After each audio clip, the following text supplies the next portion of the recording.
introduce some concepts and talk about what we mean about computer security and network security. Because we're going to focus this topic more on network security. We'll try and explain the difference. What is security? Here's a definition of computer security. The protection afforded to an automated information system in order to attain the applicable objectives in preserving integrity, availability and confidentiality of information system resources. So here's one definition coming from the National Institute of Standards, NIST, an organisation in the US that, among other things, creates a lot of standards about security protocols and techniques and their view of what they mean by computer security. So, an automated information system, think of a computer system, whether it's one computer or many computers connected together, some computer system, we want to protect it to achieve some objectives, and the objectives are preserving integrity, availability and confidentiality of some resources. Okay, so protect our system to make sure, well, we preserve integrity, availability and confidentiality. We need to define those three objectives, and we'll do that on the next slide, talk about what they mean. Here's another definition, actually from the textbook by Stallings, about network security. Measures to deter, prevent, detect, correct security violations that involve the transmission of information. So network security is about when we're sending information across some network, some computer network. Computer security is more general. Computer security includes network security, but computer security also includes the security of the actual PC or computer itself. Okay. So we can have computer security issues without having a network at all. I need my own laptop, I need to protect the files on it, I may want to encrypt. They are issues of computer security, but not network security. Network security is when we want to send data between two computers or between many computers. So we're going to focus in this course mainly on network security. So some aspects of computer security we'll skip over or we'll not cover. And what's the main network that we use every day? The internet, so sometimes referred to as internet security. But the first definition mentioned these three things: confidentiality, integrity and availability. CIA, the triad of CIA, as some people refers to it. The most important objectives in securing a system. We'll see some definitions a little bit later of those three again, but confidentiality, keeping things secret, keeping information secret. A common objective is if I send information from one computer to another and that information is authorized for use only by that other computer or the user of that other computer, I don't want someone else, as I send it across the network, to be able to intercept and read that information. I want to keep that information confidential. Okay? So that's the idea of confidentiality. Keep information private or secret or confidential. Integrity is making sure the information is not changed. So it's related to confidentiality, but we also want to make sure if I send information from one computer to another, then the information received by the destination computer is exactly the same as what was sent by the source computer. It would be bad if I have an email message and I'm sending an email to someone. What's an example? I'm sending an email to the secretary saying, change this student's grade from A to B. No, that's a bad example. Change this student's grade from B to C.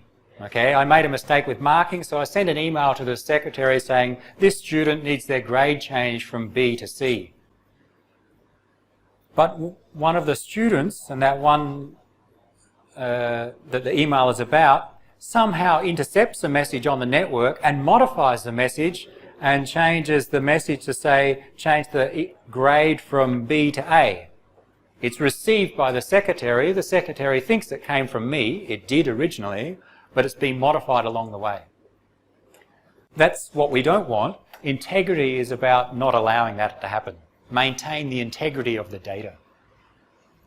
That's a common requirement or objective of security. And availability is the other common objective of security. We have a network and we have a computer system which has normal users. We want to make sure that network and computer system is available to those normal users. It would be bad if that network becomes unavailable due to some malicious actions. So an example is a web server. Web server is part of our network or an entity in our network. It has the role of, say, the Amazon web server. Right? It's just spread across many web servers, but think of Amazon, the company. They sell many things via their web server. They make billions of dollars by people going to their website and ordering products. What if the Amazon web server was not available for 24 hours? Something happened. There was an attack on the web server, which means it was down. Well, I'm sure the company Amazon would lose millions of dollars in lost sales if the web server was down for a day. If no one could access Amazon for a day, then that would be a financial loss to the company.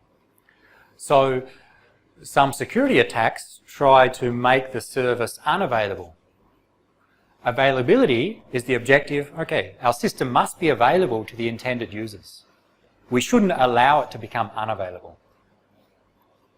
Now, the three key objectives of securing networks. Some related ones or other ones which are also considered important. This was one of the earlier concepts that people arrived at, these three, but they later added talking about authenticity. Make sure that the data you receive is authentic, it's genuine, it's coming from a genuine user. It's not coming from someone who's pretending to be someone else. And accountability. Make sure that if something goes wrong, we can track what went wrong and make someone accountable for what went wrong. For example, a student breaks into the ICT server and gets all the answers to the quizzes for this course.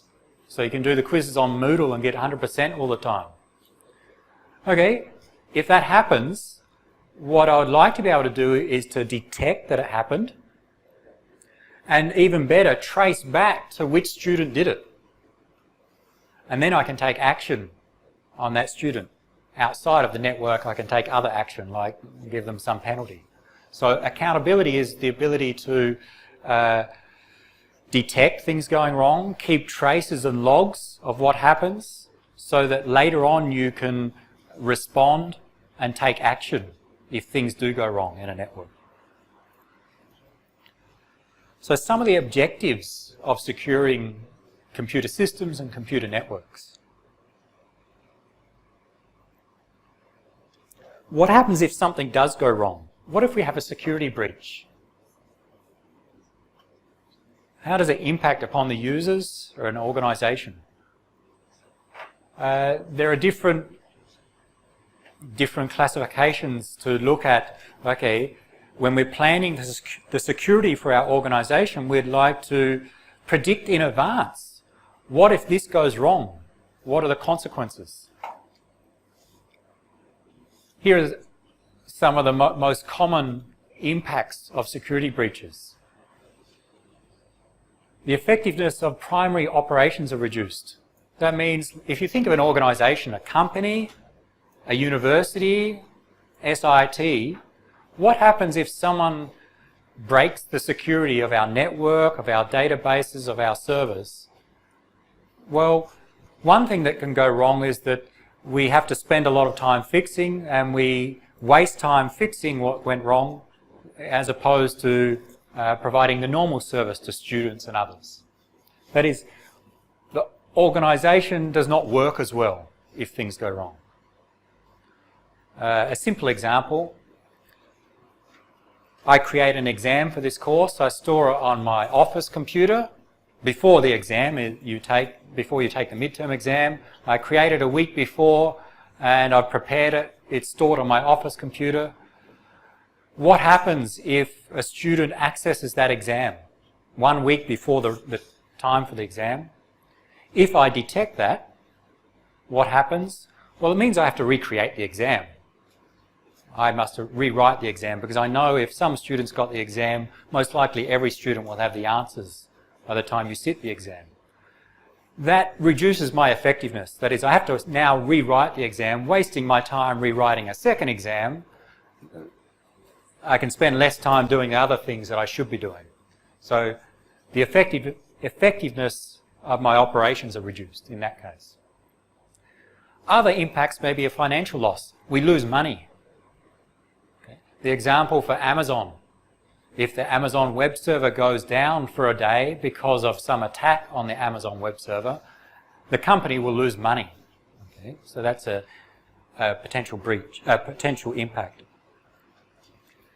Damage to assets, damage to hardware, damage to software. For example, someone gets access to the source code of Microsoft Windows. They break into the Microsoft network and gets access to the original source code.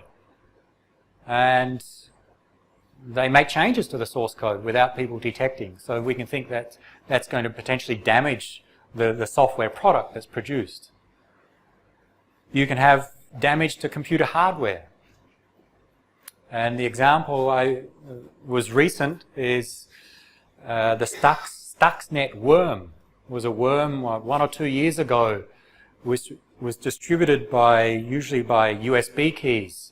And there was a worm, and we talk about worms in one of our topics. Actually, no, I've removed that course. We may mention it. I've removed the topic. But some malicious software such that it was carried on a USB key, and when people plugged it into the computer, it distributed onto the network. And the target of this malicious software was I think the centrifuges in a nuclear power reactor. Okay. And people think the target was one in Iran, where this malicious software made the hardware, the centrifuge, operate in an abnormal way. For example, make it go faster than it should go, and which caused the hardware to break down, which had the effect of then they cannot process the material that they wanted to process.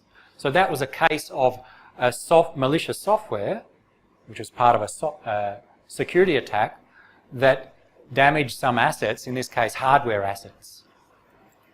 You've seen on movies or TV shows maybe that people can break into the heart monitors and the heart rate controllers that people wear.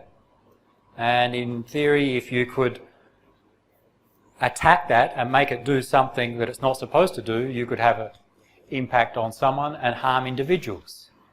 Okay? So the impacts of security breaches may be very small. I have to rewrite an exam, to be very serious. Financial, human loss of life, and damage to assets. There are different approaches from an organisation's perspective to think, okay, in advance, what are the potential breaches that can occur? What are the likely impacts? And to give some ratings to look at, well, what actions should I take to make sure those impacts are minimised? And there are some standards that we won't go through that talk about that. We need to treat security importantly. We need to consider it carefully because the impacts may be large.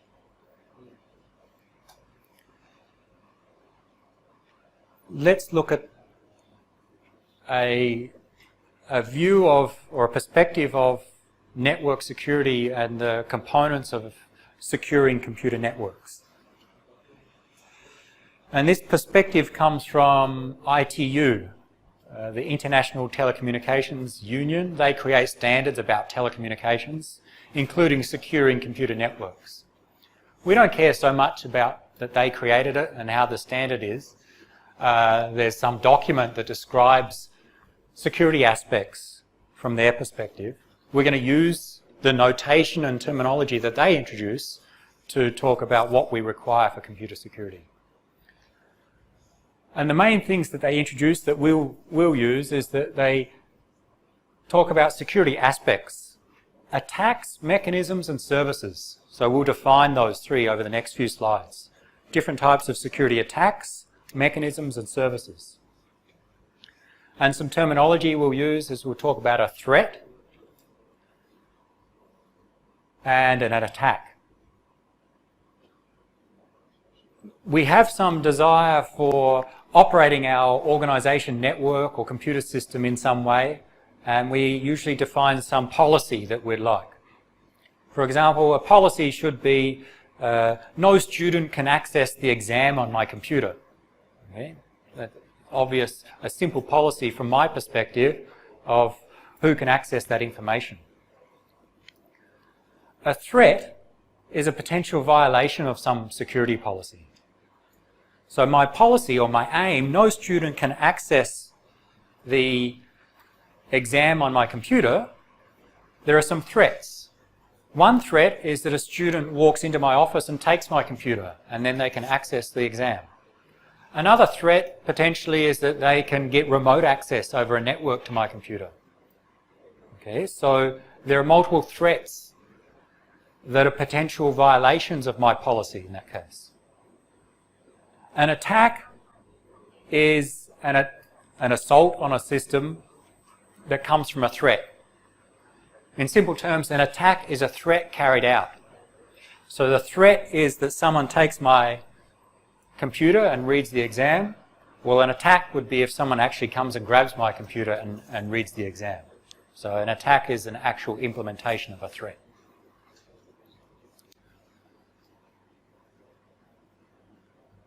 Who performs attacks? I'm not sure if there's a slide about this, maybe later, but some terminology for what do we call someone who performs an attack. Sometimes we'll talk about an attacker, maybe a malicious user, an adversary is another word used.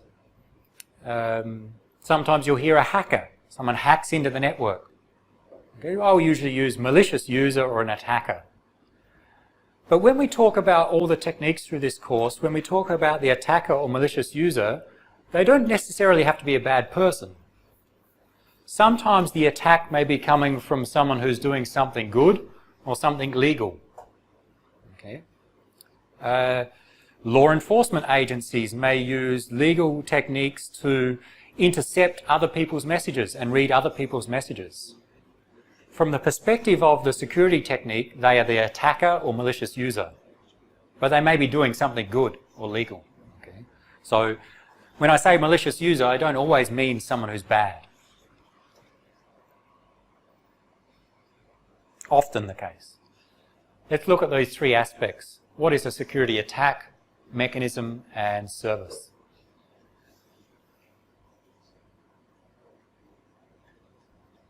An attack. An action that attempts to compromise the security of information or facilities. Information or facilities. So information, data, facilities, think of hardware or software, or even communication lines. Compromise them to get access to information that they shouldn't be allowed to modify information, to make the system unavailable, for example. A threat is a potential violation of security. An attack is an actual violation. We usually analyse the threats, look at what are the possible threats, and try and implement measures so that the attacks cannot occur, or successful attacks cannot occur. A security mechanism is a method for preventing, detecting, or recovering from an attack. Right? I'd like to prevent attacks. So if I know of some threat, I would apply some mechanism to prevent an attack from being successful. I know the threat for someone accessing the exam on my computer. One threat is that they take the laptop and then just read the file from my computer. Well, what mechanism could I use in that case? To prevent that attack, what could I use? Sorry? Guessing. Yeah, okay, all right. Physical locks on the laptop. What else? Yep, correct. I can't secure my computer all the time physically. What else could I do such that even if someone steals my laptop, they cannot read the exam on my laptop? Encrypt it. Password, I hear. Okay, some basic techniques, and through this course we'll look at how effective they may be, but okay, if I have a password to log into my laptop, such that if I leave it for 5 minutes I need to type the password again, then that may provide some primitive protection. We may see how effective it is later. Or I could make sure the file's encrypted, so that to unencrypt, to decrypt, I need again some password or special key to read it. More generally, encrypt the hard disk. Even if someone can steal my hard disk, access the computer, log into the computer, they still need some password to decrypt the hard disk. So there may be ways to prevent, or there may be mechanisms. There's a threat, and we can apply mechanisms to try and prevent an attack. But sometimes we cannot prevent an attack, so the next best thing is try and detect if an attack has or is occurring. Maybe hard on the laptop, but in some other cases we can detect that some attack is occurring. And if we can detect, either we can quickly try and respond, or we can take other means to try and recover. Again, if I could detect that if someone got hold of the exam, if I could trace it back to you, then that acts as a good deterrence from you trying to access the exam. Because if you know, it's very easy to steal my laptop, but if you steal a laptop and read the exam, if you knew I could trace that back to you as an individual, then unlikely you're going to do that. I know no one's going to steal my laptop anyway, but if we had a malicious user, the deterrence is also a good mechanism. Because if I can trace back to you, I can take other action. So there are different mechanisms for doing this, for detecting, preventing, recovering. And in fact, this course is about those mechanisms. We'll look at those mechanisms in this course. Security service, we use the mechanisms to improve or enhance the security of our information and facilities. So we stop attacks. We can think of the services as some requirements, what we'd like to achieve. So the next few slides go through services, attacks, then services. Let's go through attacks first. Now my example of the laptop is maybe not the best one for this course, because we're going to focus on network communications. And we're not going to deal with, okay, what if someone steals my laptop? But we're going to deal with the cases, all right, what if I send the exam in an email to the secretary to print? Can someone intercept across the network and steal the exam that way? Let's look at security attacks and classify them. First classification of security attacks on networks, passive and active. A passive attack makes use of some information to perform the attack, but it doesn't affect the system resources. So the system consists of the users, the computers, and the network. A passive attack doesn't modify how the system operates. It just observes, but still performs an attack. All right, we'll define active and then we'll compare them in a moment. An active attack somehow modifies or alters how the system works, the resources or operations.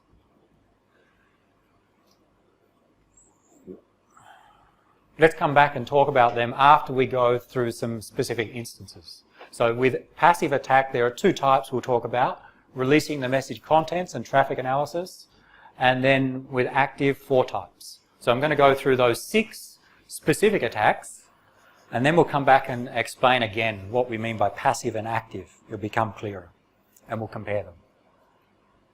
So now let's go through 6 attacks. And these nice pictures from the textbook I'm going to use to illustrate.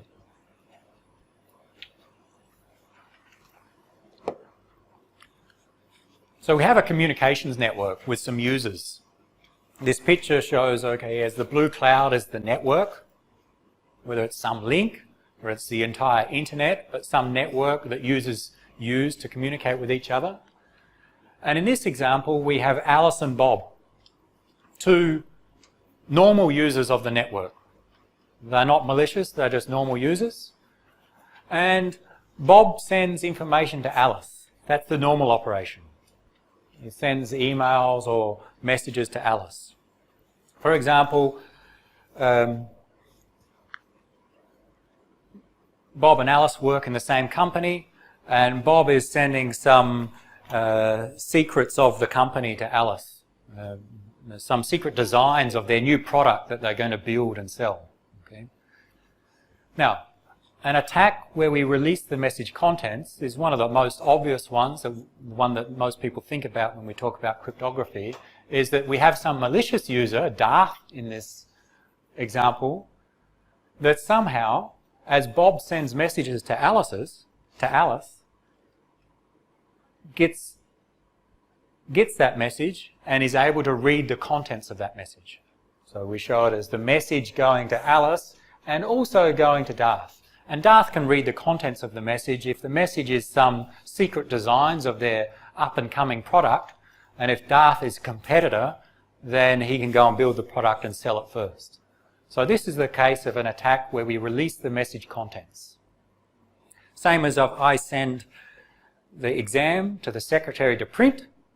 I'm Bob, Alice is the secretary, and some student intercepts somehow on the network and reads the exam, then that's an attack that releases the message contents. Okay. This is the case where we'd like to keep that message confidential.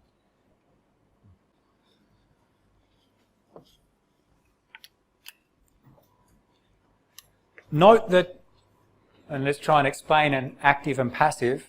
This is an example of a passive attack. Imagine there's no attack. Darth is not there. Then what happens? Bob has a message and sends it across the network to Alice. That is, Bob sends one message, Alice receives that same message, that identical message, if there was no attack in that case. Now, we introduce the attack. Bob sends the same message, Alice receives that message, but with the attack, Darth also receives the message. But from the perspective of Bob and Alice, nothing has changed. Whether there's an attack or no attack, from the normal user's perspective, from the system's perspective, nothing's changed. And that's why it's called a passive attack. Nothing has been altered from the normal system operation, but still an attack has occurred.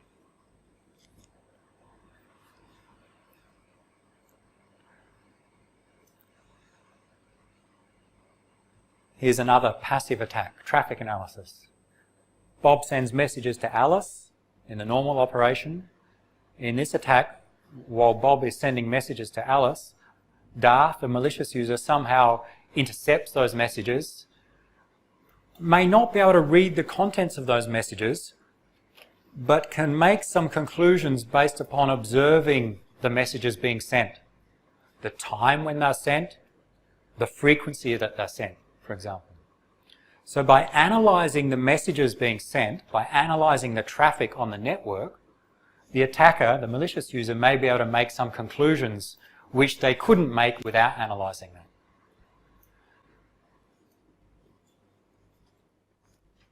an example.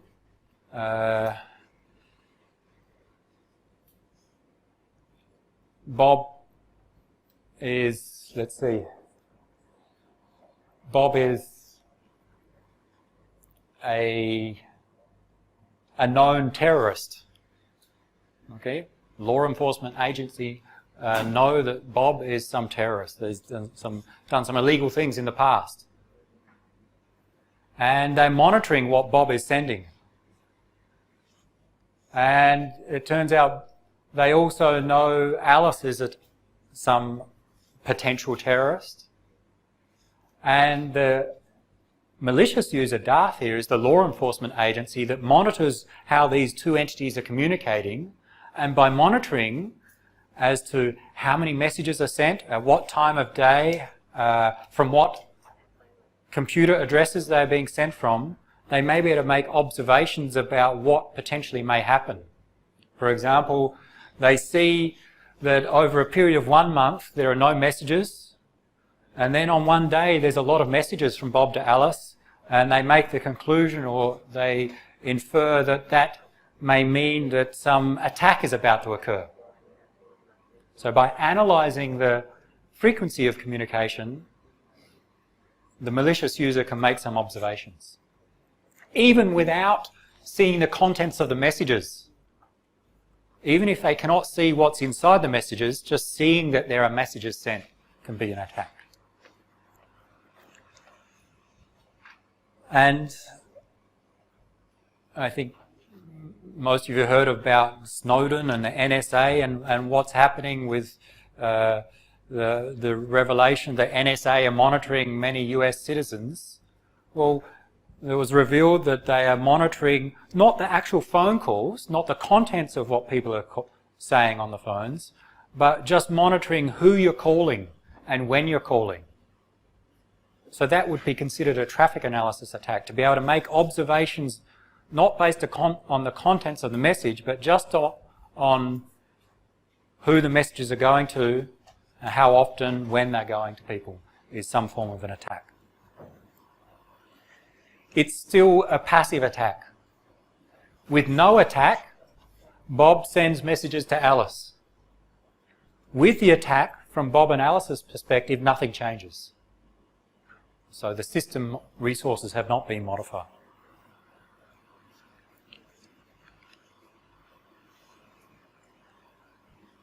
Go back to the first one. How do we protect?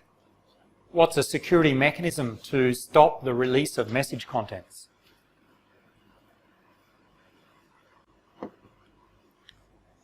What's a mechanism we can use? I send the exam to the secretary across the Wi-Fi network in SIT. I wanted to print it. How can I stop someone from receiving the message and reading the exam contents?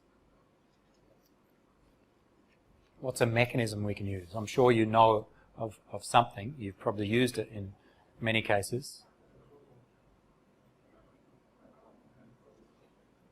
Anyone?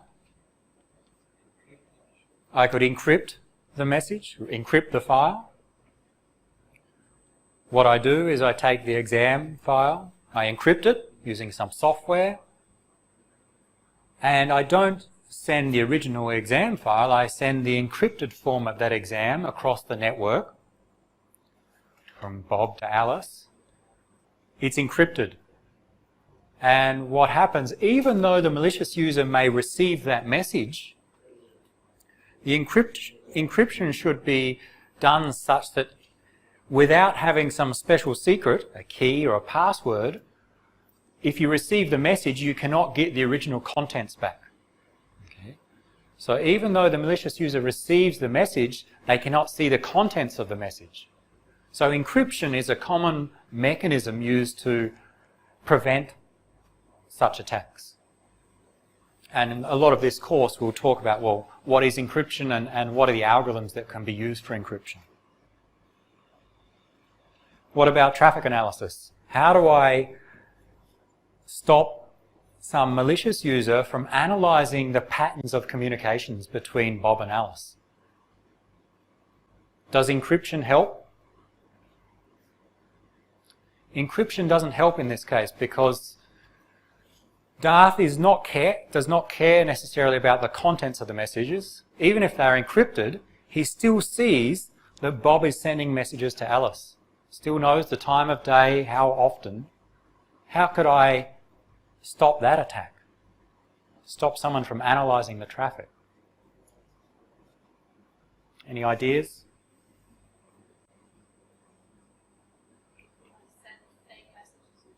Send some fake messages.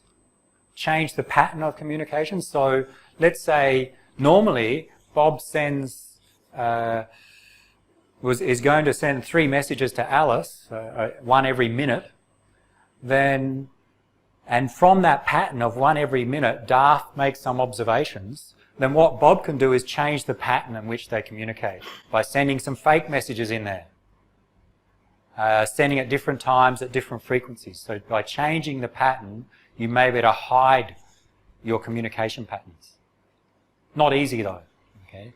And changing your patterns of communications is an inconvenience as well.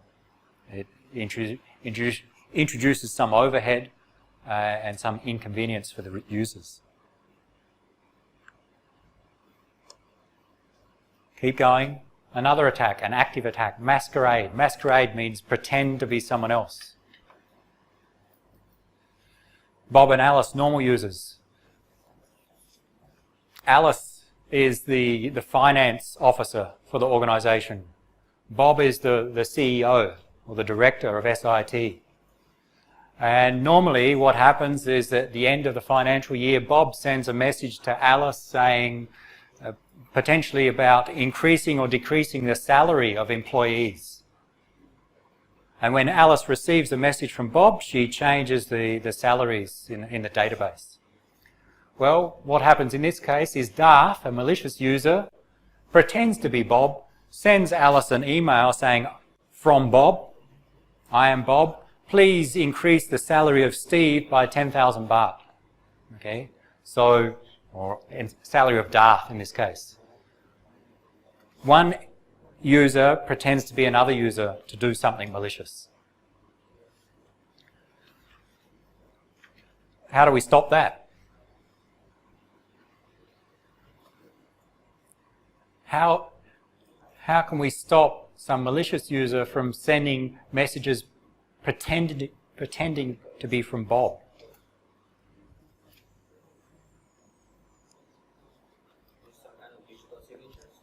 Use some kind of digital signature. All right, correct. And let's step back. Well, first, we cannot stop Darth from sending messages to Alice normally. Okay, so we cannot stop Darth from sending them to Alice. What we want to do is make sure Alice can detect if it's from Bob or if it's from someone pretending to be from Bob. That's what we need to do. The receiver needs to be able to verify the message that they receive, who did it really come from? And the concept is called authentication. The receiver wants to be able to authenticate who is the original source. And one mechanism is using digital signatures. We'll see other mechanisms in this course. And that's related to this one of this famous comic on the internet, nobody knows you're a dog, because when someone posts something on the internet or you visit a website, you don't know what's at the other endpoint. In the internet, there's no inbuilt mechanism for authenticating users. So it's very hard to trust what you receive on the internet.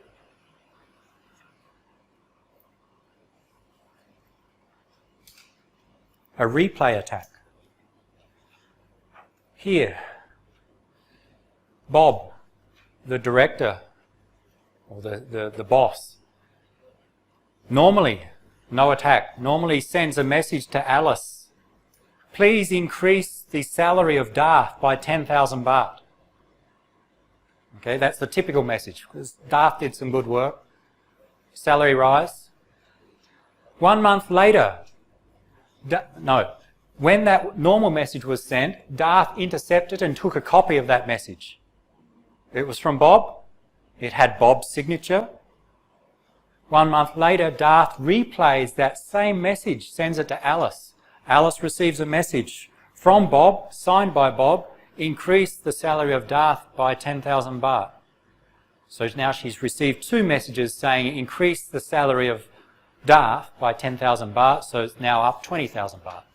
Okay, the first month and the second month.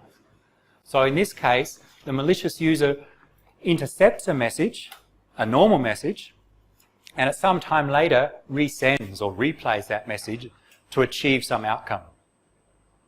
So a replay attack. How do we stop that?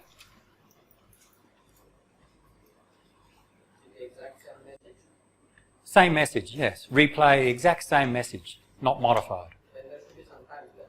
Then we need to keep track of time. Okay?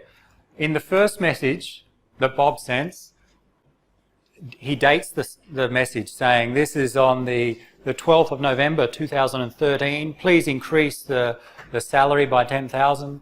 If Darth replays that exact same message 1 month later, Alice receives it in December, but it says it's in November. Hopefully Alice is smart enough to realise that, okay, something's gone wrong here. Let's take some action. Okay? And of course, this is just a simplistic example. In network protocols, we can automate those techniques and use timestamps. But it's still not easy. Modification attack. Darth intercepts a message. Bob sends a message, please decrease the salary of Darth by 10,000 baht. That's what Bob sends to Alice. But Darth intercepts, changes decrease to increase, and forwards it on to Alice. Alice receives the message and has increased the salary. So here, the malicious user modifies the message along the way. Replay, the message is not modified. It's an exact copy of a previous one. Another one which is different than the others, denial of service attack. We have some web server. Bob normally accesses that web server to get his job done. Okay, he needs access to the web server every day. If he can't access the server, then he cannot do his normal job, and we start to lose money in the company. What Darth does is sends many packets, a lot of data to the server to overload the server. Once the server is overloaded, no one else can access the server, including Bob, and Bob has been denied service. The normal user is denied access to the server in this case. So a denial of service attack. There are the 6 main classifications of attacks. There are some other exceptions, but these are common ones that we'll see. The first 2 were classified as passive attacks, and the last 4 active attacks. Active because the best way to think is if there was no attack versus if there is an attack, from the normal user's perspective, does something change? If yes, then it's an active attack. If no, passive. So in this case, if there was no attack, then Bob sends nothing and the server receives nothing. But with an attack, Darth sends something and importantly, the server receives something. So something's changed from the server's perspective when the attack has taken place. So we consider that active. Similar here. Modification attack. Bob sends message A in the normal operation, and Alice would receive message A in the normal operation. But with an attack, Bob sends message A, Darth changes that to message B, and Alice receives message B. So from the perspective of Alice and Bob, something has changed. Because with no attack, Alice receives message A, but with an attack, Alice receives message B. It's changed. It's an active attack. And you can look at replay and masquerade and see that they are active attacks as well.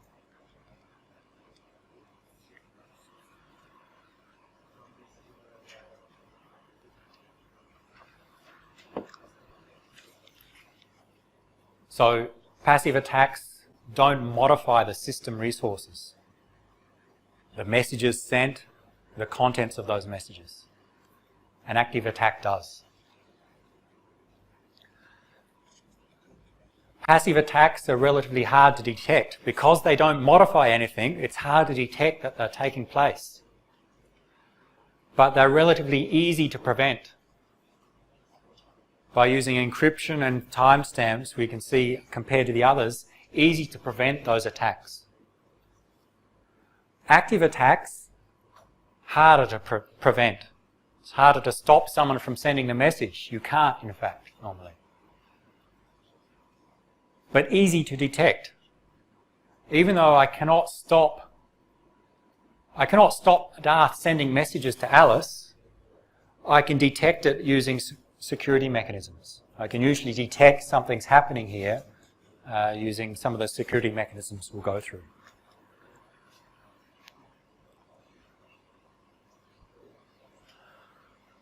So 6 types of attacks and classification into active and passive. So we said there are 3 aspects of security: services, attacks, mechanisms. We've gone through attacks, let's look at services.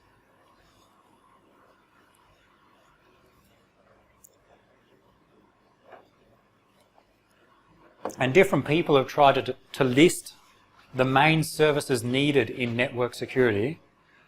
And ITU is one organisation, IETF is another. They've given definitions of what is a security service.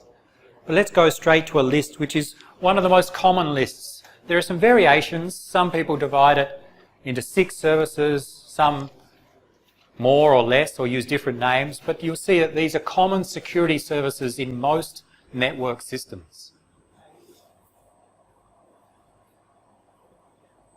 Authentication. So these are the things that we want to achieve in a network to prevent the attacks. Authentication. Make sure that the communicating entity is the one that it claims to be. Someone sends you a message, you want to authenticate that message. You want to make sure that the message you receive came from the person who claims to be the sender. This was going back, the masquerade attack, for example. What we want is a service such that Alice, when she receives a message, can verify that that message came from Bob or not. So that if we had such a service, if she receives from Darth saying it's from Bob, she can verify and see, there's something wrong here. This message didn't come from Bob. So authentication is this service to make sure that we can verify where did the message really come from, such that a masquerade attack cannot be performed, or can be detected at least.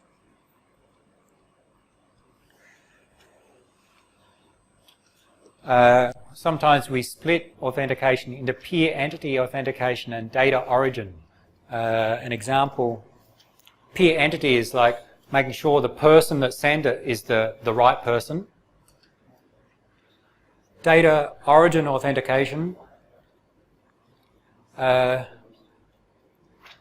make sure the data comes from a valid origin, a valid entity, not necessarily caring which one in that case.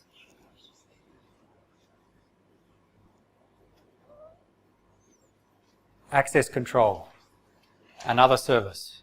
It's common that we want to control who can access particular resources on our network in our computer system. Okay, SIT has a network covering the campus here. We want to control who from outside in the internet can access the servers, can access the Wi-Fi, can access the data in our network. So we need some access control mechanisms. So the service is to prevent unauthorized use of some resource, software resource, hardware resource, data, or some communications network. An example of an access control mechanism is a firewall. So SIT has a firewall that sits between our internal network and the rest of the world, and it has the role of stopping what data comes into our network and also what goes out. So it controls the access to resources inside our network. So that's another desired service in security systems. Data confidentiality. This is one of the more obvious ones. Protect data from unauthorized disclosure. Okay? I want to keep my data secret, confidential. It's a common service is I have my exam. I don't want others to read it who are not authorized to read it. So the service of providing confidentiality of the data.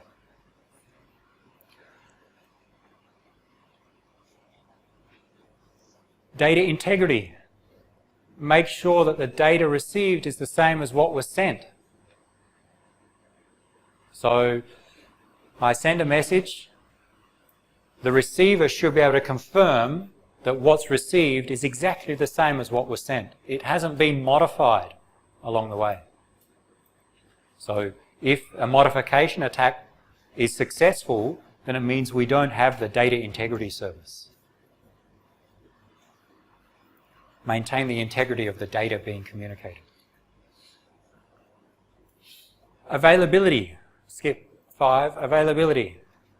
Make sure the system is accessible for the normal users. So think of the denial of service attack, one of the last attacks there. The service which we usually want is to make sure the servers, the data, the resources in general are available to the users as they're intended. And the one we skipped, actually let's go back to the other 5, some of the others first. We'll come back to 5 in a moment. Availability is the desired service. An example of an attack on that service is denial of service. Okay.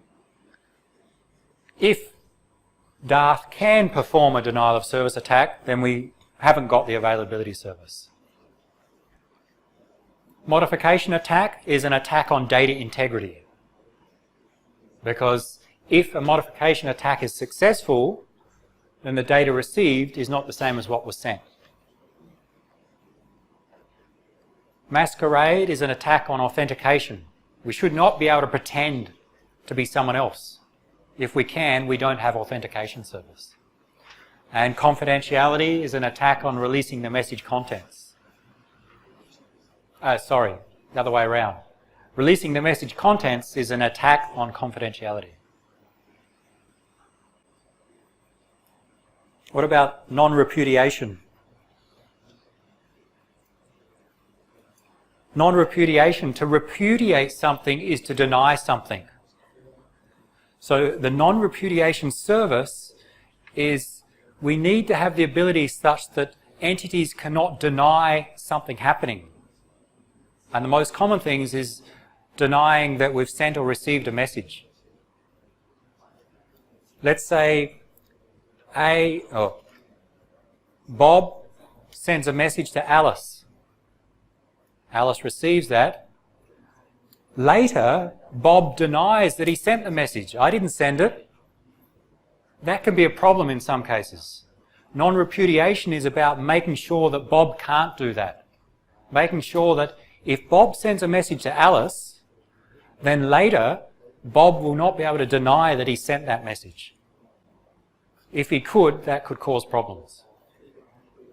And same from the other endpoint. Alice should not be able to deny that she received the message. That's the feature of non-repudiation.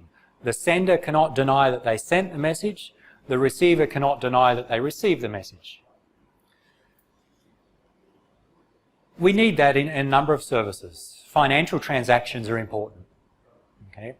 When we're buying something, we'd like to be able to have some confirmation, some proof that we've sent the money. Proof that we sent and proof that they received it, such that no one can come back later and say, I didn't receive it, when they actually did. So non-repudiation is providing that service so that no one can deny something that happened.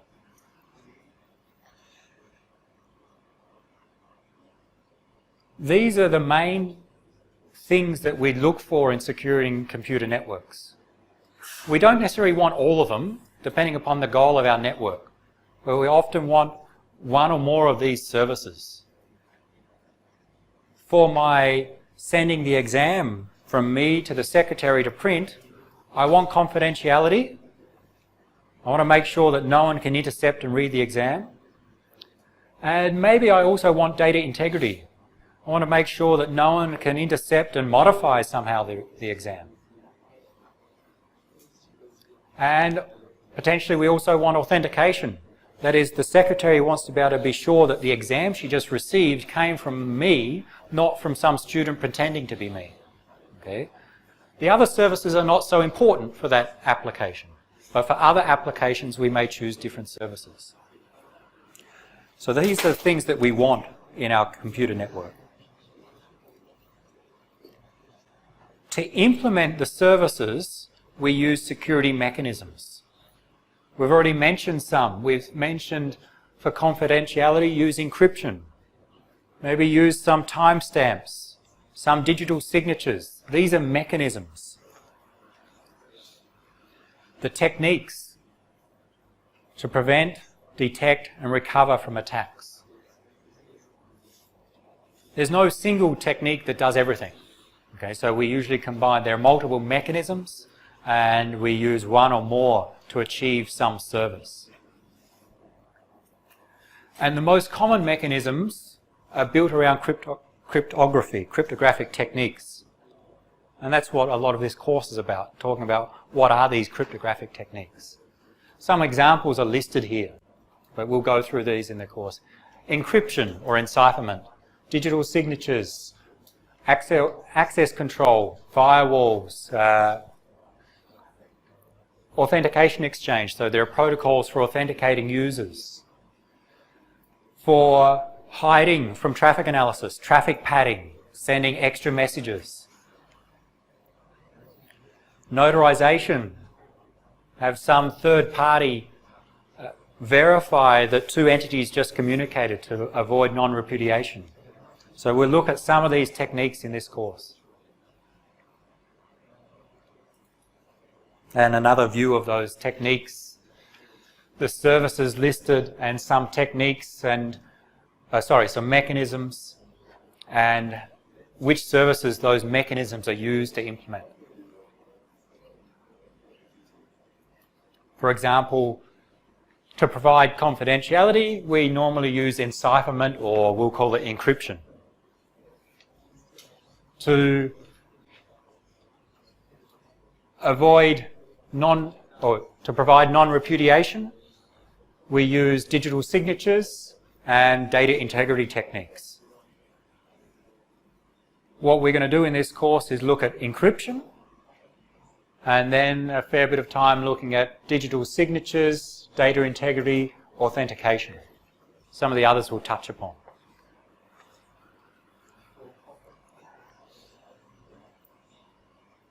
And that's our introduction to security. The next topic, and the next several topics, are about encryption. How do we encrypt data? And we'll look at it from different perspectives, starting with some very, very simple encryption techniques. Simple, insecure, but demonstrate the concepts. That finishes for today. Thursday, next topic, classical encryption techniques. Between now and Thursday, I'll assume that you've browsed the website. You have any questions, you ask me Thursday or before next week, and then we'll continue with how do we do encryption.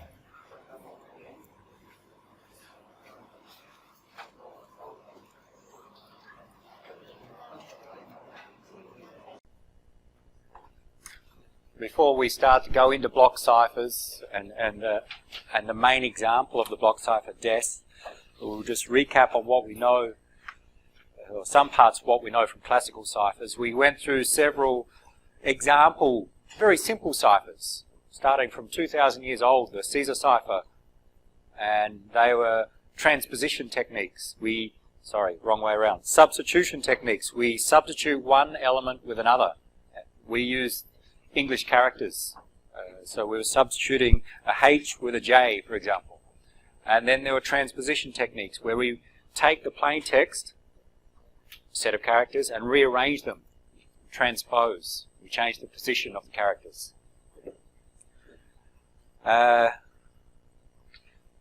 Did we finish? Actually, I think we can go back to that one last transposition techniques. We got to rail fence. We still have one more thing to do. We got through some examples of the two transposition techniques, just two basic ones. Rail fence, where we write the plain text in a set of rows, writing the first letter in the first row, the second letter in the second row, and so on, so that the key, in fact, was the depth, the number of rows.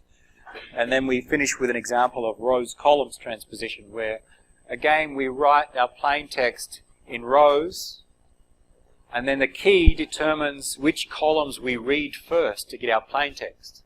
Sorry, to get our ciphertext. So we write security and cryptography in a set of rows, and then the key is a set of integers that says the second column is read first, because the 1 is in the second position of the key. The fifth column is read second, and we read column by column to get our ciphertext. So we had an example of that. Both of them simply rearrange the letters. This example tries to illustrate the case that when we repeatedly apply the same algorithm, we can improve the security of the resulting ciphertext. And this simple case uses a rows-column cipher. So we're not doing it on the... I've got the answers here. We start with some plain text. Attack postponed until 2 a.m. XYZ. The XYZ we're going to use to pad out. So we've got a correct number of characters. Because our key, 431256 tells us that we're going to have to write this plain text in 7 columns. And with 7 columns, I think if you count the characters, how many are there? Anyone count for me? How many characters? 28, I think. I hope so. How many characters in the plain text? Yeah, 28 characters. We'll see here. I've got numbers. Okay, 28 characters, 7 columns. So we write our plain text in 4 rows. 28 divided by 7.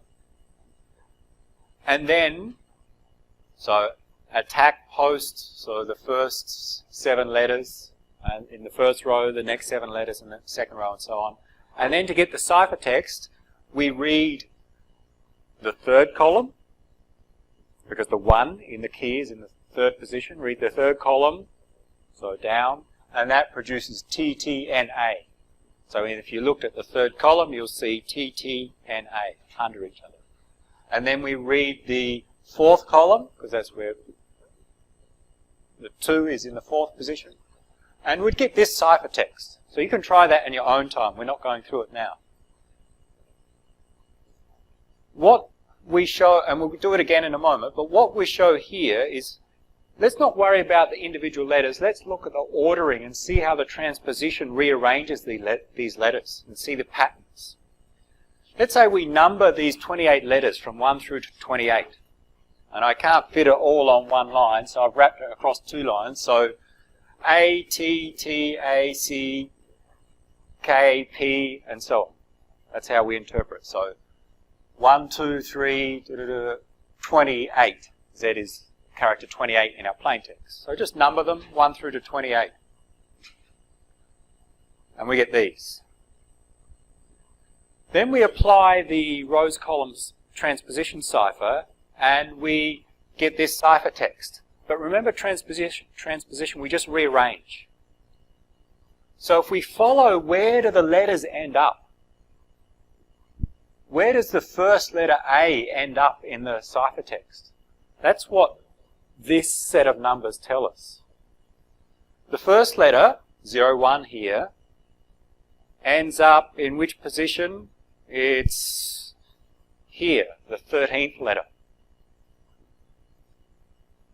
I think it's this A here. If you follow through the cipher, you'll see that this A ends up here. Or if we look at it numbers, the first letter in the plain text ends up in the 13th position in the ciphertext after the rearrangement, after the transposition. The third letter in the plain text, which was a T, ends up in the first position of the ciphertext. Actually moves to here when we apply this algorithm. So that's all these numbers are showing us. How did we rearrange them? Because we want to do some analysis and see how good this rearrangement, this transposition is. So if we start with some plain text, after applying our cipher, we get this arrangement of the letters. Now look at these numbers. On the screen, on the printout in front of you, look at this set of numbers. What pattern do you see? Looking at this set of numbers, describe the pattern you see. If you just tell me if you see any pattern. If so, what is the pattern? Just look at the numbers. Yep.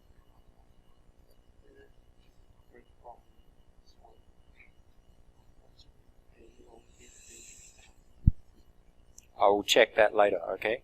All right. Thank you. Someone made a point that maybe there's a mistake in one of these, and you good chance of being correct. There may be a mistake in one of these, but we'll survive with this mistake until later. Okay. I don't know, but I think it won't make any difference. Maybe one letter has shifted, but I'll check that later. Looking at coming back to these numbers, this is, let's say it's all correct. This is the output after the first encryption. What pattern do you see in these numbers? Just looking at the numbers. Does anyone see a pattern? So look at those 28 numbers. Do you see some ordering of the numbers that makes some pattern, makes some sense, or is it all random? These numbers, random? What's the pattern we see? What do you see there?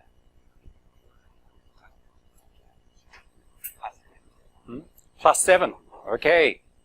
Look at the numbers. Easy. I don't ask complex questions, okay? Look at these numbers.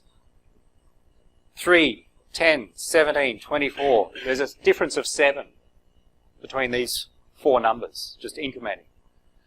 All right, 24 to 4. Oh, that's strange. That's not a difference of 7. But 4, 11, 18, 25, a difference of 7. Okay. If I ask you, does this sequence of numbers look random? Yes or no? Hands up for yes. Do they look random? Do they look random, this sequence of numbers? If I tell you, here's a random sequence, 3, 4, 3, 10, 17, 24, I think you'll start to see a pattern. A random sequence should not have any pattern. There should be no structure in a random sequence. This has some structure that we can obviously see. 4, 11, 18, 25, a difference of 7. 2, 9, 16, 23, a difference of 7. So every 4 digits, every 4 numbers have a difference of 7. Why? Well, the way that the rows column works in that we have 7 columns, and every 4 numbers, because we had 28 characters, 7 columns, groups of 4. The point is, when we apply a cipher, we take some structured plaintext, we'd like to get random looking ciphertext. Okay? Ciphertext should be hard to work out what the plaintext is, so it should be, we say, simply random looking. This is obviously not random. We can easily see the pattern. So it's not very secure, this cipher on its own. But if we take this ciphertext and apply the exact same cipher with the same key again on the ciphertext, and you can check, we get this ciphertext as an output. And instead of looking at the letters, we look at where do the original plaintext letters end up. After the first transposition, the first letter ended up in the 13th position. But after the second application of our cipher, the first letter ends up in wherever, the 20-something position. Here. Similar, the third letter of plaintext, the T, after the first time we applied the cipher, went to the first position of the output. But then we apply the cipher again on this, and that third letter moves to here, the 13th position. Now look at these numbers. Sequence of numbers, 17, 9, 5, 27, 24. Tell me the pattern you see. So in the previous sequence we saw this difference of 7. What do you see in the next sequence? Try and find it.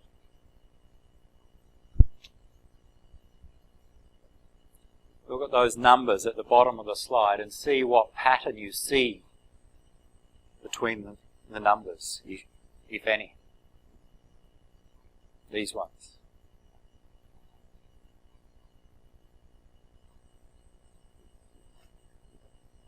Of course, I think you'll quickly see our difference of 7 has disappeared. We don't have a difference of 7 between the neighbour numbers. 17 down to 9, some difference of 8, down to 5, minus 4, but up to 27 plus 12. Okay, there's some differences in how they differ between those numbers. Anyone else? Anyone want to guess?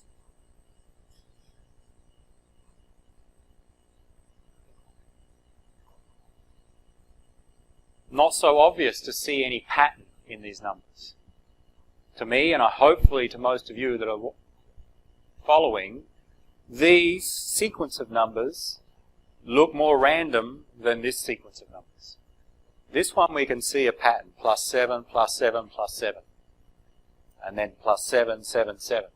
In this one, there's no similar pattern, no obvious pattern at least. They're going down and then up. The point is that this second output of applying the cipher is more random, if we can say that, than the first application. And less of an obvious pattern in this case, using the same cipher, and leads to a more secure ciphertext. What we'd like is a ciphertext which is completely random. That is, there's no pattern that can be observed by the attacker. The point is here that by applying the transposition twice, we've improved the security of the output ciphertext. And it's a concept that's applied in most ciphers today. Take some simple operation, rearrange these letters, and repeat it multiple times. So after the first application, maybe the output's not very secure, but after you apply it again, it's better, and again and again and again. It keeps mixing things up. And the more mixed up it is, the harder it is for the attacker to take the resulting ciphertext and work back and find the original plaintext.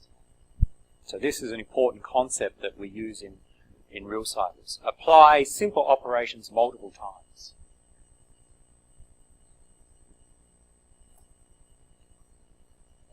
And similar with substitutions, not just with transpositions. So we've covered the two main techniques, substitution, transposition. Last one. What's the message? For those who haven't sat in my lecture before, what's the plaintext? Give you 1 or 2 minutes. Here's a message you receive. It has a hidden message. What is it?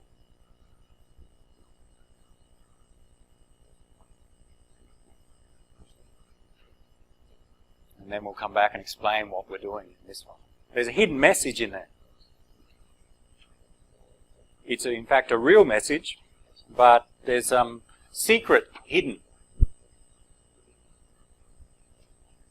It's some real message between two professors or two people at a university. Someone sending a greeting to George.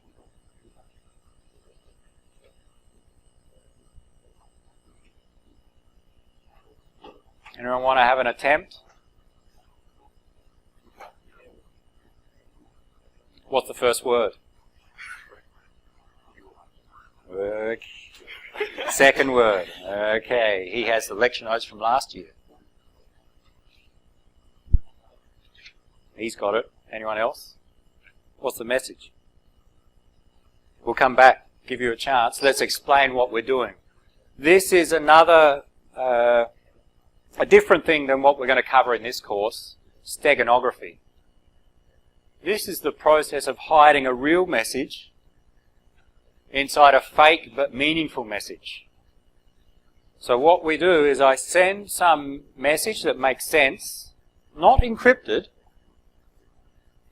So I send this letter to someone, but inside that real message, inside that message that makes sense, I hide another secret message, one that I don't want other people to know.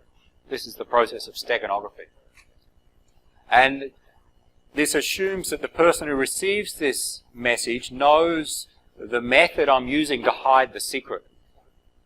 And there are different examples of how to hide a secret in some other message.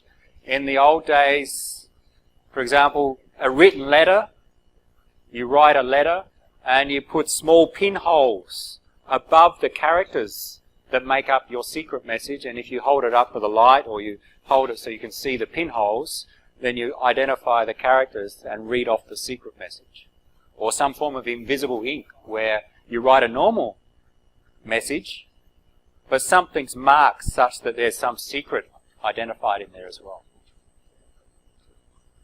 We'll see in the next slide our secret message in a moment. Today, more practical, you send an image or a video across a network, say a JPEG, and you modify that JPEG a little bit such that some bits in the binary representation of that image make up some hidden message. The output is that from the user's perspective, it doesn't look like the image is any different from some original image. Some bits are changed, meaning maybe some pixels change in color, but from the human eye it's hard to detect. But in fact there's some coded message included. And similar can be done with videos. This is not encryption, but we can use it for a similar purpose of hiding a secret and communicating between two entities. And the advantage of this compared to encryption is it doesn't look like you're hiding anything. I send someone a normal message, from an attacker's or an observer's perspective, it doesn't look like I'm communicating a secret to the other person. And that can be a benefit sometimes, for example, to avoid traffic analysis. The problem with steganography is that once the attacker knows how I'm hiding the message, they can find everything that I've sent in those messages. And it can be inefficient in that I need to send a large amount of information to get a short message from A to B. We're not going to cover steganography in this course, but it's an interesting thing for you to do outside of the course. But we'll finish. Anyone else have the message? What's the secret?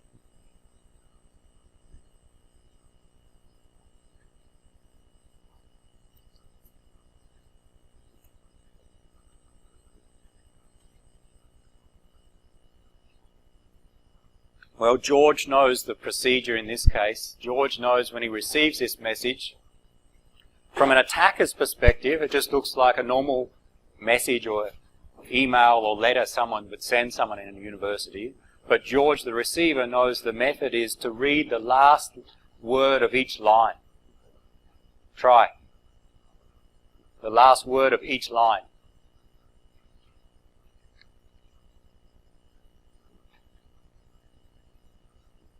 Your package ready Friday 21st, room 3, please destroy this immediately. Chaos yours.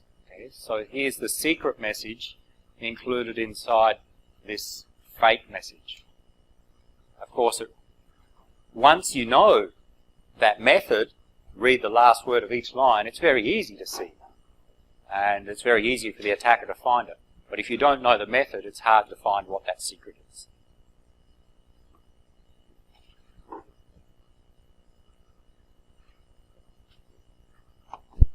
But again, steganography, we'll not cover that anymore in this course.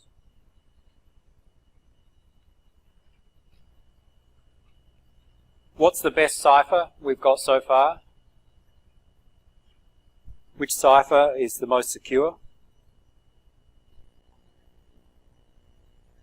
I've gone through Caesar, monoalphabetic, Playfair, Visionaire, one-time pad, rail fence, rose columns. They'll all be in your quiz online and all be in your quiz next week in the lecture. Which one's the best of those 7? One-time pad is the best. Best in terms of security, okay? So it's the most secure. And in fact, it's the most secure cipher that we know of. We saw the one-time pad, we applied the Caesar cipher, changing assuming we had a random key as long as the input plaintext.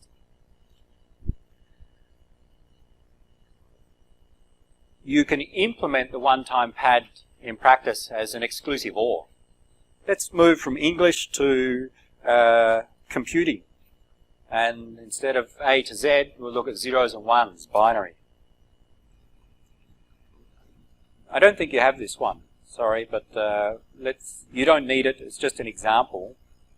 No need to copy it down. Let's just have a quick look and just demonstrate that, okay, I want to send a message. So this is actually an example of a brute force attack, but that's not so important. I have a message, hello, I want to send that to someone.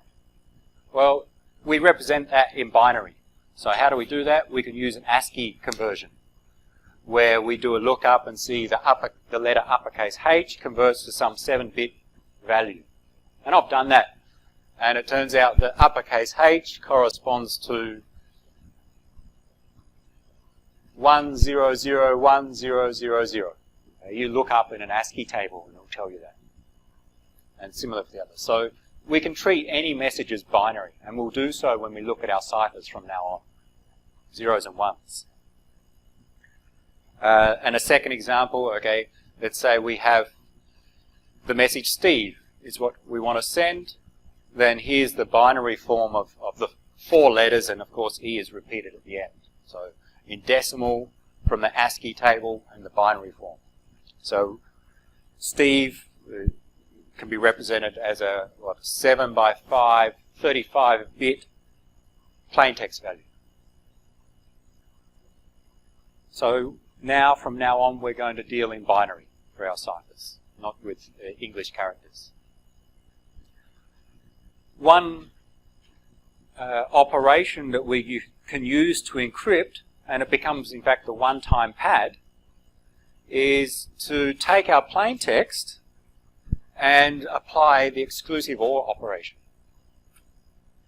Take the plaintext input and exclusive OR with a key. And it's the same as the one-time pad that we saw, where we take our plaintext as a set of letters and apply the Caesar cipher, where our key is as long as the plaintext. If our key is as long as the plaintext and random, just applying the exclusive OR between the plaintext and the key, and I will not show the example yet. The plaintext and a key is the same length as the plaintext, will give us ciphertext which is perfectly secure. There'll be no way for the attacker to take that ciphertext and determine the correct key, nor do a brute force attack. So exclusive OR is a way to implement the one-time pad. Everyone remember exclusive OR? 0 XOR 0, 0 XOR 1, 1 XOR 0, 1 XOR 1. When they are different, 1 is the answer. When they are the same, 0 is the answer. 0 XOR 0 is 0, for example. We're going to see XOR used and some other operations used when we look at our real ciphers. So just a warning. Let's treat everything as binary from now on.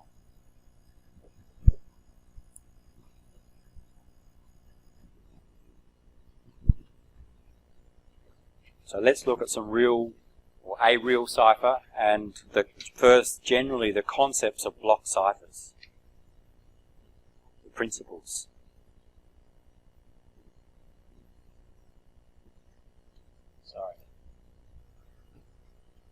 So we're going to talk about block ciphers, but first we need to define what do we mean by a block cipher. Well, there's an alternative, a stream cipher.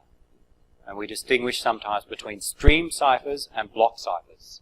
And the main difference is on how much of plain text do they operate on at a time. Stream cipher typically operates and encrypts 1 bit, or more commonly 1 byte at a time. Block cipher usually encrypts, say, 64 bits or 128 bits at a time.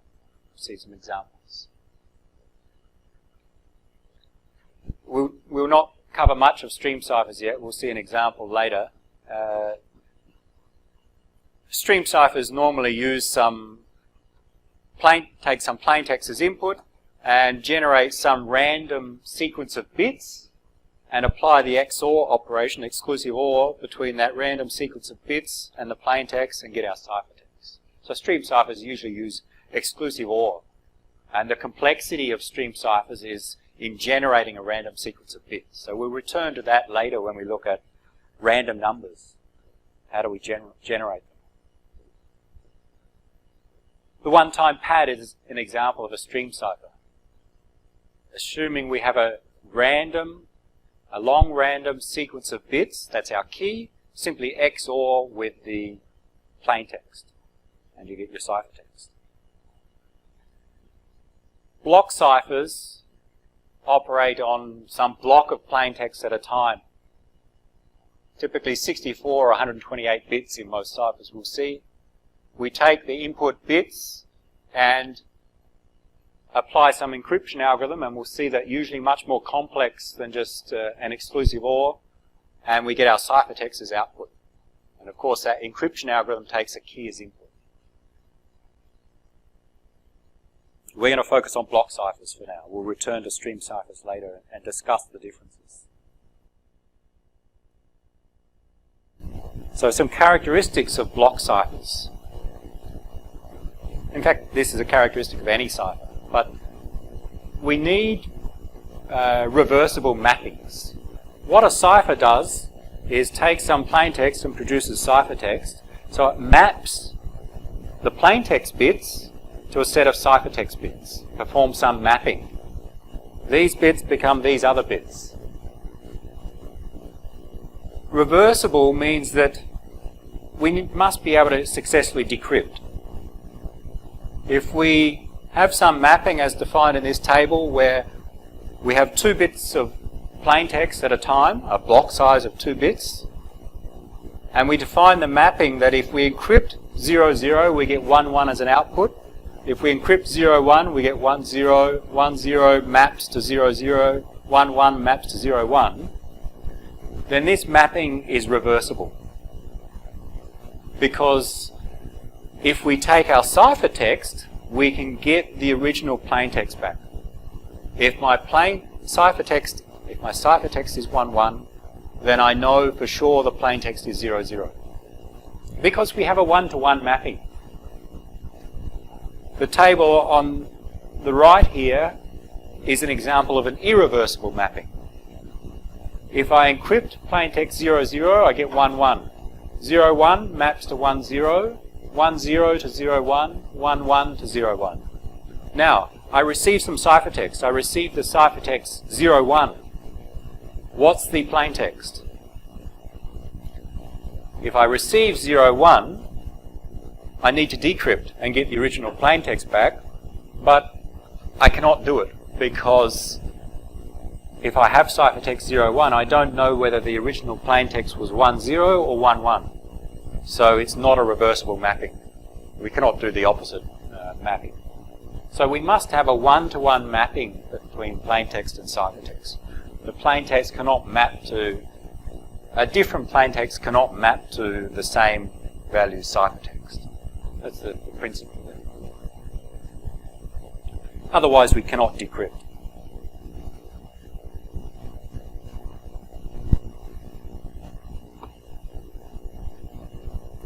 So let's look at a cipher and then talk about a ideal block cipher.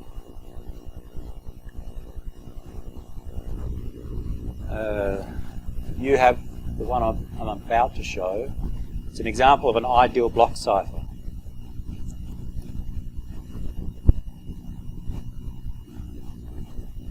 You have this in your lecture notes.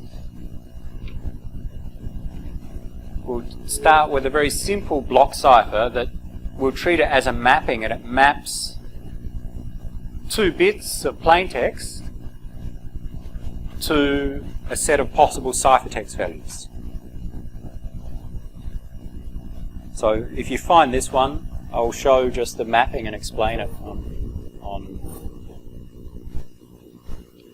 the screen. Let's say our block size is 2 bits. That means what we do when we have a plaintext message to send, let's assume we have a cipher that encrypts 2 bits at a time.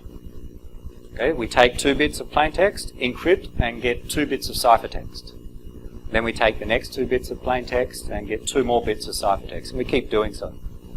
That's our encryption approach. So we can think of the cipher as mapping 2 bits of plaintext to 2 bits of ciphertext. What this diagram, and it's from the printout you have, it shows all possible mappings for every 2 bits of plaintext given 24 different keys. So we have a 2-bit block in this example.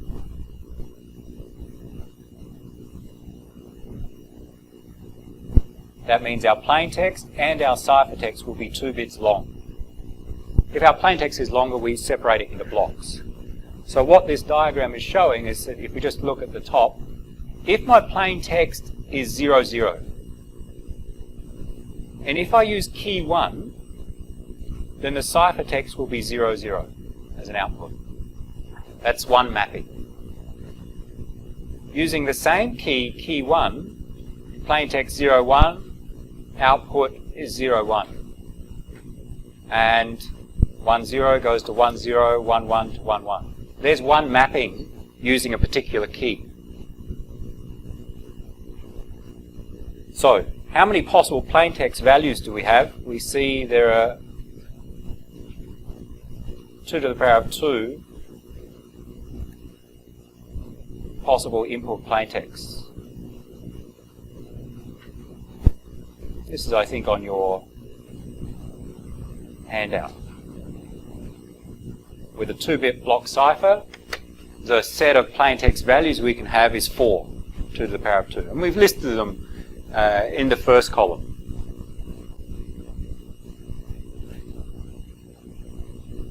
And our cipher maps plaintext bits to ciphertext bits. How many possible mappings do we have? And the answer is in front of you, it's on the screen. Well, there are 24 possible mappings. They're all listed here. So the first 12 are on the top and the second 12 underneath that. There are 24 possible mappings from those 4 plaintext values to reversible mappings to ciphertext values. Why 24? What's the equation? How do we get 24?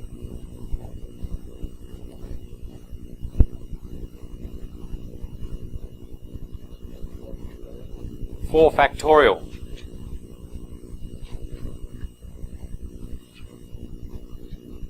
There are 4 factorial is 24 in this case. We have 4 inputs. We can rearrange them in how many ways? Well, you can check and see that this all 24 possible rearrangements of them.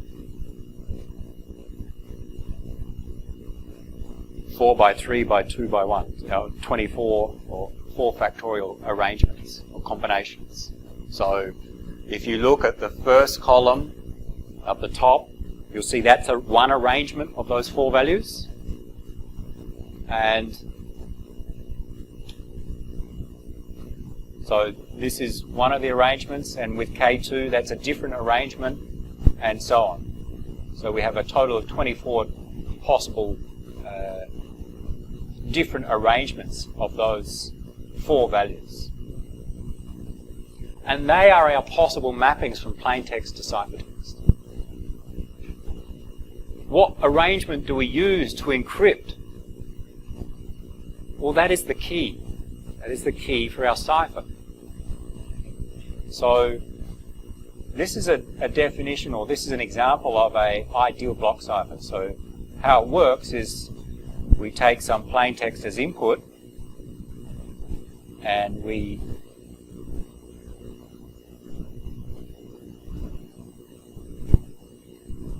encrypt and produce a ciphertext as output, where the input to the encryption is also a key.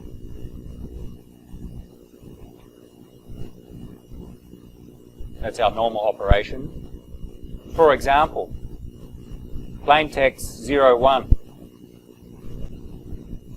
The encryption is defined by all of this data here. Plaintext 01, okay, we find the plaintext value, and then the key determines which mapping do we use of those 24 possible mappings. So if, for example, we have a key of, if we choose a key of K17, for example, key 17,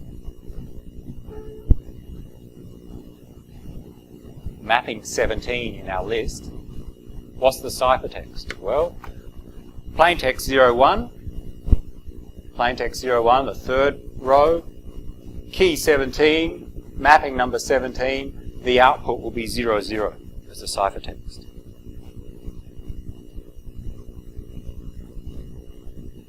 Plaintext is 01. Let's try that again. Plaintext is the second row, 01. Key 17, output 01.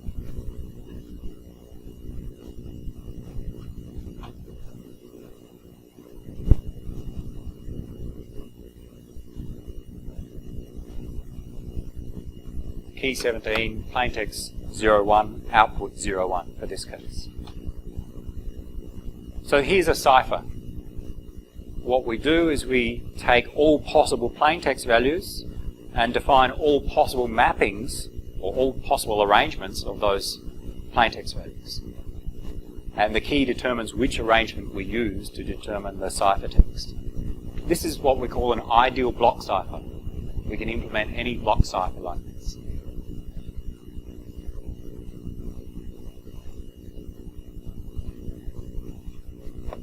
How big is the key?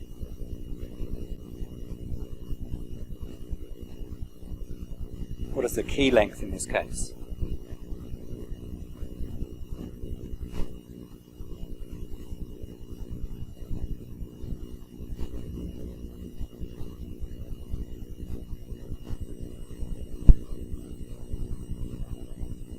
What is the key? I said key K17.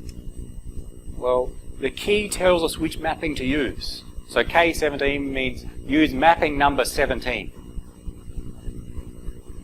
So what the source does, the source that has the plaintext, they have this table, these tables. They define the mappings, all possible mappings, and they take their plaintext and they choose the secret key, and they get their ciphertext. They send the ciphertext to the recipient. The recipient must have the same set of tables to decrypt. But in fact, the key can tell us the mapping to use. K17, we could write as those 8 bits. Which 8 bits? These 8 bits.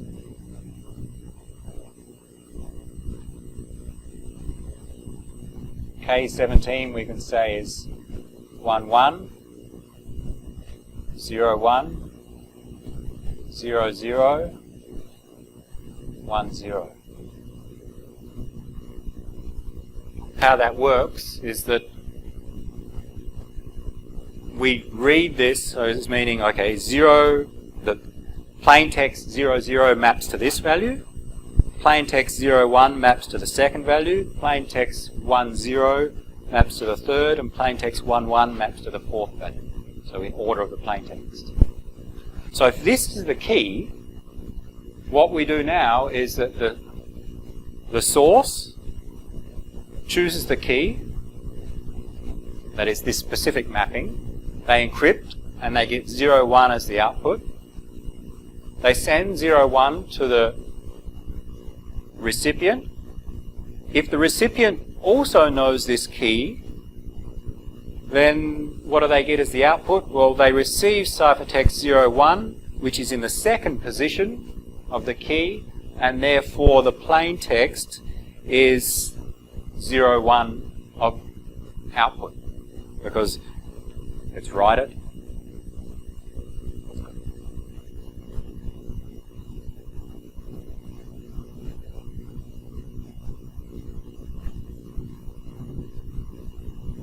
In blue we have our ciphertext, and in red the plain text.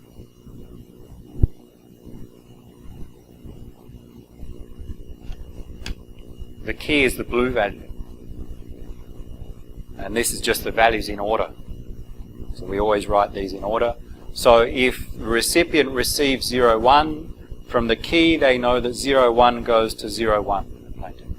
If the recipient received 1, 0 as the ciphertext, they know the plain text is 1, 1. If they receive 1, 1, they know the plain text is 0, 0.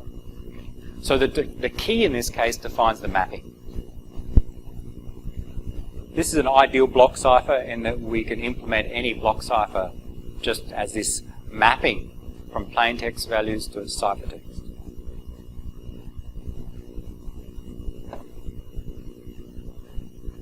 The problem with using this is that it's impractical to implement.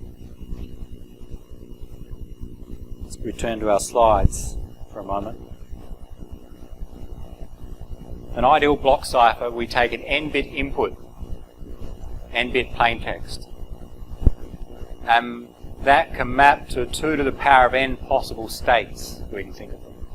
So we had our 2-bit plain text, we got 4 possible plain text inputs, 2 to the power of 2. And we do some substitution. We take the input and replace it with one of the other possible value, one possible value. So there are 2 to the power of n possible outputs, which map back to a 2-bit input, a 2-bit output. I'm getting confused. This allows for all possible combinations of plain text to ciphertext mappings. And another example, the one that we saw, another example is shown on this slide, but maybe better to show just as these tables.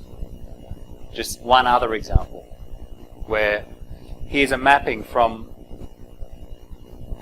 on the left-hand table, the encryption table, these 16 plain text values can map to these 16 ciphertext values.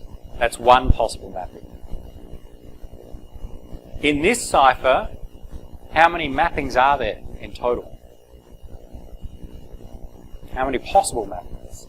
We saw in our previous example we had 24 possible mappings, 24 possible keys. Here I've shown just one mapping for a different cipher. How many possible in total?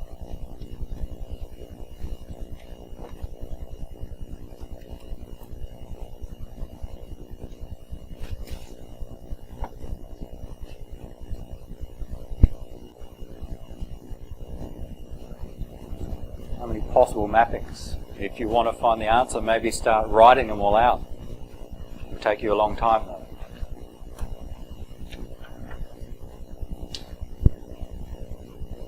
But just focus on the left table, the other ones are decryption.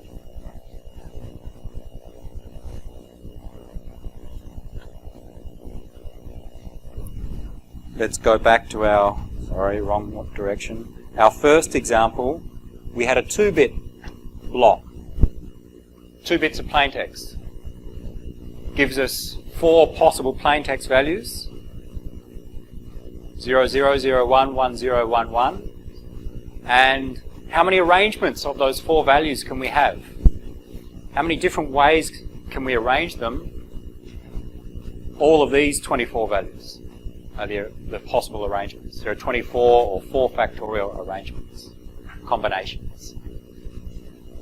So this was a 2-bit block cipher. What about with our other cipher? How many possible mappings?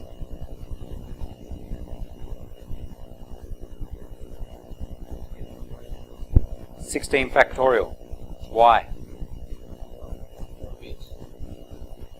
It is a 4-bit block cipher, plain text, 4 bits. How many possible plain text values are there? 16. They're listed here. 2 to the power of 4. 16 possible plain text. I challenge you to go and write those 16 values, or if you want to do it in decimal rather than binary, write the values 0 to 15 and then try and arrange them in different orders. See how many different arrangements you can make. And it'll be 16 factorial, which is what? I don't know, calculator.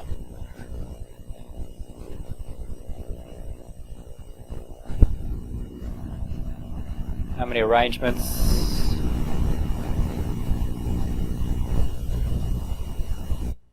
We have a 4-bit block cipher, so 2 to the power of 4 possible plaintext. 16 factorial possible arrangements. Again, 16 factorial to 20 trillion different arrangements. Okay, so you go and write them all down, and that's how many possible arrangements we have in that case.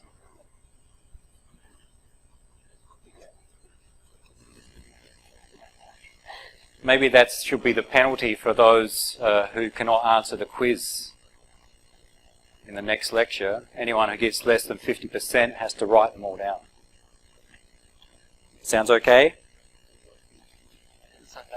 Doesn't sound that hard to write 20 trillion different arrangements? Oh, okay, all right. So the point is that this is just one of those 20 trillion different arrangements. We have many others. Which arrangement do we use to encrypt? This is one. Well, the one that we use is defined by the key. How long is our key in this case?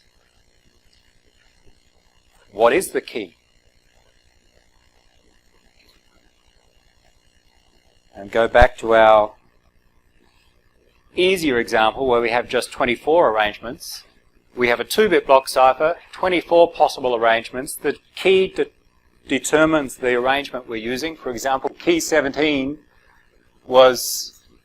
tells us the order in which our plaintext values map to our ciphertext. So we could write the key 17, as, in fact, 11010010, 8 bits. And the way that we interpret the key is that since we know it's a 2-bit block cipher, we know that, okay, the first 2 bits in the key map to 00. The second 2 bits map to 01. The third 2, 10, and the last 2 to 11. So in that case, we could represent the key as 8 bits.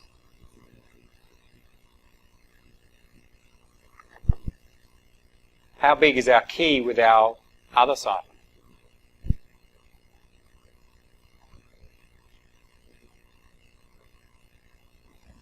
In this case, well, the key would be all of these values. What we would send, or what we could store as the key, is 1110. So every 4 bits identify the ciphertext for the in-order plaintext. So 4 by 16 or 64 bits would be the length of the key in this case. Because if we know the key, if we know these 64 bits and store them in order, when I receive ciphertext 1010 from the key, I can determine, well, that's in the, in the 9th position, and therefore it maps to decimal 9 or binary 1001. So we could use a key in that way. So the key in this case in general is how big? This is with 4 bits. We have 4 by 16. With a 4-bit block cipher, 4 by 16, or an n-bit block cipher, n by 2 to the power of n. 4 by 16, 4 by 2 to the power of 4 is the key length in this case.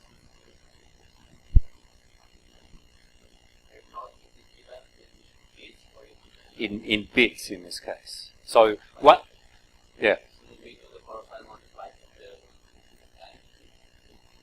The key tells us the mapping. Let's go back to our simpler one. Go the wrong way.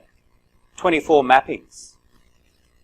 Okay, and let's keep it simple. But which mapping? In which order do we do these mappings? We need to define that. Yeah, the key length. Yes, correct. What did I say? Sorry, n times 2 to the power of n. Correct. So in our case, 64. 4 by 2 to the power of 4. Yep. So in this case, we have a block size of 2 bits, n equals to 2. The key is 2 times 2 to the power of 2, or 8 bits. That is, these 8 bits is key 17. If I want to encrypt using a different mapping, for example, key 13, then I could set the key to be 01100011.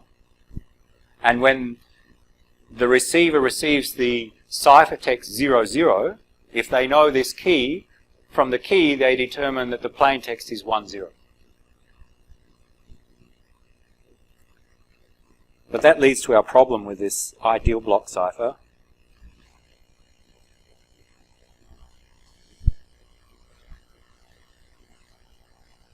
Let's say we have a large block size. N, for example, is 64 bits. So we've seen an example of a block of 2 bits, a block of 4 bits. Let's say we have a block of 64 bits, which we'll see is typical. Then the key length is 64 times 2 to the power of 64 bits, which is too large, because it's too large to be able to distribute to someone. It's too hard to write down and to record.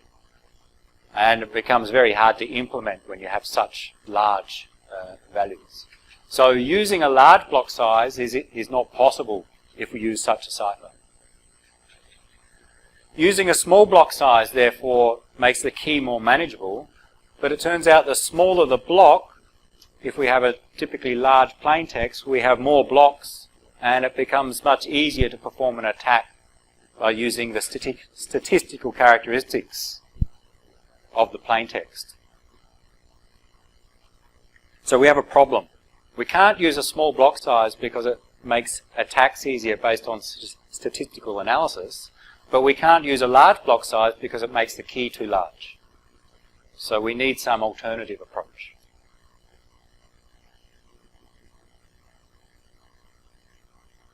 So an ideal block cipher allows all possible mappings. Real block ciphers today do not use this approach. They only allow a select number of mappings. But they make the trade-off of being able to use a large block by keeping the key small. And there are different ways of doing it. And there's one common approach that was devised by a guy called Feistel. The approach in general is to use simple ciphers, smaller blocks, but apply them multiple times and in some structured manner to make the output cryptographically strong. So to use 2 or more simple ciphers, but repeat one after another. And that's the concept that we started to introduce with our classical ciphers. By repeating the same simple cipher, we can get more strength in the output ciphertext. And what did we have? We had, in our ideal cipher, and let's write it down, with our ideal cipher, we said with an n-bit block,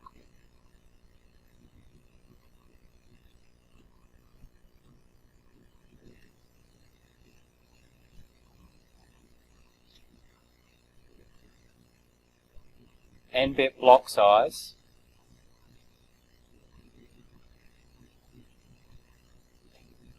how many transformations or mappings did we have?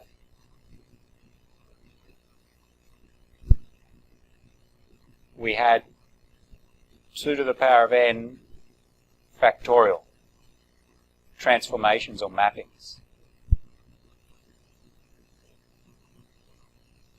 which is good. We want as many as possible. But the key length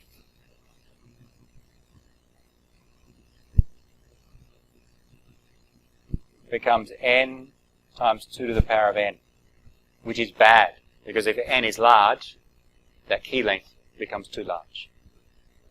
If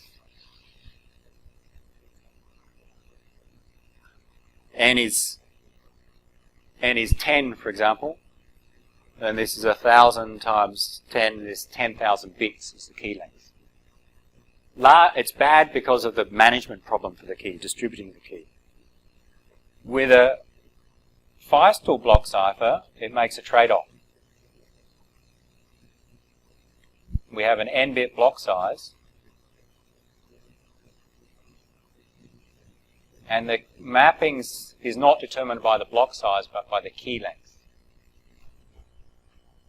We also define a k-bit key, so we set the key length, and the number of mappings depends upon the key length. So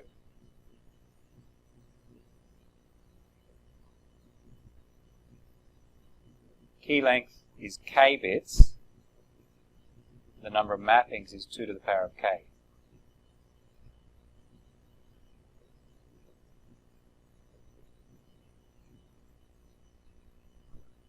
Which is this trade-off of we reduce the number of mappings in practice. Let's say n and k are the same length. With an ideal block cipher, we have 2 to the power of n factorial mappings, which is much, much more than just 2 to the power of n, if n and k are the same. So we reduce the number of mappings, but we have a manageable key length, k bits. So if we define k as 64, say, 64 bits, we have 2 to the power of 64 possible mappings, but we have a manageable key length. If we have a 64-bit block with an ideal cipher, the key length is 2 to the power of 64, 2 to the power of 64 times 64, which is just too large. Here it's just 64 bits. So Feistel structure allows us a much more manageable size in the key length. But by repeating the simple encryption operations provides almost equal security as what an ideal block cipher, and sufficient security.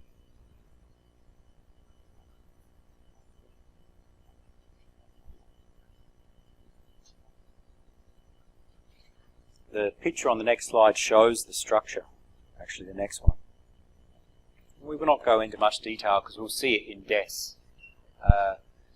It repeats the general design of a cipher. It's not a specific cipher, it's a general design.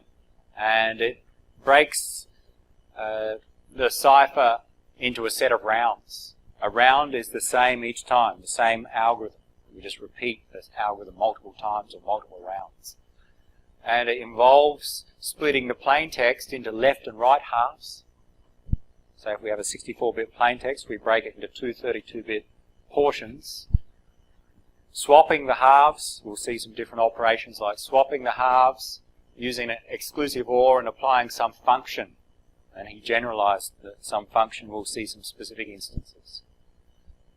and a key as an input, and repeating, and repeat, and repeat as per how many rounds we have. So we'll come back to that when we see DES, because it's an example of a Feistel structure. But the concepts,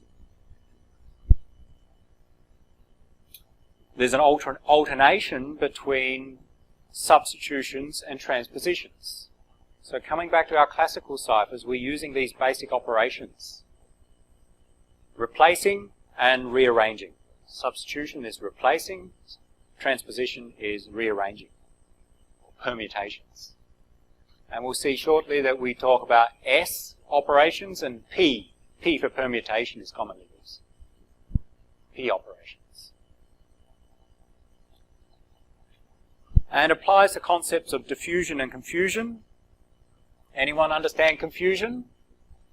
I think everyone's experts, because many people look confused. We will look and come back to these concepts of what do we mean by diffusion and confusion with respect to ciphers. But let's move on from some of the abstract concepts and look at some specific examples. We'll come back to them next lecture.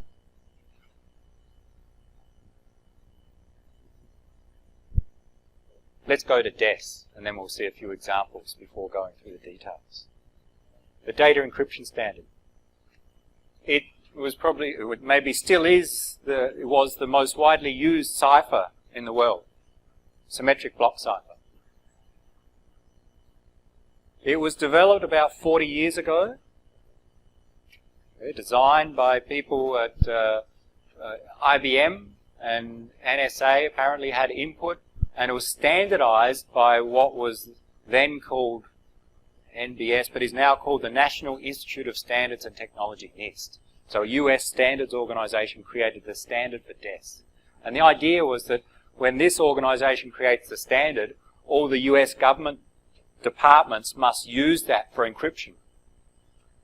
And because the US government is using it for encryption, many companies use it for encryption, and not just in the US, outside. And it's spread across the world in that DES become effectively a worldwide standard for encryption. A symmetric block cipher, it operates on a 64-bit input block. So to encrypt, we take 64 bits of plaintext, and we produce 64 bits output. So we produce 64-bit ciphertext. What if my plaintext is larger than 64 bits? Well, we break our plaintext into blocks of 64 bits in length, encrypt them one at a time, and then we've got different ways of combining those output ciphertexts together. And the next topic we'll talk about how to combine them, modes of operation. So DES just looks at 64 bits at a time. It has a 64-bit key, but we'll see when we look at the details that only 56 bits of those 64 were actually used in the encryption. The other 8 bits were used as a parity check. So a parity check to check if there's any errors. So from a security perspective, it's effectively a 56-bit key. How long does our brute force take against 64 bits? 56 bits. Brute force. Worst case, we need to do a brute force of 2 to the power of 56 operations. If you go back to the last set of lecture notes, what? Days, hours, seconds, if we have ultra-fast machines. From a key length perspective, it's insecure. It's too short nowadays. But in the 70s, 80s, and 90s, it was okay. But now it's not okay. The principles used in DES have been applied in other ciphers. So to overcome the short key length, there were improvements like triple DES. And they are still in use today. So the principles used are used, we'll see, in other ciphers. What we're going to do, and we'll not go through the details today, but in the next lecture, we're going to go through the details of how DES works. But because it's quite complex, what I'll use is take a cut-down version. It works on 64 bits. I cannot write 64 bits on the board and do an operation on it. It takes too long. So some people have developed one for teaching called simplified DES, which will cut things down to smaller chunks, smaller sizes. 8 bits, 10 bits. And we'll go through one example to show the operations. It's not a real cipher, it's just for teaching. But we'll go through that next week.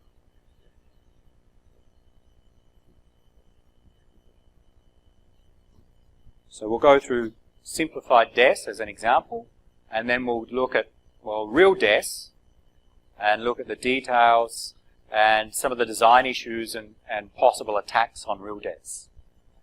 To finish today, I want to move on and look at some software that we can use for encryption. I know we've talked about a lot of concepts today, so let's look at some practice.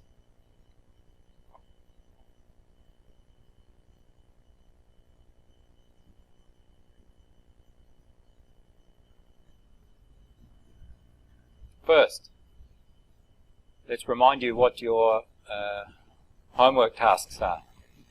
You have a quiz to do before the lecture next week. Okay, you must do the quiz. And there's a new exercise that I've added. But the exercise is not marked or anything, and you should only do the exercise if you understand from the quiz. Okay, I've just added it today. You don't have to do it. It may just help you with understanding some of the more advanced concepts. But before I talk about the exercise, I've mentioned before, and I also pointed on the website, there are some, that's the wrong one, I've written up some examples using classical ciphers and attacking classical ciphers. So in this web page, and you've got a printout, describes how to do a brute force, and more importantly, how to do frequency analysis attacks on very simple classical ciphers. I recommend you read that and understand that, because if you can understand how the attacks can be performed, then you understand the limitations and approaches for attacks on real ciphers. And there's another one about the one-time pad. So I recommend reading that and looking at the example to see, well, why is the one-time pad unbreakable? Why does it provide perfect security? If you don't understand, then have a read through this. And it talks about, with an example, why even a brute force attack on the one-time pad will be unsuccessful. So read them. Coming back, exercise 1. Only do this if you are okay with all the other concepts so far, because it can be time consuming. Quite simple. Here's some ciphertext. Find the plaintext or key. Okay. I give you, I think there's 4 different ciphertext values. For example, this. I give you a hint. All right. Caesar cipher was used. Find the key. Find the plaintext and key. Some are easy. The first one should be easy. Second one, here's some ciphertext. Rail fence was used. Find the key. Then you'll find the plaintext. And I think that one's easy. Most people can do that. 3, some ciphertext. Rows columns was used. This takes a little bit of thinking and a bit of trial and error to break that one. Okay, maybe you could write some software to automate it, but you can do it on paper as well, that one. Those you can do on paper. You can do it with software, fine, but what I don't suggest is find some website that solves it for you. No point. But if you want to write software or use a spreadsheet or some scripting language to automate the tasks, for sure, recommend it. And especially for the last one. Ciphertext 4, monoalphabetic cipher was used, using English only, so the key length is 26 characters, effectively randomly arranged. Here's the ciphertext, find the plaintext. I think most people can do 1 and 2 quite easily.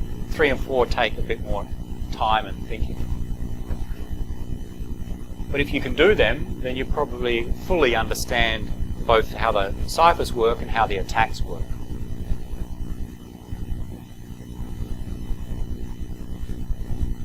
Let's move to real ciphers for the last five minutes or so.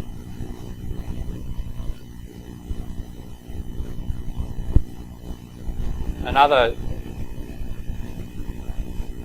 printout I've provided you and on the website here is, well, let's use some software to encrypt. Once we go through DES, let's encrypt something with DES. So you can get different software implementations of many of the ciphers that we talk about. One common open source library and application for encryption is OpenSSL. And we'll use it for demos and examples throughout the course, OpenSSL. It provides a command line interface. It's usually available for most Linux and Mac operating systems already installed.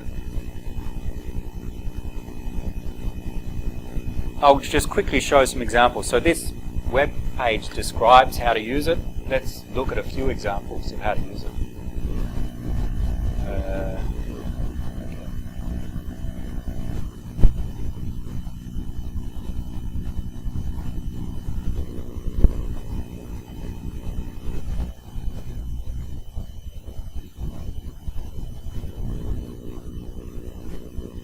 Let's encrypt some data.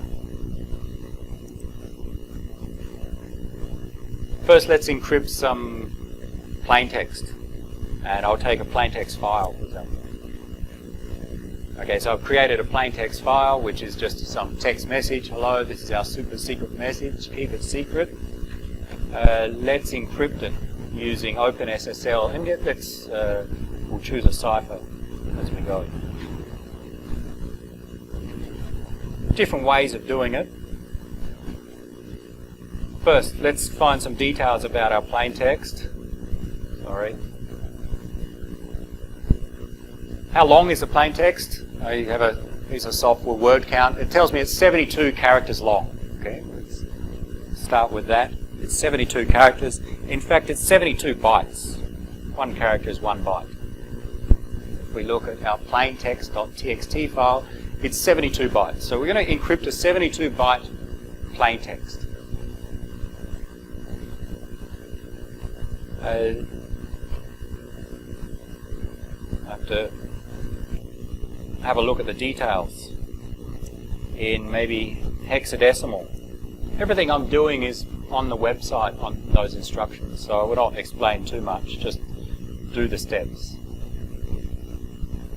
So that's our message. So this is the ASCII, this is the hexadecimal. Remember, our ASCII maps back to binary, or we can represent that binary as hexadecimal values. So HELLO dot space T is in fact represented as these hexadecimal digits, or even nicer, binary. Yeah, hard to see. Do it again. Harder to see. Okay. Of course, I don't expect you to read this, but this is HELLO. Where did we get? O dot space T. So just a binary representation. So when we're applying our real cipher, we're actually operating on the binary form. When we apply DES, AES, and others, we take the binary values and apply our cipher on those binary values. But of course, hard to show the binary values sometimes. So let's encrypt, and I'll encrypt using DES, but we need a key. Okay. I need to encrypt with some key. And with DES, we have a 64-bit key, although we only use 56, we need to specify a 64-bit key. It turns out with the software we can use hexadecimal. I don't have to, I can write in binary 64 bits or 16 hexadecimal digits. Anyone suggest a key for me? 64-bit value or 16 hexadecimal digits? Well, it's best to choose a random key. Remember, a key should be such that, it should be secret, so I shouldn't tell you, but it should be such that no one can guess it. If I choose a key of all zeros, well, an attacker could just try all zeros, and it's not very sensible to choose that value. So ideally, your key should be generated randomly. You should not choose it. You should let a computer generate it for you. So generate some random number. Different ways to generate random numbers.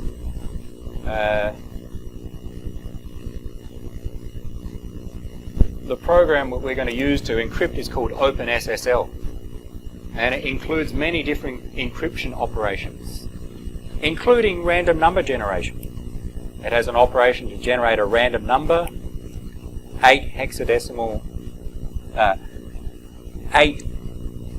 bytes in hexadecimal. That's what we're saying here. There it is. So what I did is generated an 8-byte random number and output in hexadecimal. And that's the value. Sorry if we lose a little bit. Let's make sure you can see it again.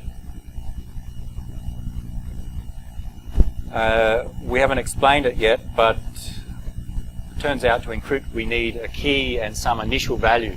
And I'm going to use some random initial value. But let's encrypt. And we use OpenSSL. We say we want to encrypt with a symmetric cipher. What cipher? DES. And in the next topic we'll see that ECB means something, electronic code book, but not so important yet. But DES, ECB. Encrypt, -E. Input, plain text file. Output, ciphertext. Dot ENC, whatever extension I like, it's not so important. Input key, my random value. So use my key to encrypt. And we need some initial value. Let's not explain that yet, but we'll need that. And I'll choose this other random number for an initial value. And sometimes our cipher, when our text is not of a particular length, will pad the plain text. I don't want to do any padding here. It's not necessary. So I'm going to specify an option to not pad. No pad. And done. We encrypted.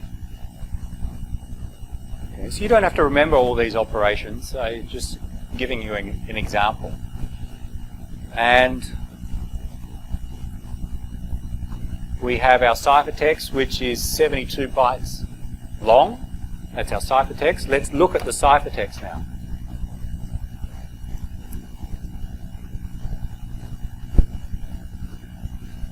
There it is.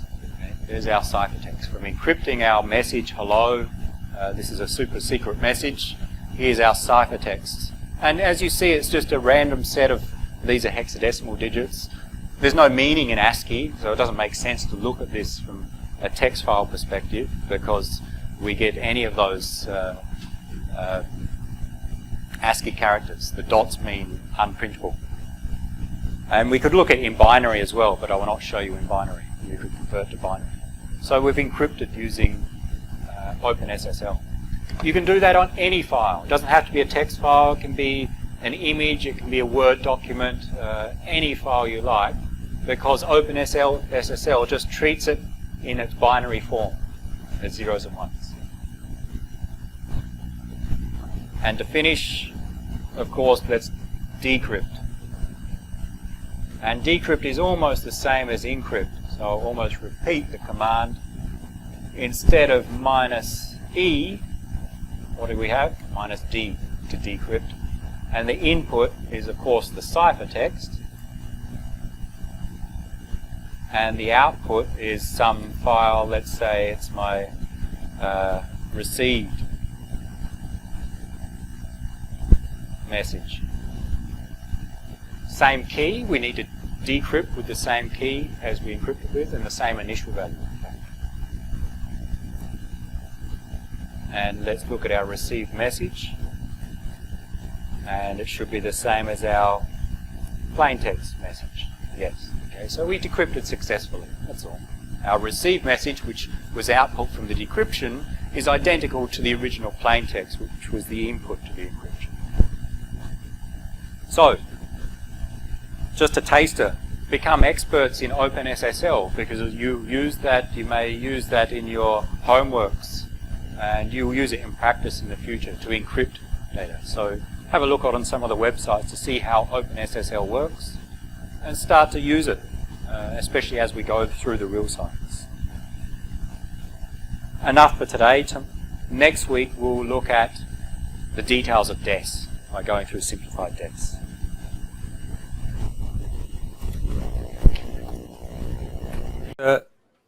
symmetric block cipher that takes 64 bits of plain text input and produces 64 bits of ciphertext as output. So it encrypts 64 bits at a time. It uses a 64-bit key as input, but in fact only 56 of those 64 bits of key are actually used in the encryption. The other 8 bits are a parity check. To demonstrate DES, I'm going to use this academic version of DES called simplified DES. It uses the similar operations, but it just cuts down, instead of using 64-bit blocks, it cuts down to 8 bits, just so we can go through an actual full example, or at least some parts of the example on the screen or on the board. So simplified DES is not for real-world use, but we'll see and compare it to real DES after we go through the example.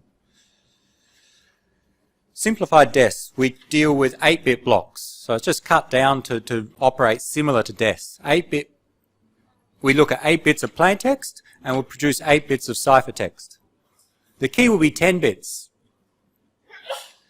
And in real DES we have 16 rounds, that is, we apply some function and then repeat it 16 times. In simplified DES, just 2 to speed things up.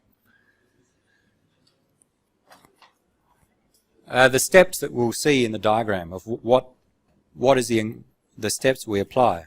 This captures the overall diagram for simplified DES, and it looks similar to real DES, except it has only 2 rounds in this diagram. Real DES has 16. How we read this is that we have to encrypt plain text to get ciphertext.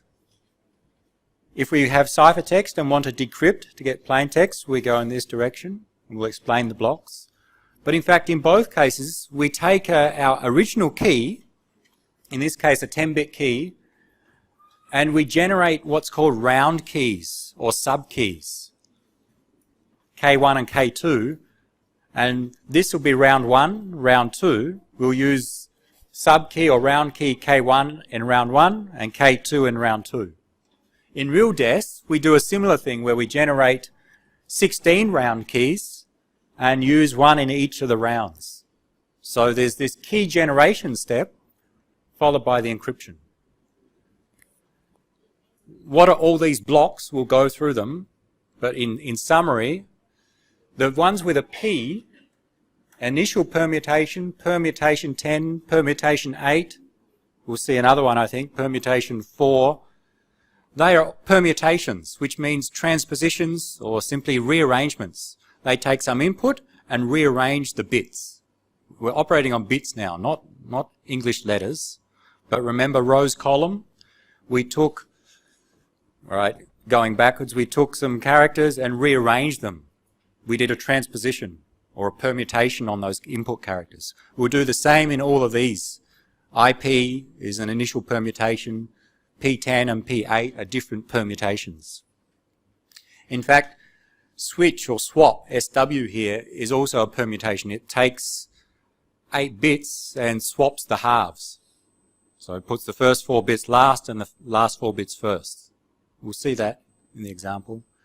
A shift is a left shift. Again, a permutation. Take 8 bits, shift it all to the left, wrap the first bit around to the end. Similar to a Caesar cipher, which shifts to the right. Okay, so just a permutation. That will not help us.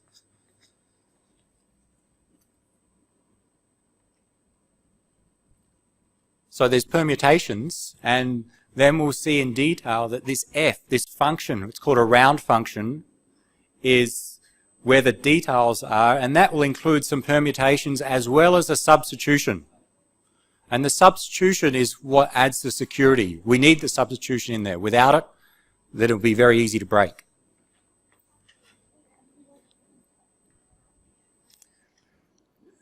Simplified DES as well as real DES, the actual permutations, how we rearrange the bits, is defined. It's standard and it's known by everyone.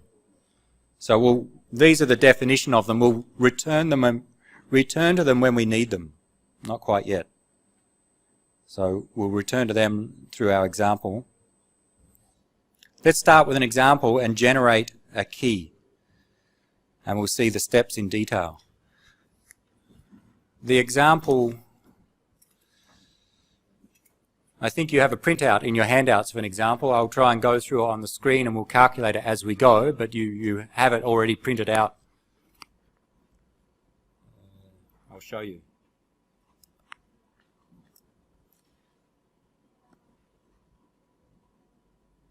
You have this document which gives all the details of what we're going to go through at the moment. So try and follow along and see what's happening.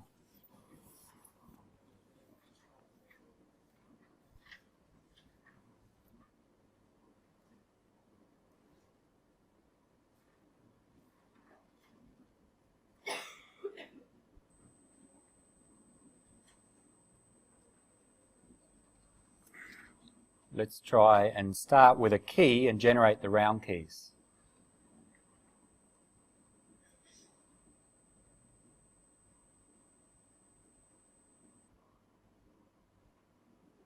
And I've just chosen a random key for this example, so our key that we'll start with, key K, 10 bits.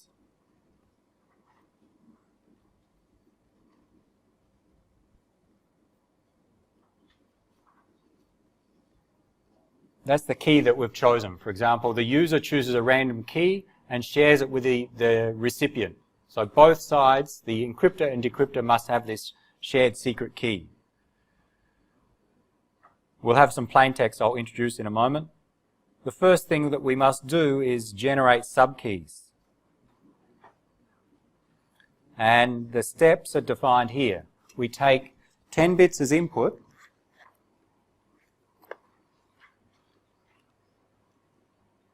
The 10-bit key is input, and the way we read this diagram, so this arrow with the slash through it and 10 means 10 bits are flowing through here in order. P10 is a permutation. It takes 10 bits in and rearranges them in some way, in some defined way, and produces 10 bits out, of course. It's just a permutation in this case. And in fact, we'll treat it as two different halves, the left and the right half, 5 bits at a time. Then we'll do a left shift on each half. LS means left shift. Shift the bits to the left by one position. So with 5 bits, move them to the left, where the leftmost bit will become the rightmost bit. It'll wrap around. We do it on each half, and then we'll feed them in and do another permutation, P8. In fact, this permutation will take 10 bits in and will produce 8 bits out. So it permutates and deletes 2 bits to get the output K1, the first round key. And the outputs of those left shifts will be fed down to do another left shift by 2 positions.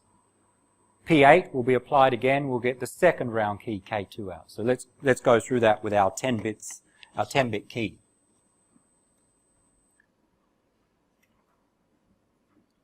So the first thing is we apply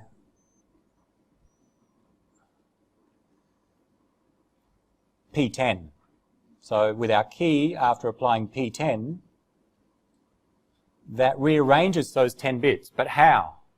And that's defined on one of the slides. P10, if we go back, is defined as, if these are the 10 bits coming in, bit 1 through to bit 10, then the order in which they come out are defined by the second row. The first bit moves to the 7th position, the 10th bit moves to the 6th position, the 3rd bit moves to the 1st position, and so on. So that's a fixed permutation. It just rearranges the bits. We'll see when we look at real desks, it has the same. There's a large list of bits that says, of these 64 bits, we rearrange them in this manner. Why is that coming up? Connect.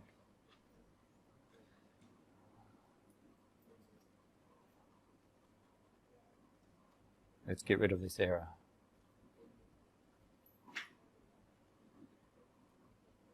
Okay, so let's do that permutation P10 where the 3rd bit will become the 1st bit and so on.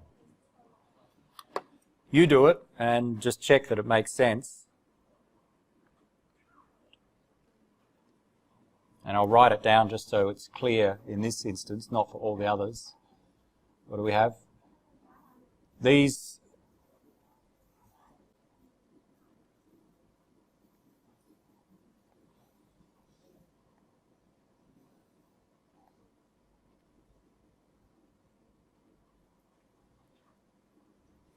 what do we have? 357, 3527,410. That's a 2. We'll go through slowly in the first case, and then we'll speed up as we go through the next steps.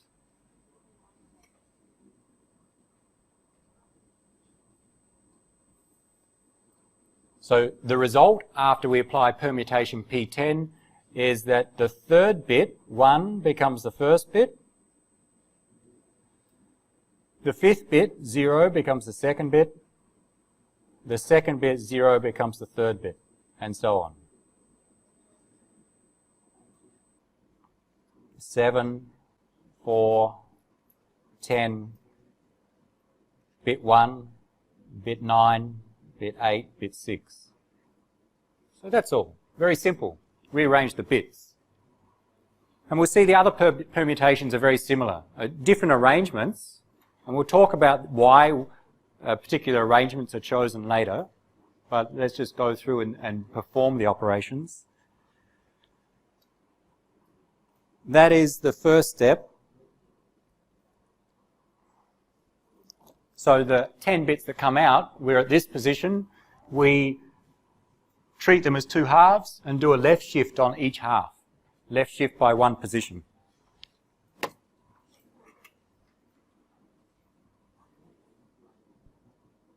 So you split them into 2 halves now, and after doing a left shift, focusing on the first 5 bits, everything moves to the left, where the leftmost bit ends up as the rightmost bit.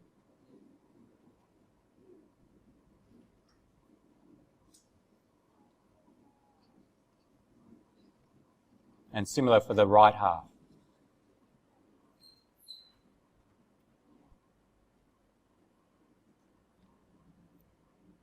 And next, so that's the output of the left shifts, they feed into P8, another permutation. But note that P8 takes 10 bits in, produces 8 bits out.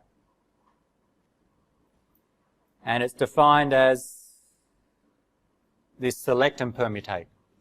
So 2 bits are going to be removed as the output, bits 1 and 2. So we get 6, 3, 7, 4, 8, 5, 10, 9 as the rearrangement. Bits 1 and 2 are going to disappear.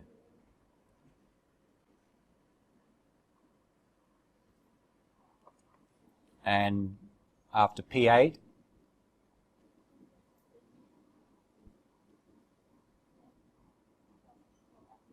we'll get 8 bits, and they'll be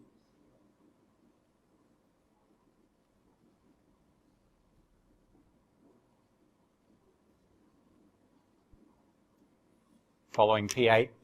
The first 2 bits disappear, so now we have 10 bits. They're going to disappear, and these remaining 8 bits are going to be rearranged according to P8, the definition of P8. I will not write down the rearrangement. You need to check back on the slide as to what that definition is. But just mix them up. That is in fact key 1, round key for round 1. We'll use that later.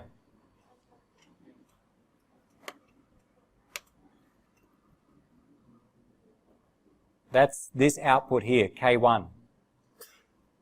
The previous input to P8 is taken again and we perform another left shift on each of the halves by 2 positions.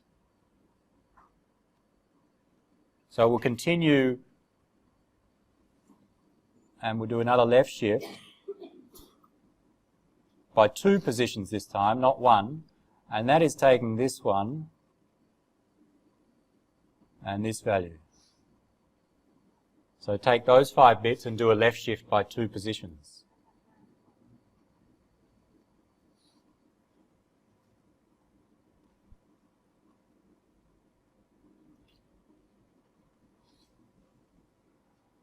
Of course, wrapping around where necessary. So just focusing, for example, here, this bit, if we shift to the left by 2 positions, comes to here, then here. This second bit, 1, 2 positions. So the 2 1s end up here on the output, and the 3 zeros, of course, will be there. So we skipped over P8, that was just used to get K1. And the last step, P8 is applied again. On those 10 bits, apply P8 and you'll get K2. And P8 is the same as it was defined before. Remove the first 2 bits and rearrange the remaining 8.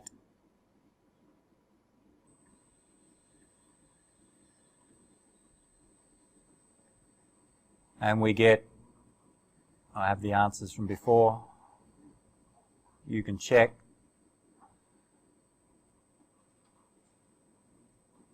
That will be K2.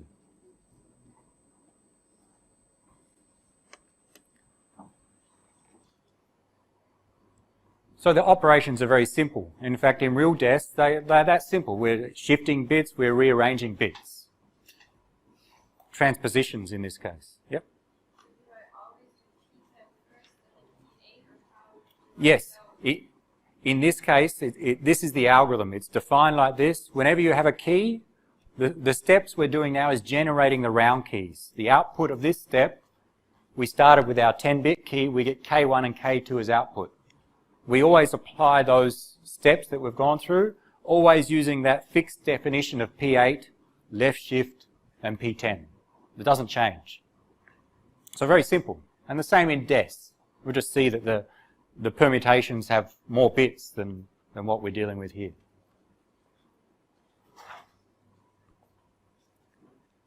So we get 2 round keys. This is the key generation stage. We'll use them in a moment. Just go back, put everything into context. What we just did was this middle part. Whenever we have our input key, the user chosen key, we generate 2 round keys, K1 and K2, by P10, left shift, P8, left shift, P8. And then we'll use those 2 keys when we encrypt our plaintext, and we'll go through that step of encrypting the plaintext. But it turns out with simplified DES and even real DES, decryption also uses those same round keys. So when someone receives ciphertext and they want to decrypt, they take the same 10-bit key, follow those exact same steps, and they'll get the same values of K1 and K2. And we'll return to it, but we'll notice that decryption follows the exact same steps as encryption. Encryption, we'll see, is IP, F of K, SW, F of K, IP, the inverse IP. Decryption, exactly the same steps. The only difference is that we'll use the round keys in the opposite order. In encryption, K1 is used first and then K2. In decryption, K2 and then K1. The benefits of encryption and decryption being the same operations is that you only need to implement it once. You implement encryption and you now have an implementation of decryption. That's a significant practical advantage. So let's now encrypt some plaintext.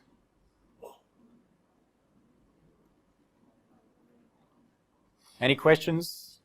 Easy so far, and it will only get easier as we go.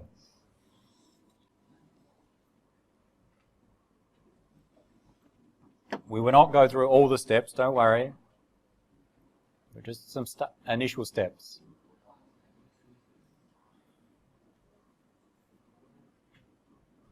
Let's try again. We'll need K1 and K2, and we'll need some plaintext to encrypt. I've chosen some plaintext. We'll return to K1 when we need it. Some random plaintext.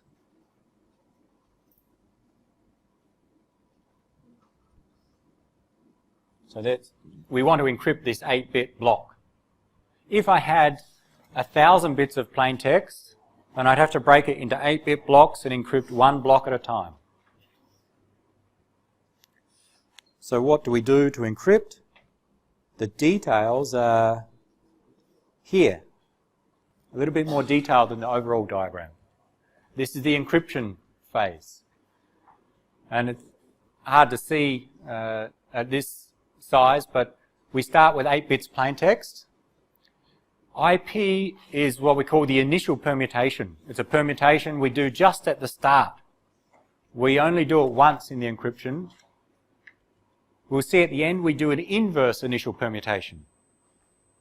Okay, nothing complex there. And then these two dark grey boxes are the rounds. And they involve some permutations. In fact, EP is expand and permutate, meaning we're going to take 4 bits in and produce 8 bits out. So we take 4 bits, expand to get 8 bits, rearrange. We're going to take our key K1, which we just generated, an exclusive OR with the output here. We're going to split it into 2 halves and feed 4 bits at a time into the 2 S boxes. S0, S1 are called S boxes. Substitution boxes. So the operations we've seen so far are just transpositions, permutations. The other main operation in cryptography is a substitution. We're going to replace bits with other, or sets of bits with other sets of bits. So we'll see the details of them. We'll take the output, they'll produce 2 bits out. We'll have another permutation. We're going to XOR with the left half of our original output here. We'll get 4 bits and 4 bits, and then we'll swap the halves, and we'll do it all again. 1 round, a second round. Let's go through just the first few steps, and then we'll give you the answer, so you can check if you need.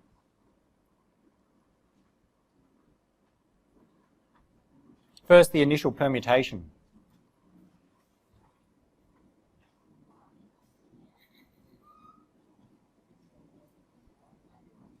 And like the other permutations, it's defined. Bits 1 to 8 become rearranged in this order. Okay, so that's fixed. It's always fixed. It's always those values. Rearrange, and you get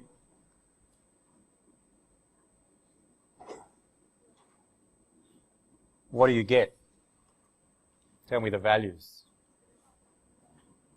Try it.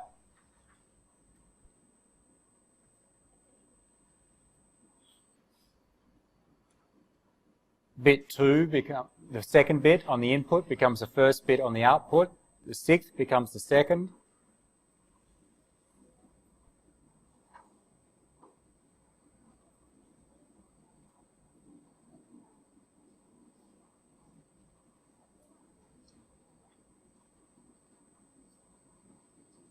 And so on. What have I done wrong? I've got the wrong answer in front of me. Sorry, I'm going to go back and start again. I've got the wrong plaintext. Lucky I noticed before we got halfway through. Let's try a different plaintext, because I only have the answer to that one.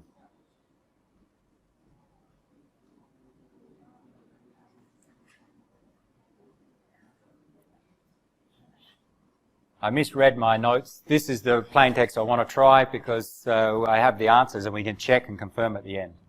Let's forget about the first plaintext. But we do the same initial permutation. The second bit becomes the first, and the 6th bit becomes the second, and so on. And in fact, where I misread is that that becomes 1,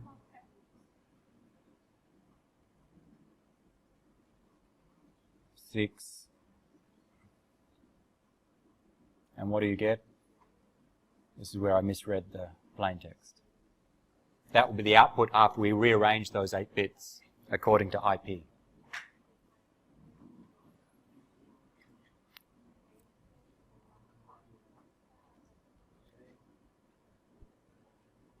That is the output of IP, and in fact now we operate on 2 halves.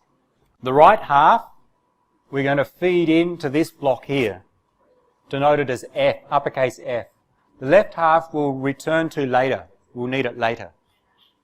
So the right half, the right 4 bits, we expand and permutate. and then XOR with the key K1.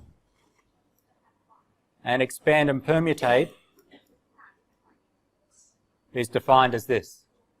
4 bits in, we're going to repeat those 4 bits and rearrange them as defined, that the first bit becomes the second bit and the 8th bit. The second bit on input becomes the 3rd and the 5th bit on output, and so on. So we expand and permutate only on the rightmost half.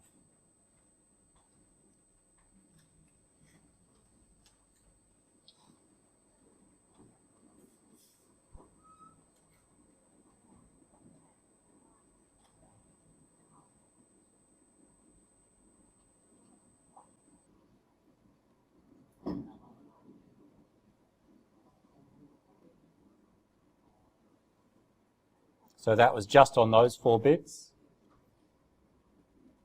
Then we XOR with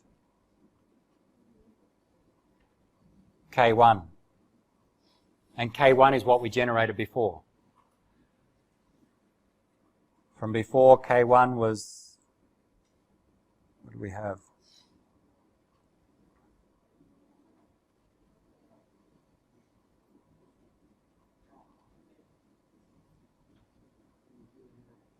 If you do an XOR between those 8 bits,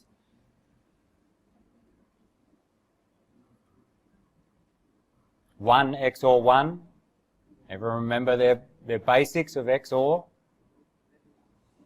When they're the same, we get 0. When they're different, we get 1.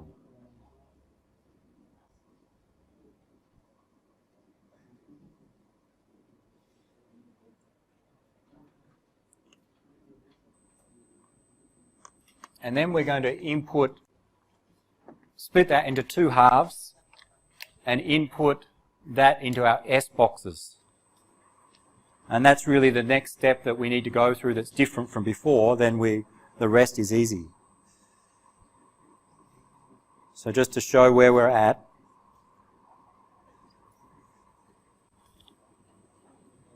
we had 8 bits out of our expand and permutate. We XOR with the K1 and take 4 bits into S0 and 4 bits into S1.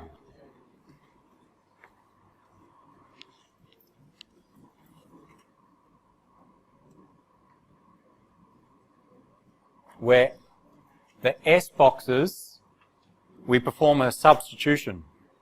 And the way that we use it, the S boxes are also defined. The substitutions, like our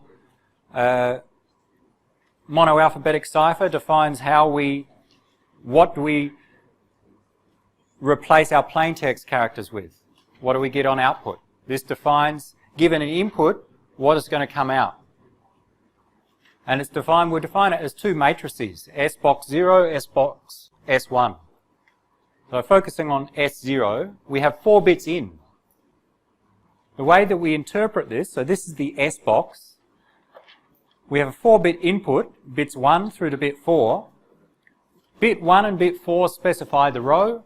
Bit 2 and bit 3 specify the column. And we just do a simple matrix lookup, and with the element that we find becomes the output, where we label our columns and rows in binary. So 0, 1, 2, 3 in decimal. So row 0, or in binary, 0, 0, 0, 1, 1, 0, 1, 1. And column 0, 1, 2, 3. And bit 1 and 4 specify the row. 2 and 3 specify the column. So what's the output? Find out the output when we feed these values into our 2 S boxes.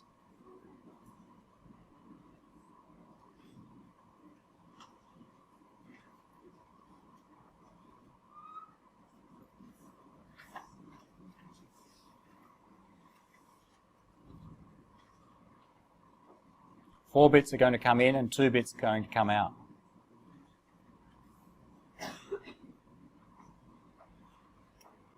With S1, the row is going to be 0, 0, and the column, 1, 1.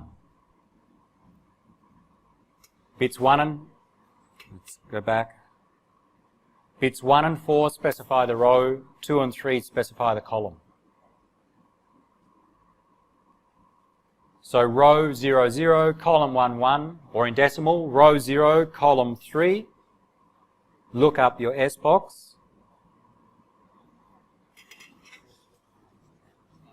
Row 0, the first row, column 3, the last row, output 1, 0. Okay, so it's just a look up on that defined substitution box. So the output for S1 will be 1, 0. And then do the same for the right 4 bits to get S1.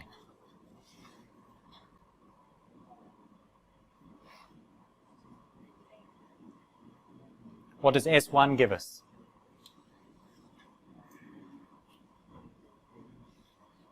First and fourth bit, column, second and third bit, and just do a lookup in the S box.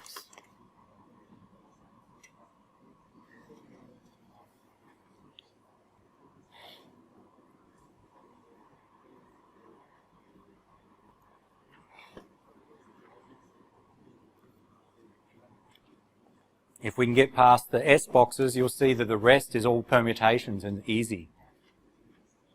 Any questions on the S boxes or the other aspects of simplified DES so far?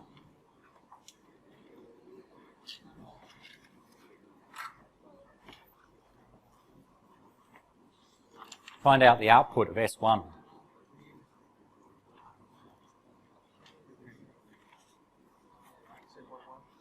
Is it 1, 1?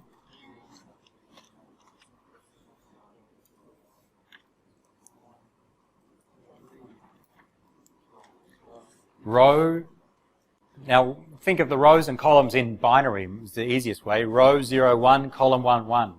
So when we look at our matrix, we, if you want to convert a decimal, then 0 through to 3. 0, 1, 1, 1. In S box, S1. The second row, 0, 1. The last column, 1, 1, produce output 1, 1. Okay.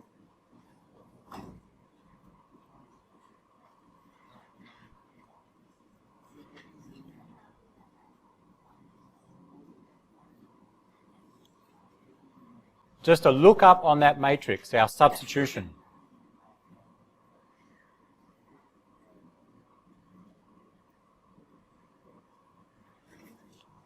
We are the output of S0 and S1. We have 4 bits.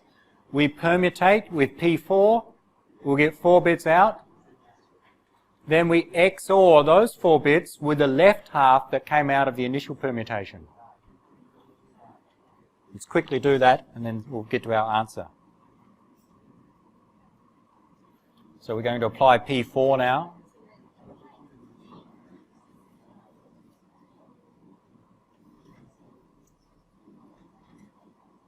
Four bits into P4.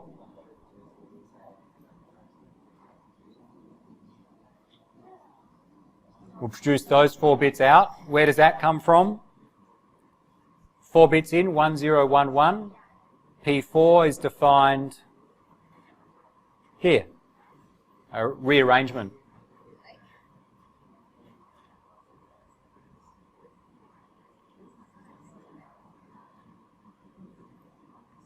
Bit 2 becomes the first bit, and then the remaining 3 bits at the end.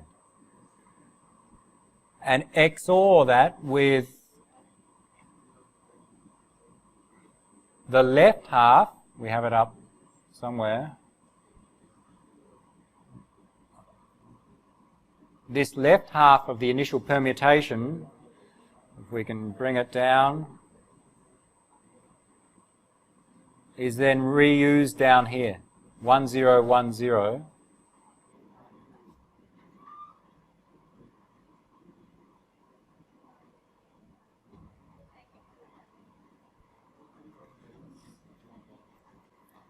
This 1, 0, 1, 0 is the left half from our initial permutation output. You can follow it up on here or on the slide. It comes from the initial permutation. Exclusive OR.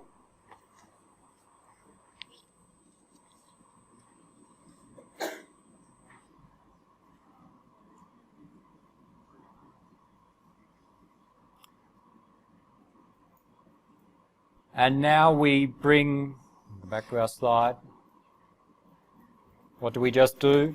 We just took the 4 bits out of P4, exclusive OR with the 4 bits from the initial permutation. We get 4 bits out. Combine it with the original right half of the initial permutation. I'll bring that down. The right half here is now reused.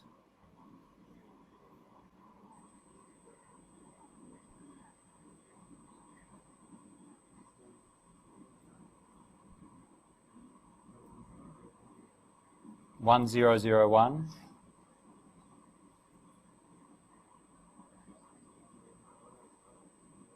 And the last, in fact, that's the end of our round. That's the end of the round. We swap the halves and then repeat all of it again. Repeat the round again.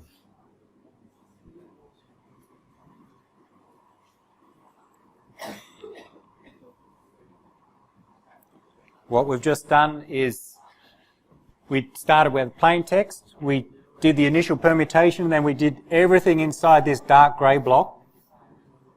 Now we're going to swap the halves and then we repeat everything inside the dark grey block, but using K2 as an input at this step.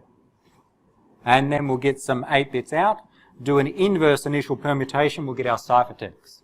So let's swap the halves and then I'll give you the answer. You can do the rest in your own time.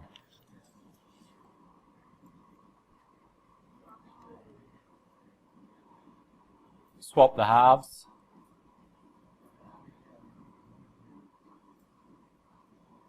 So this is the swap.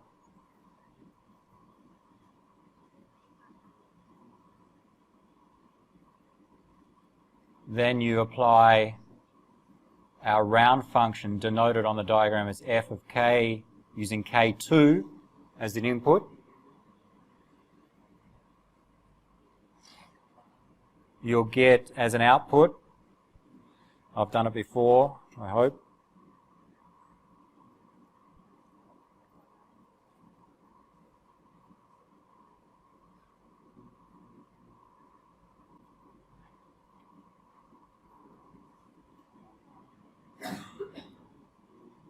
as the output, you'll get 8 bits of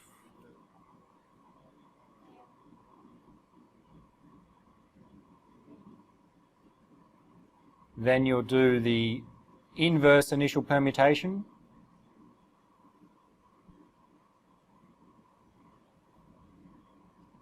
And you get your output ciphertext.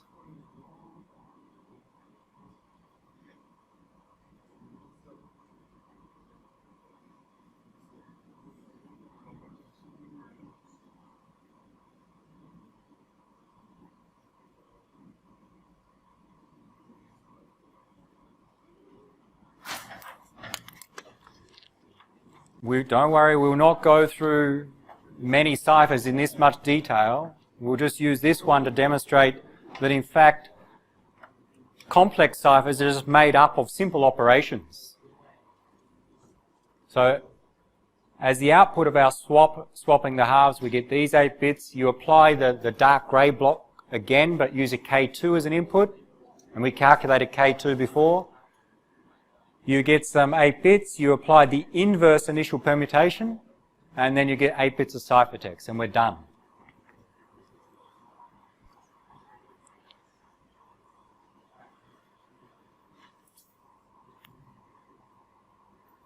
You, as homework, will try and work out what the inverse initial permutation is.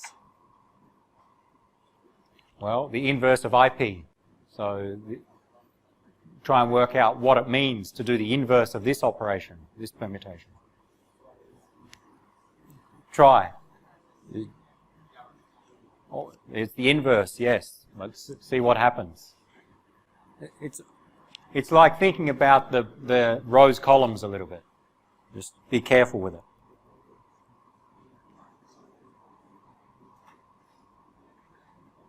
So we're done. We've encrypted using simplified DES. If we want to decrypt, in fact, we do the exact same steps, except we take our ciphertext, 8 bits, exact same steps, but we use K2 first in the first round and then K1. Okay? So just rearrange the ordering of the keys.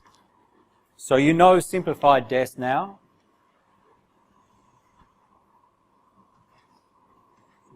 To finish in the last 2 minutes, that was the example we went through. Comparison of simplified DES and real DES, some aspects. So simplified DES is just for educational purposes. Real DES, some of the differences. All right, now we have 64-bit blocks, not 8. And we have 16 round keys. It turns out the round keys in real DES are 48 bits. So K1, K2, K3 up to K16 will each be 48 bits. They'll be derived from the original input key. Right? The initial permutation is 64 bits. The function f, if you look in the diagram, operates on 32 bits. Simplified DES had 2 S boxes. Real DES has 8 S boxes. For the same concepts. 16 rounds, not 2 rounds. This is this concept of keep applying transpositions and substitutions and you get better and better ciphertext from a security perspective. So you could go away and do simplified DES if you had the definition of all those operations. And for your reference, I included them here, just taken from the textbook. Real DES goes through 16 rounds. Here's the initial permutation, IP, and the inverse.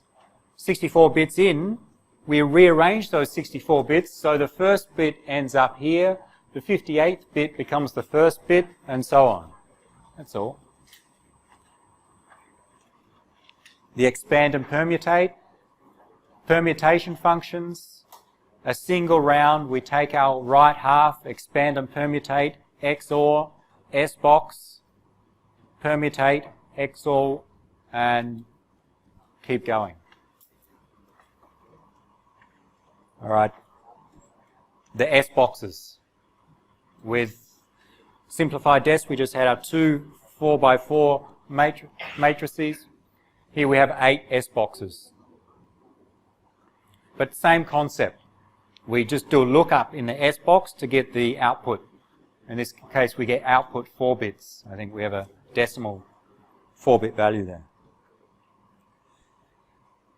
And it's slightly different in the key generation, but it's not much more complex.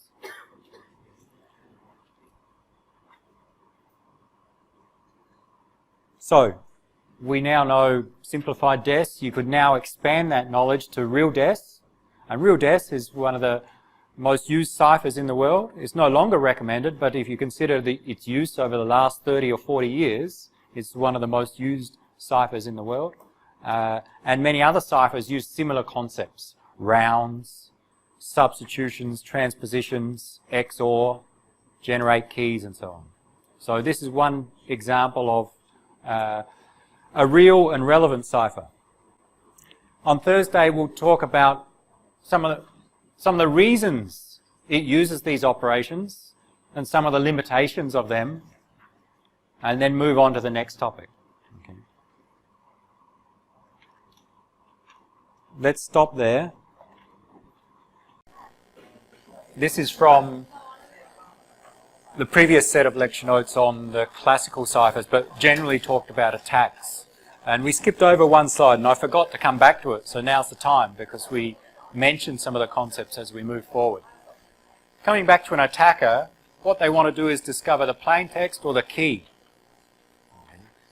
Getting the key is better because then you can, if the other users don't know, then you can easily decrypt subsequent ciphertext that you come across. The attacker, we assume, knows ciphertext, so we can obtain the ciphertext, and we know the algorithm being used. So that's an assumption. Hiding the algorithm is usually not possible, adds very little extra security. We'll see And we'll see today in some attack where the attacker often makes use of known pairs of plaintext ciphertext. And that's what we'll see in some extra attacks, some different attacks. We've mentioned brute force again before, so you know about brute force. Try all keys. So you need to know how many keys and how many keys we can try per second to work out how long a brute force attack takes. Cryptanalysis, we've seen some attacks, for example, in the quiz, the monoalphabetic cipher, we can use frequency analysis. That is, take advantage of the fact that the plaintext and the ciphertext exhibit similar characteristics in the frequency of letters, diagrams, and so on. And there are other types of attacks that can be performed on real ciphers. Often, so now moving away from brute force, often the other types of attacks, there are some common techniques which are applied against different ciphers. So there may be attacks specific to one cipher, like DES, but it won't work on AES. But then there may be some general techniques that may work across a set of ciphers. And we're not going to go into any details of those techniques. We may see, today we'll see one example, we may see a few later, but just to mention some of the methods, the general methods. Linear cryptanalysis is really trying to find think of some linear equation that relates the ciphertext back to the key and back to the plaintext and solve effectively that equation. But it can be very complex. And differential cryptanalysis is looking at differences in across different ciphertext values to try and work out how that maps back to a key. We'll see meet in the middle attack today. That'll become clearer.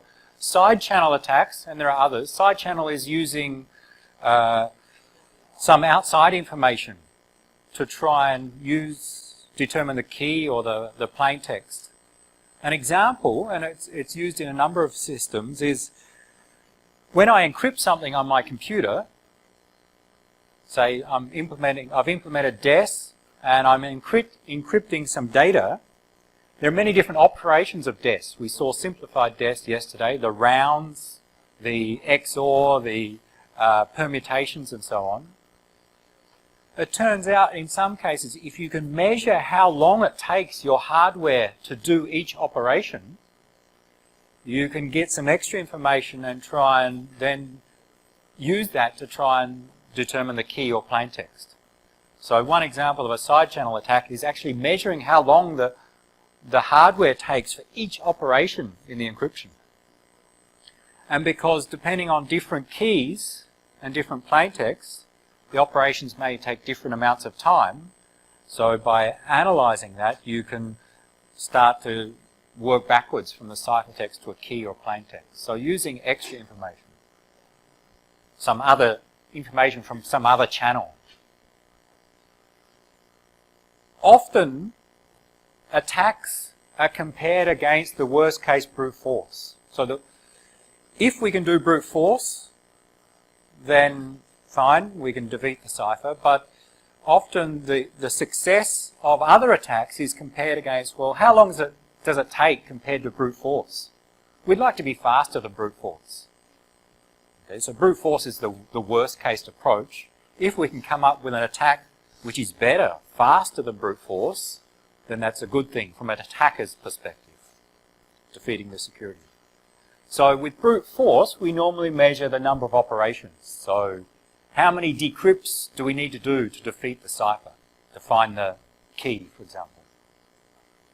Which depends entirely on the number of keys and the time, and the time depends upon how long each operation takes. So a cipher with a 64-bit key takes, worst case with brute force, 2 to the power of 64 operations to find the key. So we use a similar metric to measure other attacks. How many operations does it take to find the key? Should be better than brute force if that attack is ever any use. So if a brute force attack takes 2 to the 64 operations and we've got some other attack that takes 2 to the power of 60 operations, then we'd say that's better than brute force and is the weakness in the cipher. But the other thing we'll see that other attacks use is not just that they take many operations, but to work, often they require some memory to store information while they're performing the attack. The less memory required, the better it is from the attacker's perspective. And often they require knowledge, the attacker requires knowledge of past pairs of plaintext ciphertext. So the attacker has some ciphertext, they're trying to find the key. Often attacks assume that the attacker also knows some other ciphertext values which were produced with the same key from some plaintext, and the attacker knows both the pair of plaintext and ciphertext, but they don't know the key. So how many pairs of plaintext ciphertext and particular can we choose particular values has an impact on how we measure how successful an attack is. Some classification of that information known by the attacker, not this slide, is here. What is known? From the attacker's perspective, okay, let's imagine we're the attacker trying to defeat a cipher. The worst case for us, well, first, in general, the more information I know, the better it is for me to be able to attack a cipher. So the worst case for the attacker is knowing very little. The worst case is knowing just the ciphertext and the algorithm. We assume in all these cases we know the algorithm, and if we just know the ciphertext, then we need to take that ciphertext and the algorithm and determine the key or the plaintext for that ciphertext. Normally we look for the key. But it can be a little bit easier for the attacker if they know some pairs. In addition to the algorithm and ciphertext, they know some pairs of past plaintext ciphertext. Somehow, they've discovered some past ciphertext values and the corresponding plaintext, but not the key. So that's what we mean by plaintext ciphertext pairs. Plaintext was encrypted with a key to get a ciphertext. The attacker knows the plaintext and ciphertext, but they don't know the key. They're trying to find that. That information can help the attacker to try and find the key. How do we get a past pair of plaintext ciphertext? Maybe the plaintext became not important and is no longer considered secure and is made available, so the attacker can learn the plaintext without knowing the key. The simple example, I think I may have mentioned it before, is that, okay, some ciphertext is some information about some event happening in the future.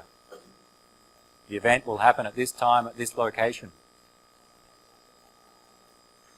After the event happens, the attacker knows the ciphertext. They also can determine the plaintext because they know that the event happened at this time and at this position, so they can determine what the original plaintext was without knowing the key. So there are a number of cases when the attacker, we assume, knows pairs of plaintext ciphertext.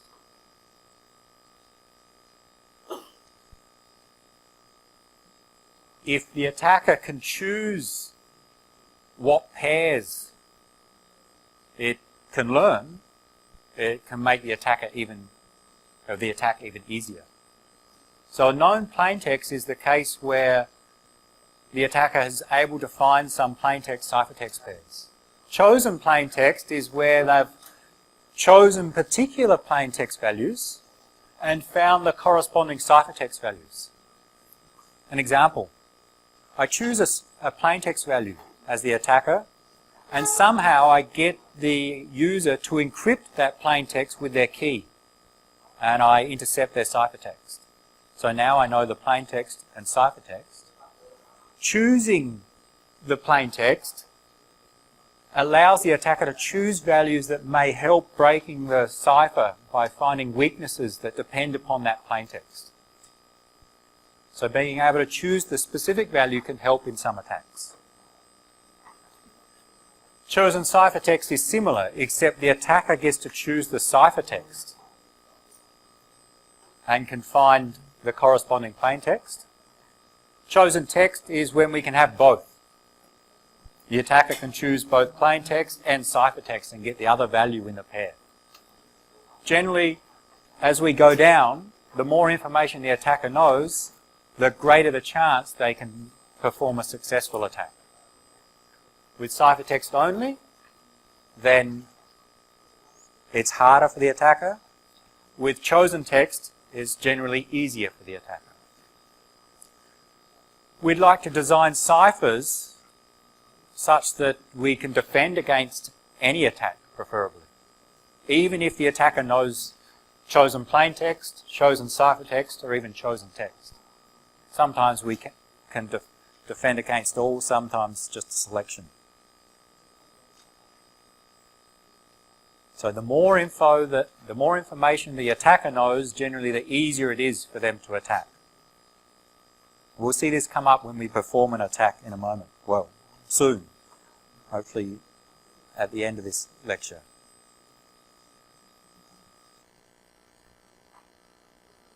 And the last thing that we missed over, how do we measure security? Well, the absolute measure, we can say a cipher is unconditionally secure, means it's perfect in terms of security. That is, the ciphertext has no information such that an attacker can find out the correct plaintext or key. So a cipher which is unconditionally secure has that property. The only known cipher that is unconditionally secure is the one-time pad. We've seen the example of the one-time pad. Even if we try a brute force attack, given some ciphertext, we cannot determine the correct plaintext or key. So it's perfect in terms of security. It's unconditionally secure. Under no conditions is it insecure. No other ciphers are known to be unconditionally secure. There are conditions in which they are insecure. So therefore, to be practical to compare ciphers, we talk more about computational security.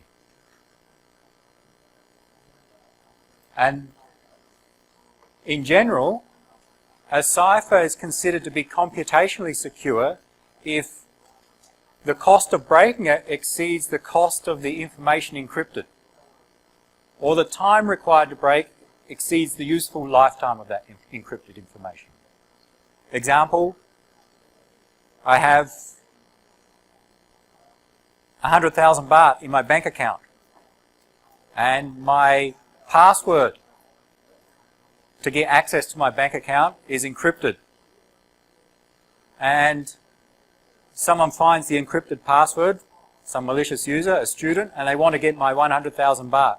So they go and they buy many computers and do a brute force attack against my password, and they spend 1 million baht to find the password. They get the password. They get into my bank account, they steal my 100,000 baht.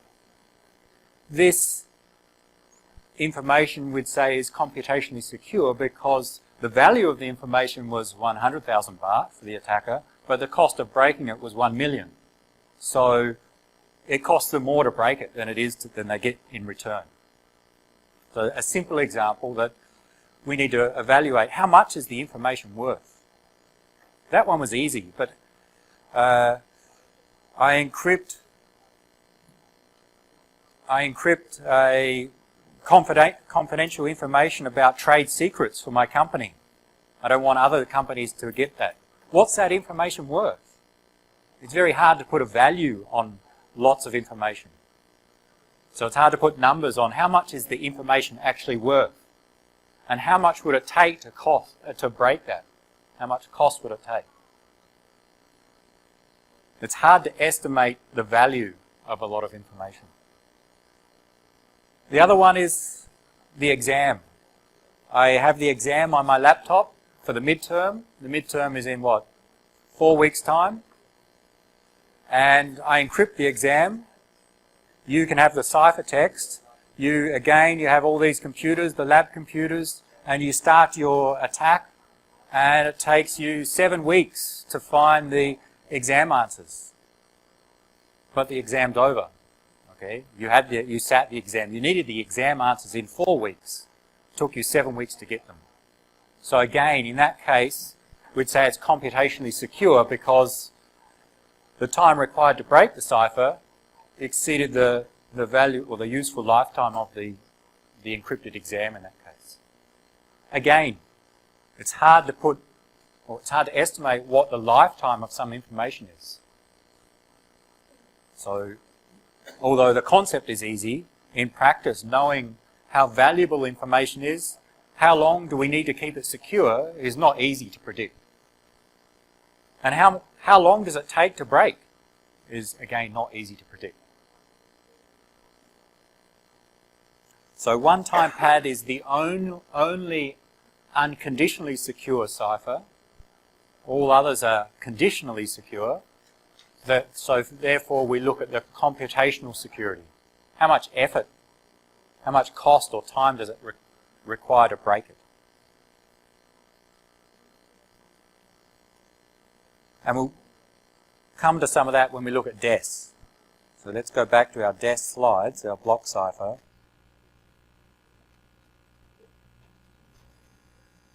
And there's 2 concepts we skipped there on DES as well. DES and the Feistel structure and many block ciphers in general use the concepts of diffusion and confusion. And one of your favourite scientists come up with these concepts, Claude Shannon. Some of you took ITS 323, we saw Shannon capacity equation about how much information we can send across a channel. Shannon came up with that. Shannon also did a lot of work on security, or the concepts of security. Security and data communications are closely aligned. It's about representing information and getting information in an efficient way from A to B. So there's similar concepts. So Shannon came up or defined the concepts of, with ciphers, we'd like to have a cipher that has diffusion and confusion. What do they mean in simple terms? And just go back, the Feistel structure, and including DES, use or apply these concepts. So they do have this.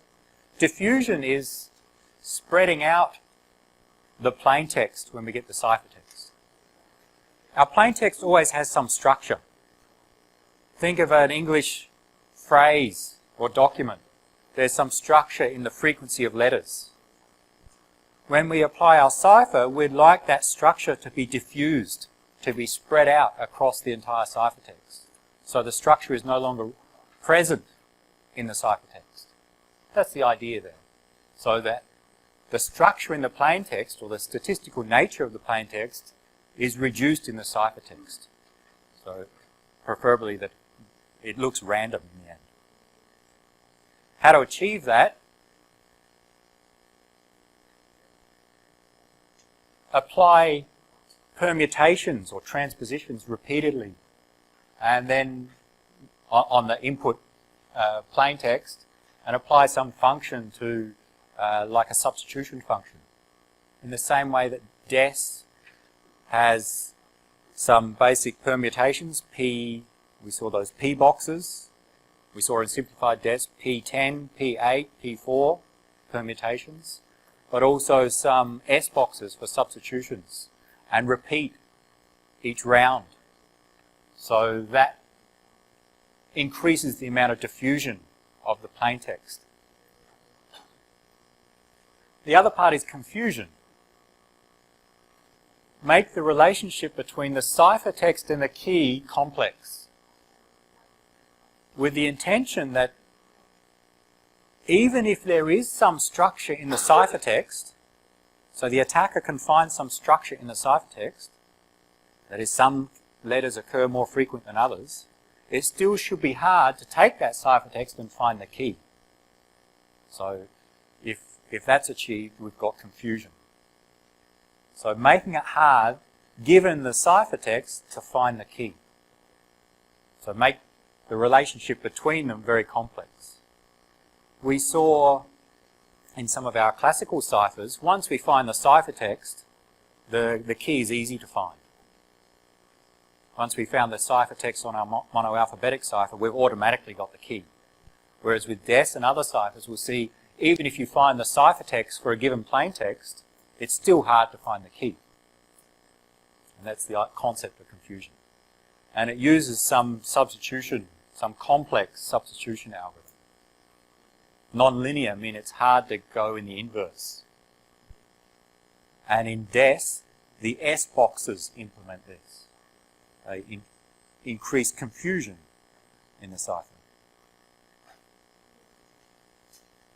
Let's hope it decreases confusion of your knowledge of DES. Let's go through and look at the design characteristics and summarize what we know about DES. We went through an example of simplified DES and then a comparison with real DES. And it's really scaling up. Simplified DES, we make it simple so we can do an example. Real DES just is more S boxes, more rounds, larger blocks, and so on. But the same concepts and operations. You can look through the details of DES.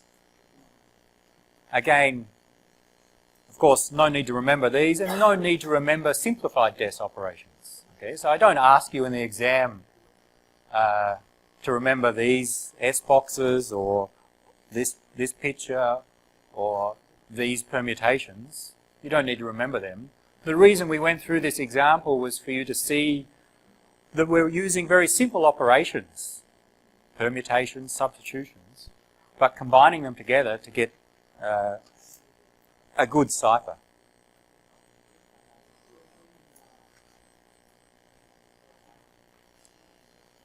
So let's go and look at some design characteristics of DES. Is it good? And one of the measures of seeing how good a cipher is, and it's not just for DES but for others as well, is the avalanche effect. An avalanche, what happens? At the top of the mountain, a small thing starts falling, a small rock falls, and it knocks more rocks, and more rocks, and more rocks, and at the end there's the whole mountain falling down. Okay. The concept is that with ciphers, we'd like to have the avalanche effect with good ciphers, and the effect is that small changes in the input produce large changes in the output. A small change at the start means a large change at the end. And we can look at it from two perspectives, from the input being the plain text or the input being the key. To show that, we'll look at two examples here. First, in summary, DES has the avalanche effect. That is, that's good for security. It's considered designed to be a good design because it exhibits the avalanche effect. And the next two slides give examples of that. The idea is that we have two different plaintext values. They differ by just one bit. If you look, these are in hexadecimal, but in fact it's just the first hexadecimal digit differs, 0 to 1. In binary, just one bit differs in these two input values. So a small change in inputs, what we'd like is to produce a large change in the output ciphertext. And this shows those changes. So we see after a set of rounds. So we start with plaintext, this 0, 2, 4, 6, 8, so on. That's plaintext 1. And the one below it, 1, 2, 4, 6, 8, is plaintext 2. And of course they differ by just one bit, single bit difference. And the delta column shows the number of bits that differ. So at the start, just one bit differs. And then we encrypt through the different stages of DES, real DES, not simplified DES. And what this table shows is the output after each round. DES has 16 rounds. So we take the input plaintext, we apply round 1, and the output, if we encrypt plaintext 1, is this 3CF, and the output, if we encrypt plaintext 2 after round 1, is this 3CF03 and so on. There's only one bit that differs between those two outputs. So a small change in the input so far has only produced a small change in the output. That's not the avalanche effect. But with DES we go through multiple rounds. If we do the second round, we get this output, these two outputs. They differ by 5 bits. After 3 rounds, difference of 18 bits, 4 rounds 34, and we keep going after our 16 rounds and our inverse initial permutation. In this specific example, 32 bits differ. And that's what we aim for. What we'd like is for 2 input plaintext values which differ by just 1 bit. When we encrypt both of them using the same key, we'd like the ciphertext values to be completely different.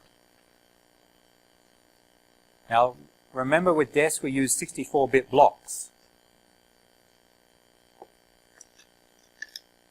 So the output ciphertext 1 and ciphertext 2 are 64 bits in length.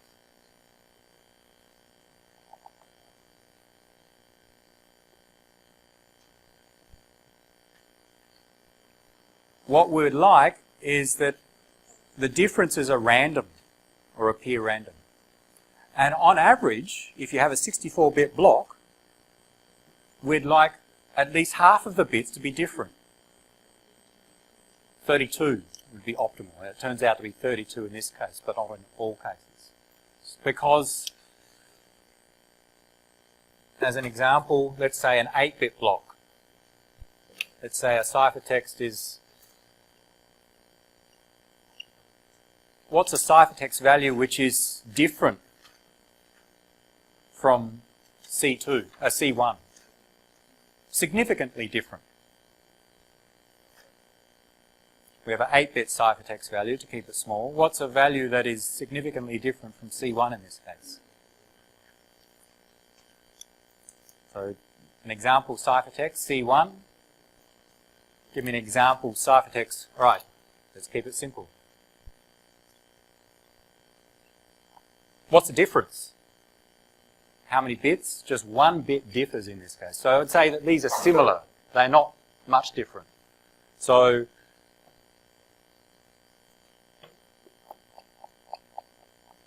eight bits differ. All right, that's significantly different. But now if we have a random or another ciphertext value,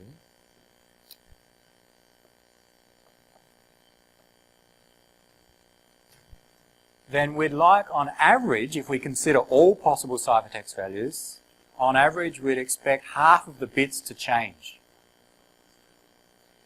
Because what if we have all the bits change? And it's just the inverse all the time. Another random value may be 8 bits. How many bits differ? 1, 2, 3, 4... just 2 random values, 4 bits differ. On average, if we take 2 random ciphertexts, we'd like half of the bits to differ. So with DES, which has 64 bits in the block, an avalanche effect, ideally we'd produce half of the bits different after encryption. In this specific instance we do, 32 bits. In other instances it may vary. It's not always the same. So that demonstrates that the avalanche effect is in effect in this example, and it is in general with DES. And it, in fact, turns out after about round 4, we have this difference of around 32. It goes up and down a bit. So maybe we can just encrypt after 4 or 5 rounds and stop with DES. So the number of rounds, generally the more rounds you add, the more secure the output is, but the more time it takes to implement. So it takes time to do this processing. So 16 was chosen as a trade-off of, okay, we see that 4 may be okay in this case, but maybe in other cases we need 5 or 6 rounds. Well, 16 is, gives us some more freedom, in case there's some cases which don't have the avalanche effect until 6, 7, 8 rounds. But it's not too many such that it's too slow to implement. So choosing the number of rounds was an important design decision. I've asked in exams or in assignments to measure the avalanche effect of different ciphers. You may see some examples later. So understand what it means. The second one is the same concept, but take two plaintext values which are the same. These two values. Encrypt one with key 1. Encrypt the same plaintext with a different key, differing just by 1 bit.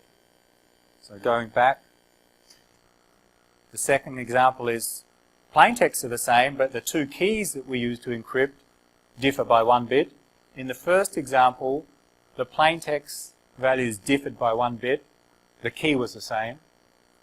And we see in this case where we change the key, again, after 6, 7, 8 rounds, we're getting close to this. About half bits are differing in the output.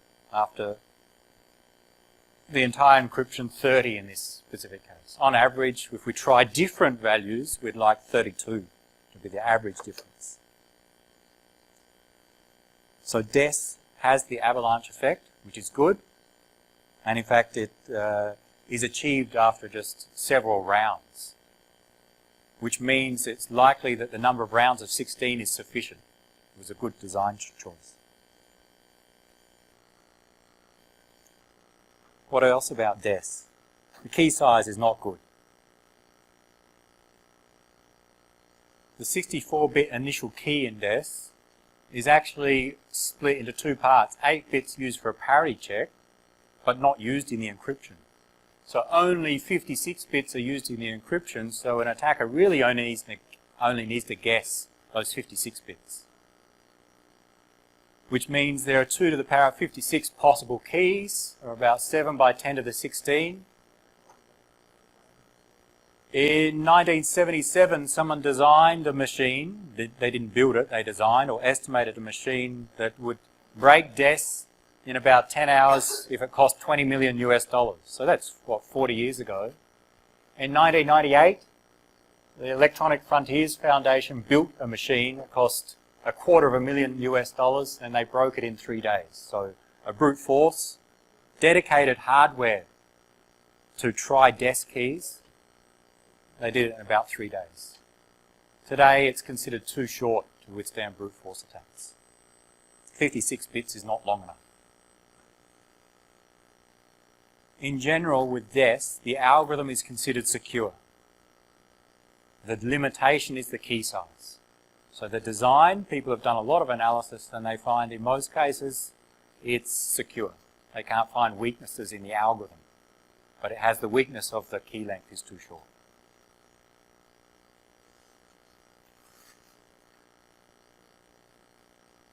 So, one approach then, because many people had software and hardware that implemented DES, being used a lot, they trust the algorithm. How do we make it more secure? Use it multiple times with a different key each time. Take your plaintext, encrypt with DES with a 56-bit key, you get some ciphertext. Then encrypt that ciphertext using DES again with a different 56-bit key, and you get your ciphertext. And now effectively you have 2 by 56-bit keys, or 112 bits. And a brute force against 112 bits is considered reasonably secure nowadays. So the concept was reuse DES by applying it multiple times. And a popular cipher today, and although no longer recommended but still widely used, is triple DES. And ignore this 128-bit keys. We'll look in details and see there are different options for the key length for triple DES. So, yes, it uses 128 bits, but there are other values. We'll see that here. What else about DES? There are some theoretical attacks on DES. Timing attacks. Observe how long it takes your hardware to encrypt and decrypt, and use that information to try and work out what the original plaintext or key was. In theory possible, in practice very easy to defend against by changing the implementation of DES to have some small variations in how long each operation takes. And that makes these attacks, these timing attacks, almost impossible. There are other attacks. By observing how plaintext values change over time, looking at the differences, there are some attacks. So remember, brute force in DES, 2 to the power of 56 operations. That's the worst case. This differential cryptanalysis attack, they could get it down to 2 to the power of 47 operations. Much better. But it required the attacker to have 2 to the power of 47 plaintext values known in advance. So they need to know a lot of plaintext in advance for this attack to work. So in practice, not very useful. And another one, linear cryptanalysis, got it about the same number of operations, and they need 2 to the power of 43 known plaintext values. So if the attacker knows a lot of past plaintext ciphertext pairs, a lot in this case, 2 to the power of 43 pairs, then, which is what, 100 billion different pairs of ciphertext plaintext, then they can do attacks on DES which take about 2 to the 47 operations. About 1,000 times faster than a brute force attack. Still slow. Well, nowadays, brute force is easy against DES. So, because it can be broken in brute force, these attacks, people do not explore them much more because you just use brute force to break it.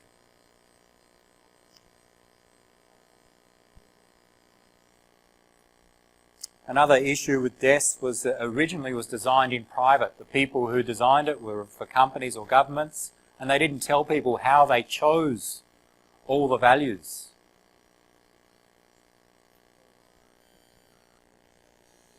These are the S boxes from real DES. They tell us that we take some bits in and we get some bits out. Why is it chosen this way? Or the designers chose it to be this way. And there was no original motivation of, well, why did they choose these values? Why not some other arrangements?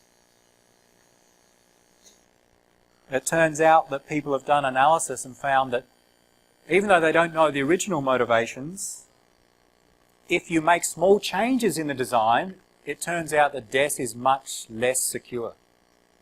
So small changes in those S boxes, for example, means that the avalanche effect is not as good and that there's more weaknesses in DES, which suggests that they chose the design to be strong.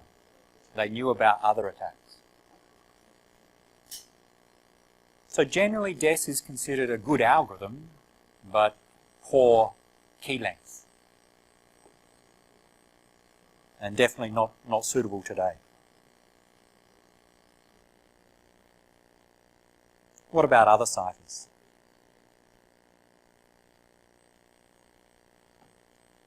Triple DES, AES, and other block ciphers.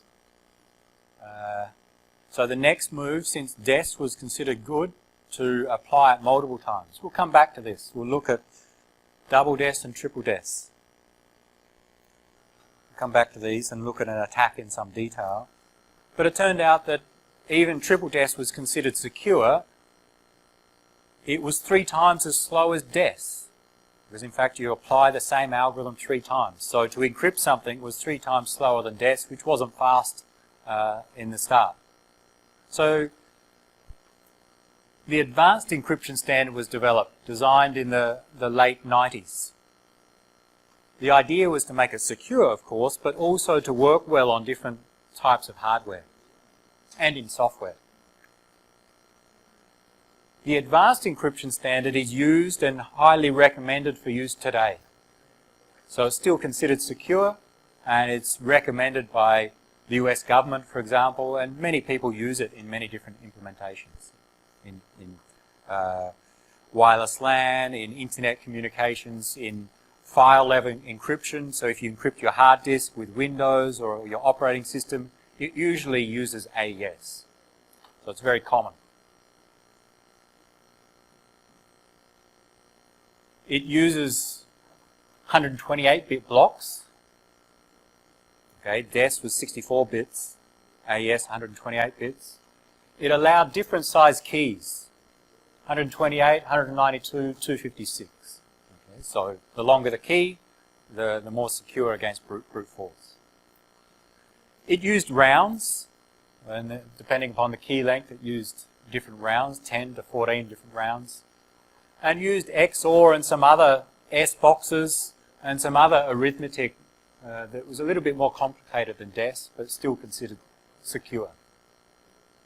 We're not going to cover the details of AES. We just used DES to show an example of one cipher. The other ciphers, we will not go into that detail. We'll just mention characteristics. But AES is considered a good cipher to use today. Generally considered secure.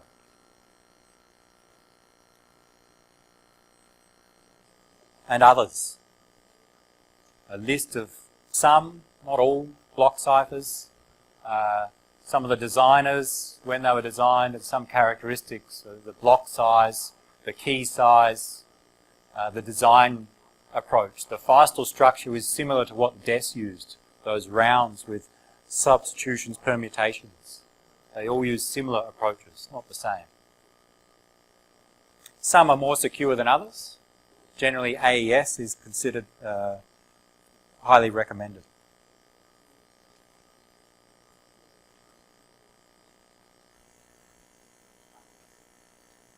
Let's go back to DES, double DES and triple DES.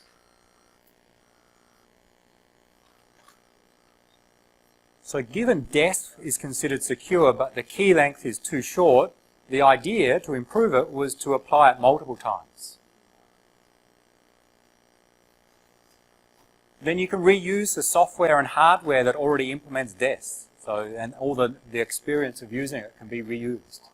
So encrypt multiple times. Each time you encrypt, use a different key. Then for a brute force attack, the attacker needs to guess all keys you use and effectively increases the key length. Turns out double DES is not so good, and therefore triple DES was designed. So let's look at why double DES is no good. That is, and also the general concept of double encryption. It's not just double DES. This is the idea. We have some plain text. Normally, we encrypt using some key and we get output ciphertext. So a brute force requires guessing that key. With double encryption, we take our plain text, encrypt with one key, get some intermediate value, X, then encrypt that intermediate value with the same cipher, but using a different key. And then our ciphertext is the output.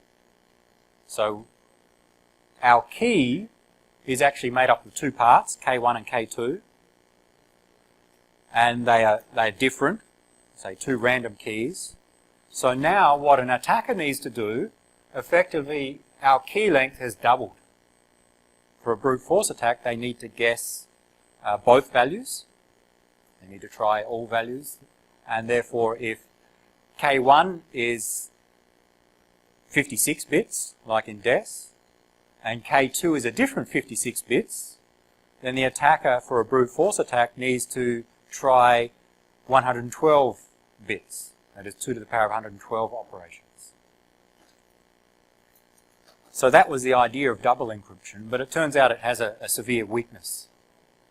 And we'll use an example to go through that weakness, to show how that weakness arrives. And the example, you have one in your handouts, but I created a bigger one, which is a little bit more interesting. So take one of these and pass along. It's a cipher, but a block cipher we'll use as an example. You don't need to do other courses. You can do other courses at other times. Try and solve this. A few more. Enough? Okay. just give this to you. I will show it on the screen and explain what it is. We'll use it as an example. 2 more if needed.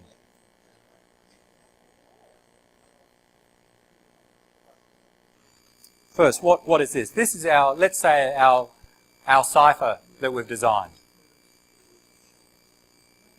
It's a 5-bit block cipher. That is, the block of plain text is 5 bits. We take 5 bits of plain text. We'll apply our cipher. We'll get 5 bits of ciphertext as the output. So a 5-bit block in this case, to keep it small. And we've got a 3-bit key. Okay. So the way to read this table is that with a 5-bit input block, there are 32 possible plaintext inputs, 2 to the power of 5. And I've listed them here on the left column. And then what I've done is said that, okay, if we're using this particular key in the next columns, the keys up the top, 000 for example, if we take the ciphertext 5 zeros, using key 000, the output ciphertext will be 0001. If I used a different key, for example 111 here in the last column, encrypt the same plaintext, the output ciphertext will be 11101. That's the right way to read this table. Plaintext input, different keys along the top, and the corresponding ciphertext that we'll get out of our cipher when we use that key. I've just randomly created this. Okay, this arrangement in each of these columns, I've just randomly mixed them up. If you check, you'll see that this column with a key 000, the 32 values here is just a random arrangement of the 32 possible plaintext values. So we have a reversible mapping. We don't map one plaintext to more than one ciphertext value. There's 32 unique values here, and I've just a different random arrangement in the second and the subsequent columns. So that's our simple cipher that we can encrypt any plaintext 5 bits long, and we'll get a ciphertext as output given one of the 3-bit keys. Consider this as our cipher, and we want to increase the key length. So we have our cipher, like a DES, but we want to apply it 2 times to increase the key length. Our double cipher, double encryption. So what we do is we encrypt twice, but using different keys each time. So the concept is, let's call our cipher ABC. In the normal approach, what we do is we take some plain text in, our cipher ABC takes a key as in and produces ciphertext as output. And the ciphertext it produces is given by that table. Let's say we want to do it differently and use double encryption. We take our 5-bit, and the plaintext is 5 bits. The ciphertext is 5 bits. And the key was 3 bits. Let's say we take our plaintext in, apply ABC once with key 1, and then we'll get an intermediate output, we'll call it X, and then apply the same cipher again on that X value with a different key, K2, then we'll get our ciphertext. So that's our double encryption. Let's see how that works and see how we can attack that. Just to make sure people are awake, with double encryption,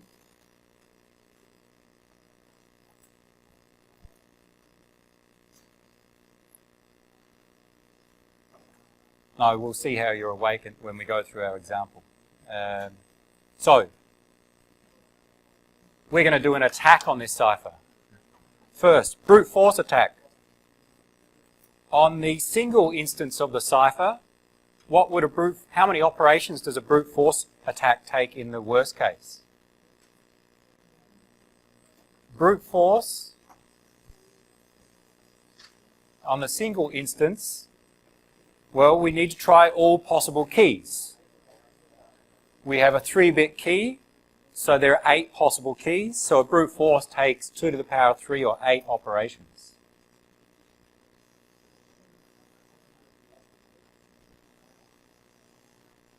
What about a brute force on our double cipher? How many operations? Calculate the number of operations. 2 to the power of 9. No. How many keys do you get to choose from? How many possible keys are there? Think of the key in the double cipher as just being a combination of those two, a concatenation of those two. That is, to encrypt, what I do is I choose K1, 1 of 8, and then I choose K2, 1 of 8. So how many possible values do we have?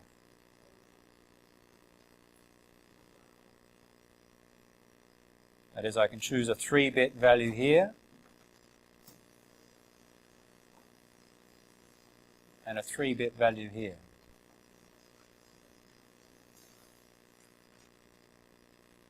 We could say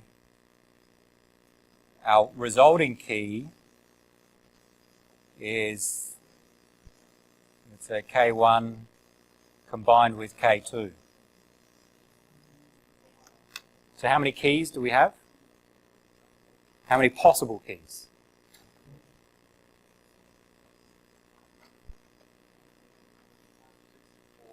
$64. Where does that come from? Mm-hmm. Okay. There are 8 values for the first key. There are 8 possible values for the second key. So let's say we choose the first value for the first key, then we can choose 1 of 8 values for the second. If we choose the second for here, we can choose 1 of 8. We get 8 times 8. Or 2 to the power of 6. We have effectively 6 bits. Okay? 3 bits here, 3 bits here. The resulting key is the combination or the concatenation of those two. So effectively we have 6 bits. We've doubled the key length. With 6 bits, our brute force would take 2 to the power of 6 or 64 operations. Of course, easy to break, but we'll see much stronger in theory than our single cipher, doubling the key length.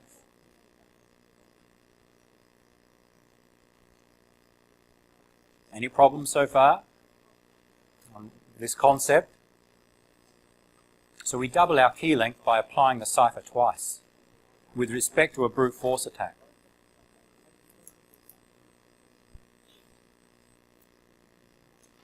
So if I give you a plain text, if I give you a cipher text, if I give you a cipher text output, it's 5 bits, you can try all 64 keys, and one of them will give you the correct plain text.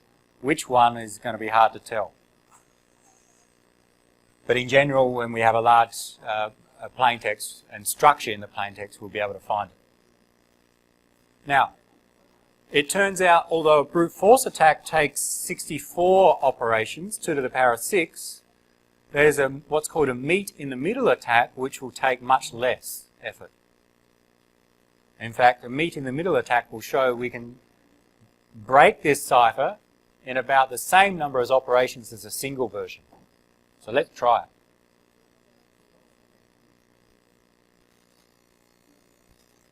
So we're going to apply the double cipher. The meet in the middle attack assumes the attacker knows some plaintext ciphertext pairs. So that's the first assumption of this attack, and I'll give you some, and we'll make use of them. So the attacker now, in the meet in the middle,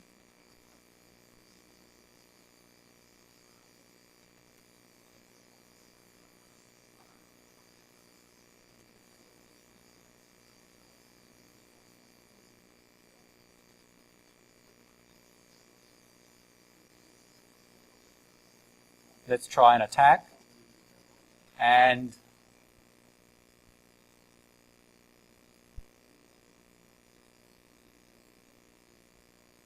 the attacker, for this attack to be successful, needs to know some pairs of plaintext ciphertext, and I'll give you some. I'll give you 2 to get started.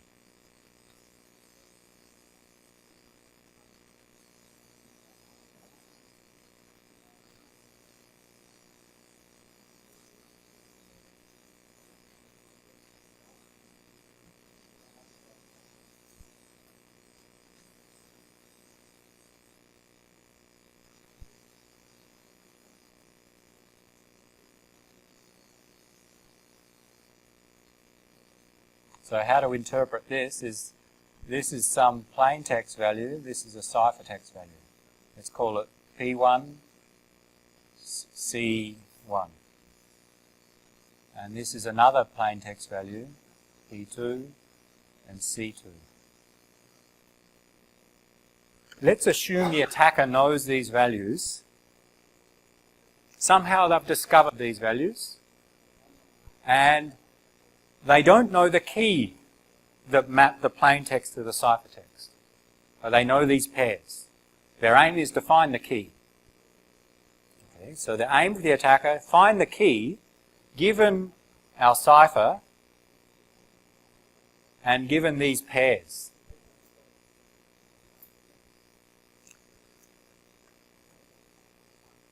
A brute force attack, we could take our ciphertext and try all 64 keys.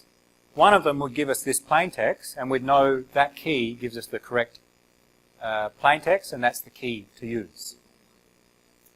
But we can be faster than trying all 64. Let's see how. So the first step for the meet in the middle attack is that we take one of the known plaintext ciphertext pairs, and starting with the plaintext, encrypt it using all possible key values. So we'll start with P1,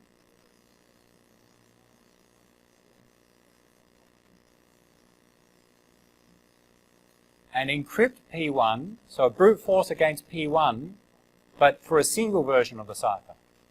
So using different key values. How many possible key values are there for a single version of the cipher? That is, let's go to our picture. What we're going to do as the attacker is, we've got a value of P. We're going to encrypt that using our table with all possible values of K1. How many values? Well, there are 3 bits, so there are 8 possible values of K1. And that's the 8 columns here. K1 of 000 through to K1 of 111. Encrypt that plaintext, and we'll get 8 values of this intermediate value, X. Do that.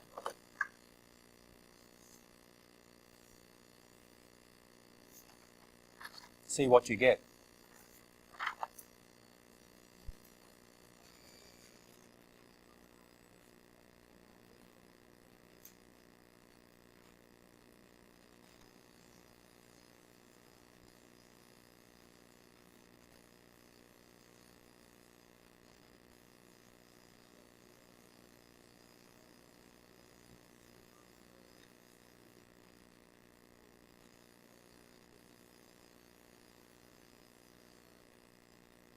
So you take that plaintext and encrypt it with our cipher, our single version of the cipher, and get 8 values of this intermediate output. I'll call it X,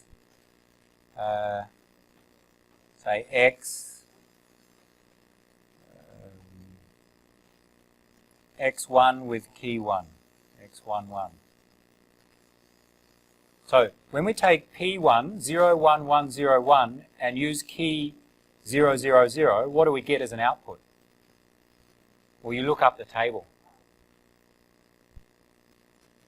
Our plaintext 01101 is here.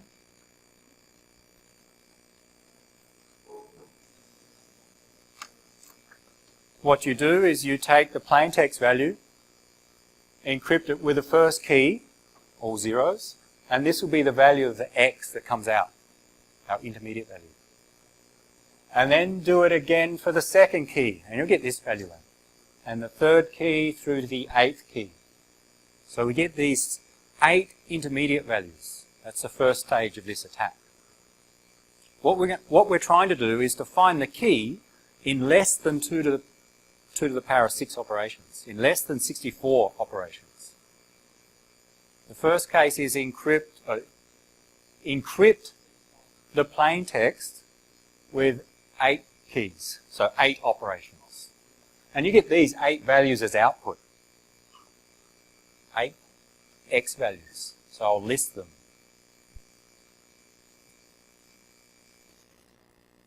You can check. I've got the answers in front of me, but just from that table, that row gives us the 8 possible values.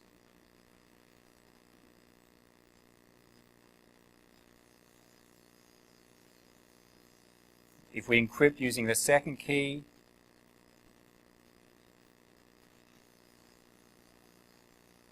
the third key gives us 10.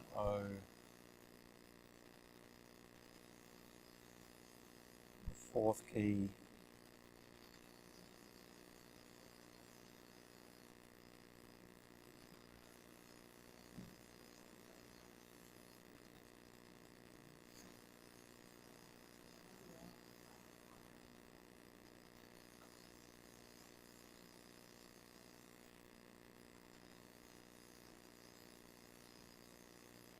Those 8 values are just the row in that table. You check. So the row where the plain text is 01101 for the 8 different keys. So we just encrypt using our single cipher that with all keys.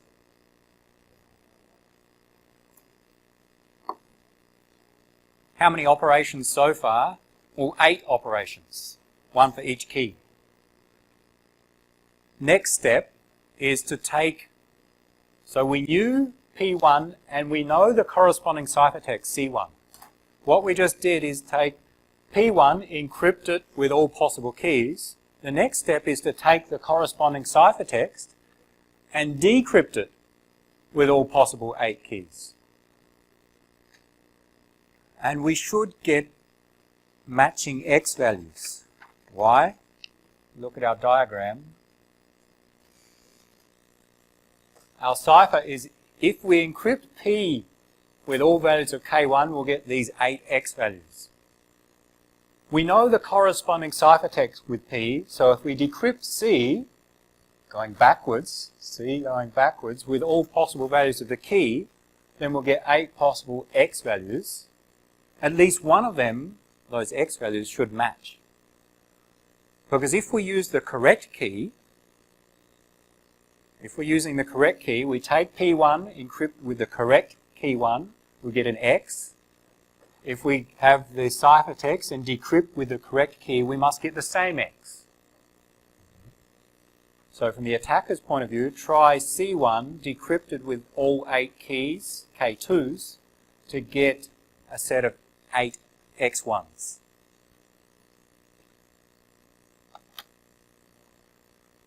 Encrypt the plain text with all keys, decrypt the ciphertext with all keys, with the aim of meeting in the middle.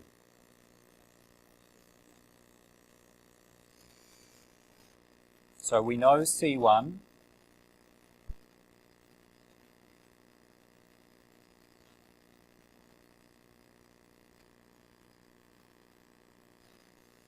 C1 is our all ones.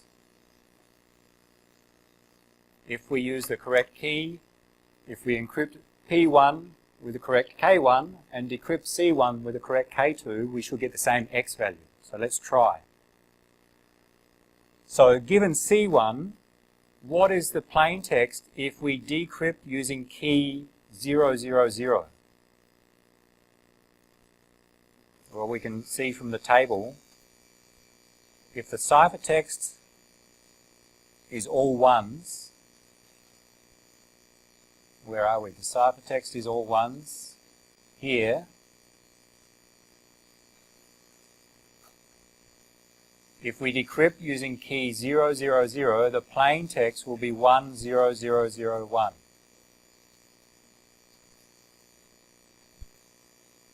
So we're going backwards now, decrypting. This table shows taking the plain text with the keys, we'll get this ciphertext.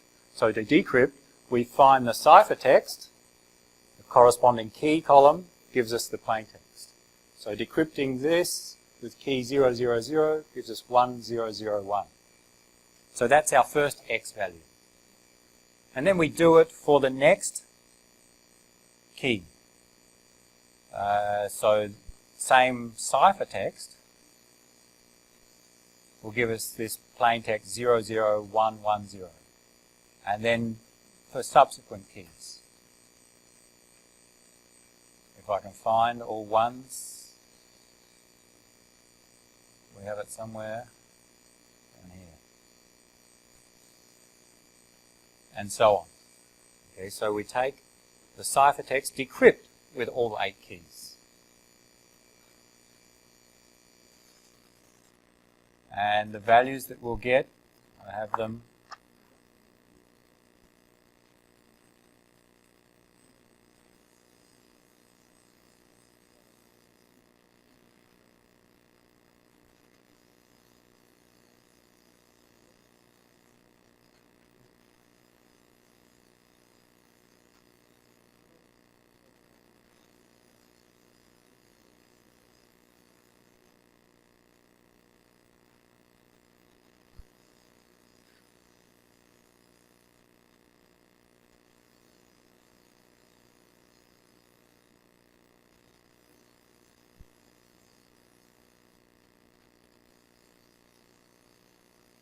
are those 8 values. So if you look up the ciphertext with each of those 8 keys, the corresponding plain text values will be these 8. And what we said is that if we use the correct key, the X values, if we come from both directions, should match. Which X values match? None of them? Yes, some of them do. Don't necessarily look in this way. That is, if I encrypt P1 with this key, I get this value. If I decrypt the ciphertext with any of these 8 keys, these are the 8 X values I get.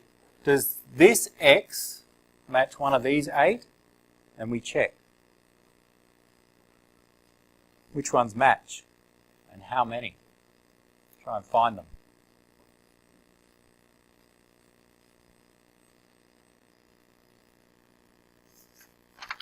You'll see that the first X value is not in the list. 11101 is not in this list. The second one, 00111, do we have occurrence? Yes, we do.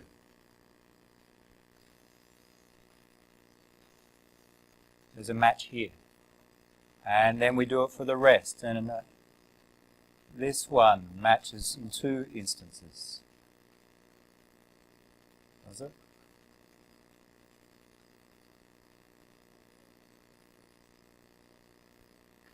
I thought it was in 2 instances. Yep.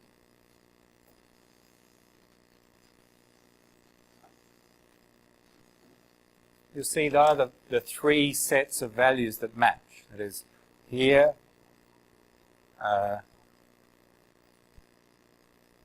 what have I, yeah, 00111, 00111, 01000, 01000. What does that tell us? It tells us the possible keys are either K1, so K1 tells us this value, K2 this value. So K1 being 001 and K2 being 100. Or K1 is 011, produces this X value, and K2 being 111, or K1, K2. So it tells us that we've got 3 potential keys in this case. Let's list them.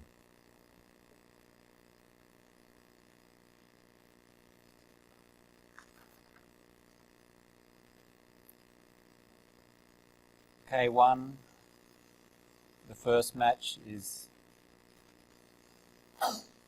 with this value here, and the corresponding K2 that gives us the correct ciphertext would be 100.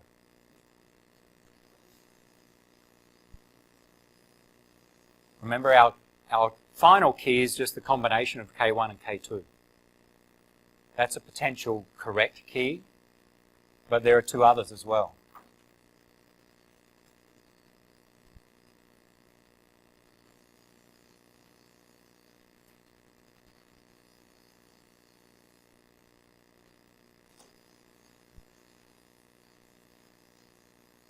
And K1, 100, K2, all ones. So the attacker has now broken it down to being three possible correct values. How do we know which one's the real one? We use our second pair of plaintext ciphertext that we know. So we assumed at the start that the attacker already knew two pairs of plaintext ciphertext. Sometimes they need just one, it turns out. Sometimes, in many cases, there'll be just one correct value and that's it, you've found the key. If not, you need a second pair. And what we do now is check. If we take P2, encrypt with K1 of 001, we'll get some intermediate value. Then take that intermediate value and encrypt with K2, do we get C2? If so, this is the key. If not, try this one or this one. Which one is it? So what you do now is take your P2 and encrypt with K1, find the intermediate value, then encrypt again with K2, and the ciphertext you get, if this is the correct key pair, or set of keys, is C2.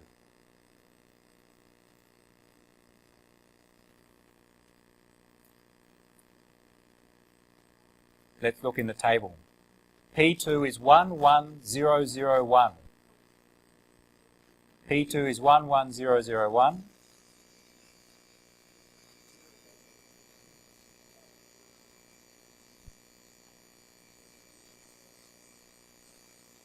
And the first possible key was 010. Is that right? 001. So we try 001. Encrypt P2 with 001. The intermediate value is 5 zeros. And then take that intermediate value and encrypt it with K2. So all zeros, encrypt it with K2, and what was K2? 100. We get this value as an output, 11011. Is it correct? Yes, it is. So what do we just do? We took, if I could fit it in here, we took our plain text, 11001, encrypted with this key, and the output was our intermediate value of all zeros. And then we took that value, encrypted with the second key, and the output was 11011. And in fact, that matches our expected ciphertext C2. We've found our key already. We were lucky in this case. We didn't have to try the second two. But you can try the second two, and you'll see that they don't produce the correct ciphertext. Just to confirm, you'll see that if you take P2 with these two keys, you will not get C2, and the same with the second one. So we have the answer.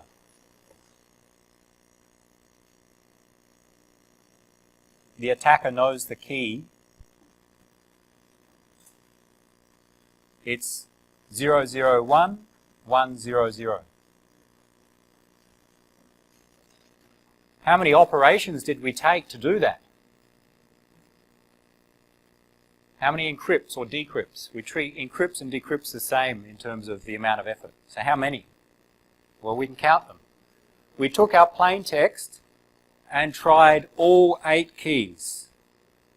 2 to the power of 3, or 8 operations there.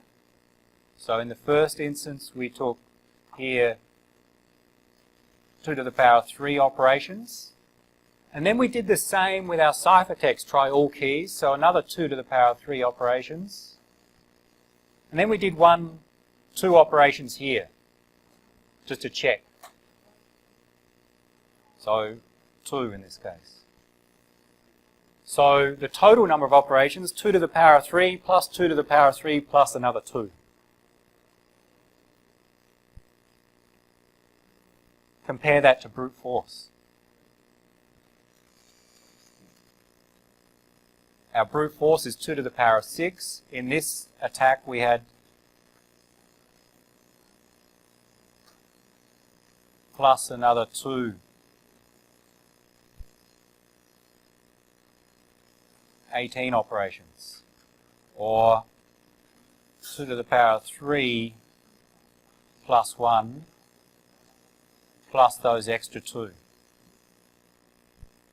2 to the power of 3 plus 2 to the power of 3 is 2 times 2 to the power of 3, which is 2 to the power of 3 plus 1.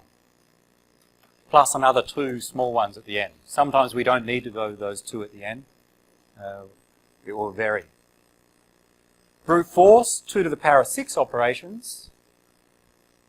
Meet in the middle attack, 2 to the power of 4 plus a couple of others. Extend that from not a 3-bit cipher to a 56-bit cipher of DES. Our example, we use a 3-bit key. Same concept applies in DES. If you use a 56-bit key, brute force in DES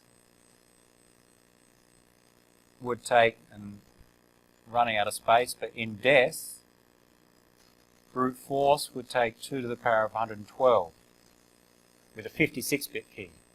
But the meet in the middle attack we see with a 3-bit key is 2 to the power of 3 plus 1 plus a few others. It turns out that this is usually quite small compared to this. So it turns out with, and 2 to the power of 2 times 3 for brute force. With DES, brute force 2 to the power of 12, with a meet in the middle on DES is 2 to the power of 56 plus 1 plus some others. And usually that's quite small. It's compared to 2 to the power of 56. So approximately 2 times normal DES. A meet in the middle attack on double DES takes about twice as much effort as a brute force on single DES. Double DES is about 2 times stronger than single DES, which is nothing. So if single DES takes 2 days to break, double DES takes 4 days, which is nothing in terms of security. It's not secure.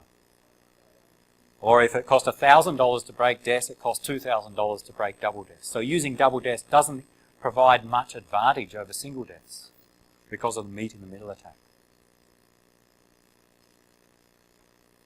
Hence, double DES is not used, and in general, double encryption.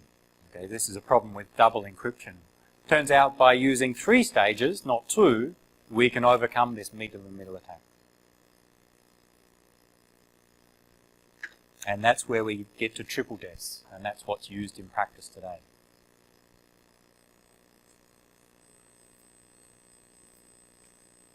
So, we're out of time, so try and get your heads around how to do a meet in the middle attack on double encryption. But in summary, we need some known plaintext ciphertext pairs. That's an assumption. The attacker knows these values at the start. Just 2 normally. Even with real DES, you don't need to know many. You take a plaintext, encrypt with all possible keys, 2 to the power of k, if our single cipher is k-bit key length, and then take that corresponding ciphertext and decrypt with all possible keys, another 2 to the power of k. And then if you find the matching ones, and if you have more than one, then try the second pair. And usually there's not many that are matching. So it doesn't take many further operations to do those second pair. And then you find the key. So double encryption doesn't help. Triple encryption avoids this problem. Let's stop there. Next week we'll move on to the next topic of using modes of operation. How do we encrypt a large document? These are operating on 64 bits, 128 bits. What happens if we have 1 megabyte? And then move on to, I think, public key encryption. Maybe next week we'll get onto that.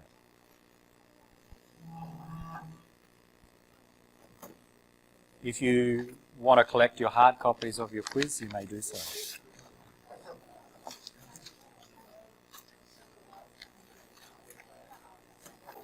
They're in alphabetical order, so you may find your name.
So this topic we're going to get to cover very briefly stream ciphers, and related to that, and a very important part of many security algorithms, is random numbers.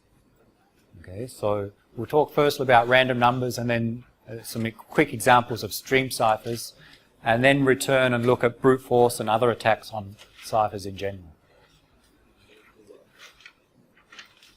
With our block cipher, with AES, for example, it operates on a block of 128 bits at a time, and one mode of AES I use a 128-bit key. And to use a block cipher, a symmetric cipher, the encryptor and decryptor must know the same key. Okay, so we encrypt with one key, we decrypt with the same key. That's the idea of a symmetric cipher. How do we choose a key? Choose a 128-bit value, 128-bit key. Anyone? How are you going to choose one?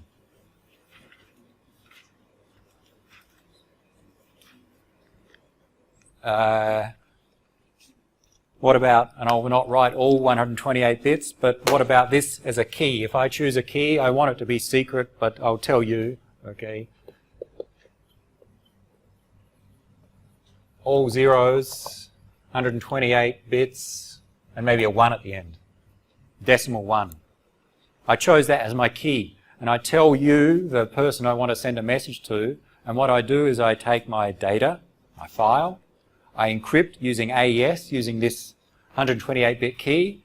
You know the key, so you can decrypt. Is that okay? Secure? Why? Why is it? What's wrong? All right, everyone knows, but let's say I trust you and we don't want someone from IT section to know. So what can an attacker do to try and decrypt the ciphertext that we get? So I take some plain text, encrypt using this key, and I get some ciphertext. The attacker has the ciphertext. Assuming we have a strong cipher, there are no known attacks against the cipher, what can the attacker do to try and break the ciphertext to get the plain text? What can they do? They don't know the key. What can the attacker do? Come on, you need to think like a malicious person. I know. Brute force. Generally, brute force or try and guess keys. Okay, brute force means guess a key. That is, take the ciphertext. Let's, as an attacker, guess, choose some random key, decrypt, and see if the plain text we get from decryption makes sense. If it does, we've found the key. Okay. If it doesn't, we try a different key. We guess a different key. And we keep guessing keys until we get one that decrypts successfully. Now, maybe as an attacker, instead of guessing random keys, maybe you'd start with some structured keys.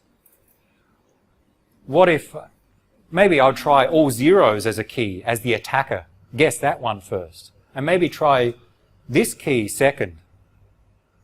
Yes, it can be a random value, but the attacker, if they have some knowledge about how you may choose the keys, they can use that to try those keys first, which gives them much more chance of finding the plain text.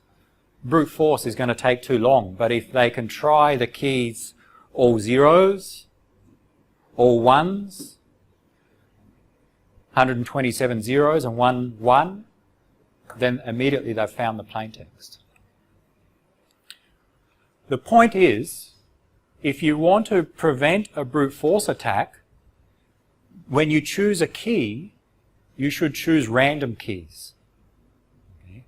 If you choose a key, okay, let's just use all ones, because it's easy to write down, then it's not random. And the attacker can take that knowledge, okay, Steve's lazy, he just chooses keys which are easy to write down, and he'll try them first and find the plain text. So when you choose a key, it should be a random value. Similar, when you choose a password for your login for Moodle, it should be a random password, a random set of characters. Everyone chooses random passwords for your bank account, your Hotmail, no one chooses random passwords. Okay, we'll come to that in another topic. Because random passwords for humans are hard to remember, but for computers, because usually the user doesn't have to remember the key, we'll see that it's usually software choosing the key.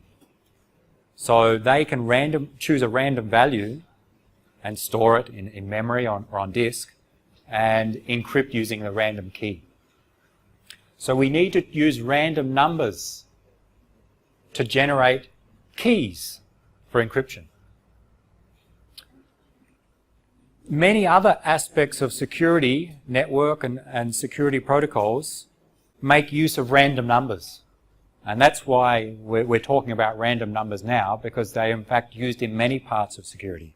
One of them is choosing keys, but there are other parts where we use random numbers. How do you choose a random number? Come on, you've all had almost 2 weeks holiday, or maybe holiday. So your brains are refreshed. Choose a random number. Use the current time. Okay. Is the time random?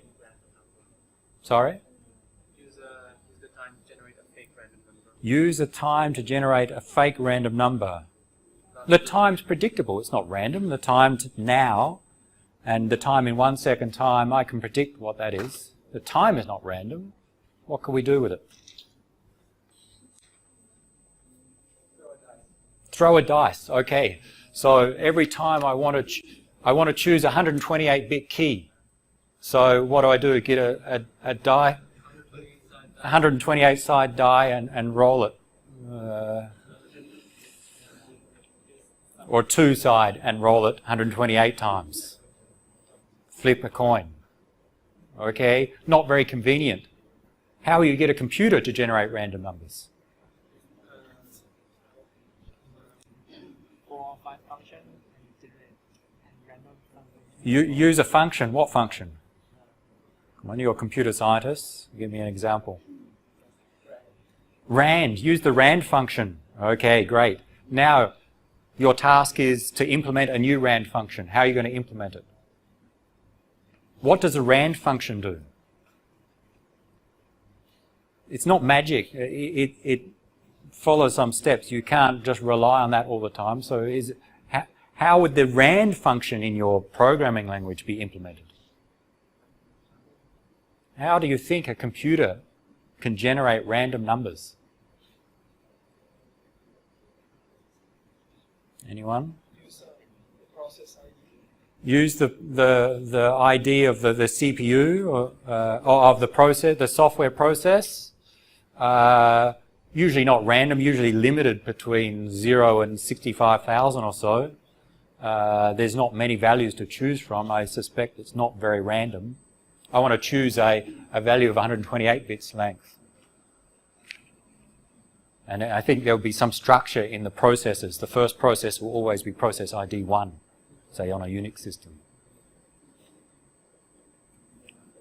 How do you generate random numbers? Okay, let's try easily. How do you generate random numbers? I ask you, choose a random number between 1 and 1 million. Well, too slow for my software. Okay, anyone else? How do you generate random numbers? Well, it's hard to describe, isn't it? How do you... Remember, a computer just does what we program it to do. Okay? We program a computer from the very basics, the assembly language to program the operations. So to implement that rand function in C or in whatever language you use, we must program some function. So in most cases, we actually don't create real random numbers or true random numbers. We use some function that approximates random numbers. And we'll go through some functions. Some are very simple. Some are more complex. But it's really just a function that takes some input and produces, hopefully, some numbers which look random. So it's not easy to create random numbers. In many cases with our computers, we generate what we'll call pseudo-random numbers. Pseudo means not quite. Not really random, but approximately. Okay, so we often call them pseudo-random numbers, not true random numbers. So let's explore that a bit further and see how computers may generate random numbers.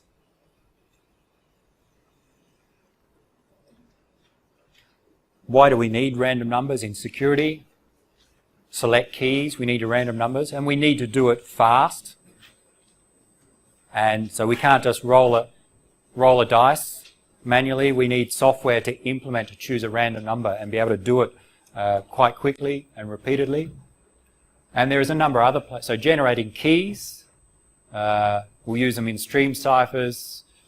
Authentication, we'll see these concepts or technologies later. They all make use of random numbers. So we need random numbers.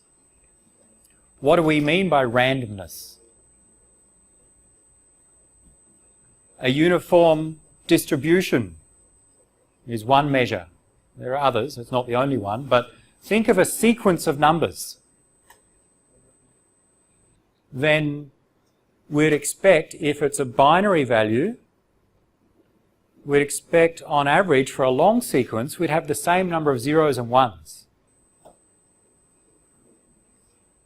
So a long sequence, say if we consider many, many random numbers, binary, say millions of bits, we'd expect not all of those bits to be zero. If all of those 1 million bits were zero, I would guess that that's not a random number. Okay. So we'll have to expect the same frequency of ones as zeros if we consider a binary value. But not necessarily 500,000 ones followed by 500,000 zeros. Same number of ones and zeros, but we'd look at subsequences. Instead of looking at all 1 million, look at 500,000. We'd expect approximately half of them to be zeros and ones as well. So of different subsequences, we'd expect a uniform distribution of our zeros and ones. That's one measure or one way that we try and interpret randomness. Another one is independence. Take a sequence of numbers. The next number in the sequence should not depend upon the previous numbers. Or at least it should be very hard to see the relationship. We'll see with pseudo-random numbers. Let me generate a random sequence of numbers.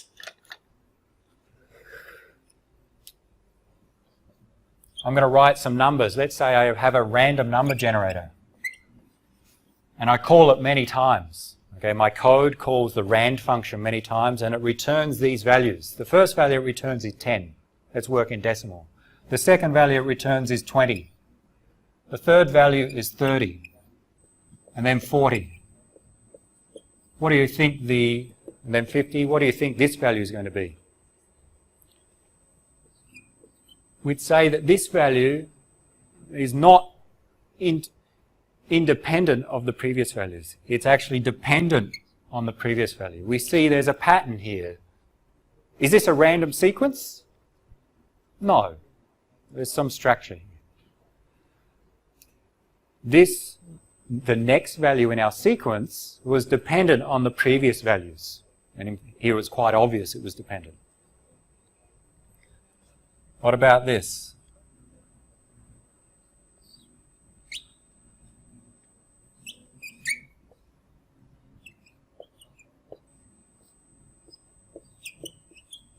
What's the next value? A sequence of numbers generated by the rand function. The first time I call it 17, then 26, then 93, 1, 52. What's the next value?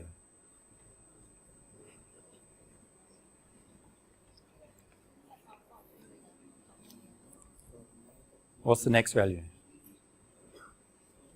What do you think? And I'll give you a hint. It's between 0 and 100.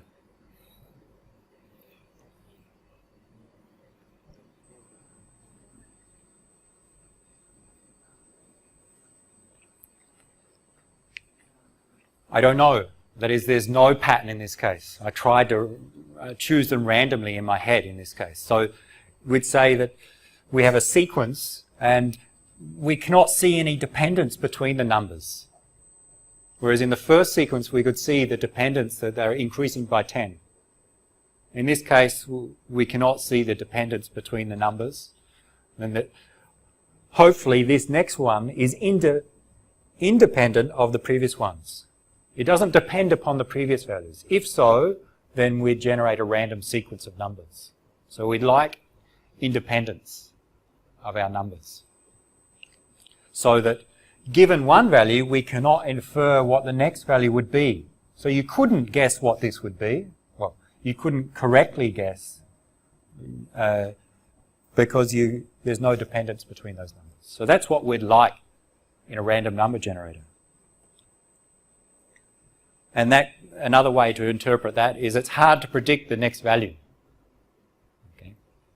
And that's an important property for security. We'll see why soon.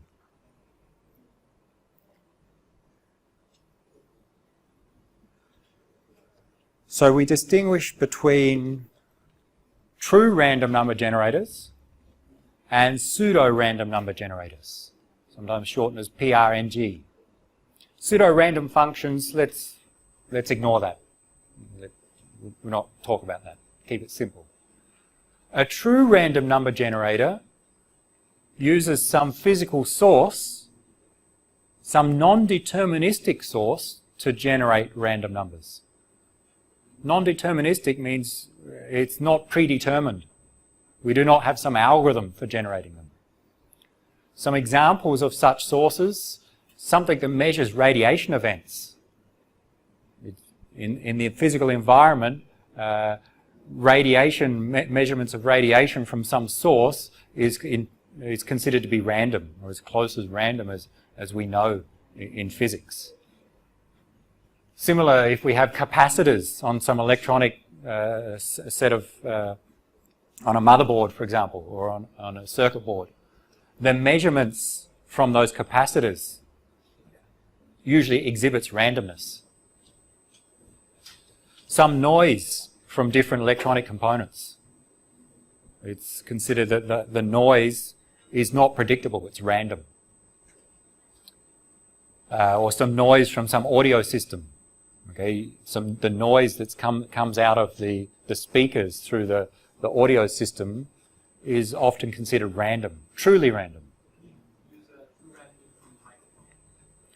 So yes, we can use in computers some of these sources.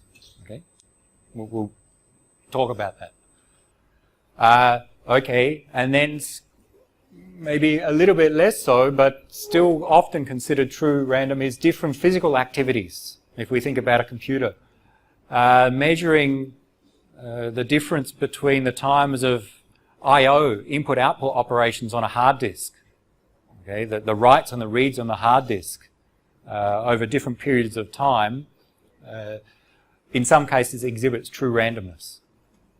Or interrupts. In fact, usually combining these together, not just one, but looking at the time in which software or interrupts occur from a piece of hardware, disk read-write operations, activity on a keyboard, even on a mouse, can start to exhibit true randomness. All of these true random number generators usually require some physical device to measure them. Okay. How do I get random numbers out of some radiation or leaky capacitors? I need some special device to measure the input and then convert it into binary for our random numbers. And usually they generate just a small number of values over a period of time. So because they need physical devices, to implement random number generators using true sources on computers is usually costly or inconvenient. So it's not so common. Who has a radiation measuring device on their laptop? No one, okay? So how do you get random numbers on your laptop? How does the RAND function work? Well, we use what's called pseudo-random number generators. We use some algorithm or function to calculate numbers and output a sequence of numbers such that hopefully, if it's a good algorithm, that sequence of numbers appears to be random. It's not truly random, but for most practical purposes, it's random enough. A relatively random sequence.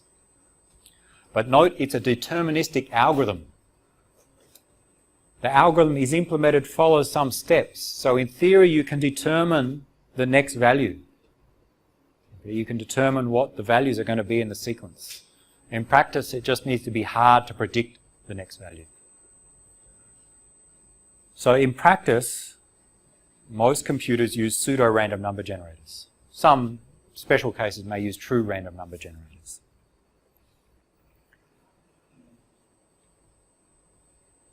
For example, you buy CPUs now, like an Intel or an AMD CPU, and they have inbuilt their own operations to generate random numbers. And it's thought that they take some measurements of what the CPU is doing to get some input of randomness. And that can be used as a true random number generator.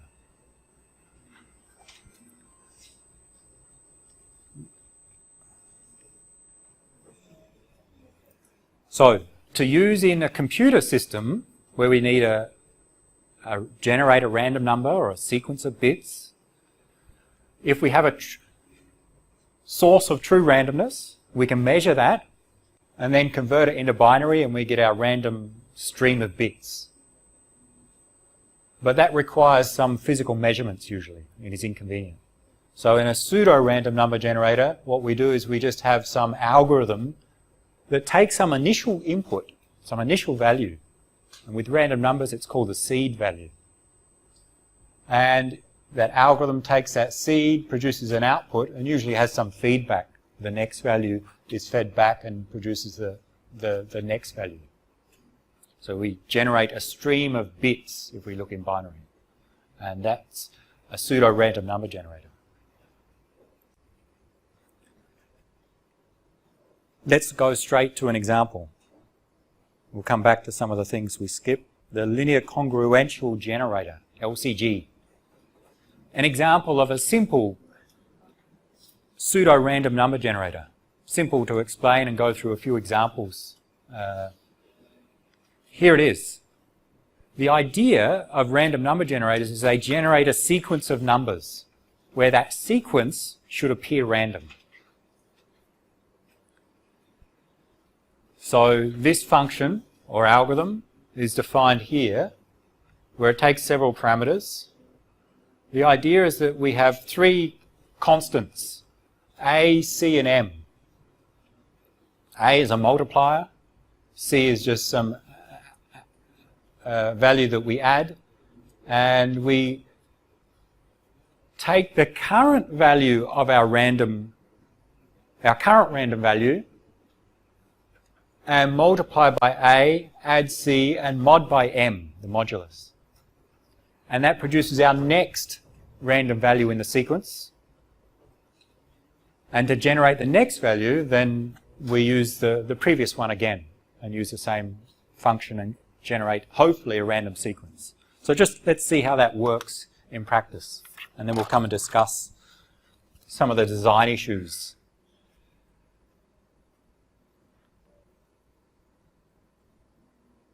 So what we need to do is choose values of these constants A, C, and M, so the constants for this algorithm, and we have an initial value, x0. We need to start with some value. That's called our seed value. So we choose a seed value.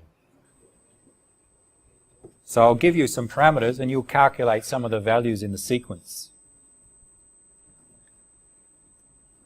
Let's say, to get started, we choose, we're using LCG, and the parameters you can try, just keep it simple. A is 1, C is 1, M is 100, and we start with an initial value, a seed value, x0, of, let's say, 23. No significance of the seed. Generate the next few numbers in the sequence using the LCG function. See what happens. So use those three constants in that algorithm, in that equation, and the initial value x0, and see what x1 is and x2. And that will be our sequence generated by this pseudo-random number generator. So find x1. When you have x1, you can find x2 and x3.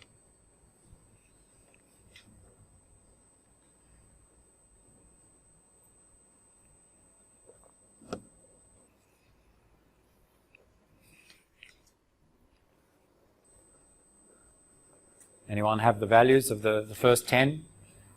x1 through to x10?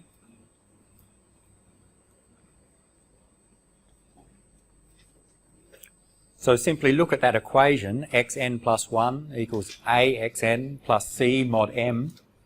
You have the constants a, c and m. You have x0, so from that you can calculate x1.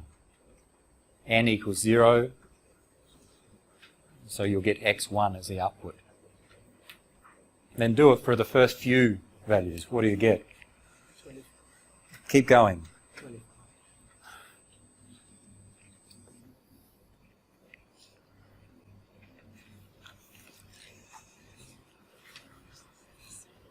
Values? Come on, come on. Give me some random numbers.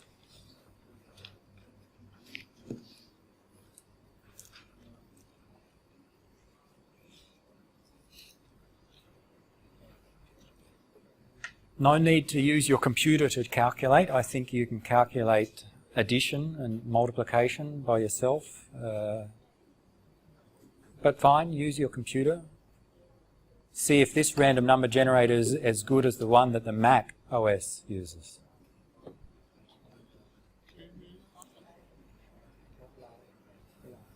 X1, 24. Keep going, X2, X3, X4.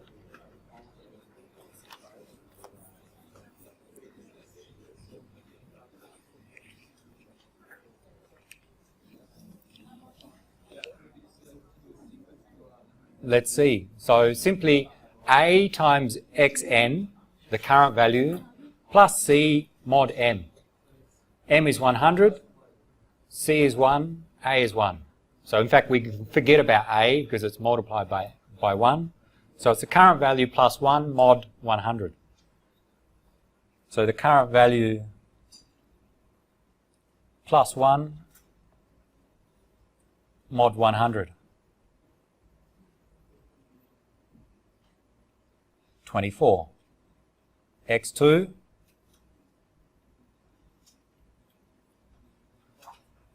be 24 plus 1 mod 100.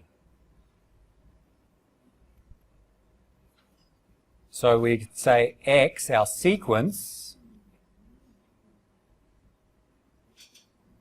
we're starting with X0, our C was 23, and if we write the sequence of numbers, I think you'll see 24, 25. We just add 1 all the time. Up to where?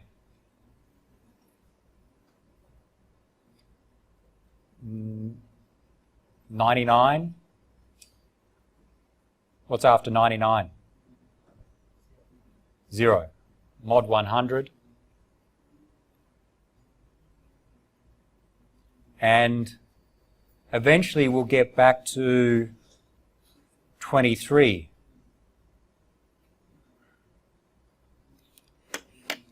That's a comma. Okay, all right. Not a very good random sequence. So this is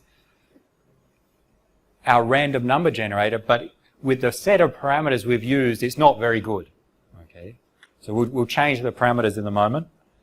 So we just increment by 1. So not a good random sequence. But the aim is to generate a sequence of numbers which appears random.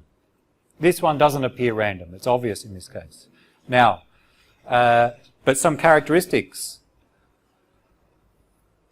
Note that when we get back to 23, if we kept going, we'd be back to 24, 25, and we just repeat all the time. We'd get back to 23 and repeat. We repeat. So the set of unique values is called the period, or the length of those unique values is the period of this sequence. What's the period of this sequence? Well, how many values? So the period in this case goes from here up to 22, in fact. So 23 all the way through to 22. And how many values there? 100.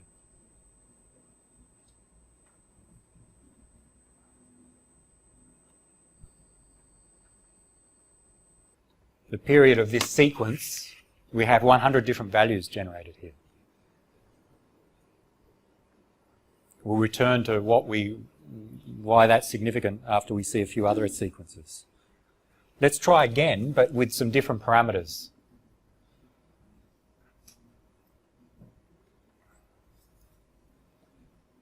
And see if we can get a better random sequence, one that it looks more random. Let's try our LCG, same algorithm, but let's try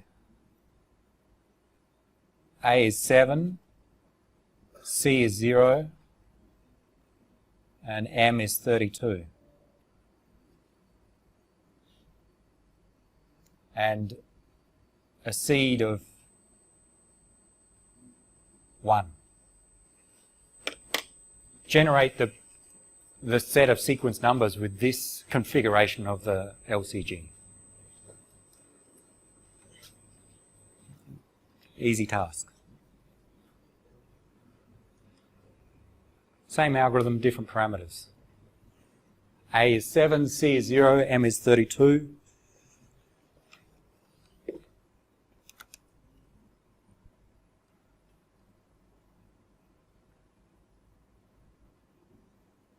X1, what value do you get?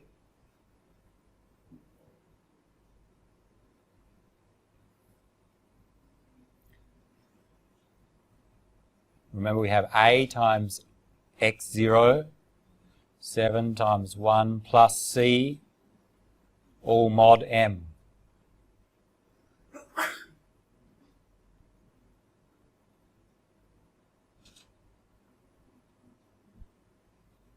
Seven. And X2?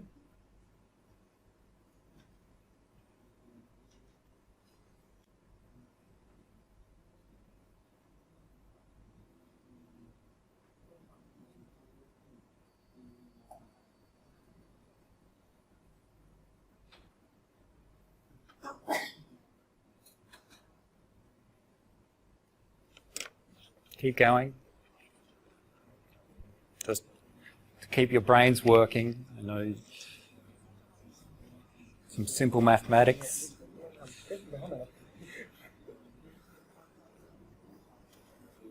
X2, 17. Someone's got 17. That sounds familiar. X2, 17.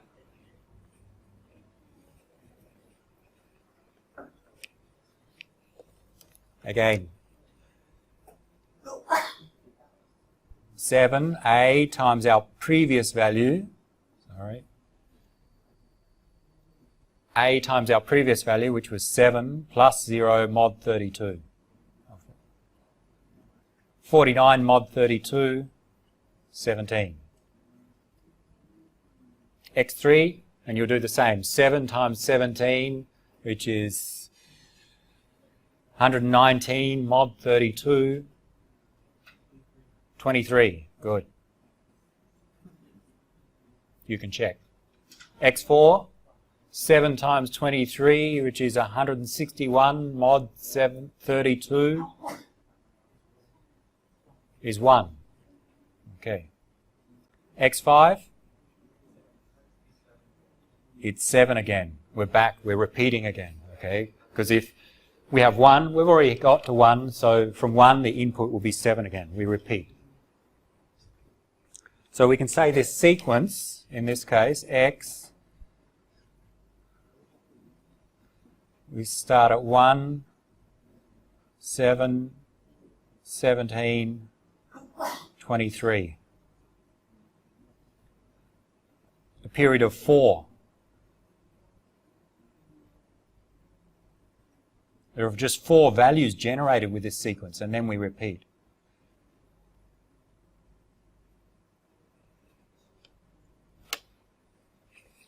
In the previous sequence, we had a period of 100. We'll see the longer the period, the better. But not necessarily the better random sequence. Okay, we saw, we have 23, 24, 25. Definitely not random. Looks a little bit more random. It's not 1, 2, 3, 4, 5. But can we do better? Well, if you change the parameters around, you can start to get more random looking sequences. So it's all about, with this algorithm, choosing the correct parameter values. We'll not go through it. I'll give you a one that you can check later. Another configuration,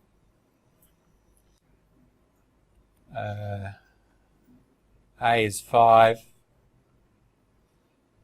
C is 0 again, M is still 32. With the same seed of 1, we get, and I've calculated it before, 1, 5, 25, 29, 17, 21, 9, 13. And then we go back to 1.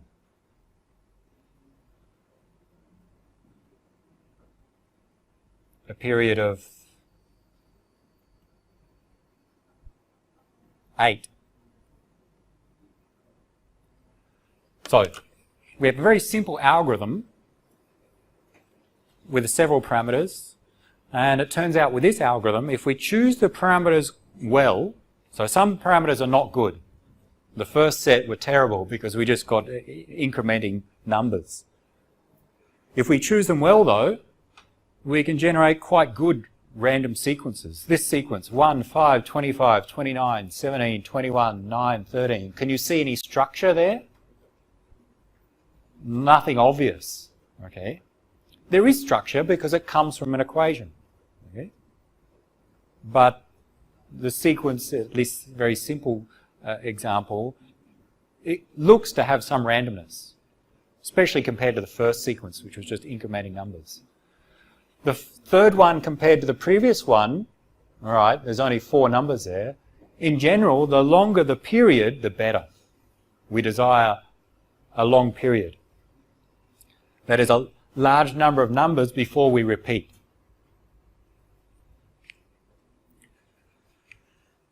With LCG, how do we make the period longer? All right, in theory, what's the maximum period? It's M. Okay, this equation takes some value mod M. So the answers are always going to be between 0 and M minus 1. We can never have an answer which is larger than, or M or larger, because we mod by M. So the period is limited by M in this case. So if you want a large period, make M large. And some recommended values for using LCG in practice is to make M as large as possible. And it turns out it's good if it's a prime number. Modding by a prime number will give us more distinct values in the result. So choose a prime number as large as possible. Well, that depends upon your computer. Say if you've got 32-bit numbers, a large prime number is 2 to the power of 31 minus 1. People have found that before. Which means the maximum possible period, if you use this value of M, is about 2 to the power of 31. Okay, about 2 billion. So you can have up to about 2 billion different values in your random sequence. Then you'll have to repeat. Guaranteed you'll have to repeat. And you need to choose values of A and C which are good. The first values we chose were not good. Some people have done analysis and found out if C is 0, there are several good values of A. One is, turns out, 16,807. Try it. Set C to 0, A to 16,807, M to 2 to the 31 minus 1. Choose a seed, choose x0, and start calculating the sequence of values. And you'll see you'll get a very long sequence of different values before they repeat, and they will look random.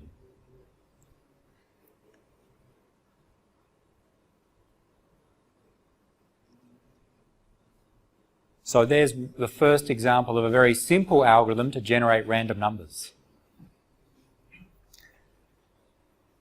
So your random function in your programming language will use a pseudo-random number generator, not necessarily this one, maybe a different one. We'll use a pseudo-random number generator to generate a sequence of numbers. And they will always have a period, a finite period. Which means if you keep calling that random number generator, eventually you'll get back to the first value and repeat the sequence. Unless you change the parameters, and that's where the seed is important. By changing the seed, you'll get a different sequence to start with.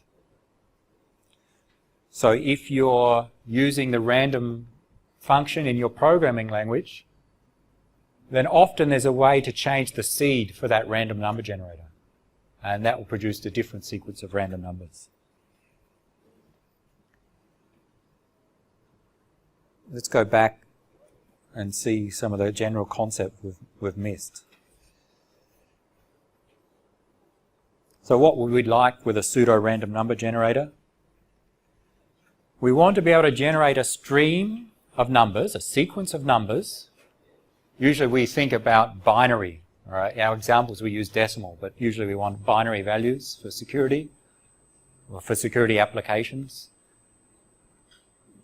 We'd generally like such that we can generate some stream of random numbers, but if you don't know the seed, that initial value, it should be hard to determine the sequence.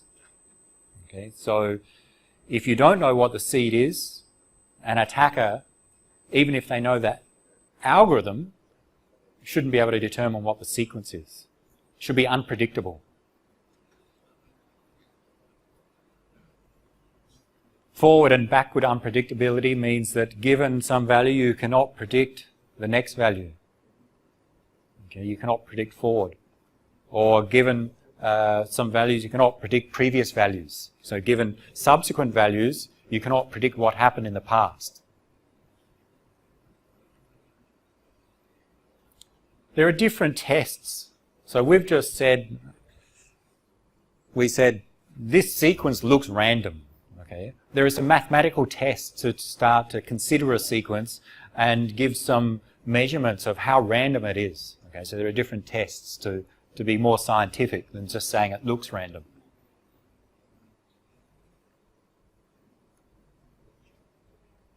Like looking at the frequency of numbers, of bits that occur in there, how often they occur, the subsequences, things like compressing. If it compresses well, it's not random. If it doesn't compress well, then it generally exhibits randomness. So what we'd like is, when we use random numbers for security purposes, is a generator such that if the attacker doesn't know the seed, they cannot predict other values in the sequence. And for that to work, we normally need to keep the seed secret. And often to choose a seed, we don't just choose x0 equals 1, we choose a seed which is random. And a common way is then to use a true random number generator. Use a true random number generator to generate a seed, and then use that seed in a pseudo-random number generator to generate a larger sequence. It's more convenient because true random number generators generally just work or only produce a small sequence of values in a fixed period of time.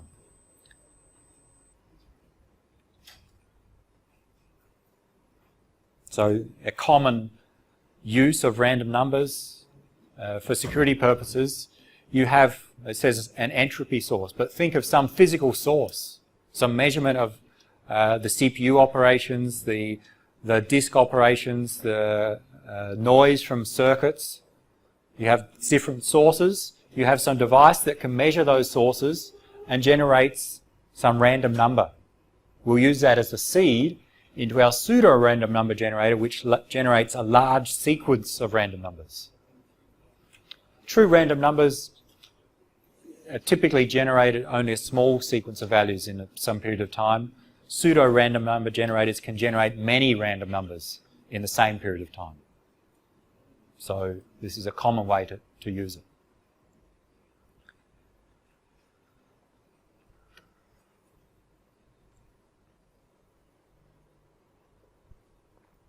Often your operating system may try and implement this, in that your operating system provides a facility for generating random numbers, in that your computer measures different characteristics, and you can use a combination of physical sources. CPU operations, hard disk operations, keyboard input, mouse movements, different physical operations on your computer are measured and used to generate a true random number generator, which is then used as a seed in some function, our pseudo-random number generator, which is then made available to applications by your operating system.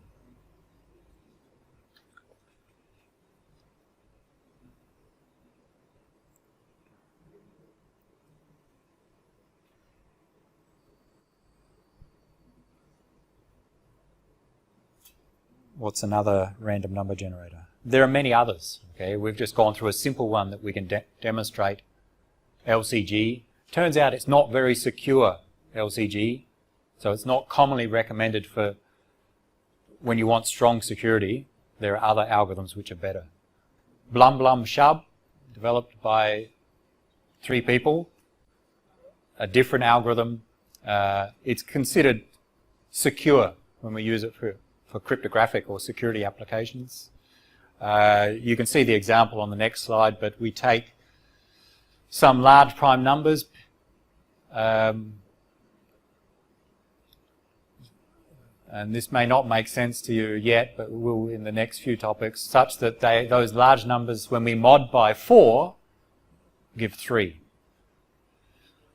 Calculate some large n by multiplying those prime numbers, and we take our initial value as some random s squared mod n, and then go through a loop and generate xi based upon the previous value squared mod n, and extract the last bit in that number to get the sequence of random numbers.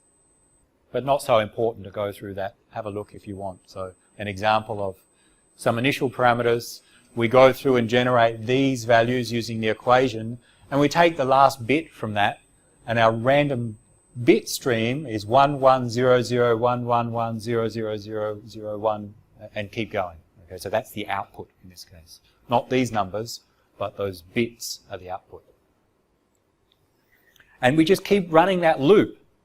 Okay? It's a for loop. It can run forever.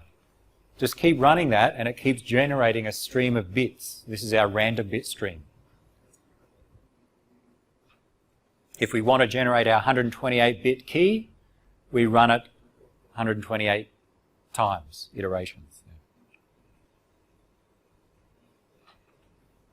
I think somewhere else, maybe I don't, but there are many other algorithms, and I think that will stop for us on random numbers. There are different algorithms. We can also use block ciphers like DES and AES to generate random numbers. Because encryption, the idea of encryption, takes some structured plain text, produce some random looking ciphertext. So encrypting something produces a random number. So we can use encryption to generate random numbers. So it works quite well. The problem is often it's quite slow to encrypt something compared to using the algorithms we've seen. So we can use encryption if needed. Let's have a look at an example, or several examples.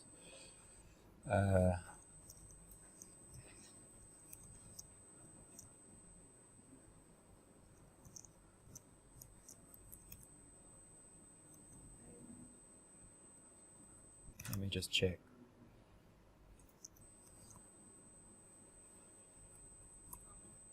Say on a Unix operating system, the operating system has its own random number generator. So it measures, and there are different implementations, but It commonly measures different inputs from the hardware, and think of that as the true random number generator, and generates a sequence using some pseudo-random number generator. In Unix or Linux operating systems, it's called a special device called random or urandom. And it just keeps generating random numbers. But it generates a sequence, a binary sequence. So if I look at the contents of urandom, which is generated by my operating system, I'll see random bits. But if I display it on the screen, it will come out as garbage. So I will just display a selection of it using this program XXD. XXD takes the binary value and converts to hexadecimal. Okay, so this displays the output of the operating system random number generator, a sequence of bits. Head -1 just takes the first line of output, okay, because it keeps going. And XXD takes that first line of output, which is a sequence of bits, and converts it to hexadecimal. So I can show it on the screen. 758B, this is the random hexadecimal digits. Okay, so that's produced from the operating system. Just an example. And other operating systems would have their own implementations of random number generators. Some are more secure than others in terms of the ability to predict the next value in the sequence.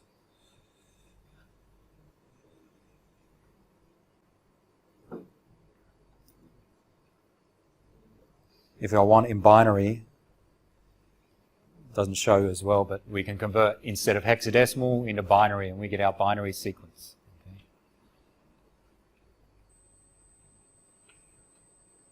Do it again. Let's zoom out a bit.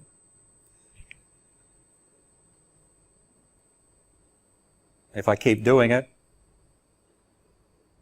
you should see, it's not easy to see, but if you compare all those values, you'll see that they're different. There's no structure in there. If you do tests on the randomness on those sequences of zeros and ones, you should see that they exhibit those characteristics of unpredictability and distribution of zeros and ones.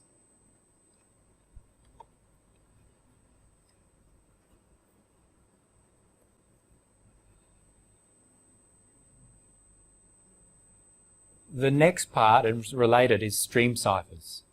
But let's finish with something else. Let's not cover stream ciphers today and go back and look at, in the last 10 minutes, something that we skipped is attacks on block ciphers.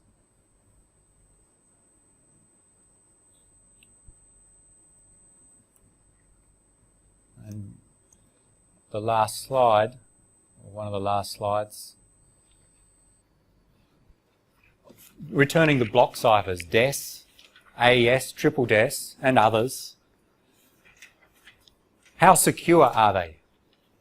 Well, there are two types of attacks, brute force and cryptanalysis. Brute force, try all keys. So the security depends upon the length of the key. So with DES, the key space with a 56-bit key is 2 to the power of 56. So an attack on DES, the time it takes, if we measure in number of operations, we need 2 to the power of 56 operations to find the key. Brute force, try all keys in the worst case. So we talk about the time for a DES attack. The best known method is in fact brute force. Takes 2 to the power of 56 operations, which is feasible today. With the right hardware, that's possible. Triple DES, if you use 3 different keys, 3 different DES keys of 56 bits, gives us a key length of 168 bits. So the key space is 2 to the power of 168. A brute force attack on triple DES would require 2 to the power of 168 operations. Okay. So if you do the calculations, that's going to take forever. But we can still use the man-in-the-middle attack on triple DES but we need to do it 2 times because we have 2 values in the middle. Triple DES, double DES had encrypt, you get an X value, encrypt again. With triple DES, encrypt, we get X1, encrypt, get X2, and get our ciphertext after the 3rd encryption. We can do a man in the middle, but it takes much more effort because we need to do it 2 times effectively. Turns out the amount of effort required using a man in the middle attack on triple DES requires 2 to the power of 111 operations.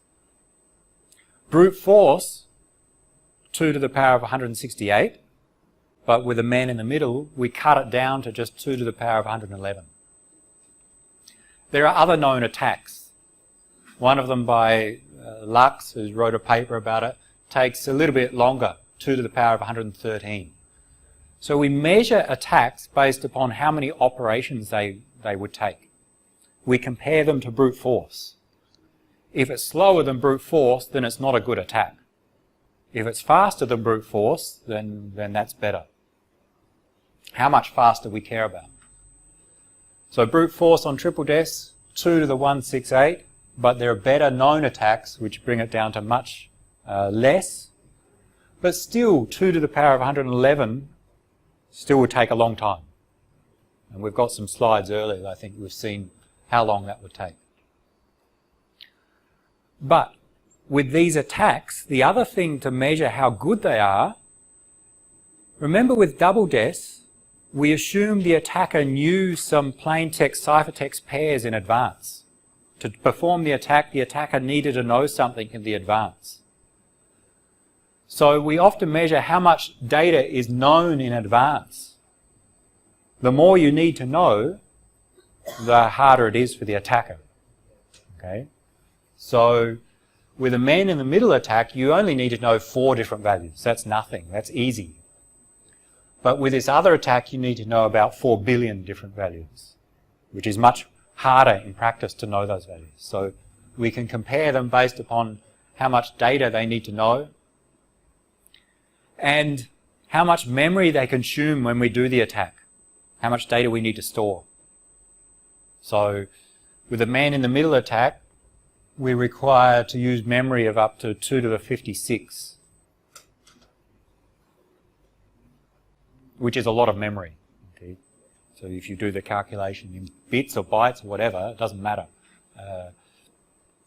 So in theory we can do these attacks, but in practice, well, we can't because of the time, but if we could because of time, in practice the memory becomes a limitation. We don't have enough memory to perform these attacks. AES is recommended today, and there are 3 modes with AES. They have different key lengths. 2 are listed here: 128-bit key, key space, 2 to the 128. The best known attack, at least in the last few years, was this one called bi-clique attack. And the amount of time it takes is 2 to the 126.1. So brute force, 2 to the power of 128. This cryptanalysis, this other attack, about 2 to the power of 126. About 4 times faster than brute force. So not very effective. Because if brute force took 1 billion centuries, then this attack would just take 250 million centuries. Still doesn't help us. It doesn't require much memory, but it requires a lot of known data. I can't remember, but billions of terabytes. Okay, so again, not practical from memory, from data perspective or from time. With a 256-bit key, the same attack brings it from 256 down to 254. So there are different attacks. This just lists some of the known attacks on the real ciphers. The attacks we measure compared to brute force, usually in terms of number of operations, amount of memory needed, amount of space to store the data, and the amount of data you need in advance to perform the attack. And they differ in each of them. So today, AES, the Advanced Encryption Standard, even with a 128-bit key, is considered secure. Okay? There are no known attacks that we're aware of that are practical. And even in the future, it's still considered secure with 128 bits. But if you want to be safe, use 192-bit keys or 256-bit keys. Okay, so maybe in the future someone will come up with better attacks, but it's unlikely that there'll be a significant advance that reduces this to be manageable. Maybe down to 2 to the power of 100 or 2 to the power of 80 may be possible in some cases.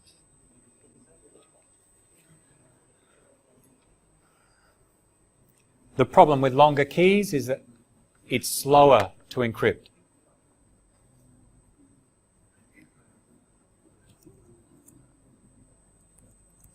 And we're going to introduce over the next few lectures some software to do the encryption called OpenSSL. And I'll just give a quick demo now.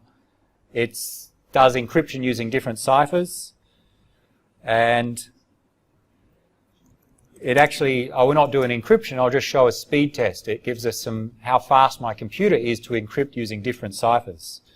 If I use AES with a 256-bit key with a different mode of operation, it does a speed test takes many random inputs and encrypts them using AES with a 256-bit key, and at the end it will give me some performance benchmarks. It doesn't take long. It tries different input sizes. Don't worry about all of this. This is saying that it takes, just focus on this number, 60 million bytes per second it can encrypt. Okay, 60 megabytes per second is the speed. So if I have 60 megabytes of data and I encrypt with AES, in this configuration my computer can encrypt 60 megabytes per second about. Different computers will be at different speeds, and different algorithms, different speeds. I think we have triple des.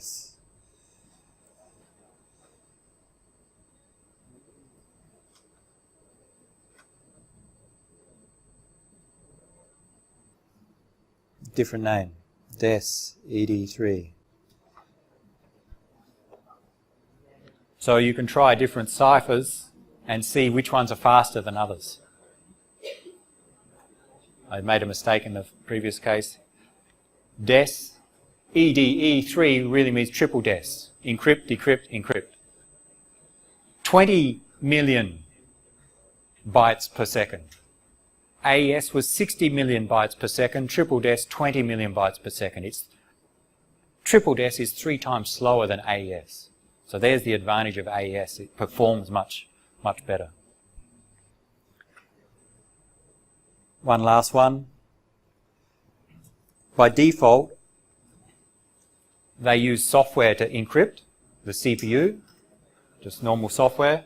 I've set an option to tell the program to use my special instructions on the CPU that does AES encryption. Before, AES was 60 million bytes per second. By using hardware encryption, so the CPU has special operations to encrypt AES, it's up to 176 million bytes per second. So hardware encryption can be much faster than software-based encryption. Okay. We'll see some more examples of OpenSSL over the coming lectures.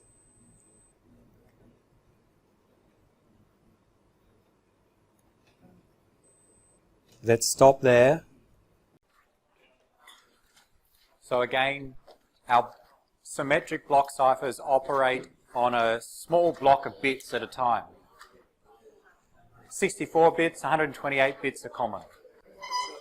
The modes of operation are ways to use that same cipher on a larger input, larger than the block size.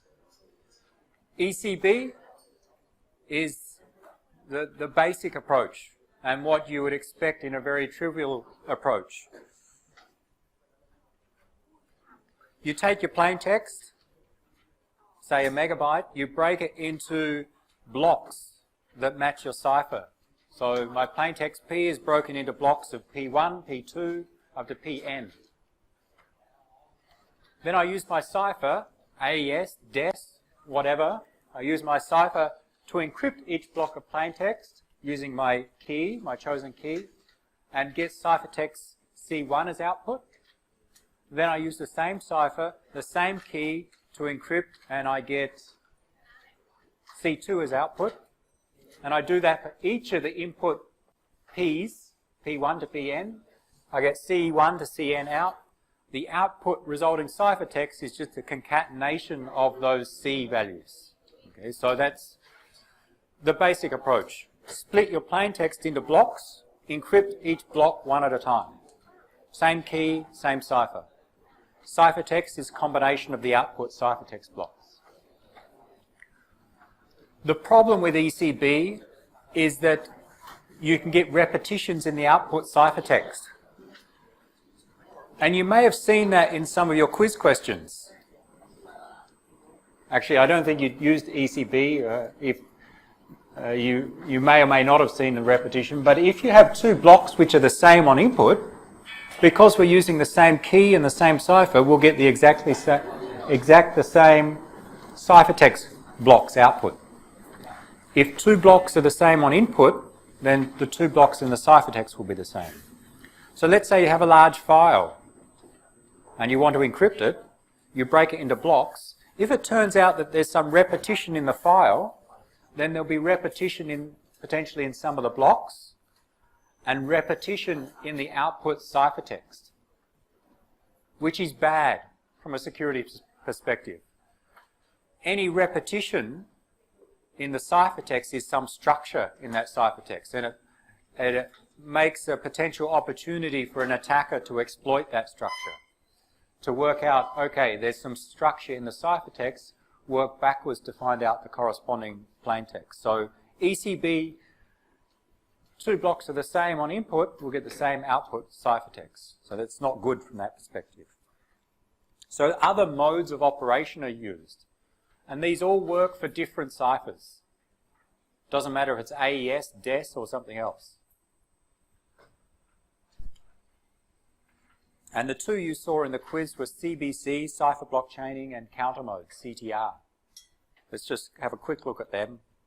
Cipher block chaining, we chain the output of one step to become the input of the next step. So we take our long plaintext, break into blocks, P1 through to Pn, and we start with another value, our initialization vector, IV. We choose some other value. So we have a key chosen plus an IV. We use that to start this encryption. And with CBC, the approach is take your plaintext block, XOR with the IV value, then encrypt the answer of that.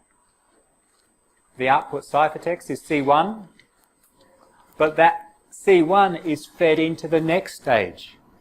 So we don't use the IV again, that's used just once to initialize. The ciphertext is fed into the next phase. P2 is XORed with C1, then encrypt. So we're not encrypting directly upon the ciphertext, we're encrypting we're not encrypting the plaintext, we're encrypting the plaintext XORed with the previous value. And then we keep going in a chain like that. So this is a way such that if we have two plaintext values which are the same, P1 and P2 are identical, it's most likely that C1 and C2 will be different. Because P1 XORed with IV is going to be different from P2 XORed with C1. Even though P1 and P2 are the same, that we XOR them with different values. Here we XOR with the initialization vector, here we XOR with C1, which with high probability will be different from the initialization vector. So two input plaintext blocks will produce different output ciphertext blocks, and that's our goal here, to mix things up on the output. That's a common mode of operation used. I think in many encryption algorithms or products, if you don't specify, usually they'll use CBC. So there are others, but this is a common one.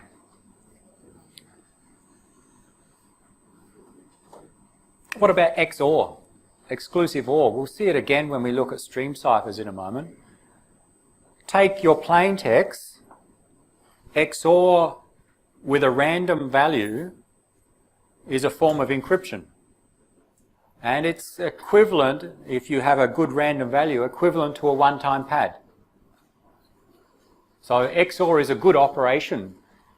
Note the ciphertext should be random, or random looking, random appearing, because the idea of encryption takes some structured plain text, encrypt, and get some random looking ciphertext. XORing this random looking ciphertext with our structured plain text P2 should produce some random looking output, which is good for dispersing the structure from the plain text. Encrypting that should give us more randomness in the output. So XOR is a common operation used in encryption. We'll see it in these modes of operation and in the details of ciphers. Note for decryption, you need to go sort of in the reverse steps so that you get the original plain text back. And I think in the quiz you had to attempt some of these. In your case, you used that small 5-bit block cipher. So the table that I gave you,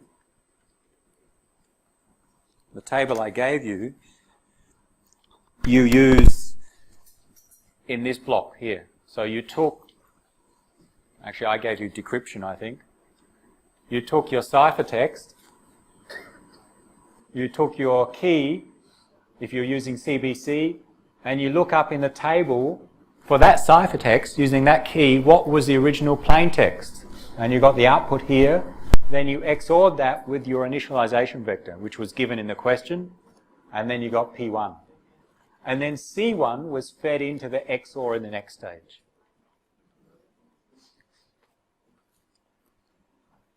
There are other modes of operation, and the other one you saw in the quiz was the counter mode.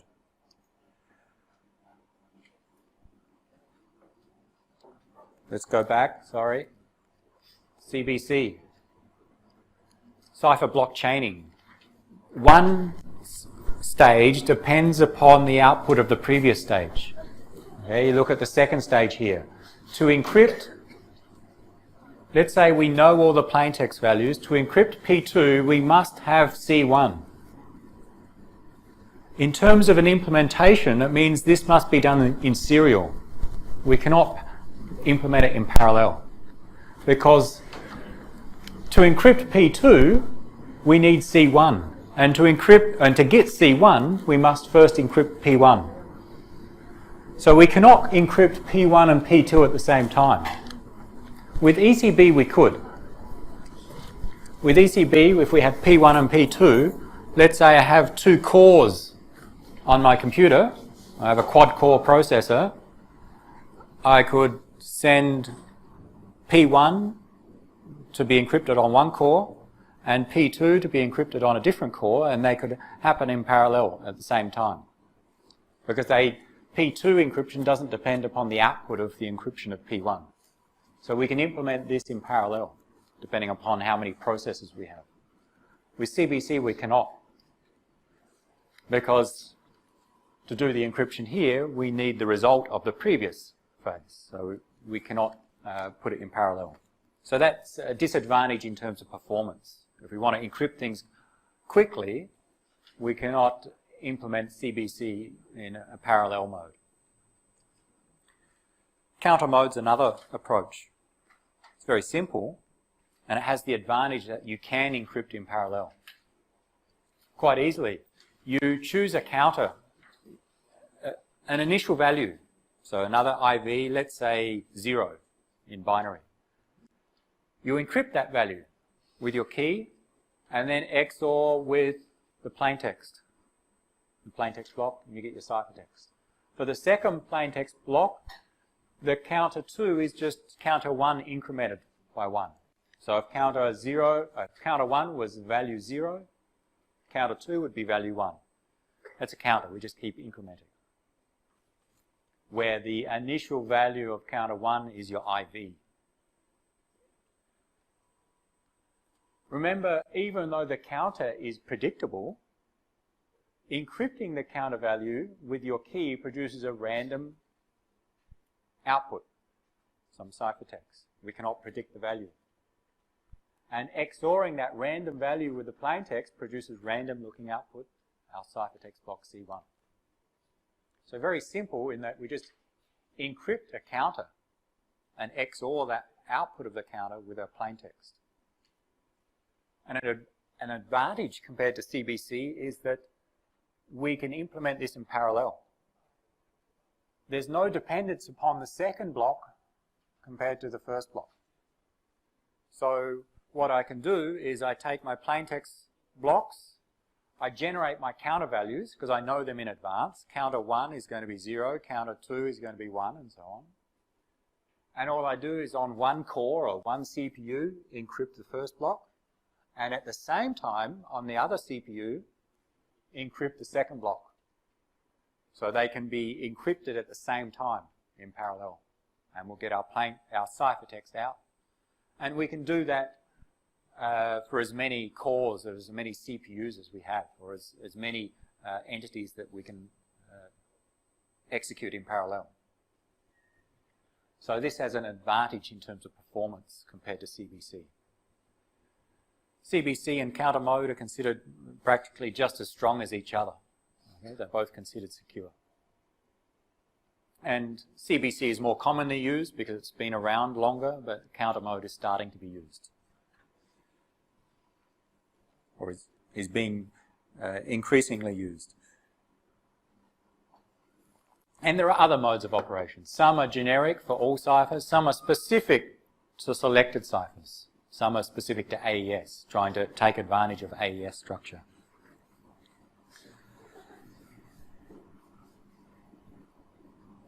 Effectively with counter mode, what we do, take some fixed predictable input, encrypt it, and the process of encrypting produces a random output.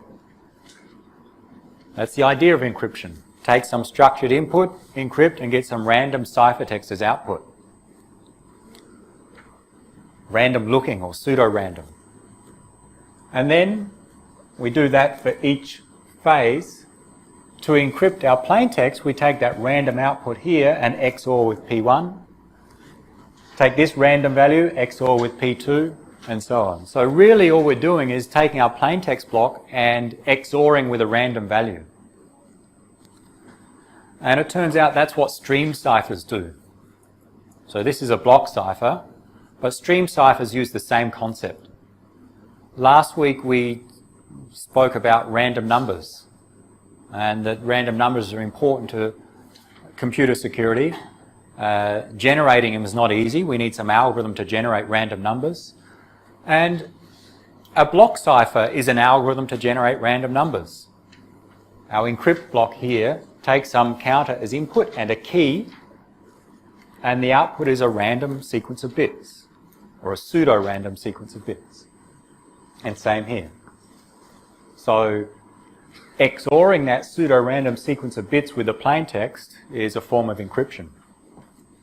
And it can be implemented very fast.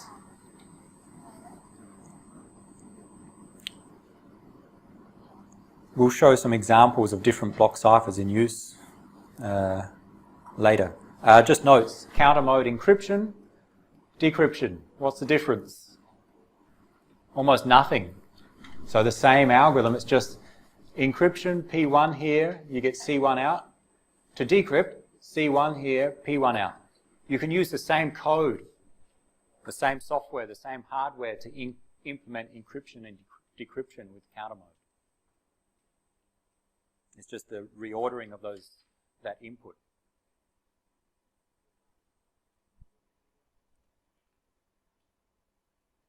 Then let's look at stream ciphers quite briefly. So we're skipping this one. We can use block ciphers like AES, DES, and so on as pseudo-random number generators. If I need a random number for security, I can encrypt some value with a block cipher. And there are different ways to do it. One is using counter mode. We take some counter, and here we're using it in the opposite approach. We have some value, we XOR and encrypt to give us our bits here. So we have a key.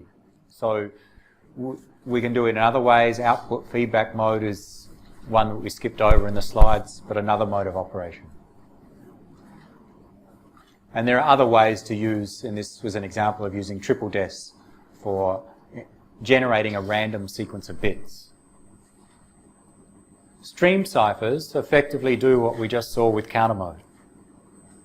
We take our plain text, think of it as a stream, a continuous sequence of bits.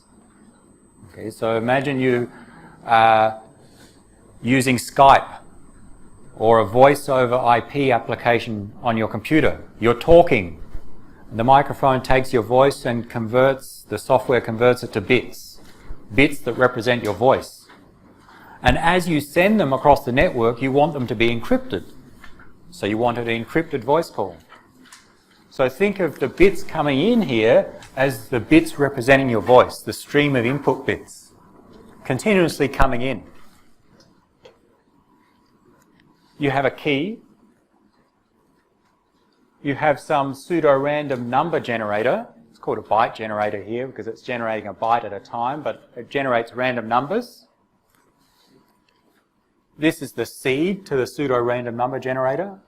It produces a random number as output.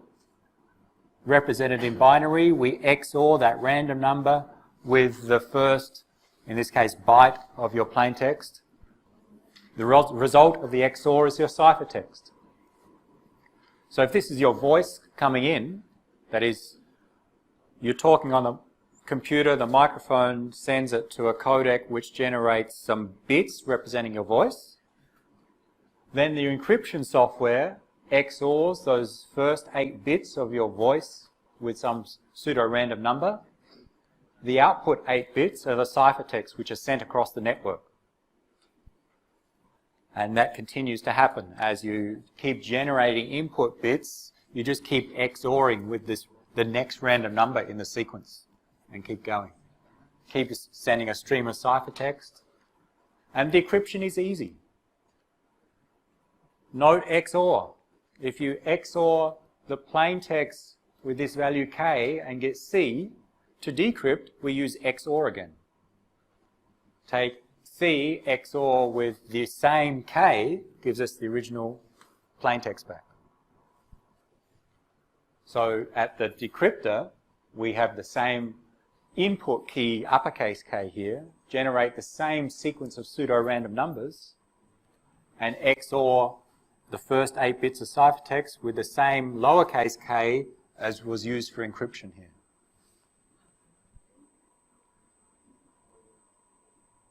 This lowercase k is called a key stream. It's the key streams used to XOR with the input plaintext stream.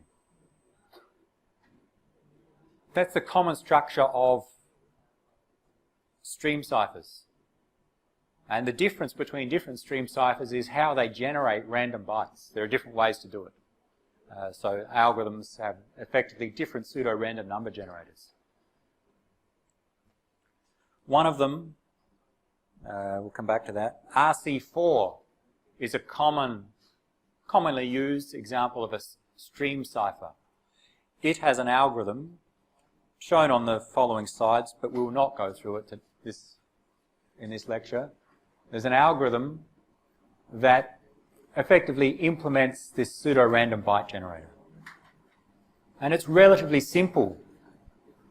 And a key advantage of stream ciphers compared to block ciphers is that usually they're faster to implement. So it doesn't take long to generate this random value, and it doesn't take long to do an XOR. In hardware or in software, XOR is very easy, very fast. Whereas if you want to encrypt something with DES or AES, it can be quite slow. So stream ciphers are generally much faster to encrypt than block ciphers. Therefore, they're mainly or commonly used when we need small delay. We can't wait a long time to encrypt our data, like real-time voice communications or real-time communications of some media. So some common applications of stream ciphers is encrypting real-time media.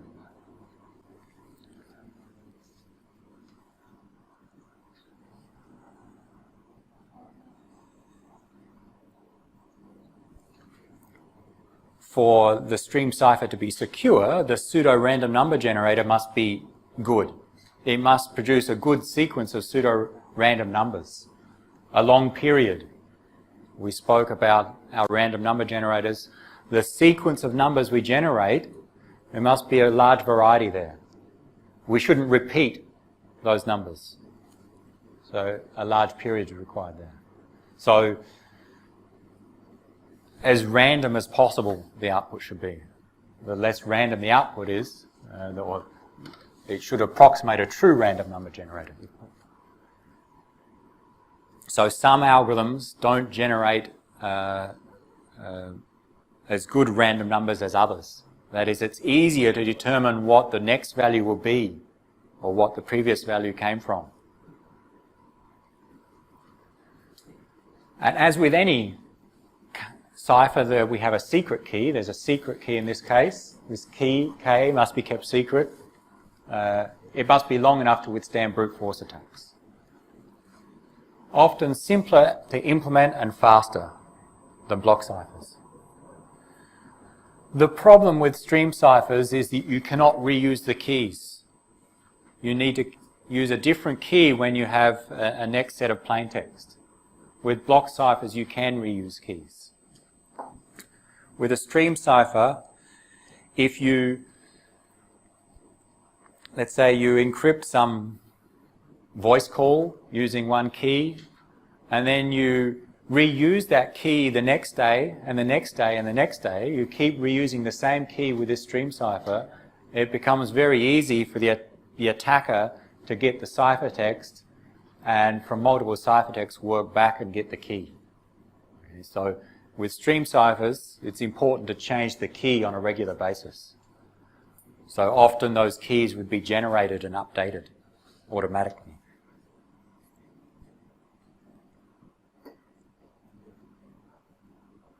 And that's about all we want to say about stream ciphers. There's an example of RC4 here. I'm not going to go through it this semester.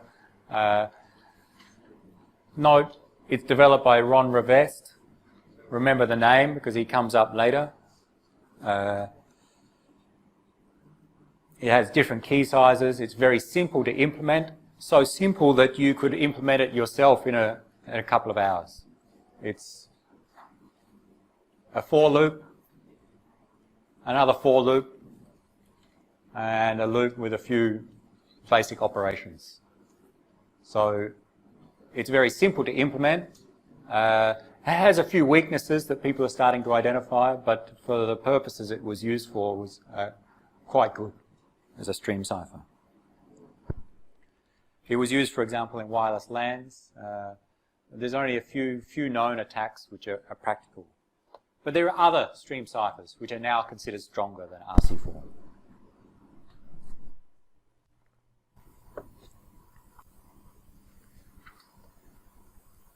We're going to move on, give some other examples and move on to a new topic. But we're starting to finish this topic about our traditional ciphers. Up until now, after going through things like Caesar and Vigenère and the classical ciphers, those and then DES, AES, are block ciphers. And they're symmetric block ciphers in that both sides must have the same key. And the stream ciphers are also symmetric. Both sides must have the same key. So all of the ciphers we've considered so far have that same characteristic. Symmetric key ciphers. There's symmetry between the keys on both sides, the encryptor and decryptor. The next topic is going to lead us into an alternative approach where we have two different keys at the encryptor and decryptor. And that requires some new concepts to talk about. Before I close this and move on, any questions? Block ciphers, modes of operations, stream ciphers, random numbers. Any questions for the upcoming quiz?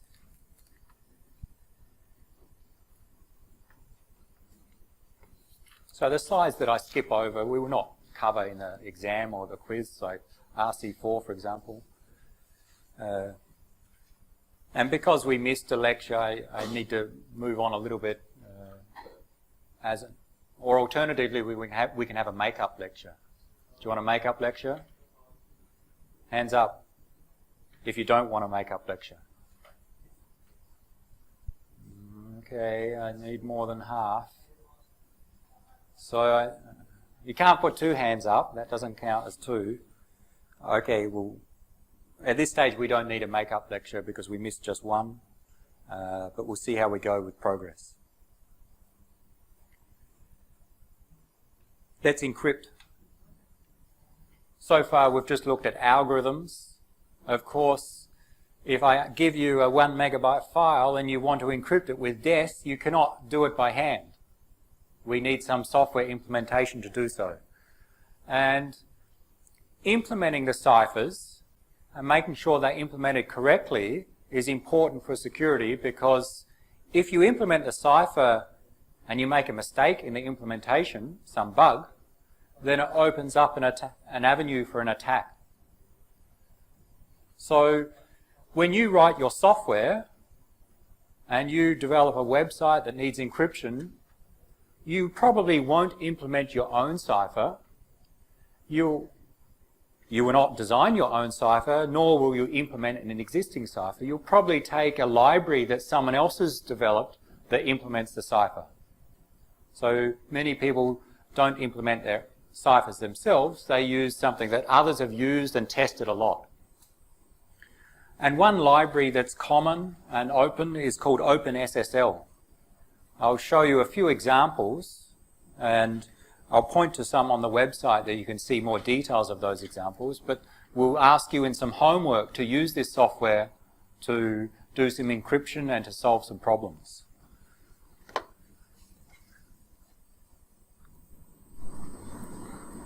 The software is called OpenSSL. OpenSSL.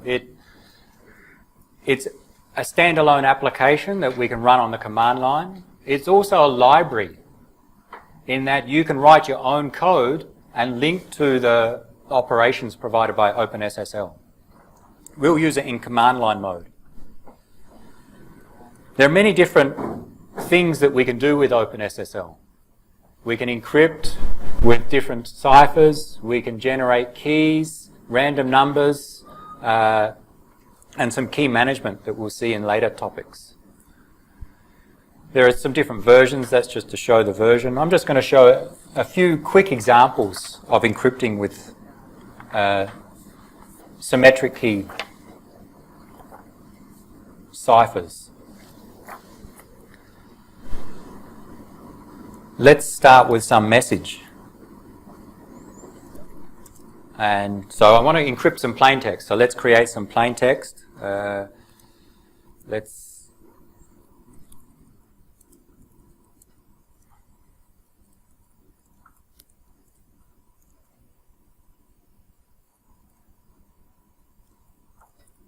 Don't look.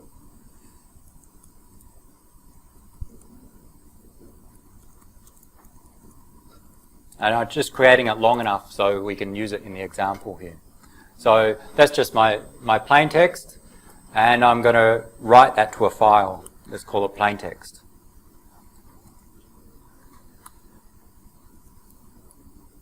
So there's our message, our plain text for our example. How long is it?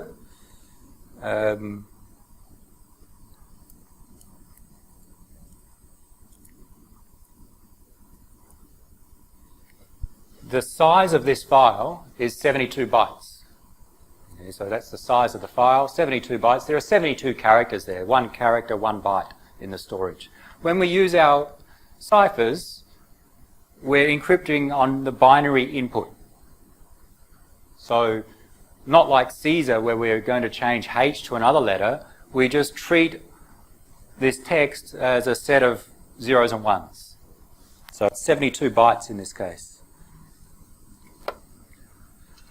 Let's look at those bytes just so we know what we're dealing with. And to look at the binary view of a file, I can see the ASCII contents. To look at the binary contents, we need some special program. I have one called XXD. It will show me the contents of the file in binary. -B for binary. Show me across 8 columns the plain text. And I'm going to have to zoom out a bit. All it does, this program XXD, and I'll zoom back in a moment, is shows this file in its binary form. Okay, just a sequence of bits. So the first 8 bits and the last 8 bits here.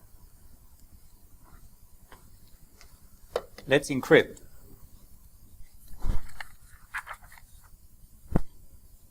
And we'll encrypt using a symmetric block cipher. We'll start with DES, okay, just normal DES, and we'll use ECB mode of operation. And to encrypt with DES, we need a key. How do we choose a key? I'll need a key for DES. How do I choose a key? Someone choose a key for me? How long should the key be for DES? 64 bits. DES actually has a 64-bit key, although only 56 bits are used. DES takes a 64-bit key. Someone choose a 64-bit key. Well, we want a random key preferably. I don't want to choose a key that someone can guess. So we actually, to generate the key, we'll generate a random number. So let's generate a random number first. And then we'll use that as the key. And luckily, OpenSSL has a way to generate random numbers.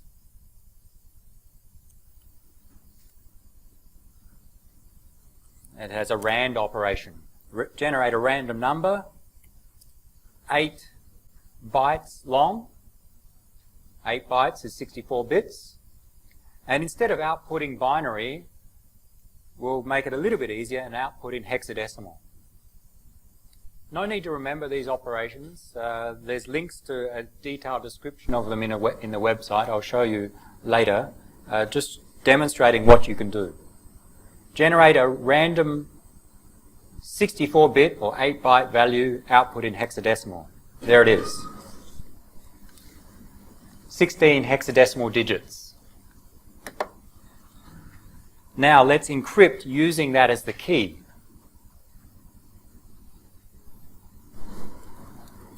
OpenSSL ENC to encrypt. And we need to choose our cipher. And the cipher we're going to use is DES. And we should choose the mode of operation as well. So ECB, CBC, counter, and others we can choose from. To start, I'll just choose ECB, the very basic mode. And to encrypt, we'll specify -E. Tell it to encrypt. The input, we want to encrypt the plain text file. I want to produce an output. Let's call it ciphertext.bin. Sorry, it's wrapping around, but encrypt using DES and ECB mode of operation the plain text file, output into a file called ciphertext.bin. Doesn't matter about the extensions. And now let's specify our key.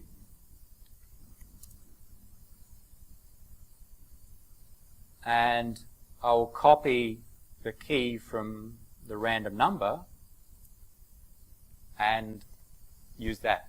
So OpenSSL will allow us to give a key in hexadecimal instead of just binary. Encrypt using DES and ECB this plain text using this key, producing this ciphertext.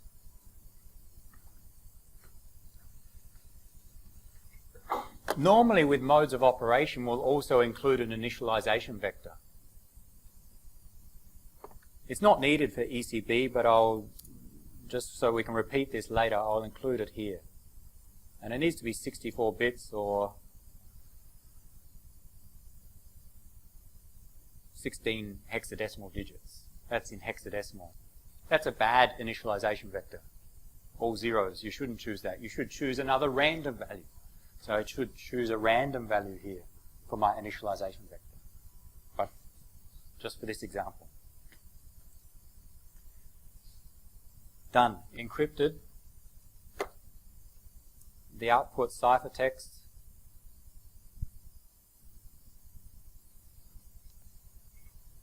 $80.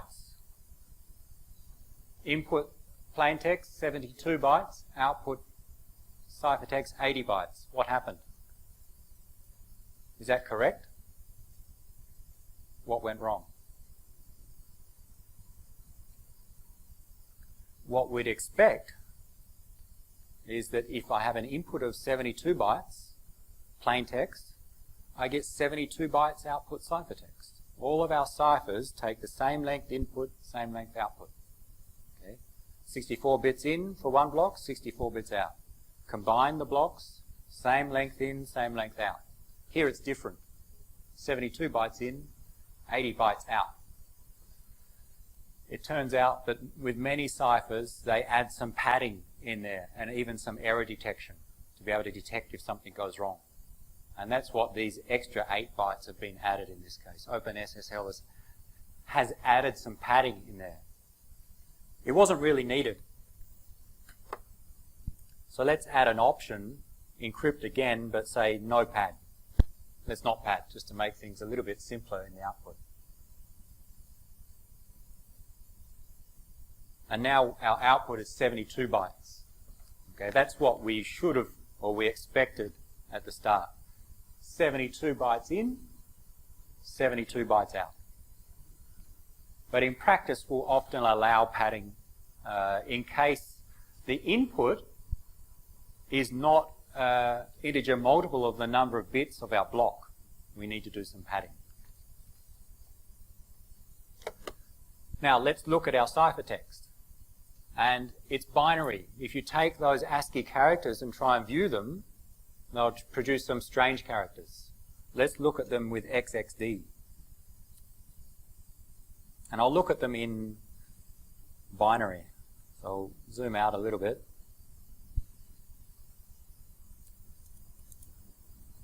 Let's look at the ciphertext. There it is. Okay.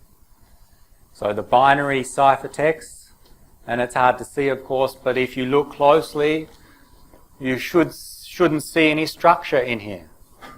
Or should you? And this is the corresponding ASCII representation of this. Where you see a dot, it means it's a non-printable character. Okay, so this is the actual binary after encrypting.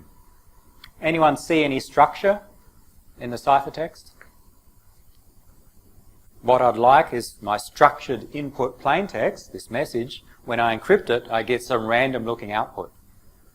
If you can see structure in the ciphertext, then that's bad for security. Anyone see any structure?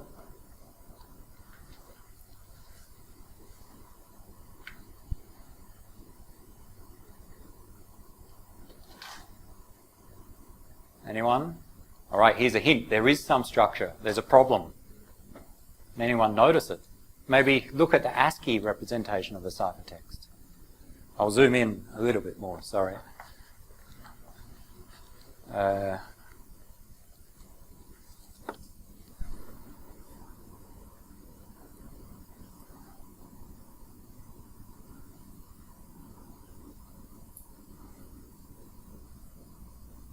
Sorry, I can't zoom in very easily without getting the right-hand side. I'll point it to you because it's hard to see. I've seen it before, and it's not obvious. If you look at these two lines of binary and this line of binary values in the ciphertext, you see the ASCII is the same. In fact, if you look closely, the binary values are the same. This line, this 64 bits, and this 64 bits are identical. So we have some structure in the plaintext. That's not good. That is bad for security. What's the problem? So, was it the 4th line and the 7th line? Alright, you can see some of the bits here.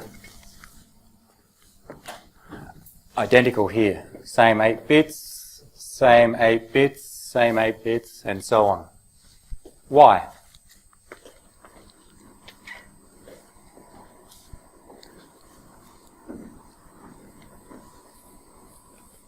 Bonus 1 mark for the next quiz. For a quick answer. Quick, correct answer.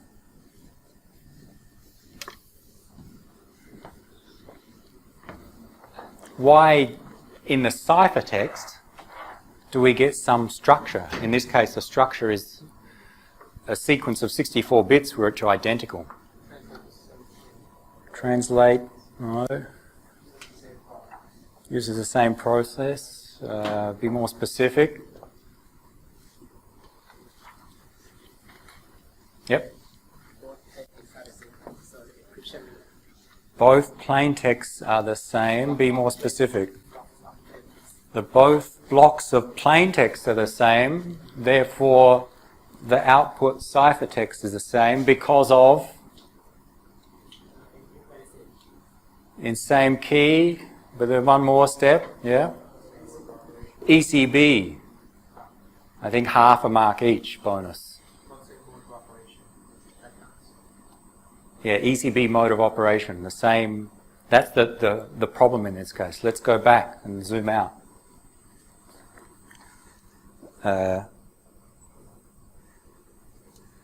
Look at the input plaintext. And remember, our blocks are 64 bits, so effectively each line is one block input. So with our mode of operation, P1 is hello dot space T. P2 is his space is space O, and so on. Look at the 4th block, space secret space, and the 7th block, space secret space. The same 2 blocks. So P4 and P7 in the mode of operation are the same. Let's go back and just make that clear.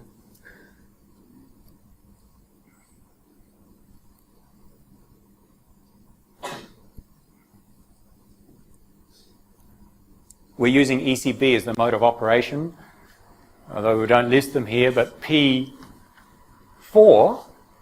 and P7 are the same. We encrypt with the same key using DES, therefore we'll get the same ciphertext as output. And indeed we do. These 2 blocks of ciphertext are the same. And that's bad. And that's the problem with ECB. When you have same input blocks, you'll get the same output ciphertext blocks, and the attacker can try and take advantage of that. So ECB usually should not be used, especially when we have large plaintext input.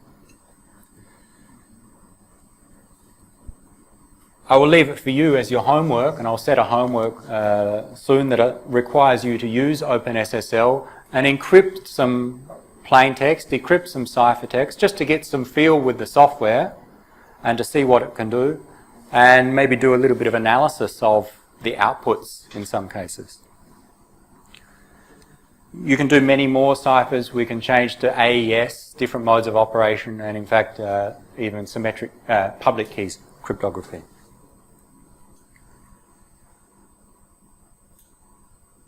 Since everyone's so excited about OpenSSL, we'll stop there and try a new topic. Any questions before we move on about that concept of the poor security of ECB?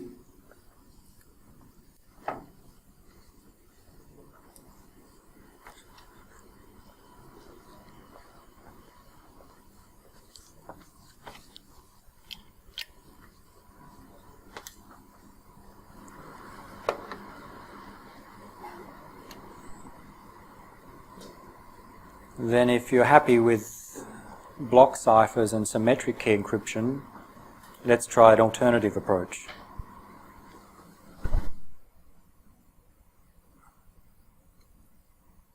If I can close this.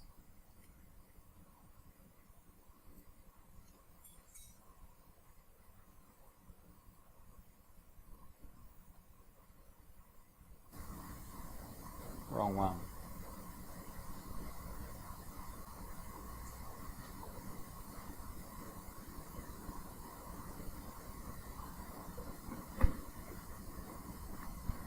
This is from one of our earliest lectures. We've seen this before. This is the general model for encrypting for confidentiality, where what we do is we take our plain text input and in a cipher, take a key, the output is a ciphertext, we send the ciphertext, the decryptor, the receiver, applies the decryption algorithm, a key, and gets the plain text.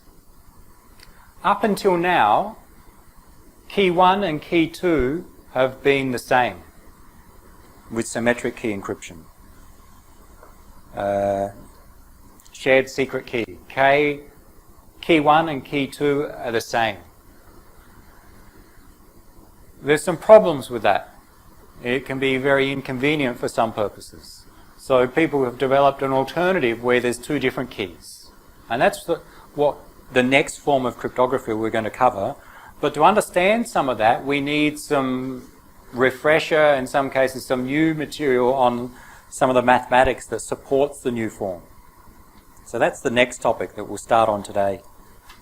And it's some very simple mathematics that we'll just cover with a few examples that will set us up for the next form of cryptography. So I call it number theory. It covers a few different things.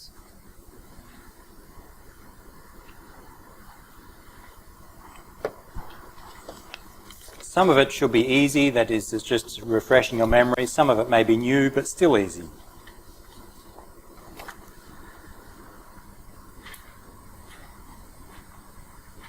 Just remind you something about prime numbers and division. So this you should follow, and if you don't understand, then have a read, ask me a question. Otherwise, we'll go through quite quickly.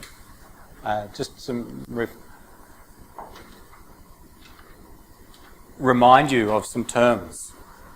Okay, division, we all know about how division works, but we can talk about a divisor, and B divides A. We can say B divides A if A equals some integer times B. And sometimes we write this, so just the terminology, sometimes we write this as B and a vertical bar A. So this is the topic on number theory. B is a divisor of A, we could say. And we know about greatest common divisors. Of two numbers, the greatest common divisor of those two numbers can be found. Okay. Anyone unclear so far? GCD, greatest common divisor. So the greatest common divisor of 7 and 15 is 7 and 15 is 1. Okay. The greatest common divisor of 8 and 20. 4. Okay. All right. So look at the divisors of 8. 1, 2, 4, 8. Look at the divisors of 20. 1, 2, 4, 5, 10, 20. And look at the greatest common values. Simple. There are efficient algorithms for finding greatest common divisors, especially large numbers. For small numbers, in example, is easy. We can do it in our head. But if you have very large numbers, there are some algorithms for finding the greatest common divisor.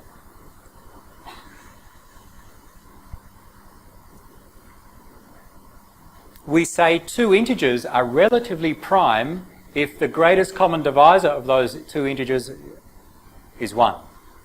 So our example, 7 and 15, the greatest common divisor of 7 and 15 is 1. So we say those two integers are relatively prime. Not prime, relatively prime. So that may be new to some of you. Are 8 and 20 relatively prime? 8 and 20 are not relatively prime. So if they have a greatest common divisor which is greater than 1, then we say they are not relatively prime. That will come important later. And we'll see it in use a little bit later. Prime numbers. Everyone remember prime numbers? What are the first 10 prime numbers? Give me a prime number. 7. Okay, give me a smaller prime number. 3. Another one. 1's confusing. Let's not cover 1. 1's not really considered a prime number. 2 is. 2's a prime number. 2, 3, 5, 7. No more even numbers, of course, are prime. And then the numbers, how do you define the prime number? Their divisors are 1 in itself. Okay, the divisors of that number are 1 in itself. So prime numbers, I think you're aware of, fine.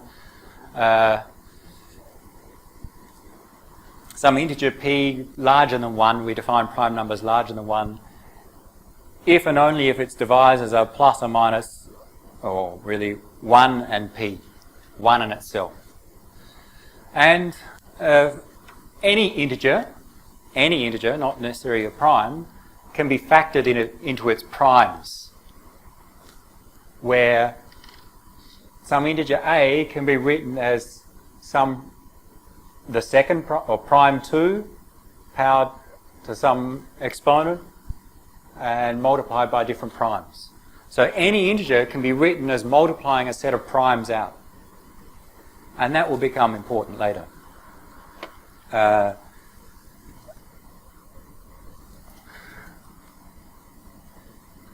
Very simple examples just to keep going.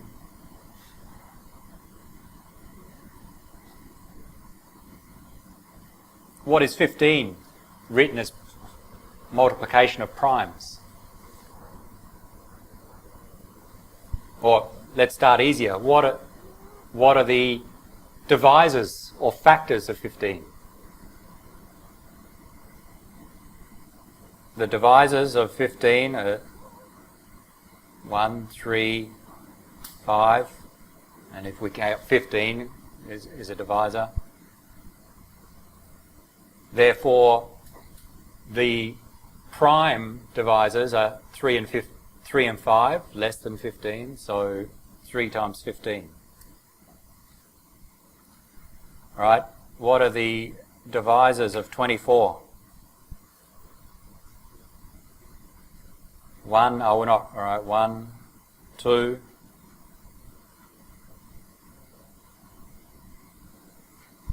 6, 8, 12, 24.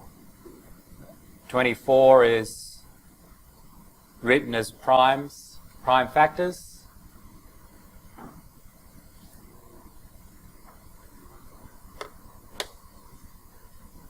How do we write 24 as a multiplication of primes?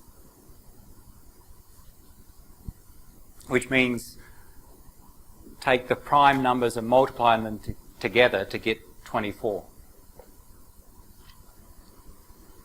Well, 2 is a prime. 24 divided by 2 is 12. Divides by 2 gives us 6 divided by 2. Or 2 to the power of 3 times by 3 to the power of 1. So we can write any integer as, if we multiply the prime numbers and select an exponent here, an integer exponent, so in this case it's 2 to the power of 3 times 3 to the power of 1 times 5 to the power of 0. We don't write that because 5 to the power of 0 is 1 times all the other primes to the power of 0. That is sometimes useful. Or simply the prime factors of 24 are 2 and 3. So we'll be interested later in finding the prime factors. In this case, we found them as 2 and 3.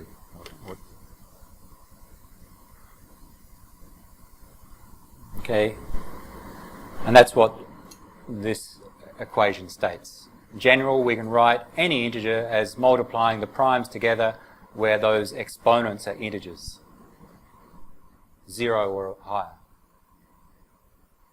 And a list of some prime numbers, the first, or the under 2000.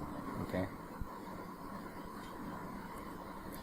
Okay, let's move on. Modular arithmetic.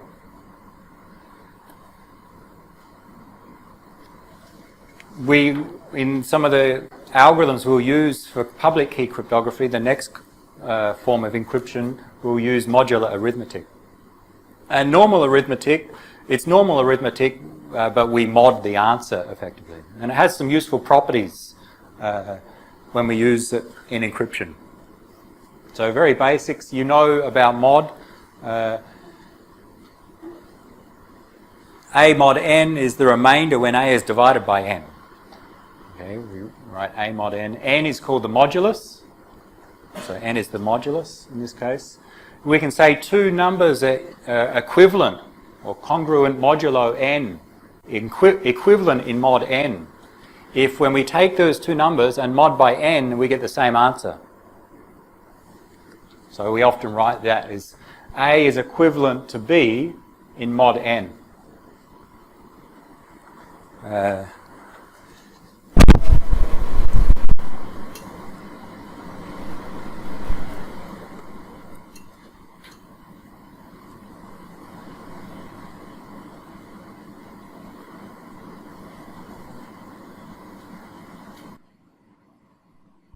Easy one.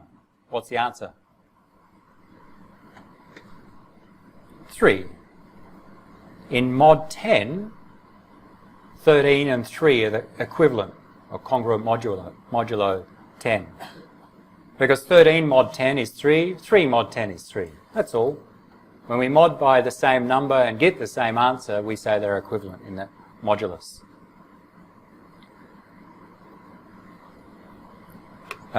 Do we need more examples? Not really.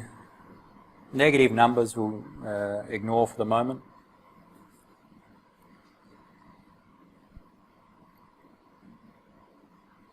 What's next?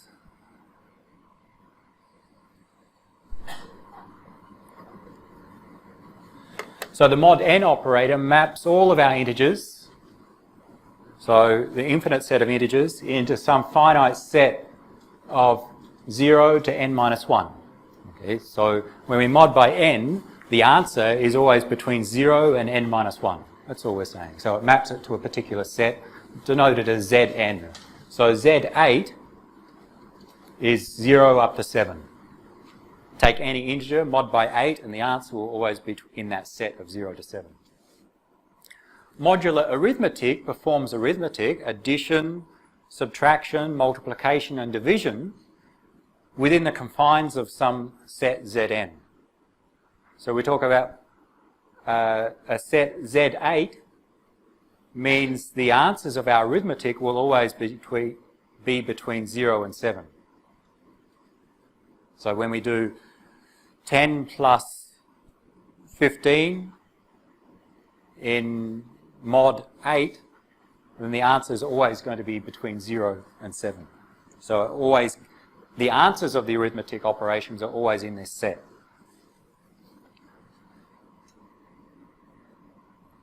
Let's go through some simple examples.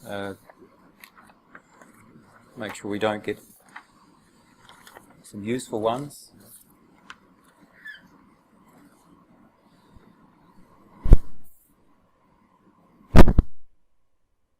All right, let's start. Keep it simple and operate in 10. Yell out the answers. Anyone? Answer? 4 plus 3. Don't all yell at the same time, okay? This is a hard one. 4 plus 3 again. 7, okay. Not bad. 4 plus 7. Louder. 1. Note we're using Z10 here. In other words, to be precise, everything is mod 10. So our modulus is always 10, so I'm not writing the mod operator here. We're using modular arithmetic. In this specific examples, Z10 meaning mod 10. So the answer of the arithmetic is always mod 10. So 11 mod 10, we get 1. That's the problem here. So addition is easy. You just add them with your normal arithmetic and mod by the modulus.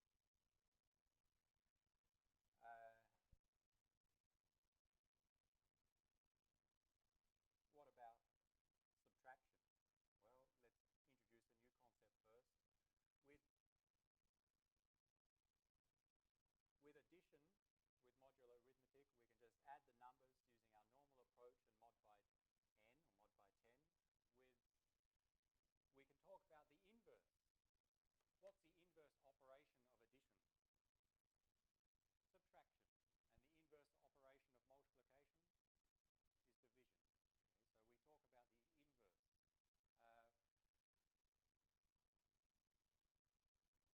Okay, so we talk about the inverse. So now I'll just write here normal arithmetic, not using modulus. 4 plus 3 is 7, of course.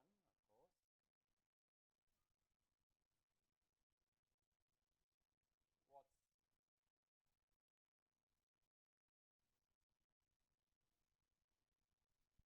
7 minus 3? 4, normal arithmetic.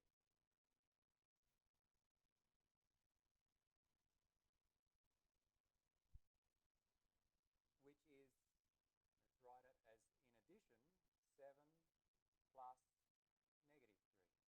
Okay, was it also 4? So this is our operation. Subtraction is the same as adding the inverse. The inverse of plus 3 is negative 3. So if we want to perform subtraction, 7 minus 3, it's the same as 7 plus the inverse of 3. The inverse of 3, or more precisely, the additive inverse of 3 is minus 3. So that's a normal concept of arithmetic, just making things think about the inverse of the number. The inverse when we add is subtract, or negative. We'll use the same concept with modular arithmetic for subtraction. So we can talk about the additive inverse, and I think I have it on the slide here.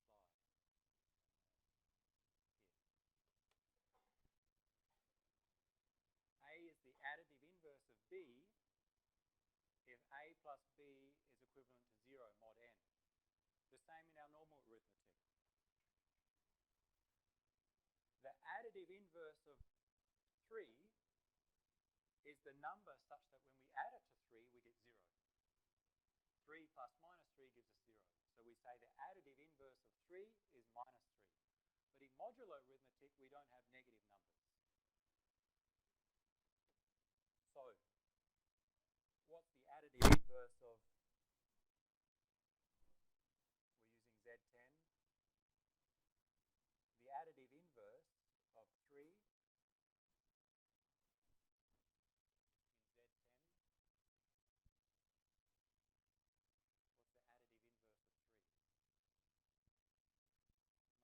No bonuses because this is an easy one.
dealing with negative numbers now. We can still do subtraction, and we still use the same concept of our normal arithmetic, but everything is in mod n, mod 10 in this example. Again, in normal arithmetic, we can implement subtraction simply as adding the inverse. The inverse of 3 is minus 3, because 3 plus minus 3 is 0. The same concept in modular arithmetic. We can implement subtraction by adding the additive inverse of 7, where the additive inverse of 7 is the number such that when we add it to 7, we get 0, all in mod 10, which is 3.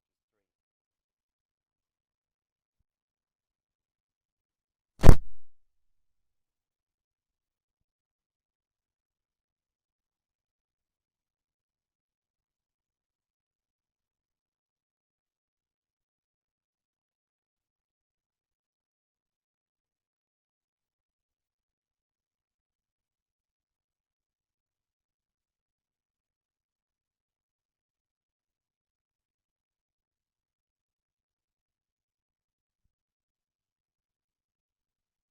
that when we add to 6 we get 0, which is 4, which is 6.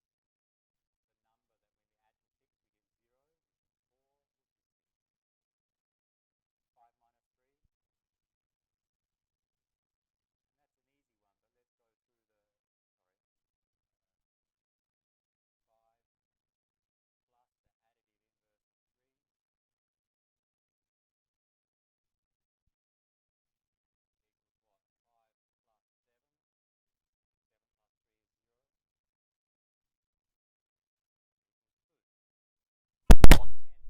additive inverse of 3 equals what? 5 plus 7. 7 plus 3 is 0.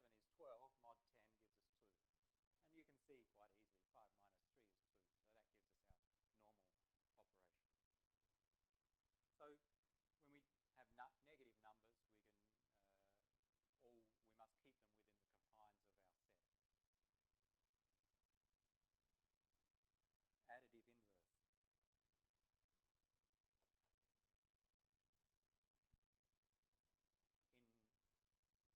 In all numbers will have an additive inverse. Okay? So in our set Z10, 0, the additive inverse of 0 is 10, of 1 is 9, of 2 is 8, and so on. So all numbers have an additive inverse, which means we can always do subtraction in modular arithmetic. So we can do addition, subtraction, next operation, multiplication. Which is easy. Let's try in the set Z8, that is mod 8 now.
So we're at the stage of just doing the last operation for our modular arithmetic, logarithms. Exponentiation is easy. Well, easy in terms of concept.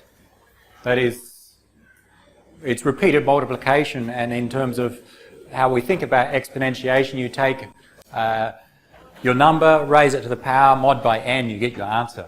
So conceptually easy. In practice, time consuming sometimes to calculate. We'll see some examples when we have big numbers. Last one, logarithms. And the concept we have is a discrete logarithm. In normal arithmetic, if we have b equals a to the power of I is the index or the exponent, then the log in base a of b is I, that index or exponent. But now we have everything mod n, or in this equation mod p.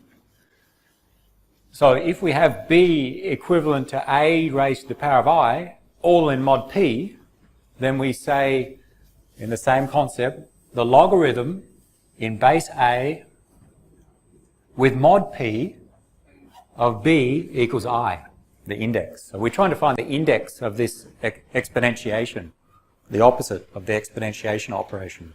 And we call it, for modular arithmetic, a discrete logarithm. If we go back to multiplication, in modular arithmetic we can do multiplication for all numbers, but we cannot do division for all numbers.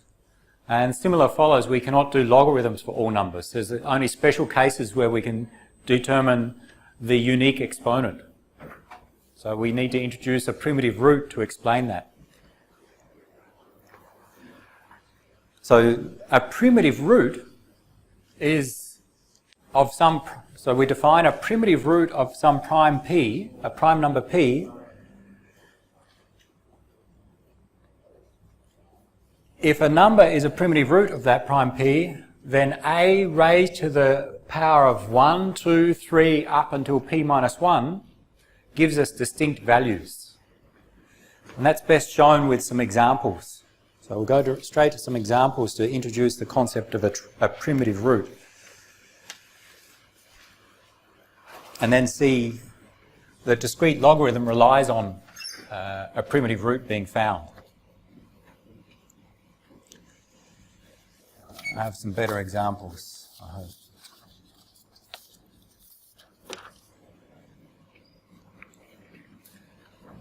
Let's say our modulus is,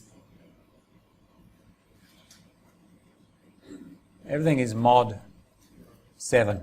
For this set of examples, mod 7. So in our equation, mod p, well, p is 7.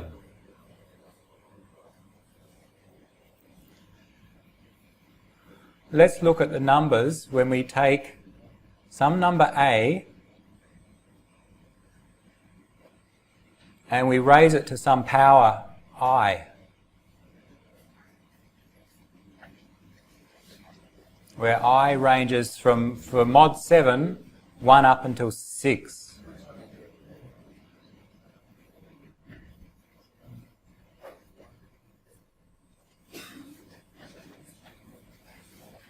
Let's start simple. A equal to 1.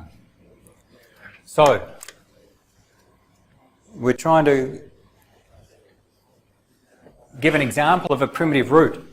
A primitive root of some prime or some number p is that if we can take that primitive root, raise it to the powers of 1, 2, 3 up until p minus 1, if the answers are distinct, different values. Let's try some values. So what we're going to do is take our value a, raise it to the power of I, and then mod by our modulus p, which in this case is 7 for this example. So, a to the power of I, mod 7. So 1 to the power of 1, mod 7, we get what? 1. 1 to the power of anything, we're going to get 1. So this is going to be a simple case. We'll write the answers here just to demonstrate. A equals to 1. I equal to 1, 1 to the 1, mod 7, answer is 1. 1 to the power of 2, mod 7, also 1. 1 to the power of 3, mod 7, You can see what we're going to get as answers. We'll come back to that one and let's try for a different value of a and then explain what they mean. What if a equals 2? So what we do, when we're mod 7, consider 2 to the power of 1, 2 to the power of 2, 2 to the power of 3, and so on, mod 7. What are the answers? 2 to the power of 1, mod 7, is 2. 2 to the power of 1 is 2, mod 7, we get 2 as the answer. 2 to the power of 2, mod 7. How about we, I'm very lonely up the front. Come down closer, everyone. Small group of students, large room. Move down the front. It's okay to eat. Everyone move down the front. Front 2 rows. It's okay. We've got time. Off you go. Yeah, everyone move. I can't move the screen closer to you. Come on. The front 3 rows. It's okay. It's all right. Just for today, front 3 rows.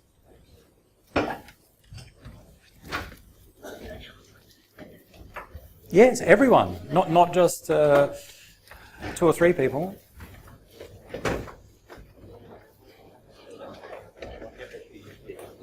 Just try something different. It's okay. Bring your laptop.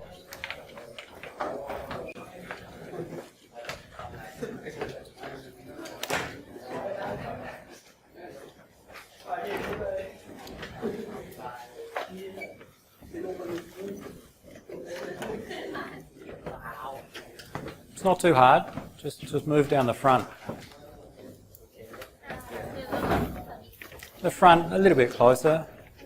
There's so many seats to choose from.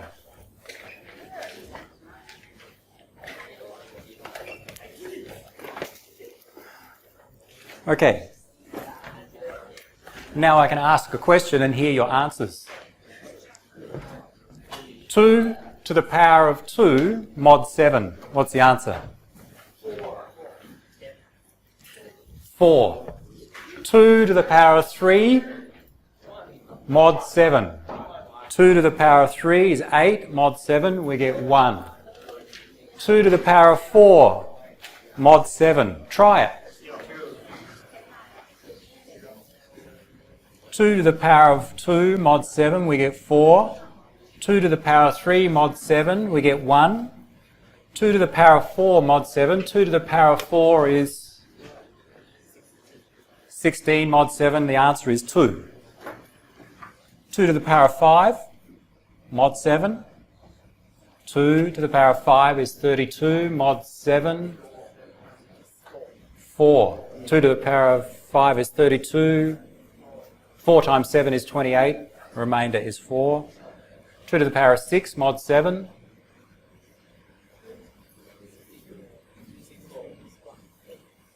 What? 1. Check. 2 to the power of 6 is 64. 9 times 7 is 63, so the remainder is 1. Okay, easy. Maybe it's so easy when you're sitting down the front too, so let's do this one. What if a is 3? 3 to the power of 1, mod 7, easy, 3. 3 to the power of 2 is 9, mod 7. 3 to the power of 3, mod 7. 3 to the power of 3 is 27, mod 7, 6. 3 to the power of 4, I'll give you a calculator. You can use your head, fine. What do we have? 3 to the power of 4, mod 7. Sorry, that's 4. What's the next one? 3 to the power of 5, mod 7. 5. Okay, so this is doing it for us. So that this one was 3 to the power of 4 mod 7, we got 4. 3 to the power of 5 mod 7, 5. 3 to the power of 6 mod 7, let's use our calculator. 1. Okay? Nothing hard there. Now, why do we do that?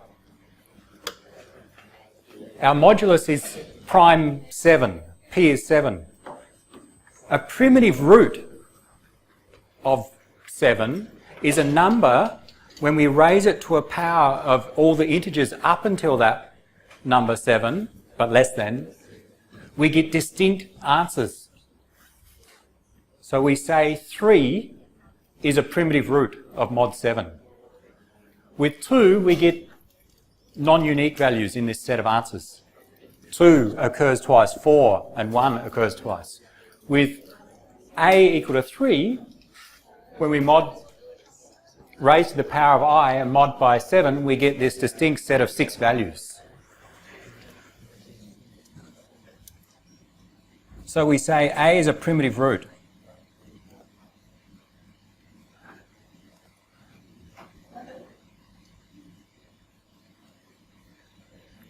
Two and 1 are not in this case. And then we can try for other numbers. So that's the definition of primitive root. We use it to work out when a discrete logarithm is possible. The idea is that a discrete logarithm, coming back, remember logarithm, find the exponent or index, that's a logarithm.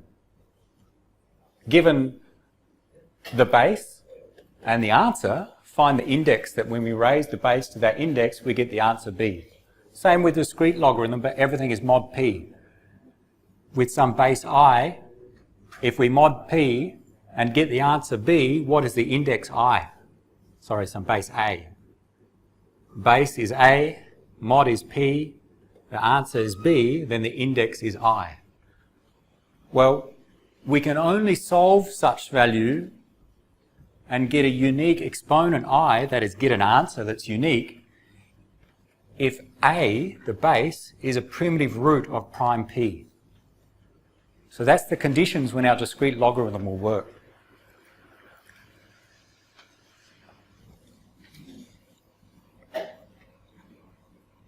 Let's give an example.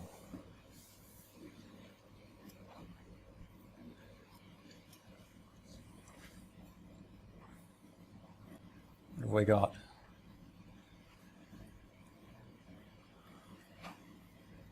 What is this discrete log in base 3 mod 7 of 6?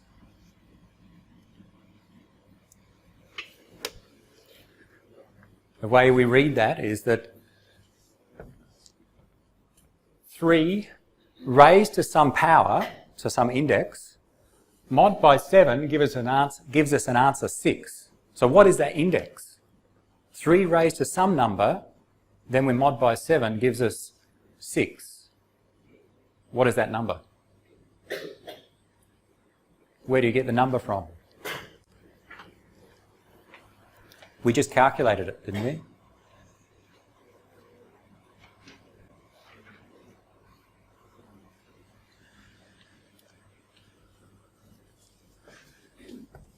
Three raised to the power of some number, mod 7, this table we calculated, or these values calculated with mod 7, gives us an answer 6.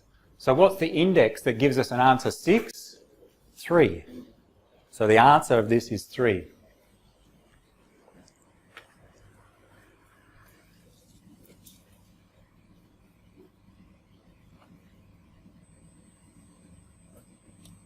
And we can check, you can check that is 3, the base, to the power of the answer 3, mod 7.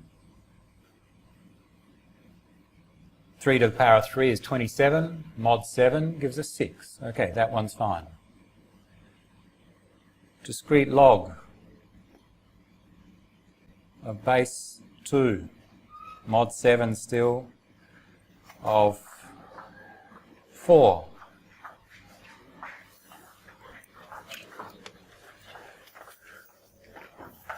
The discrete logarithm of 4 in base 2 mod 7 means 2 to the power of some number, 2 to the power of some number, mod 7 gives us the answer of 4. What is that number? What is the index? When you have more than choose any of them, What do we have as possible answers? 4 or 5. Yeah, we just calculated again. We just calculated for the values when we mod by 7, we calculated the base is 2, raised to the indexes of 1 through to 6, mod by 7, we get the answers 2, 4, 1, 2, 4, 1. In this question, we have, what do we have? 2 to the power of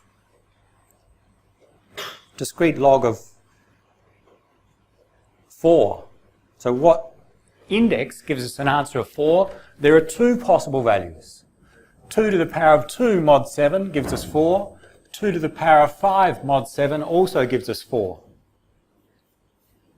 We don't have a unique value, and therefore we cannot determine what the index was originally. There's no way to know which index was it if we want to do a discrete logarithm. There's no unique answer here. Why? Because the base is not a primitive root of 7. So when the base, this value, is a primitive root of the modulus, then we can get a unique answer because we have a distinct set of values here. But when the base, like 2, is not a primitive root of 7, then we will not get a unique exponent because we have multiple instances of the answer. So what's the answer? Well, we say there is no answer, or no unique answer. Not of interest to us. Well, there are 2 possible answers, but generally we'd like to get a unique value, especially when we apply to encryption. So when we want to use the discrete logarithm, we normally need to have the base to be a primitive root of the modulus. In this case, it's not. And we'll see algorithms, cryptographic algorithms, that use this concept.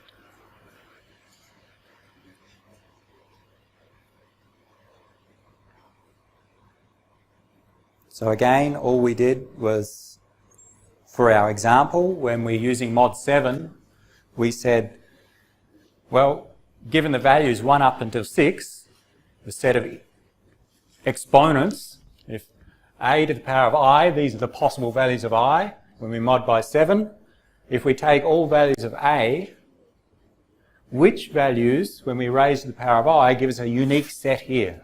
3 does, 2 doesn't, 1 doesn't, and you can check the others whether they do or not. If they do, it's called a primitive root.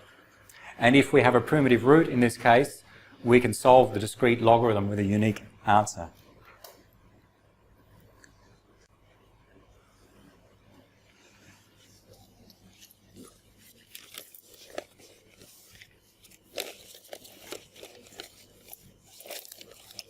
Not all.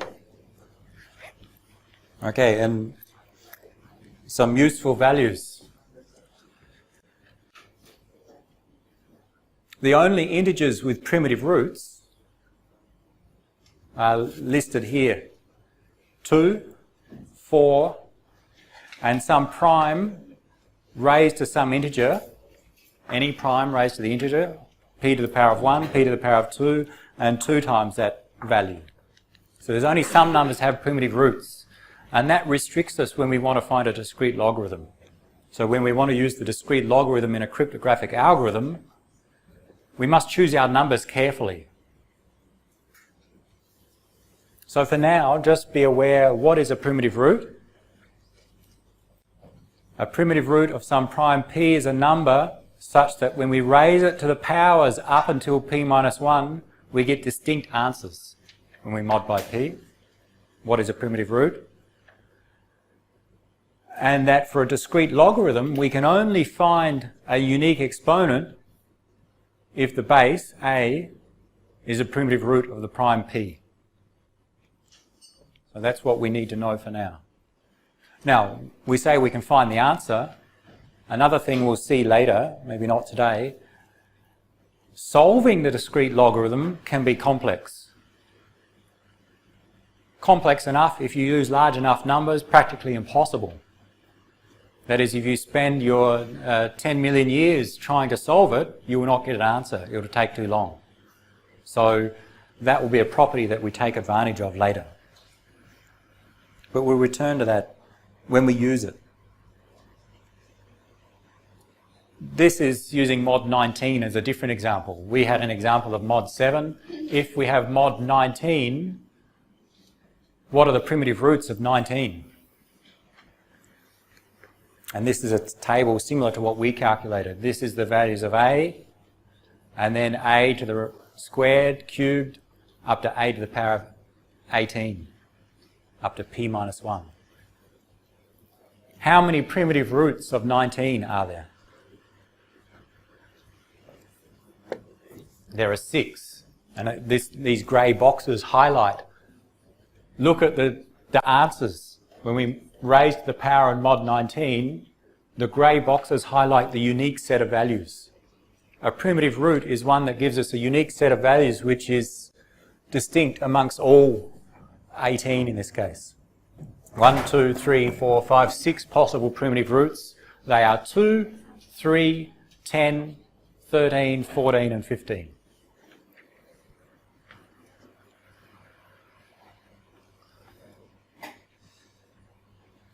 And in mod 19, some discrete logarithms. So the answers have been calculated for us. So in base 2, base 3, 10, 13, 14, and 15, base of the primitive root, mod 19. So for example, log in base 13, mod 19 of 8 is 15. That's how we read this table. The log, or the discrete log of the top row, the answer is the second row. And the base is 13 here, mod 19. The base here, 14, mod 19. So the base are the 6 different primitive roots. Generally, I do not ask you to solve a discrete logarithm in a quiz or an exam unless I give you some extra supporting information. So, especially with large numbers, they're not solvable. With large enough numbers, there are no known algorithms that can solve the discrete logarithm in reasonable time. With small numbers, you can do it with trial and error. Okay, you can find a way to do it, but if it's large enough, it will take too long.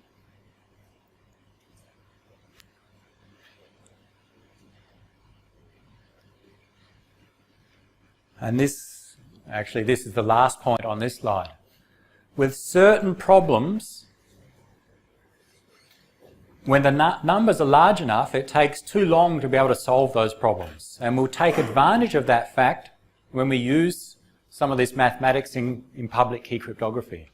3 problems that we will see that arise, which are what we see computationally hard, meaning if the numbers are large enough, it'll take forever to get the answer. Interfactorization.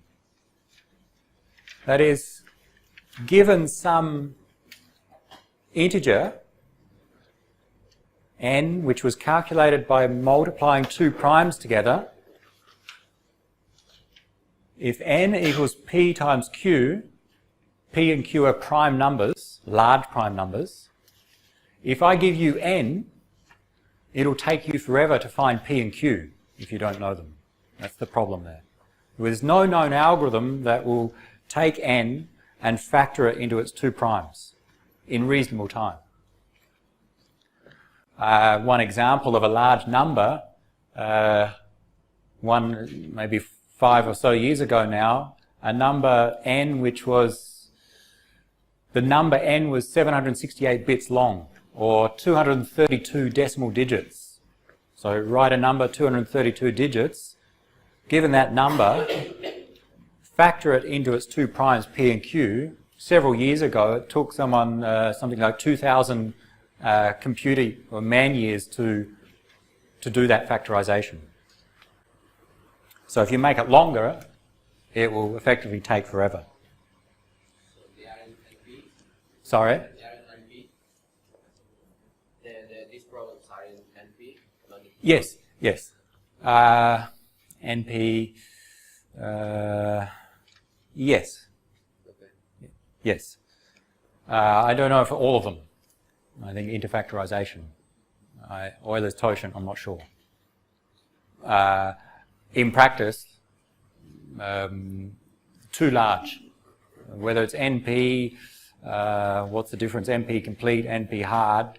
I don't remember for all of those algorithms. So there's some slight subtle differences in the non-polynomial algorithms, and effectively they are. But there's some variations, so some are easier than others. Okay. But yes, effectively, all of these algorithms, we cannot solve them in reasonable time if we have a large enough input. The input for Euler's totient is, or the problem is, given n, just n, a non-prime n, a composite n, find the totient. Remember the totient was the count of numbers less than n which are relatively prime with n. We could do it. We could, okay, if n was 20, the 1, 2, 3 up to 19, check which numbers are relatively prime with n. But now make n 1,000 bits long, like hundreds of digits, and then find the answer. It's considered harder than integer factorization. With the same size n, it will take you longer to do this and this. So this one may take 1,000,000 years, this may take 2,000,000 years, but effectively unsolvable. Similar discrete logarithms with large enough values, finding the index is considered unsolvable.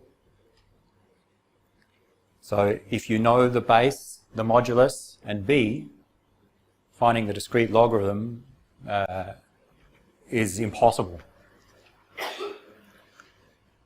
We'll come back to them and see how they're used in cryptography, and that's our next topic, so let's get to it. Any questions before we move away from the theory onto the application in security?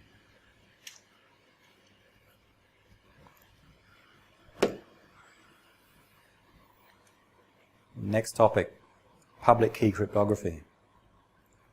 What have you done? Crashed.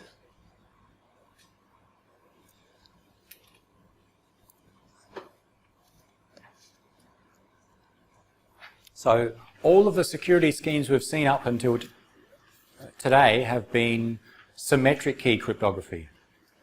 Encrypt with one key, decrypt with the same shared secret key. Now we're moving to a different approach, public key cryptography. Let's look at the principles and then an example. So it's reported that around the 1960s, the NSA in the US discovered the concepts or developed the concepts for public key cryptography. Similar organisation in the UK around the same time, or the 1970s. That's the first known report. But it was only made public in 1976. Two guys, Diffie and Hellman, come up with this idea of public key cryptography. So that was the first that the public knew of this concept. And it was only till later that NSA and the government headquarters in the UK started to advertise that they already knew about it. So it's only been around for 40, 50 years. Caesar cipher's been around for, 2,000 years. So it's relatively new. The idea is to use two different keys for our encryption and decryption, not using a shared secret key. The motivation of Diffie and Hellman to come up with this idea was to, when you use secret key encryption, you often rely on someone generating the key for you and giving you the key. You often need to trust someone else with the key to make it easy to distribute. They wanted to develop a way to avoid relying on other organizations to trust with your key. And so you can do it just direct between two users. And to do things like digital signatures, which is someone can take some document, say electronic file, and attach their signature to it such that at a later time anyone can prove that it came from that person. That's your idea of a signature. You sign a document.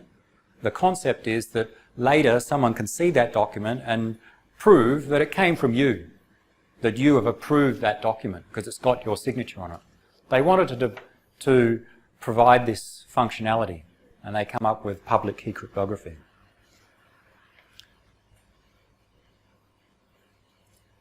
So the principles. Symmetric algorithms use the same secret key for both encryption and decryption. Asymmetric algorithms, which is another way for public key cryptography algorithms, asymmetric, use one key for encryption and a different but somehow related key for decryption. So two different keys, they're not random keys, they're related in some way. Usually they require that asymmetric algorithms that it's hard, computationally infeasible, practically impossible, if you know the algorithm and you know one of the keys, to find the other key. Sometimes it's useful to be able to use the keys in opposite orders, but we'll ignore that last point. We'll come to it when we need it. So we now have two keys. Encrypt with one, decrypt with the other. And the requirement is that if I know an algorithm, I know one key, it should be hard for me to be able to determine or calculate the other key.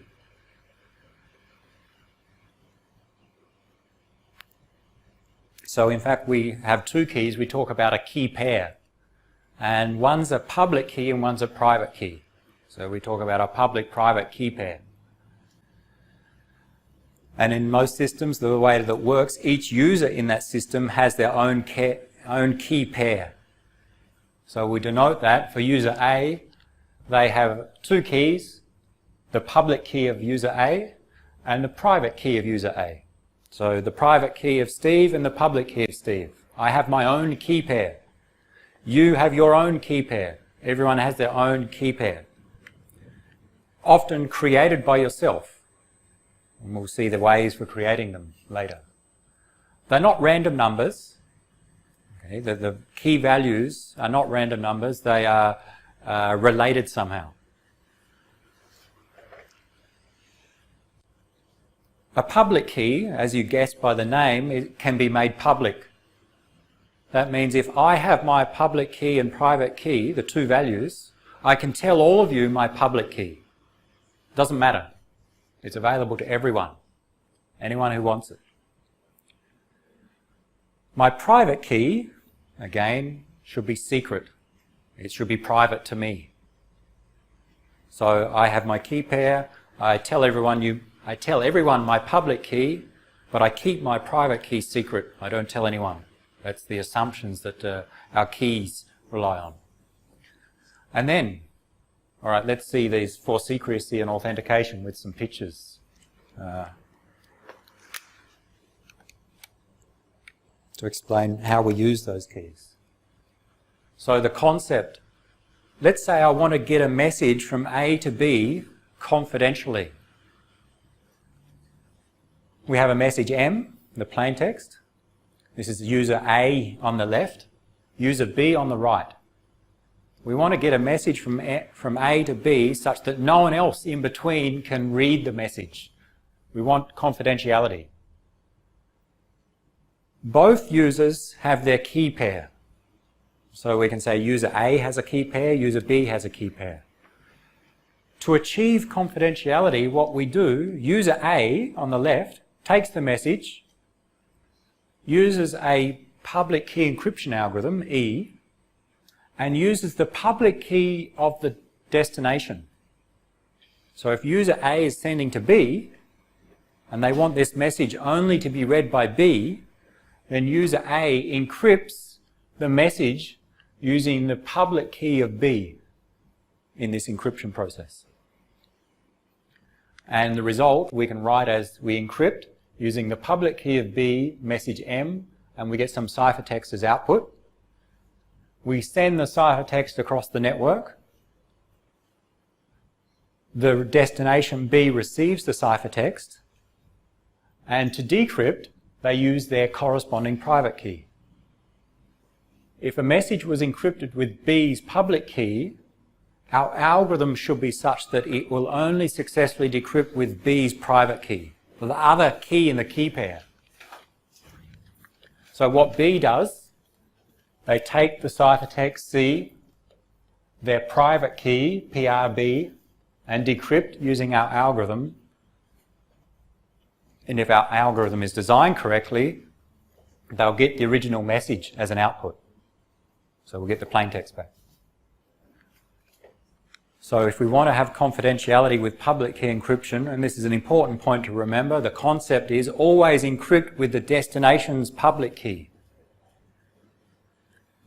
We'll look at the algorithms for E and D in this topic, but the concept in general is you encrypt with the destination's public key, and the destination decrypts with their private key. And because, why does it work? Well, the keys should be related in such the way that it will only successfully decrypt if we use the other key in the key pair. We have a key pair, PUB, PRB. Public key of B, private key of B. If we encrypt with the public key of B, we can only decrypt with the private key of B. That's the requirements of our algorithm. Now, why does this provide confidentiality? Let's say a malicious user intercepts the ciphertext. They have C. They want to find M. So they have C. They need to decrypt C using some key. But the nature of the algorithm should be such that we can only decrypt the ciphertext using the other key in the key pair from which it was encrypted. This ciphertext was obtained by encrypting with the public key of B, therefore it will only decrypt with the private key of B. And by definition, the private key of B is known only to B. It's private to B. So a malicious user cannot decrypt because they don't have the private key of B. So no one can intercept and find the original message M unless we know that private key. Only the person with the private key can successfully decrypt.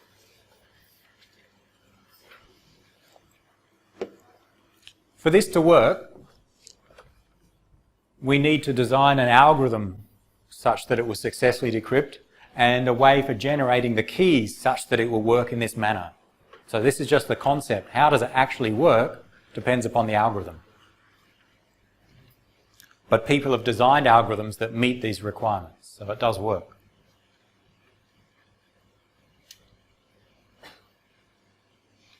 We'll come back to authentication. We can use the keys in the opposite order, but we'll come back to that after we go through an example of an algorithm to see that in use.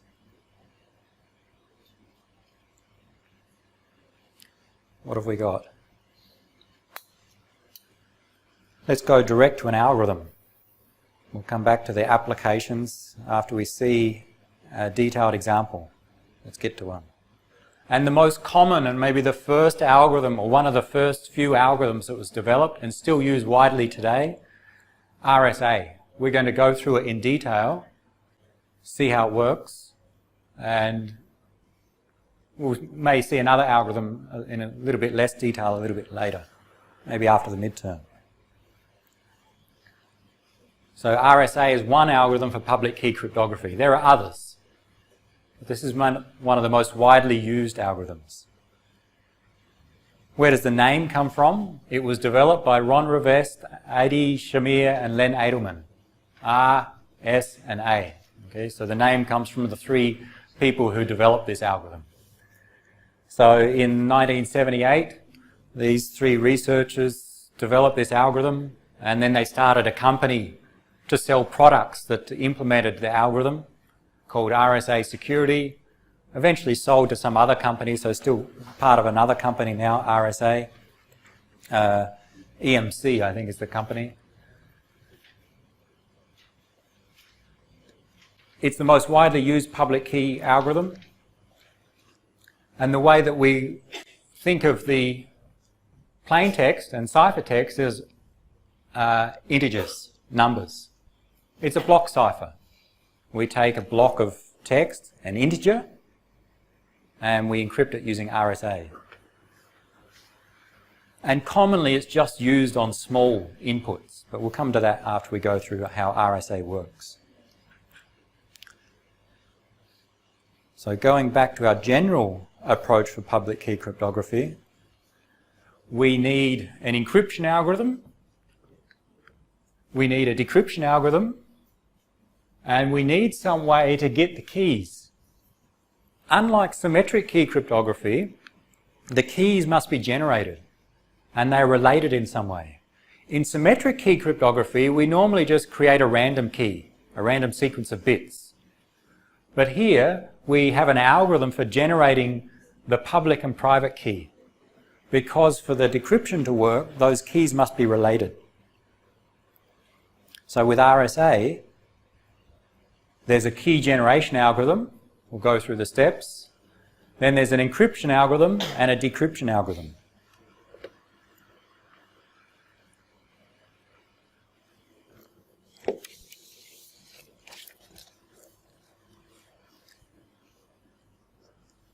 And we can describe the whole algorithm of RSA on this single slide. Remember back to DES, simplified DES even. If you remember back to that lecture, DES, there are many different algorithms of the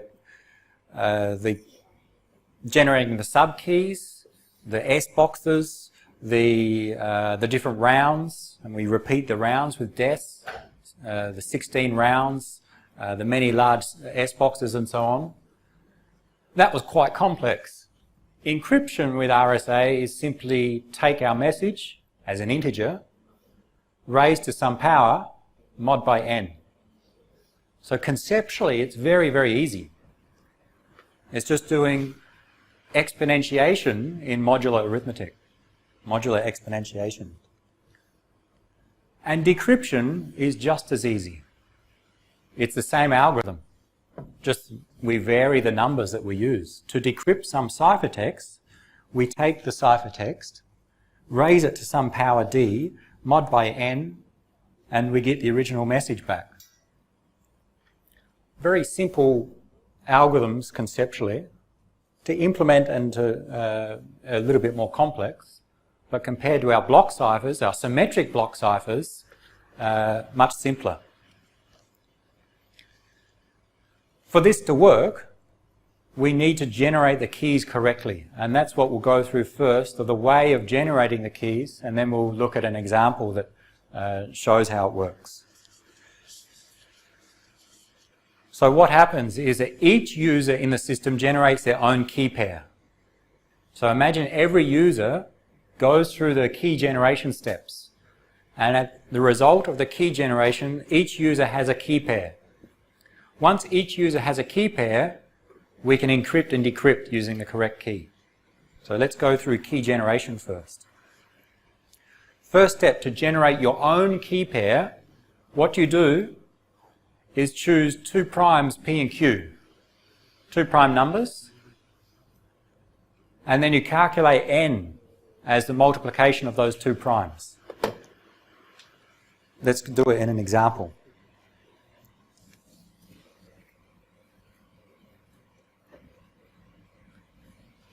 Actually, I don't want that.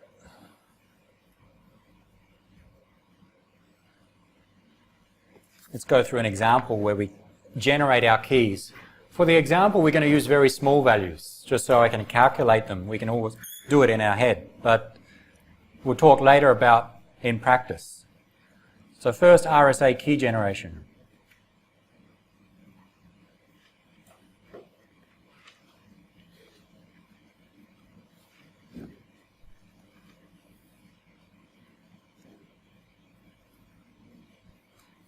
And you think each user does this. They do it independently. So the first step is to choose two prime numbers.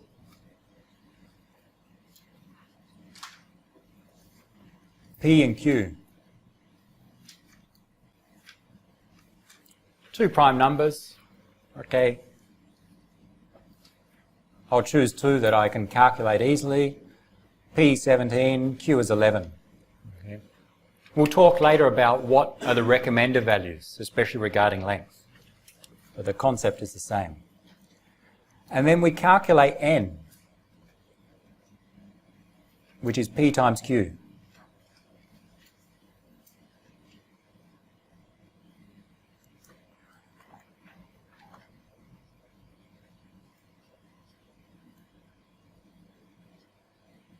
We get 187. So that's the first step in generating our keys.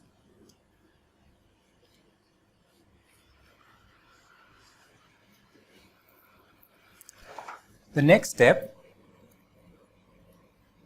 we're going to need the totient of n. We're going to use the totient of n to find some other value e. So let's first work out the totient of n, Euler's totient. What's the value?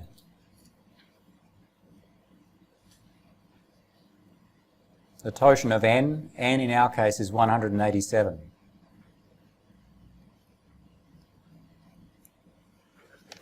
Quickly find the answer. The totient of 187. The totient, remember, that the number of numbers less than 187 which are relatively prime with 187. So in the very basic form, we say, all right, number one, is it relatively prime with 187? Or what does relatively prime mean? It means, are the two numbers have a greatest common divisor of 1? 1 and 187, greatest common divisor, 1. Okay, relatively prime. 2 and 187. What's the greatest common divisor? If it's 1 and relatively prime, 3 and 187, 4 and 187, and so on. What's the answer? How many numbers less than 187 are relatively prime? 160. 160, okay. He calculated quickly. We don't do it the manual way, okay. We've got a formula that will help us solve this quicker. If we go back to our number theory, one characteristic of the totient of n is that the totient of, I'll just write it here, the totient of a prime number is p minus 1. Because the number of numbers less than that prime, which are relatively prime with that prime, is all of them. So the numbers less than p, they're at p minus 1 values. So the totient of a prime is p minus 1. And it can follow from that the totient of two primes multiplied together, remember n is just p times q, is the totient of the primes multiplied together. So let's write that. 187, we know, because we just calculated it, is 17 times 11. So do it on the full way. 17 is a prime, 11 is a prime because we just chose them that way. So it's equivalent to the totient of 17 times the totient of 11. That's true if they are prime numbers. And the totient of 17 is 17 minus 1. And the totient of 11 is 11 minus 1.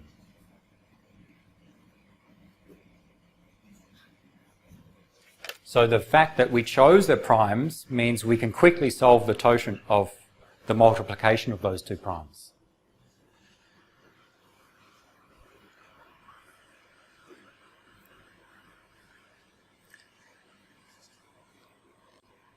That's going to be needed in step 2. Step 2 is select some value e, some integer e, such that it is relatively prime with a totient of n. And it's stated on the slide here is that e and the totient of n, the greatest common divisor is 1. Or in other words, the two values are relatively prime. So find an e which is relatively prime with 160. And it should be less than the totient of n. There may be multiple values. Find one. Start small. Find a number 30. that is relatively prime with 160. Small as possible. Sorry, E should be greater than 1 and less than the totient of n. Okay, so not 1. There are multiple answers. Okay. So it needs to be a number which has a greatest common divisor with 160 of 1. 7, yeah.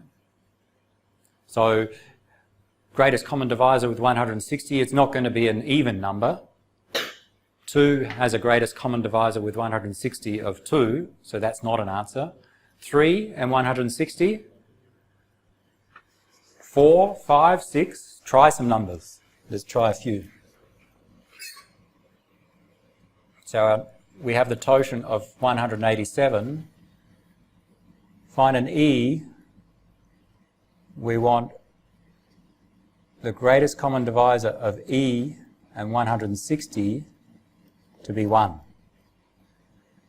So an E should be greater than 1 and less than 160. That's the condition.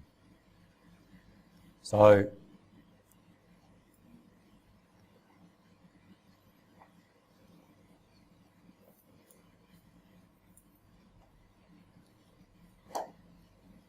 you can test them, okay, in a very simple form. 2 and 160, no, they don't have a greatest common divisor of 1.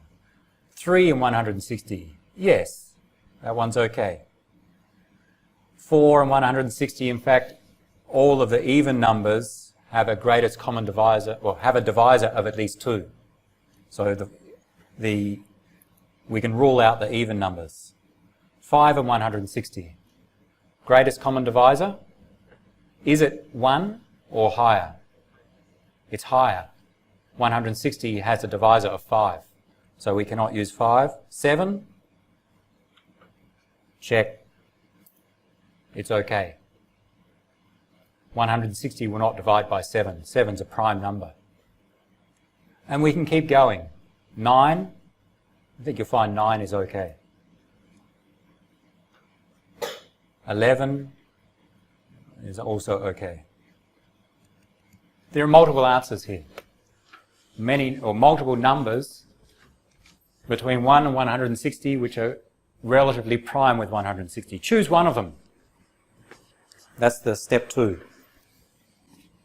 And that's the value E in our algorithm. And I would choose, because I've got the answer, 7.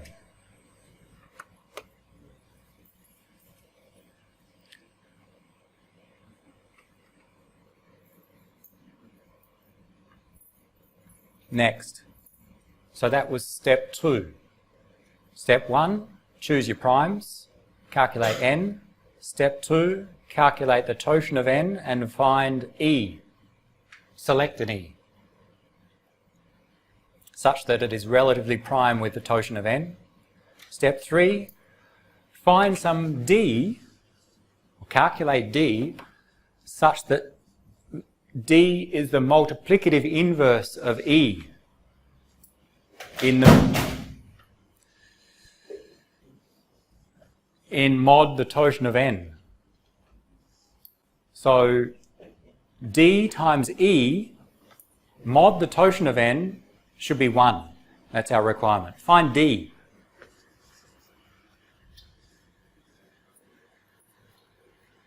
E, I chose a 7. Find D. In other words, E and D are multiplicative inverses. Multiply them together, we get 1 as the answer.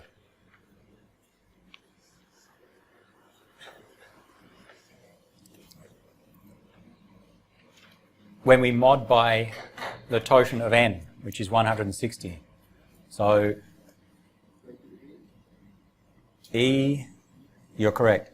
E times D mod our totient of n, 160, should equal 1. E is Let's get rid of E. E is 7 in our case. 7 times D mod 160 equals 1. What value of D? And you can manually try some different values. Okay, so the very basic way, 7 times D mod 160 equals 1 means 7 times D should be either 161 or 321 or 481 or some other value. Why? Because when we mod by 160, we'll get 1. So that's the basic way. That is, if 7 times D, if it equals 161, then 161 mod 160 gives us 1. Is there and remember we're dealing with integers here, is there a D such that multiplied by 7 we get 161? Or in other words, 161 divided by 7, do we get an integer? Yes. D equals 23. So we've got our new parameter D. There are in fact algorithms for the computer to do this, to solve it quite quickly. To find such a D, it's not so hard to find with an algorithm. There are algorithms that will do it for us. If you want to do it manually, then basically you look at what number when you multiply with E gives us 161 plus 1, or 2 times 160 plus 1, or 3 times 160 plus 1, because all of those numbers mod 160 will give you 1. We're done. We've generated our key pair. The values which are generally considered our key pair, the public key is E and N, the private key is D and N. But in practice, some other values are often stored as well, especially P and Q. They are also private. It depends upon the implementation. But P and Q must be kept secret. One way to keep them secret is to delete them. You generate them using a computer, 2 large primes, go through these steps, get your value of E, D and N, then delete P and Q. So then no one can find it. But it turns out to help with the implementations, it's usually useful to keep those values. We use them later. But in theory you don't need them, in practice we often do. So let's write down our key pair. And I'll denote as the public key of our user. What do we get? E was 7. N is 187. And the corresponding private key in this pair, D, is 23. N is 187. The same N. A little bit conflicting in the words or the terminology here. We said the public key is made public. Okay, we can tell everyone. My value of E is 7. My value of N is 187. I can tell everyone once I've generated these. The private key should be kept private. I should keep it to myself, not tell you. But often, because we use N, we also write it in the private key. N is not private. N is public because it's in the public key. But we often write it as part of the private key as well, because we use it when we do the encryption and decryption. So be careful. There are really 3 values here, E, N and D. D must be secret. Don't tell anyone your value of D. E and N can be public and are made public. But often we write the private key as also including N.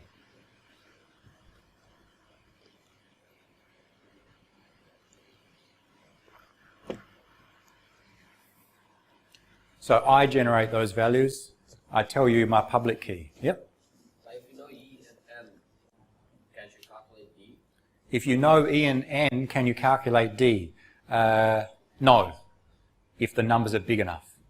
And I think we'll run out of time today, but in the next lecture we'll go through and see, well, what can an attacker do when we have large enough numbers? For today we'll just get to, let's use the algorithm. The next lecture we'll analyse and see, well, why does it work? For now I think we won't get time to see why it works. We'll just see how it works, how to use it. But you're on the right track that we need to start asking, well, what does an attacker do? We will come back to that. So for now, we've generated a key pair. Everyone does that, generates their own key pair. You tell everyone else E and N. You don't tell anyone D or P or Q. They must be kept secret. Now you want to encrypt some message. Where are we? Here, sorry. Let's say this is the key pair that we've generated for user B. User B did this. And A wants to send a message to B.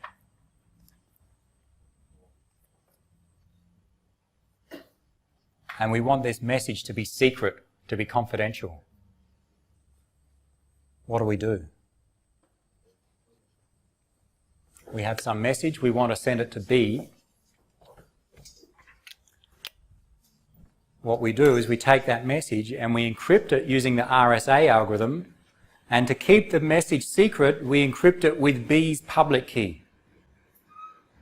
Okay. So to send to someone else, use their public key. What's the message? My message is a complex one. It's 88. The plain text in RSA are just integers. So let's say you have a sequence of bits, like an ASCII message, hello. You must somehow represent that as integer, just as one number, because the encryption operation operates on that integer. And that's easy to do. If you have ASCII, you can create the binary form of each letter, H, E, L, L, and O, get it in 8-bit values, and then you can combine those 5 8-bit values, you get 40 bits, and that can be your integer. So you can convert any message into a single number. The constraint is that the integer m, your plain text that you want to send, must be less than the number n. Our n is 187, so we must have a plain text which is less than 187. So I've chosen 88. What does 88 mean? Nothing in this context, but with a larger example it could have some meaning. And then we use this equation to encrypt. Take your message, raise to the power of e, mod by n, and you get C.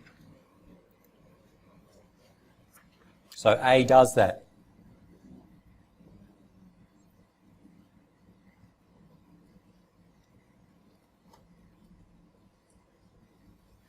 A wants to send the message to B. To encrypt, they use B's public key.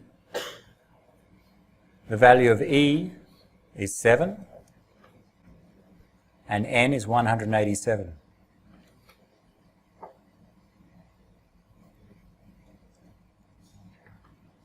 What's the answer? You can go and do it on pen and paper. Remember last week we showed you how to do the modular multiplication or exponentiation. You can break it into 88 squared 3 times and then times it by 88. You don't need to do it. I've got the answer for you. I don't know if my calculator will do it. 88 to the power of 7, mod 187, 11. Okay, so we can calculate that.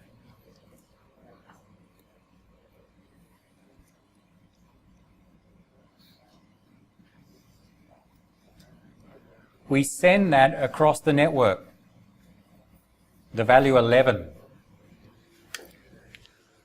Again, I know it's hard to visualize, but the value of 88 is our plain text. It has no meaning in this example, but if we had a much larger numbers, we could have the integer to represent any information just by converting that information to binary. We send the ciphertext across the network. B, the receiver, decrypts. And the decryption algorithm is that you take C raised to the power of D mod by N, and you should get the message back. Let's try. So B receives. To get the message back, let's say M prime, the received value, they take C, 11, raise it to the power of D, D, it was encrypted with B's public key, therefore we decrypt with B's private key. In this case, D is 23. N is 187 again.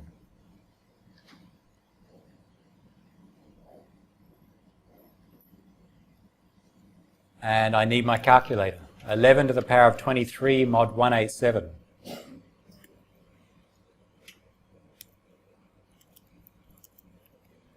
Any guesses?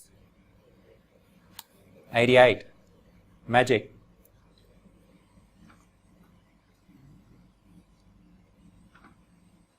It works. That is, with these numbers at least, when we took 88, raised it to the power of E, mod by 187, and then took that value and raised it to the power of D, this other number, mod by the same N, we get the original message back. And that's what we need for encryption. We need to be able to encrypt, get ciphertext, and decrypt and get the original plaintext. Otherwise it's useless. It worked in this case. It will work in all cases because of the way that we chose those keys, E and D.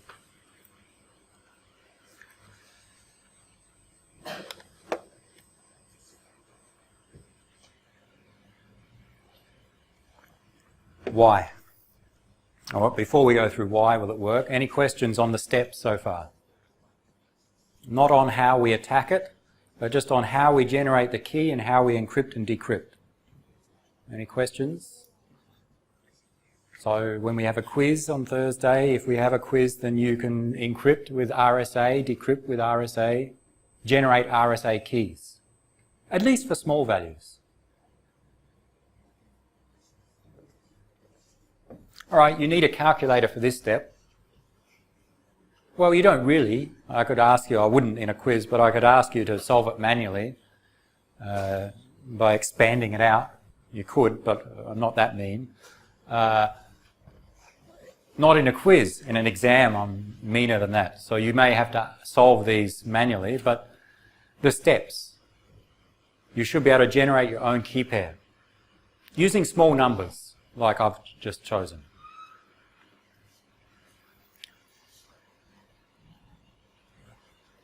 Any questions?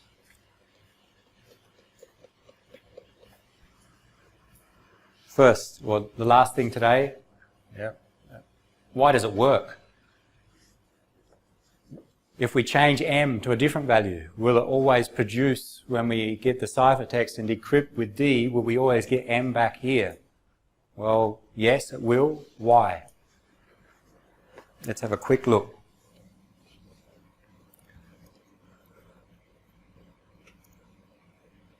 Let's look in general, the equations.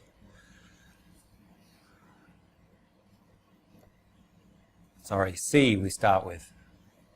The first equation we have is C equals M to the power of E mod N.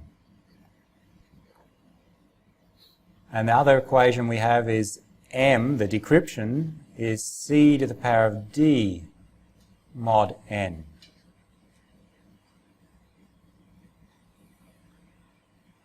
So let's start with the right one. Let's start here. M, so they're the two equations we have. We want to see if we start with M, encrypt, and then decrypt, will we get the original M back? Start with the right equation and do some substitutions. So So that's just the right equation, the right-hand side. Now let's replace this C with this C. Okay, we know C equals m to the power of e mod n. Let's call this m prime, meaning the decrypted m. We take our ciphertext, decrypt, and we get m prime. Now let's replace C with the top left equation. C is in fact created by taking m to the power of e mod n, all to the power of d mod n. So I've just done a substitution in that case. We can expand this, that is, m to the power of e mod n all to the power of d. We have the same properties in normal exponentiation. M to the power of e all to the power of d is what? M to the power of d all to the power of e in normal arithmetic.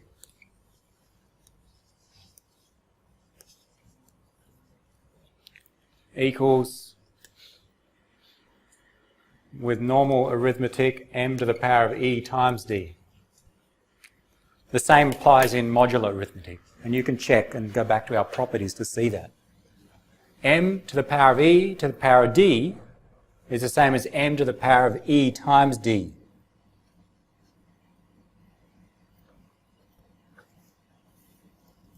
Mod n,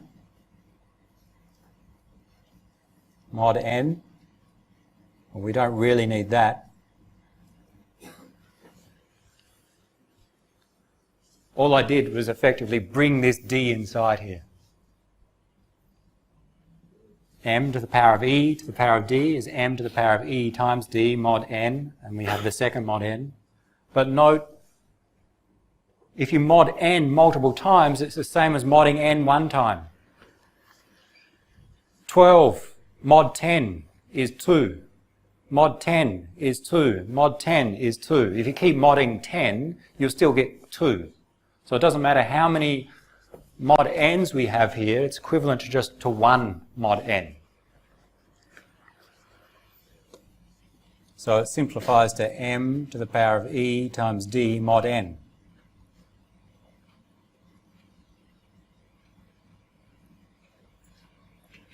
So, if we take our original message m, raise it to the power of e times d mod n, we get m prime. Our encryption and decryption will work if m equals m prime. That's our requirements for successful decryption, to get the original m back. So, it leads to the question is, in what conditions does m equal m prime? If you take some number, raise it to the power of e times d, and mod by n, you get that same number as an answer. If we have those conditions, then our decryption works.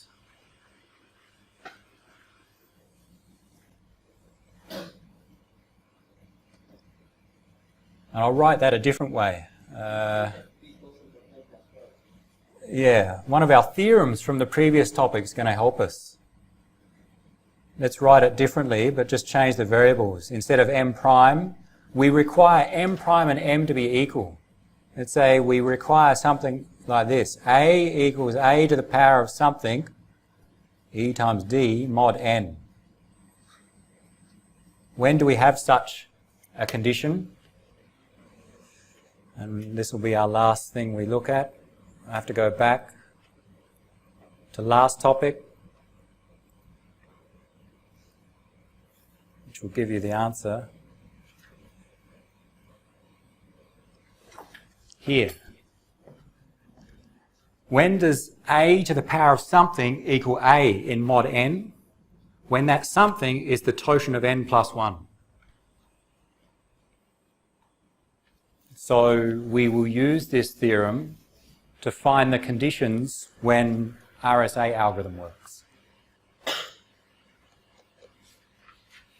But we've run out of time. So the next step, what we'll do is we'll take this algorithm and we'll use it to find the last two conditions.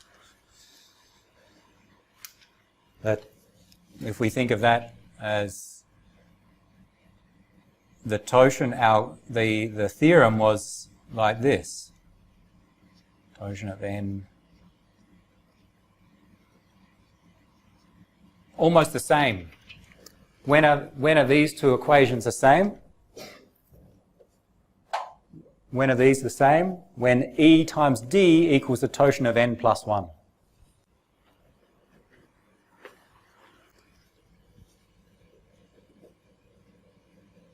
If we have E times D equals the totient of n plus 1, let's finish today.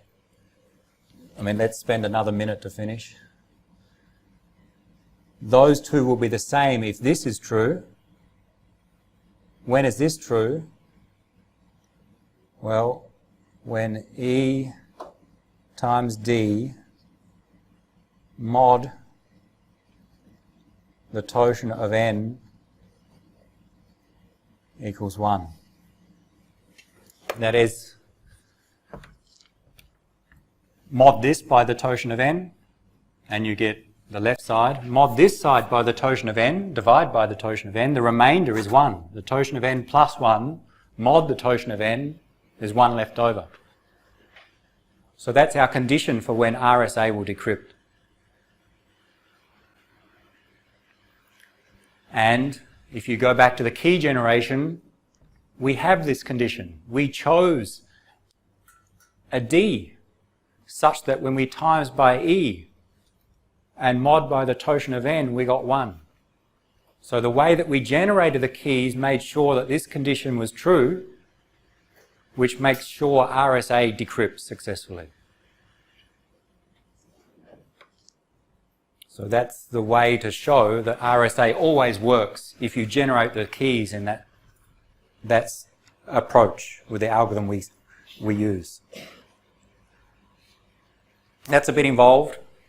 Try and understand, make sure you know the key generation, encryption and decryption, and then try and understand the concepts behind why RSA works. What we'll do next lecture is attack RSA. If we're the malicious user, how can we find the plaintext given the ciphertext, or even better, how can we find the key, the private key, given just the public key or the ciphertext? We'll look at that next lecture.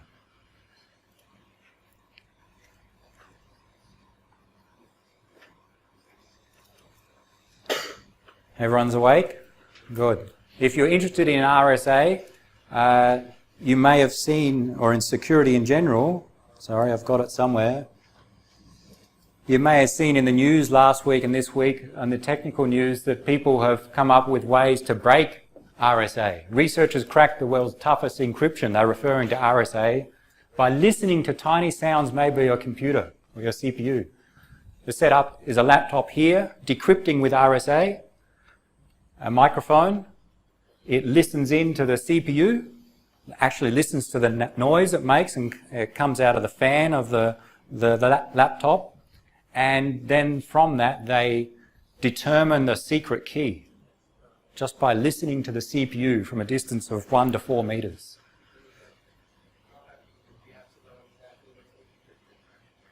It works, and if you're interested, this week I'm going to give a presentation, maybe at a lunchtime break, where there's no one has any free time, about how it works. So I'll send out an announcement tomorrow maybe. It's not required to attend, only if you're interested in knowing how it works.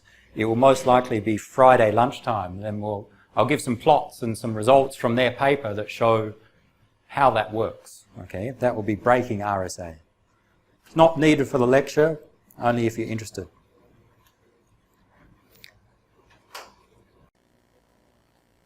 So again, this is our RSA encryption, decryption, and the other part, which is a bit harder to remember, but you should, and it would have helped you solve that part C of the first exam question is the key generation. Now, with RSA, the security comes from using large numbers, not from using small numbers like in the exam. Of course, we can break that. It's using large numbers. And therefore, we need software to do the encryption and decryption for us, and also, importantly, to generate the keys. With symmetric key ciphers, there's a shared secret key. How do you generate a key for a symmetric key cipher? Random, okay? You and I, we want to use AES to encrypt our data between us. We both need the same key, so what may happen is I choose a random number, a 256-bit key, a 256-bit random number. I generate it using some software, OpenSSL. I give you that random number, and that's the key that we will use. It's a shared secret key between the two users.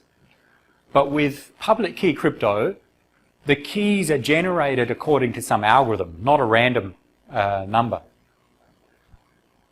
So with RSA, here's the algorithm. So we can use OpenSSL to generate these keys. And again, the idea is that every user has a pair of keys, public and private key. So you generate your own pair. I'll show you how to do that with OpenSSL. And there are some notes on this I'll point to on the website. So I'll just go direct to the command. We can zoom in. We can use different software to generate the keys. And this is just one way to use OpenSSL to generate a public, or in this case, a public-private key pair, the operation gen-p key. We're using the algorithm RSA. There are other algorithms that we can use. For this one, just RSA. And then we don't have to, but in this case I'll specify two key options. This dash, it continues across the next line, dash P key OPT. An option for the key. We can specify some optional parameters. The first optional parameter is the key length. With RSA, the key length is really the length of n, the modulus n. So I specify I want n to be 2048 bits. And we may have seen in the slides there are three typical values for n in common use: 1024 bits, 2048 and 4096. The larger value, the more secure, but the slower it is to encrypt and decrypt. The second option is the public exponent. I specify in this case the public exponent e to be 3. So I can choose the value of e. If I don't give these options, OpenSSL will choose default values. And from memory, I think the default public exponent is 65,537. It's a common value. And it's probably best to use that compared to 3, but I just use it as a different example here, 3. And I can't remember the default size. Maybe it's 1024. Everyone watch and see how long it takes. So I'm going to generate my key pair. Right, almost instantaneously. It took a bit of time. You see some dots and so on. It takes some time because what just happened then was my computer chose two primes, P and Q, such that when those two multiplied together, we got a 2048-bit number n. Then it selected some value e. Well, that was already selected, 3. But it calculated d, which is the multiplicative inverse of e in the mod notation of n.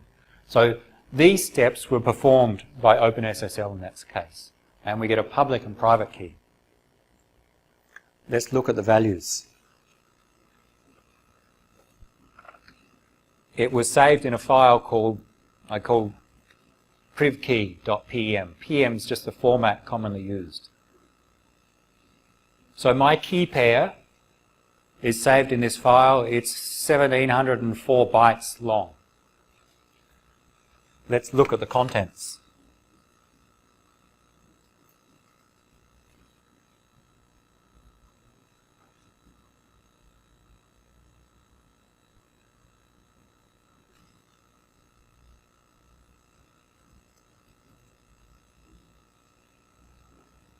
Should we have a quiz next week on the contents of this file? I think you should be able to do this. You can try it at home. Zoom out. Try again. There's my key pair. Now, we need to explain the format of this. I generated the key pair.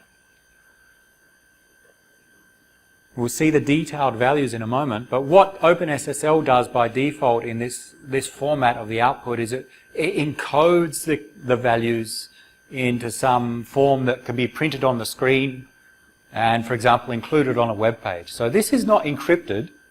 This is what we say is encoded.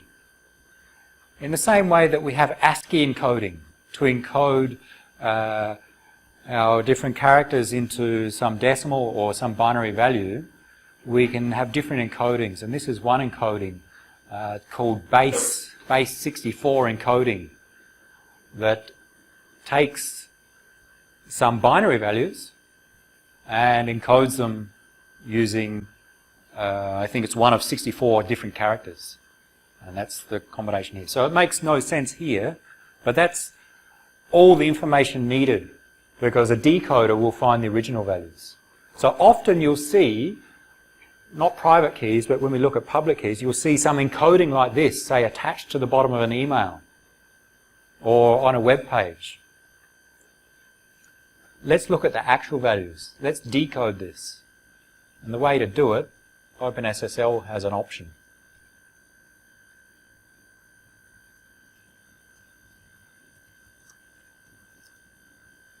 We can output it in some nice to view text format.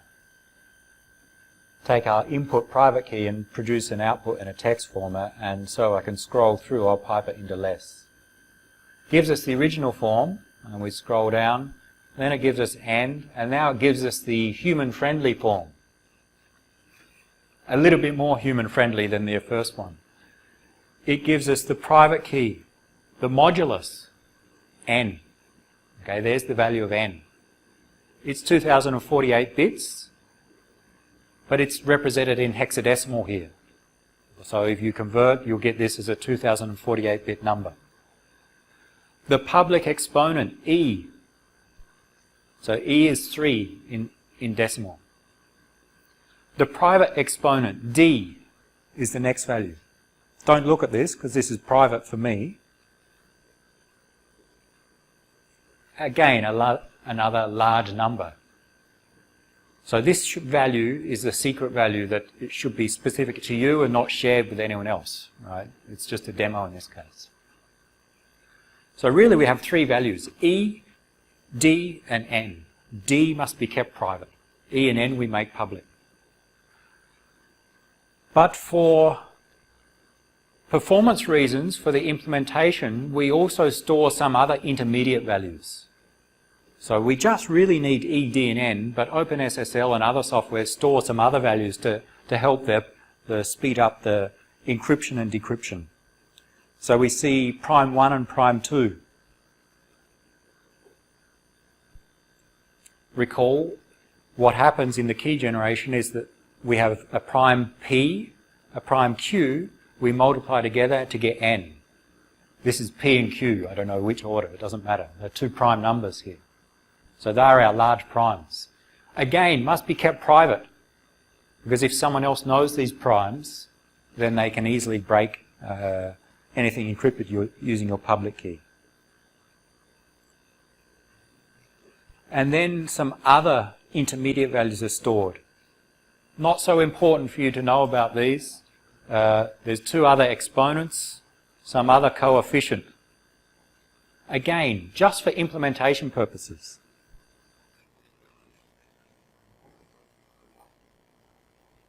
those values which are stored in your key are listed here on one of the slides. You can go back and check that, but there's a modulus n, the public exponent e, the private exponent d. Are the three values that we always think of, where, and we write it,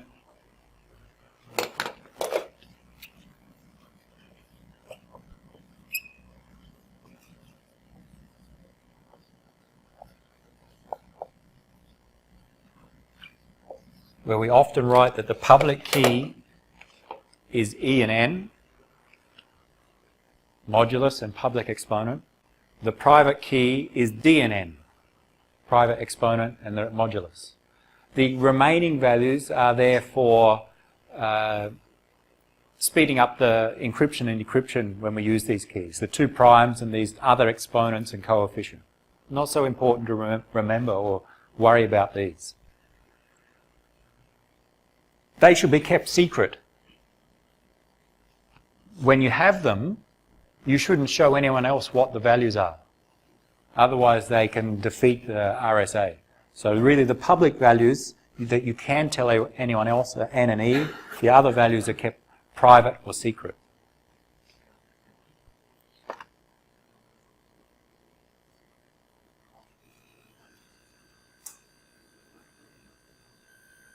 So I have a private key. Your next homework task is to generate your own keys, key pairs, and we'll need to exchange some values and do some encryption and authentication using those key pairs. So the private key, from that, we can extract the public values only. So the values in the file so far are all of these. We can extract just N and E. And the way to do so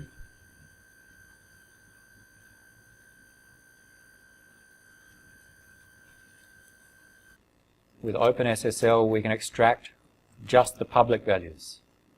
We take out,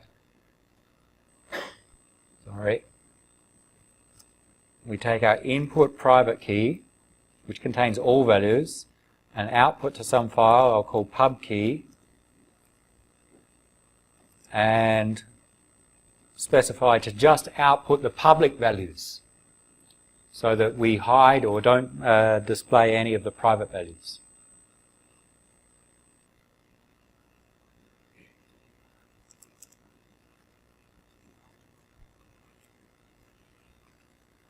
So our private key contains all values, privkey.pm. Public key contains just N and E. And what you'll do in your homework is once you generate these, the public key you can then tell anyone else. You can send anyone this file, for example, attach it at the bottom of an email, put it on a web page, because it contains your public values. And we can look at them.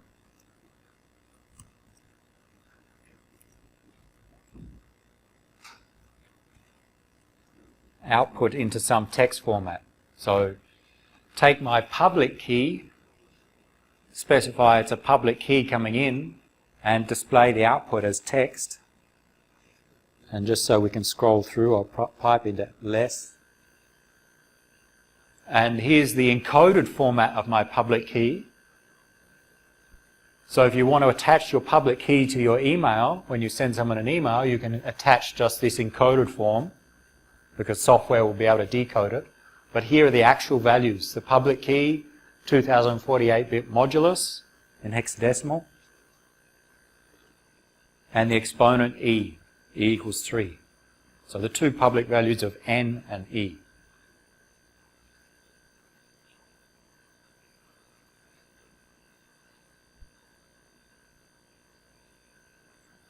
That's all we'll attempt to cover today because no one's too concerned. So next week we'll move on to the next topic. There's another algorithm for public key crypto, Diffie-Hellman, that we need to cover, and then authentication. Focused so far on confidentiality, encrypting messages so no one can see the contents. But another key part of security is making sure that we can confirm Who did the message come from? You receive a message. Did it come from Steve or someone pretending to be Steve? Like a masquerade attack. So we need techniques to confirm that. And we will use public key cryptography again to do that, as well as some other techniques. So that's the next topic.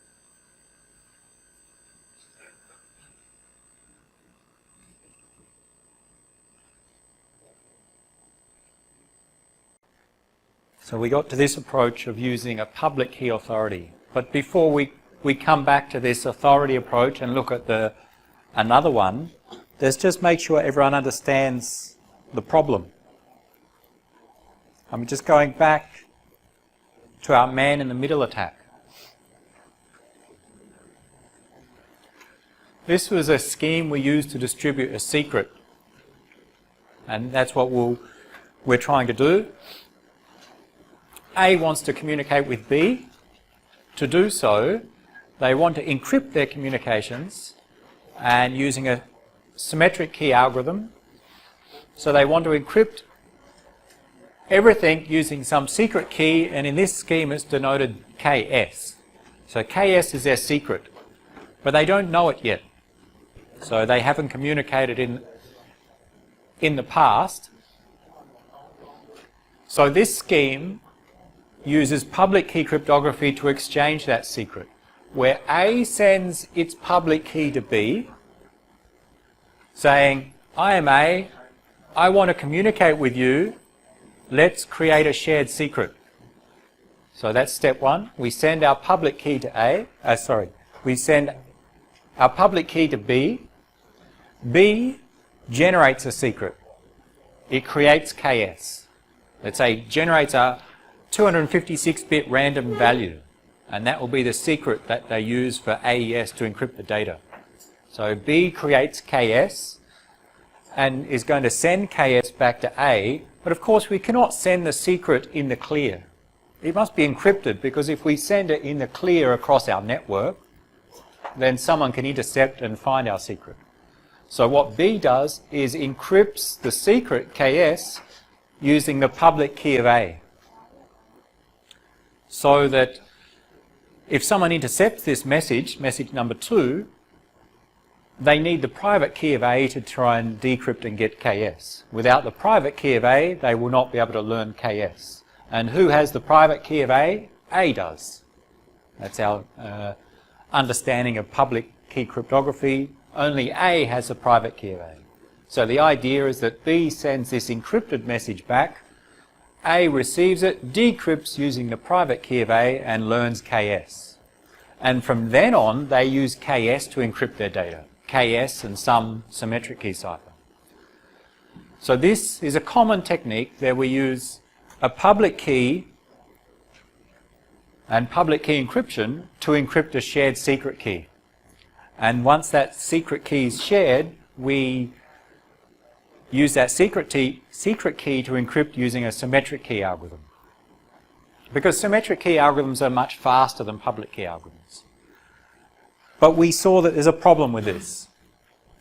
We went through, and I don't have the picture here, but we went through and you went through and tried to work out, well, what could an attacker do? And come up with this man-in-the-middle attack. A sends the message to B, but someone in the middle modifies that message, in particular uses a different public key. Just to remind us of what it is. The man-in-the-middle attack involved A sending a message as per the original scheme, public key of A and the ID of A, but the man in the middle, that is C, intercepting and modifying such that they send, so this is C receives that. You've drawn this before. They change the public key to theirs. They don't change the identity. B receives that. So C is somewhere in the middle of the path for the network. They receive the message before it gets to B and modify the public key. B thinks it got a message from A, B chooses KS and sends that KS back to A, encrypted with the received public key. B thinks the public key of A is this value, but it's in fact the public key of C. So B encrypts KS using the public key of C, not knowing that, thinking it's the public key of A. As a result, when C intercepts the reply, it can decrypt and learns KS. C can decrypt because C has the private key of C. And then C sends back that same KS to A, but encrypted with A's public key, which is of course known.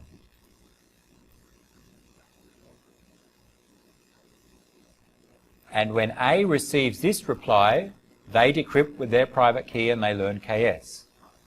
So we've gone through this attack of this man in the middle attack, just to remind you that someone in the middle intercepts the messages and changes the public key. So this is not good. So what we're dealing with now is ways to make sure that the public key we have, when B receives a public key, B needs to know this is A's public key. They need to be sure whose public key it is, otherwise such attacks are possible. So what we're dealing with is ways to prevent these attacks. And so to prevent a man-in-the-middle attack on the public key, we need some secure way to distribute public keys. And we went through this scheme first. The way to securely distribute public keys is to get someone else to confirm they are indeed someone's public key. So in this case, we introduced this new entity called the public key authority, who everyone trusts. So it assumes that this authority is trusted. And that includes that everyone knows the public key of the authority. If you know the public key of the authority, when the authority sends you a value and signs that, so in message 2, this public key of B was signed by the authority, A can verify that. Because when something's signed with a private key, we verify that with the corresponding public key. So this scheme is really a way so that A and B can exchange public keys and they're sure they are the correct public keys. It's not a man-in-the-middle attack like in the previous approach. And the way they do that is that the public key of B is signed by the authority, and the public key of A in message 5 is signed by the authority as well. And since they are signed by the authority, both A and B can verify them by decrypting with the public key of the authority. And that comes back to our assumption that A trusts the authority, which really means A has the public key of the authority and knows for sure it is the public key of the authority. It's not someone pretending to be the authority. So we have that assumption. Maybe what happened is that A physically went to the authority, confirmed their identity and got the public key then.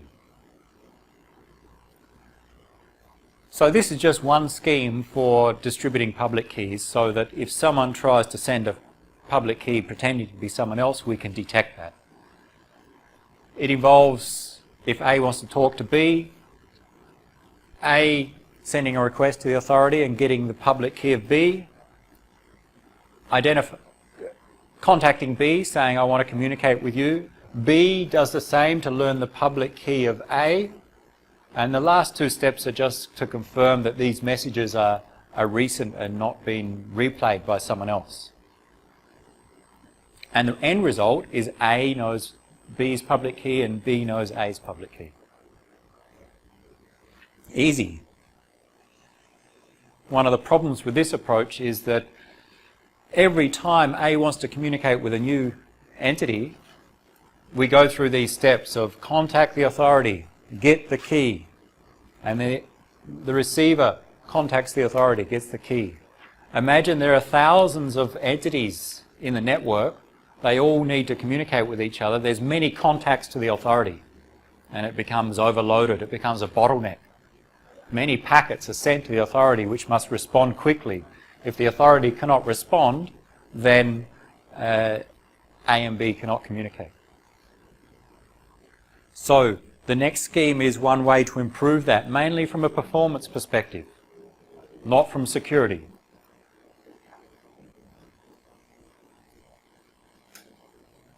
And it's called public key certificates.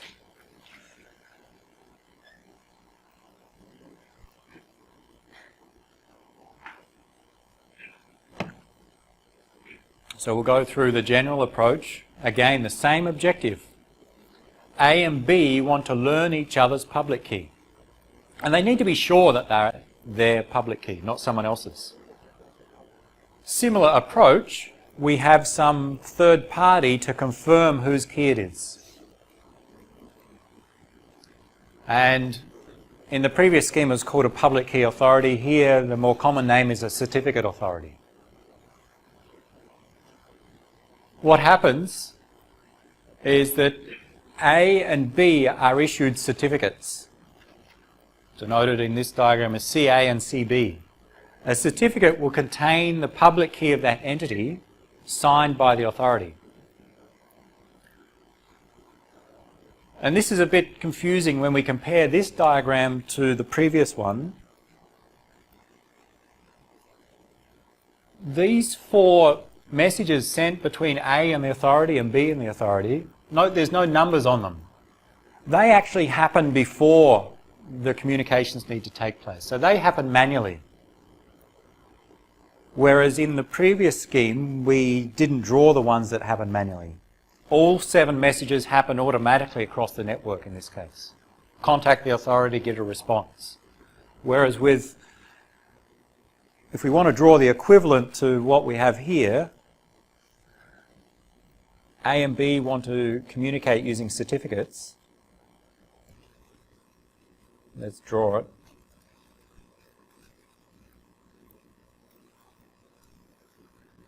The scheme is quite simple.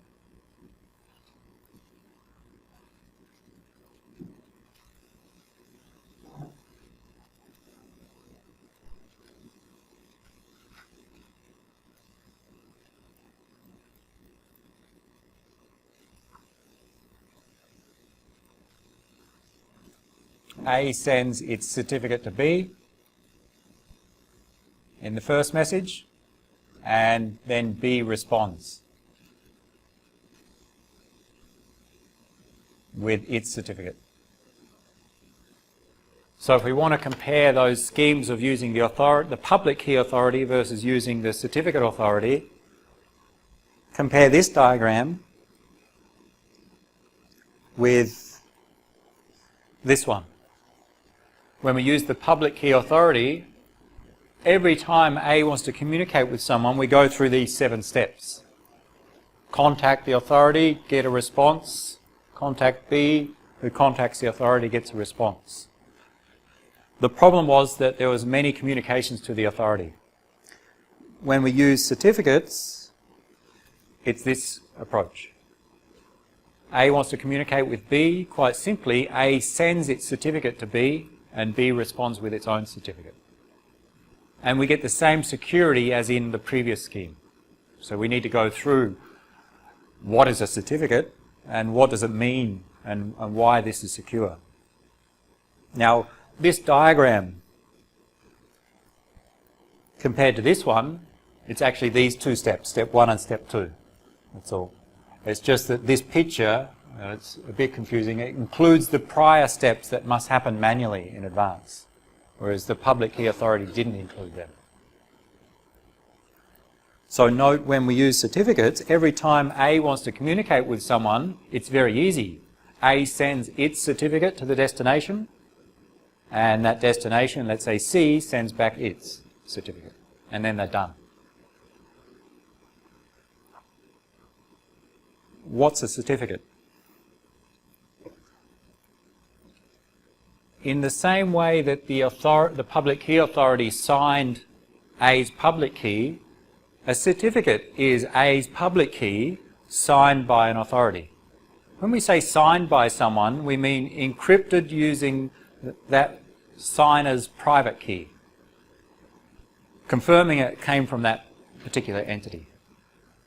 So the certificate of A includes the public key of A, signed by someone else, signed by the authority in our scheme. And in our diagram, back to the lecture notes, it's captured in these steps here, these two. So what happens at the start is user A goes to the authority and say, I want a certificate. Here's my public key. And the authority confirms that this is user A and this is user A's public key. So in a simple example, let's say I'm the authority and all of the users are the students in this class. So one student comes to me and say, here's my public key, and I look at your public key, I look at your ID card to confirm this is you, it's not someone pretending to be you, and I confirm, yes, this is you and this is your public key. Therefore, what I do is I issue a certificate. That's what the authority does.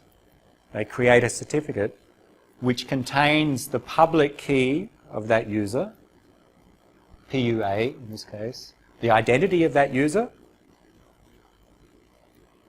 some timestamp, so T1 here is a timestamp saying that this certificate is valid from right now, maybe until 6 months in the future.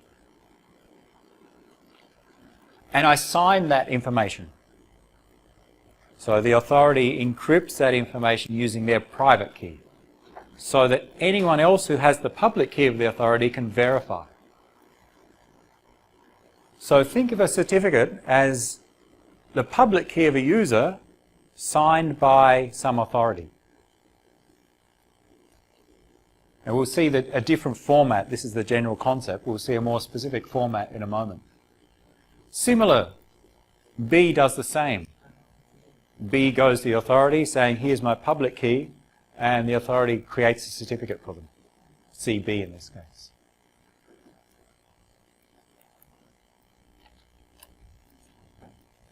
Now, note that these steps happen in advance. That is, whenever A wants to communicate with someone, all it does is sends its certificate. So once A has CA, its own certificate, if it wants to communicate with B, it sends CA to B. It doesn't have to contact the authority. If it wants to communicate with C, some other entity, it just sends its certificate to C. So it doesn't matter the destination, we don't have to contact the authority except in the very first instance. And that really cuts down on the communications because it's only that first step of being issued a certificate that we have to contact the authority.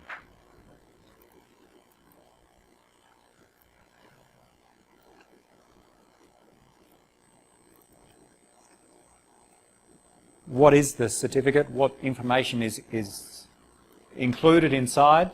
Here's one representation which is on the slide or on the diagram before, where we said it includes the public key of A, the identity of A, some timestamp, because instead of having certificates which are valid forever, we have some time limitation on them.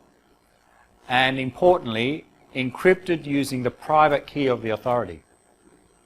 And that allows someone to verify it if they have the public key of the authority. So again, this comes back to trust.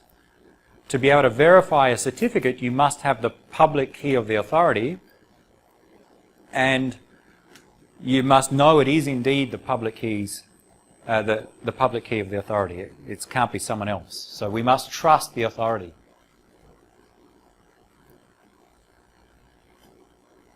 The certificates, this is the general concept, but we'll go through a more detailed view and look at some specific examples of how to store that information. That's what we'll do today.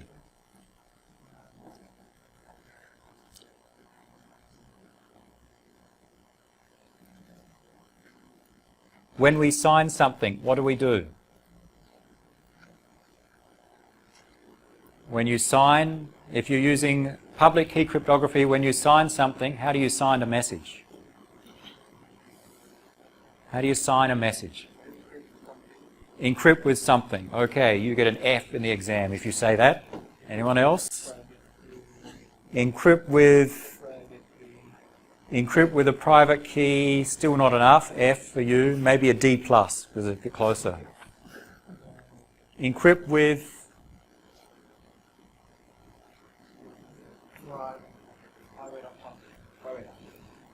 more specific. If you want to sign something, what do? All right, hash is good. You'll get an A if you say hash, but even if you just want a B, you encrypt with the private key of who?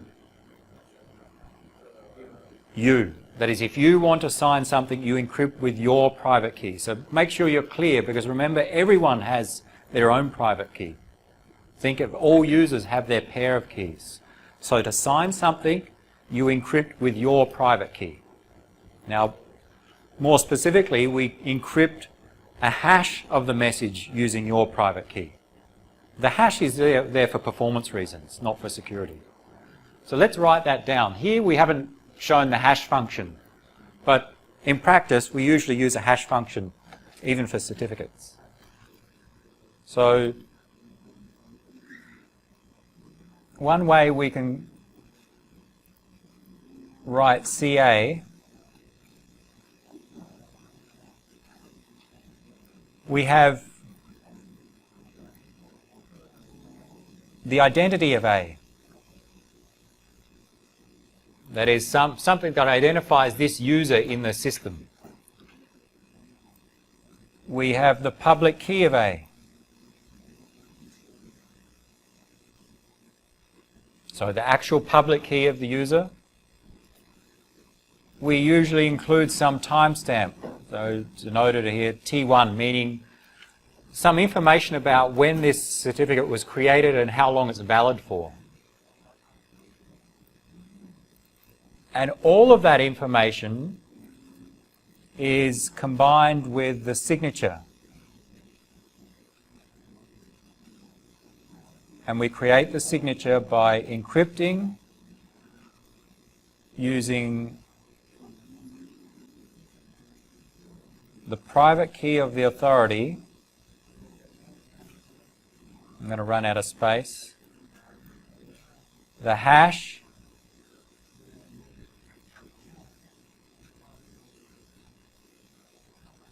of what? I'm running out of space. You'll find more space. The hash of all of this. Okay, so this is our message.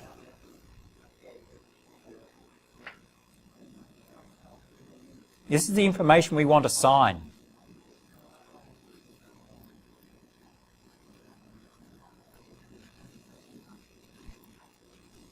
Think of this as our message M. We take the message and combine it with a signature. This part is, if M is here, this part is the signature.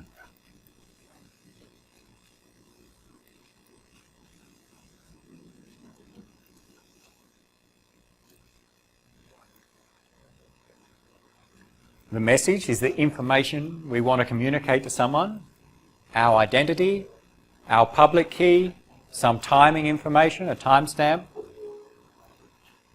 We take that message and it's signed. We actually take the hash of the message and encrypt the hash value using the private key of the signer, the authority in this case. So someone else signs this message on A's behalf. So message, signature, where the signature is the hash of the message encrypted with a private key. That's the same as we've seen all through the content on public key cryptography.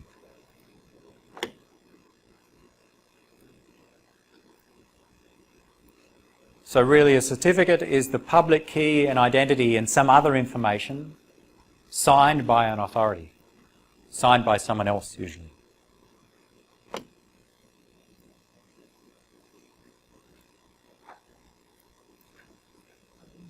When B receives this certificate, so in the first message, these values are sent from A to B. When B receives it, what does B do? B receives the certificate, what does it do?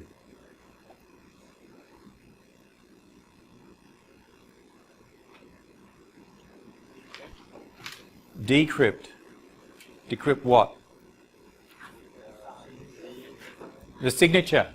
Okay? The general process we say we verify. Okay? So to verify we decrypt the signature S. We decrypt it using which key? The public key of the authority. Okay?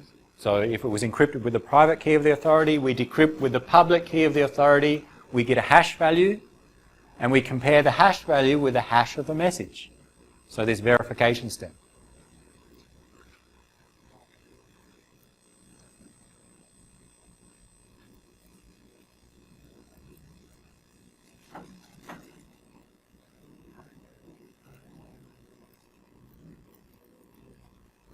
So we say the verification, verify, what do?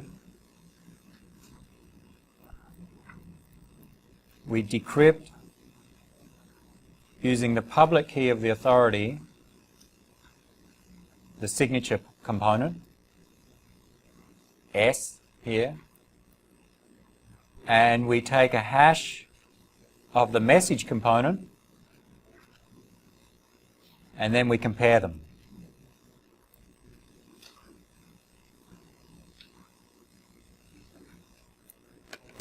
So that's the verification step. Decrypt the signature, we should get a hash value, take a hash of the message and compare those values. If they're the same, everything's okay. If not, don't trust it. Okay, so this is the same as we've seen with all of our signatures.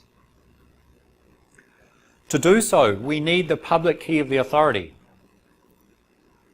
So for B to do this verification, it must know the public key of the authority, and that's when we say we must trust the authority, including we must know the public key of the authority, and we must be sure it's the authority's, it's not someone else's. Because remember, that's our problem. Our problem is, if you get a public key from someone, how do you be sure it's theirs? So we're saying that we have some initial trust that we are sure that the public key of the authority is indeed theirs. If we can do that, we verify the signature, meaning we now know the public key of A, and because we trusted the authority, we know that it is indeed the public key of A, because if it wasn't, the verification would fail.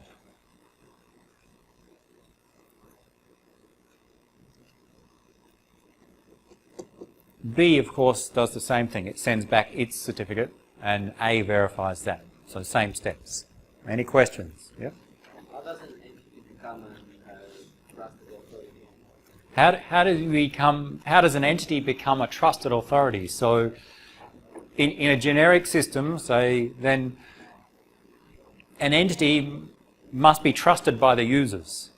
How does it become trusted by the users? Well, it depends on what system. Let's say the system is we want to allow all students to communicate. Then one way to get a trusted authority is to choose someone that you all trust, maybe me, and I become the trusted authority. Of course, that assumes that you all trust me. If you don't, then that system won't work. So in practice, in the internet, how does someone become a trusted authority? How do you trust me? Why do you trust me? Yeah, do you? Why do you trust anyone? Well, based on past experiences. Okay, if your past experiences with them have been positive, then you build up trust. So in practice, certificate authorities in the internet usually are based upon organisations that people have dealt with in the past and have done things that have built up their trust. But there's no absolute way to become a trusted authority. You must trust someone. Otherwise, there's no way to bootstrap to start this off. Any other questions so far? This is important because when you open up your computer and you open a website, in particular a website using HTTPS to create a secure connection to that website, that web server is sending you its certificate. And we'll see some examples of that. So secure web communications uses digital certificates, and therefore it's important to understand what they are, what the limitations of them are, and how they provide security.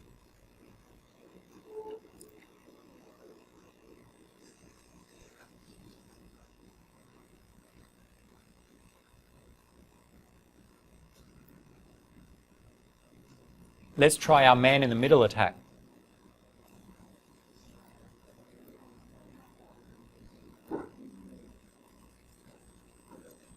See what conditions a man-in-the-middle attack would be successful.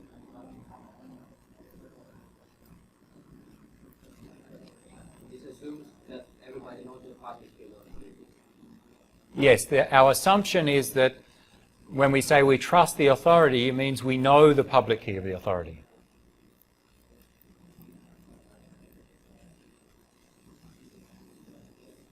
And our man in the middle, let's call them M. Let's call them, because we may use M for the message, let's call them something else. D. I've got to choose a letter that we won't use. C we use for a certificate authority sometimes. F. Just so we don't get confused with some of the other letters we use. Remember our man in the middle? A sends data to B, but F intercepts. The malicious user intercepts and makes some changes. So A sends its certificate to B, but F intercepts.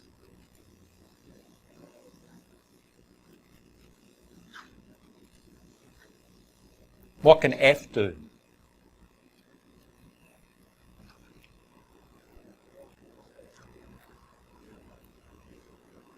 Well, can F learn A's public key? Yes. The public key is included in the certificate, so F knows the public key of A. F wants to forward on a message to B, making B think it came from A. What can F do?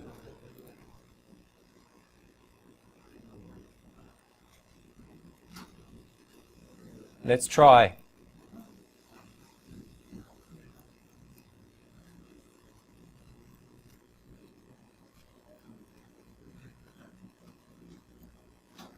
Some different things that F can try. Let's say F tries to create a new certificate containing its own public key. I'll call it CA prime. It's not CA, it's going to be modified. And how is it modified? Let's say CA prime contains the public key of F, the identity of A, a timestamp, just denote T, and the signature component.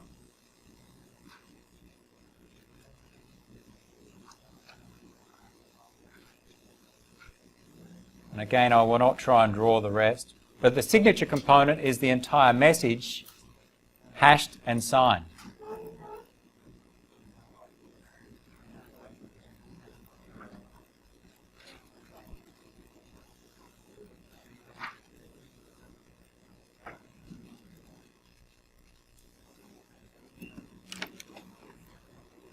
So we've got some missing parts here, we'll come to them in a moment. So the certificate, remember, public key, identity, timestamp, and then take all of those values inside here, hash them, and encrypt with a private key. Whose private key? Whose private key do we encrypt with?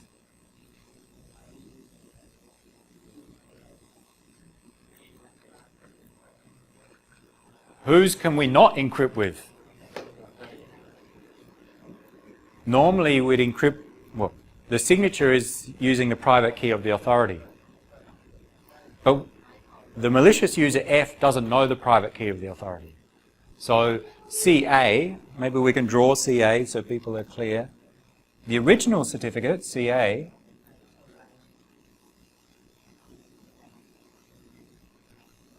public key of A, identity of A, timestamp, and then encrypted using the private key, it's an R, of the authority.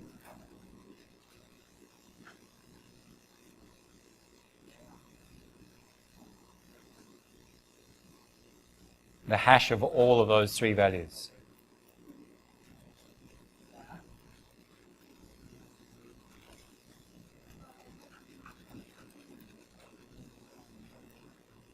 That's the original certificate.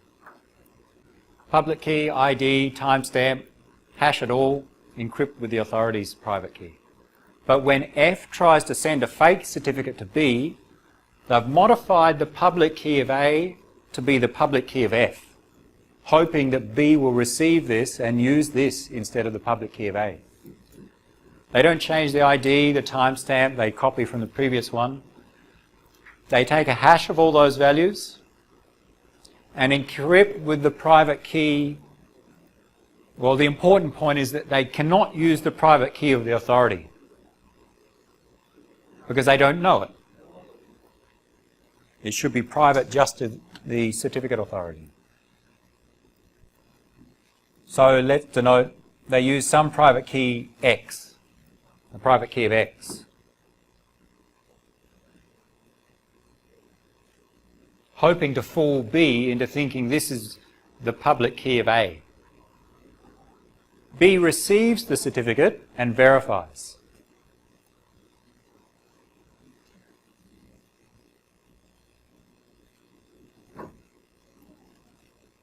So try the verification steps.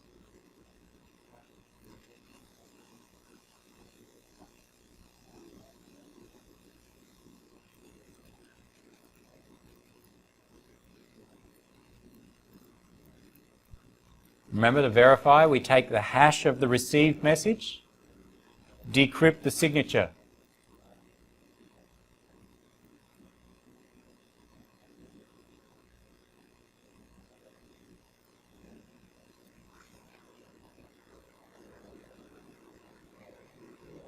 Try to verify.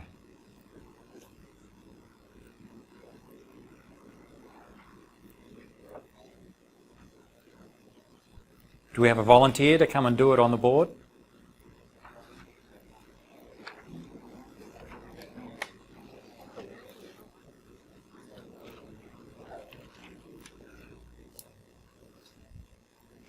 Yep.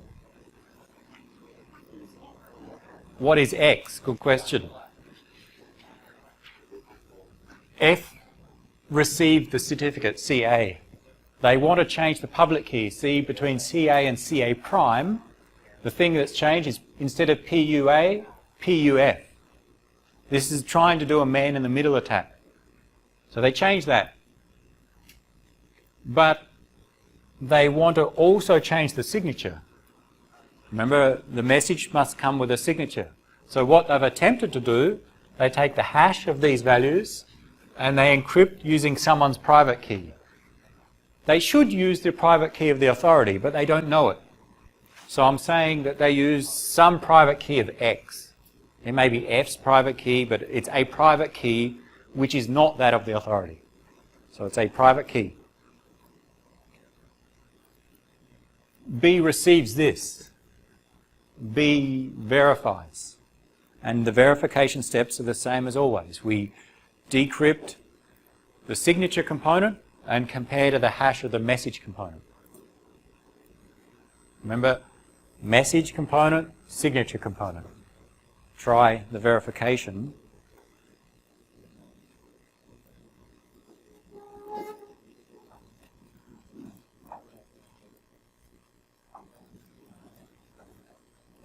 This is the message component, and this part here is the signature component. So the verification by B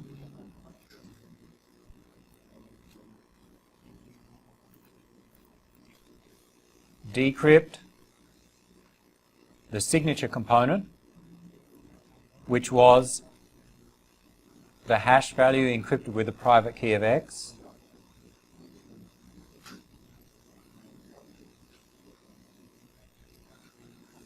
and we're going to compare that to the hash of the message component.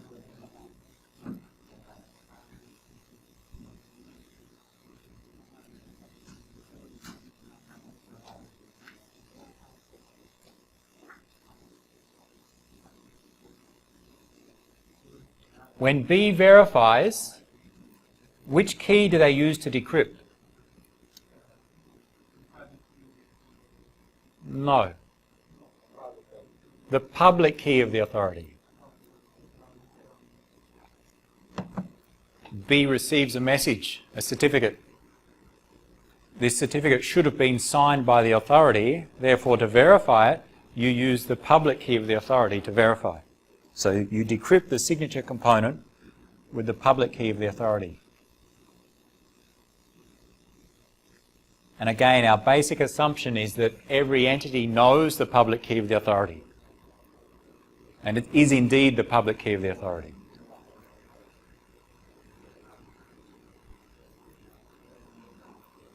What happens in the first step when we decrypt and then compare to the hash of this value? What happens? Are they the same? So once we decrypt here and compare to the hash, we need to check, are they the same? No, they will not be the same. Why not? That a different key was used between the encrypt and decrypt. Here we use the private key of X to encrypt some hash value. The hash value was in fact the same as this, but we decrypt that ciphertext using the wrong public key, using the different public key in the pair that was used to encrypt. And therefore the resulting output will not be the same as the original input. It will not be the hash value. So they will not be the same. And when we compare them and find they're not the same, then there's an error. That is, the certificate fails the verification. We don't trust it. So when B receives this CA prime, as a result of the verification steps, it finds, I don't trust this certificate. Maybe report the error, or at least don't use the public key in future communications. So again, this is using same concepts that we've looked at when we look generally at signatures. Any other ways to attack? What can F do?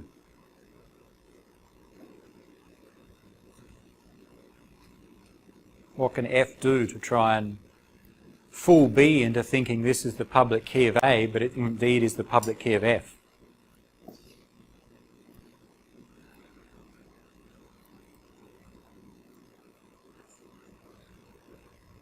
What we did was we changed the public key, and then we tried to regenerate a signature, but we didn't have the right private key to generate the correct signature, so that was a failure here.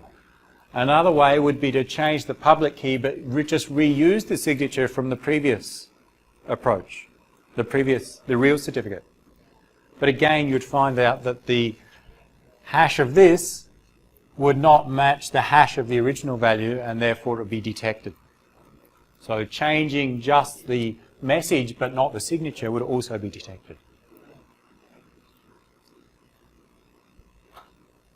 So it turns out by using this signature, then B can verify changes of the message, and therefore, because we have the public key of the authority at B, When we receive a certificate, we can be certain that we have the correct user's public key if it verifies. And B can do the same in the opposite direction.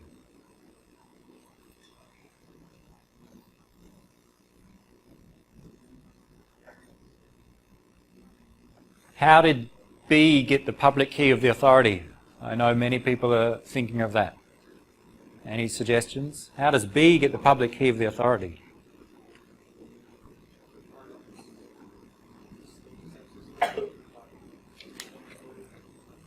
Could they use certificates?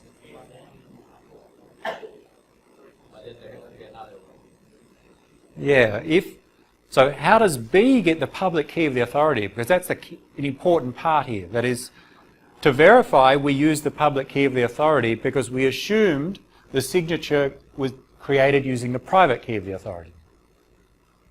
So, what if the malicious user F created this signature using the private key of X, and then F got B to think that the public key of the authority was actually the public key of X? So that would be a successful attack in that case. So we need to be sure then when we have the public key of the authority, it is indeed theirs. If we use certificates, we could do that, but it means that we need another authority to confirm that this is the public key of the authority. Okay? Remember, all a certificate is doing is confirming this is the public key of a particular user. And it's doing so by having another user, the authority, confirming that by giving its signature. So, to be sure that it's the public key of the authority, we could include the public key of the authority in a certificate and have it signed by someone else, by another authority. But for that to work, we must know the public key of that other authority. And we have this infinite loop. So we must trust one public key of one authority, at least. But we can have a hierarchy.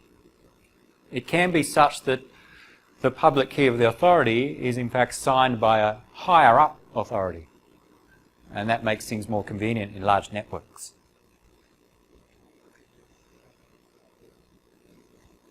It turns out in practice, usually public keys of authorities are stored in certificates as well.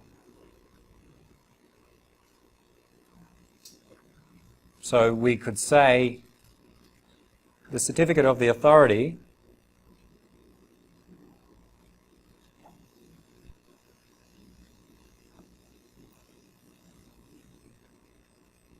is the public key of the authority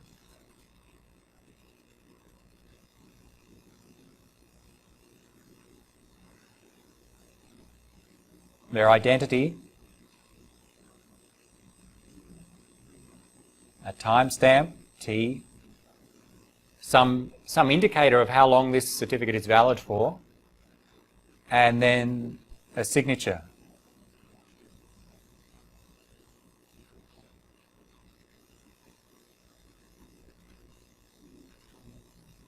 Again, we take a hash of those first three values in the signature.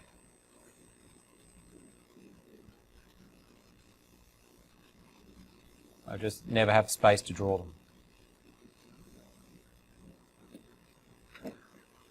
So this could be the certificate of the authority, including its public key, its identity, a timestamp, the hash of all of those values, and encrypted using the private key of who? Of another authority or itself? All right, let's do another authority first, and we'll see the hierarchy. Let's say it was encrypted using the private key of someone else. I'll say authority 2. You can see that. Someone else, some other authority. Meaning this public key is signed by a higher up authority. But then we have this same issue that the public key of this higher up authority, what is that? Well, it could be a certificate.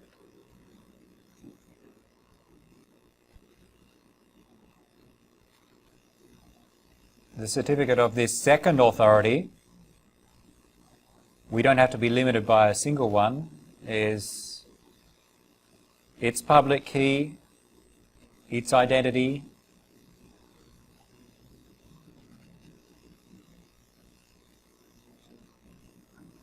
a timestamp. We haven't said too much about that. We'll come back to it later. Encrypted, using someone's private key of the hash of all those values.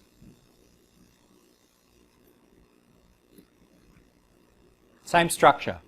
Public key, identity, timestamp, signature, where the signature is those values hashed and encrypted with a private key. Whose private key?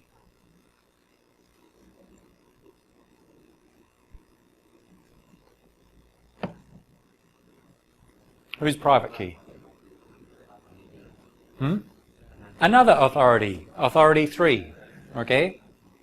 And you see where we get this continuation that someone needs to sign the public key. So we could have the private key of authority 3, and then we'd need the certificate of authority 3, signed by authority 4, and we'd go forever.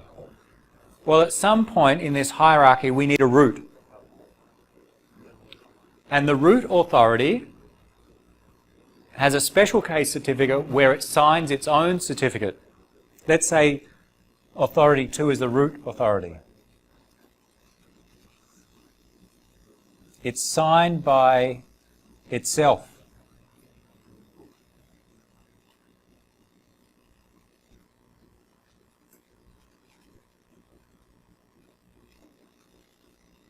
Check the public key and the private key, same entity.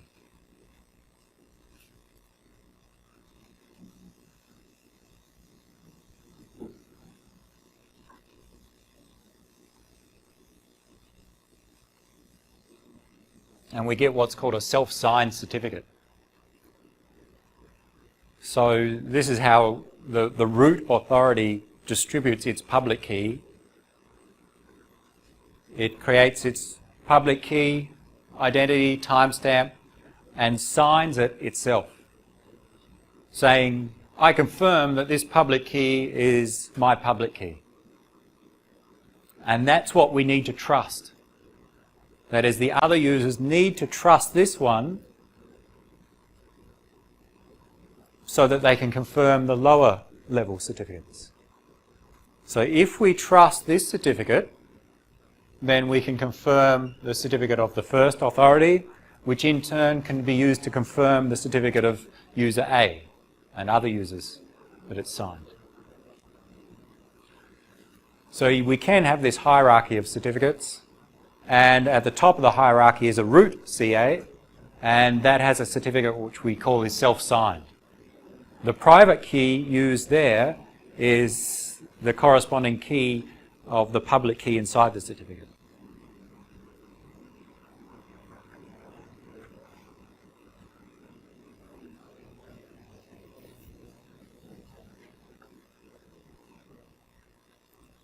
Self-signed certificate, it's like saying,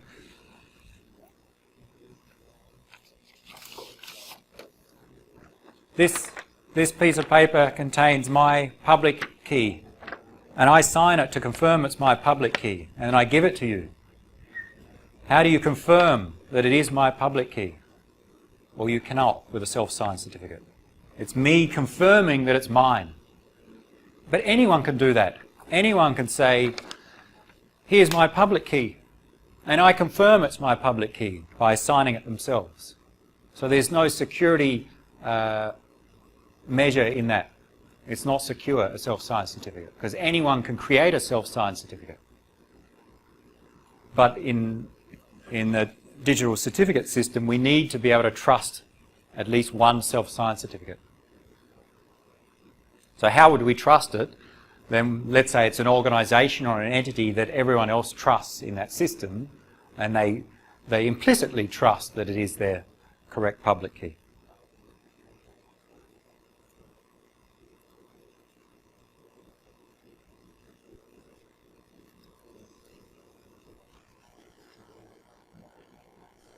We'll look at the X509 certificates. Just some notation, just to summarise this hierarchy. In this picture we use some notation saying that a certificate of X is issued by some authority Y by denoting it as shown here. So let's use that in our example. Some shorthand notation that says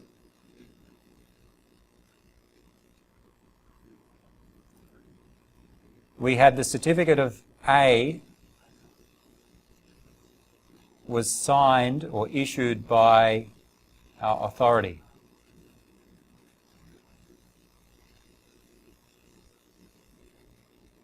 And the certificate of the authority, not good names, but our first authority, was signed by authority 2. And the certificate of authority 2 was self-signed.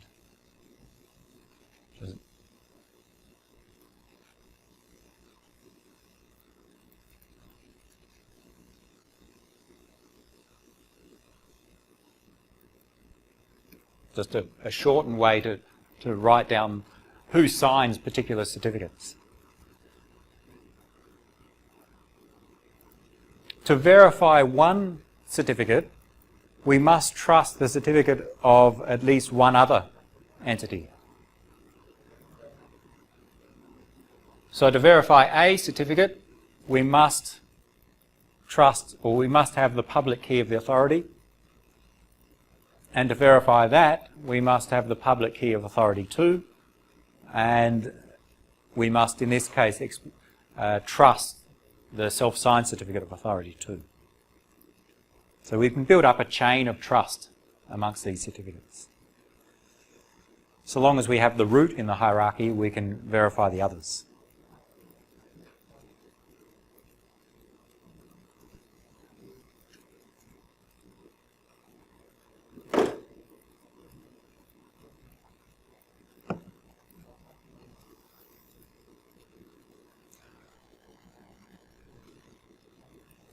Open up your web browser.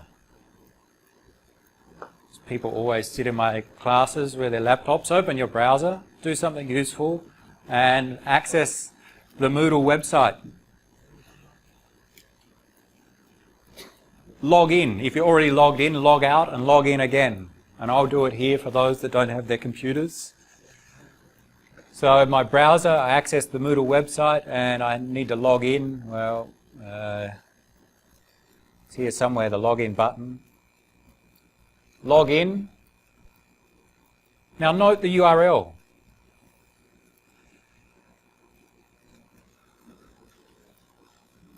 Note in the top of the address bar there, the URL, ict.sit.tuacth/Moodle.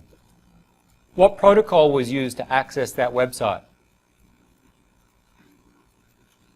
HTTP. So accessing a web server, HTTP. Now I log in. And maybe you can see, I cannot zoom. When you hover over a link, usually your browser shows you the destination URL down the bottom. Note that the destination is HTTPS. What's going to happen when I click on the link? Those with the computers, click on the link.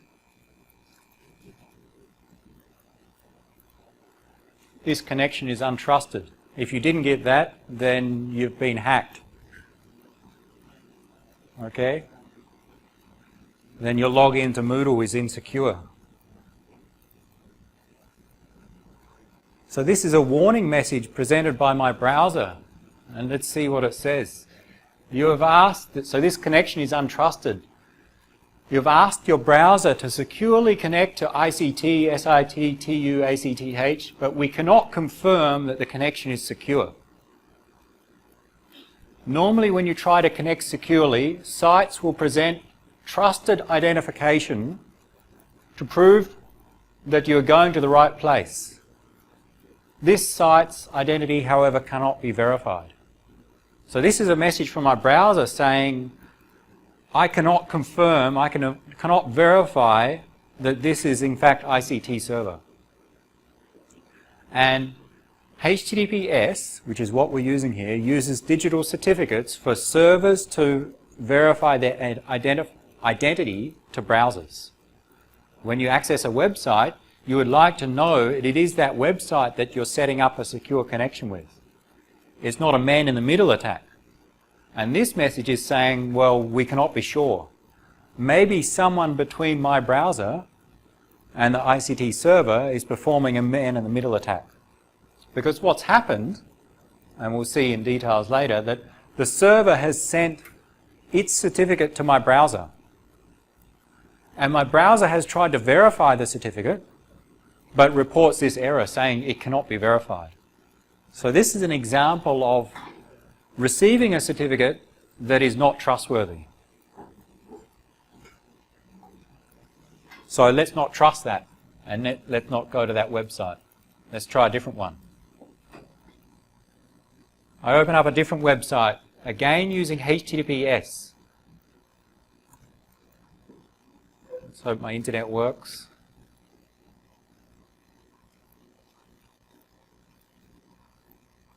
Slowly.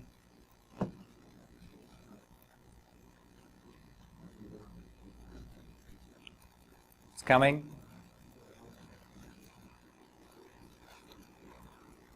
Using HTTPS, and HTTPS uses digital certificates, and it's connected to this website, no warning, which implies that the server, this fsf.org, has sent their certificate to my browser, and my browser automatically goes through the verification process. It tries to compare the signature with the public key and identity information, and if they're verified, it allows me to access the website.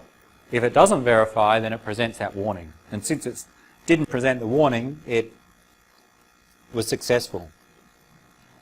Here I can see this little lock up the top, the padlock, and if I click on that I can see more information.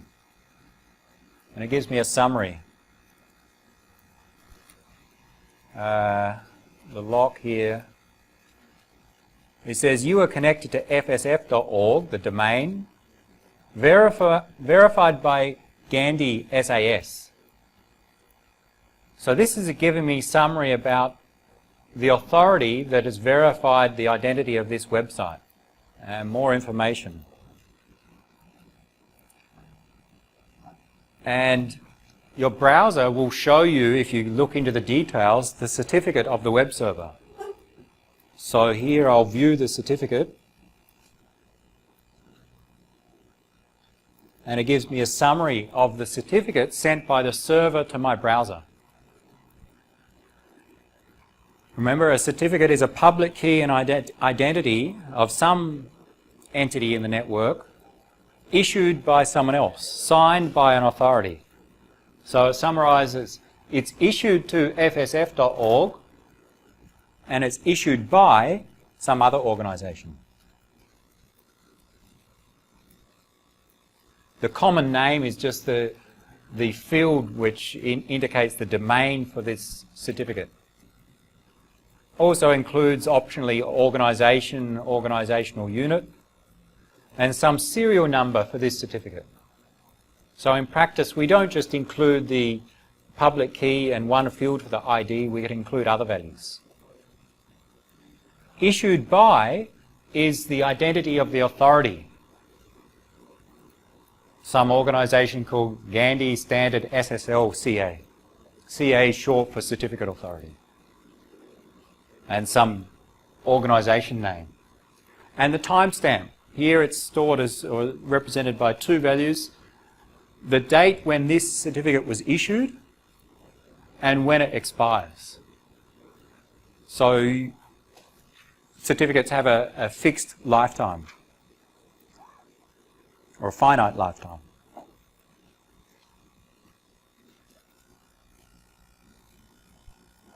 Let's look at the details.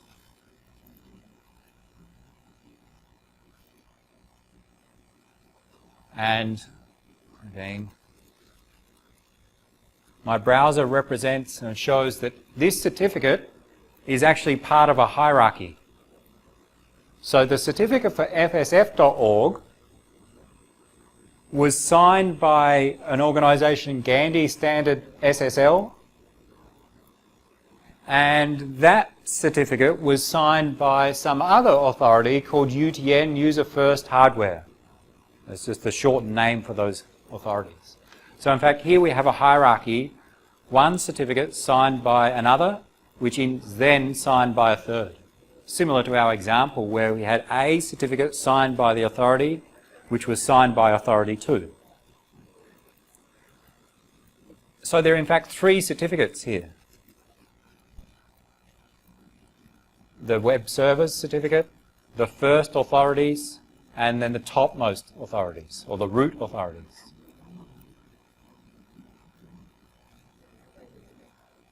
The details of those certificates are included here. And the format is referred to as X509. There's a standard that says what's the contents of a certificate, and the name of that standard is X.509. So it's commonly used in certificates. There have been some different versions, and we'll look through some of the fields in there.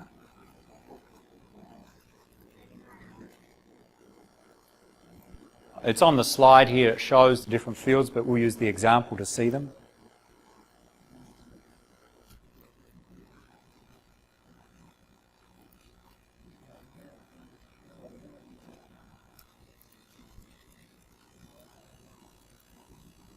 We have something identify the version of the certificate, that it's the standard used, X509, I think version 3 we'll see. A serial number that identifies this certificate, so each certificate gets a different serial number. Remember we sign the certificate, so generally we encrypt the hash value. Well, what algorithms do we use for the hash value and for the encryption? So it gives some values here. The issuer is the authority who signed this certificate.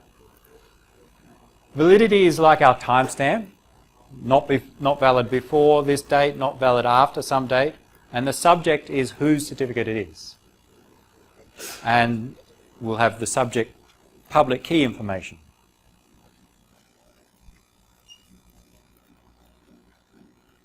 Version 3, that's just the version of the format for this certificate. Some unique serial number, so another certificate would have a different value. The algorithms used in this certificate. The authority who issued the certificate, so some values to identify that organisation. It's usually an organisation. It can be a person. Not valid before some time and date, not valid after some time and date. So after that date, whoever receives this certificate should treat it as untrustworthy. So they should be updated over time. The subject, and the important part is the common name, which identifies in web server certificates the domain. So here, anything.fsf.org. So this certificate is for that domain. When you visit a website with that domain, this certificate applies. The others are just, I think, the common name, the organisational unit are just optional values.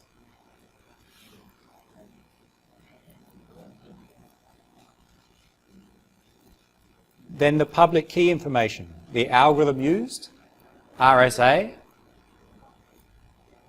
and the actual public key. Remember RSA, we have a public key which is E and N, and the private key D and N. So in the public key, N is the modulus, so there's the value, 2048 bits in hexadecimal, and E is the exponent, 65,537. So this is the actual public key, the RSA public key for that subject, for the web server. There's some extensions, some extra optional information that can be used to support by the the certificate authority. We'll not look at them. The algorithm used for signing, SHA-1 with RSA. That refers to, we find it, the hash algorithm, H, is SHA-1, and the encryption algorithm is RSA. So the signature algorithm refers to the two algorithms used here.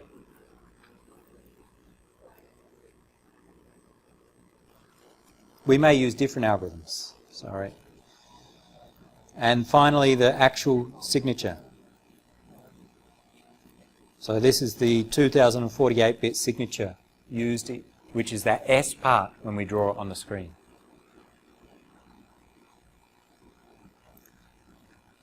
That's the certificate of the web server, fsf.org. It was issued by an organisation called Gandhi Standard SSL-CA.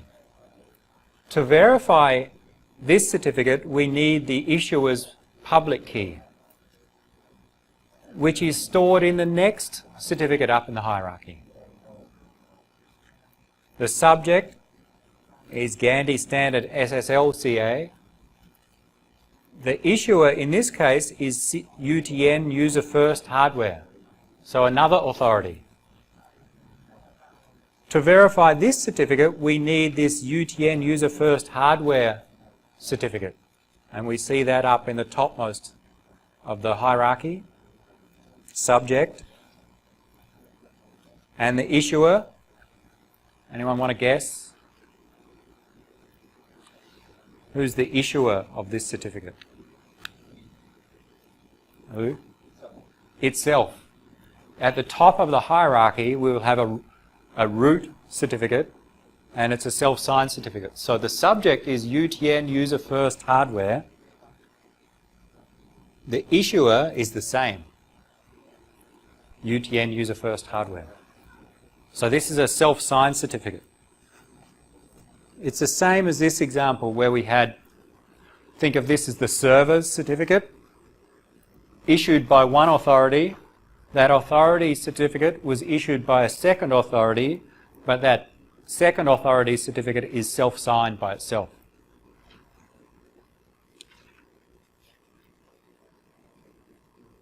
It doesn't have to be two levels all the time. It can be a single level or it can be multiple.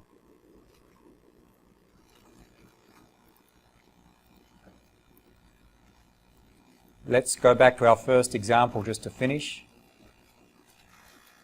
When I connected to ICT, what happened?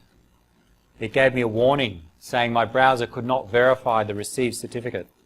Let's try again. Untrusted connection. Technical details saying the certificate is not trusted because it is self-signed. So the browser says, I've received a certificate from a server, but it's signed by the person whose public key is included.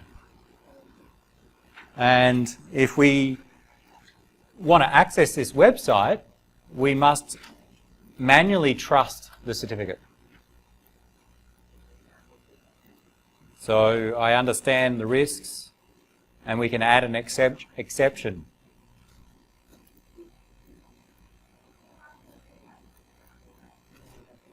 We can actually view the certificate. In fact, since I run the ICT server, I've created a self-signed certificate because I haven't gone to the effort of creating a real certificate. And you can see it's out of date as well, okay, 2012. So this is the issuer and the subject are the same in this case. So be careful when you access such sites. If we confirm the exception and we manually trust it, then we get access to this site. Okay. I'm sure you've seen others like that. Next week we'll discuss some of the issues. Well, why do we have that? Why is there a self-signed certificate? And other issues of why did the browser trust these other authorities? So whose certificates do we initially trust? Some of the practical issues to finish off on certificates, and that'll be next week. Any questions on certificates so far? We'll see a few more examples next week. You'll see some in your homework, which is yet to be released. It will be today or tomorrow. Any questions? You followed the certificates on your laptop? So the informal homework, whenever access some websites and check the certificates from your browser, just so you can get some examples and see the general structure to start to understand what's happening. A formal homework will be assigned soon.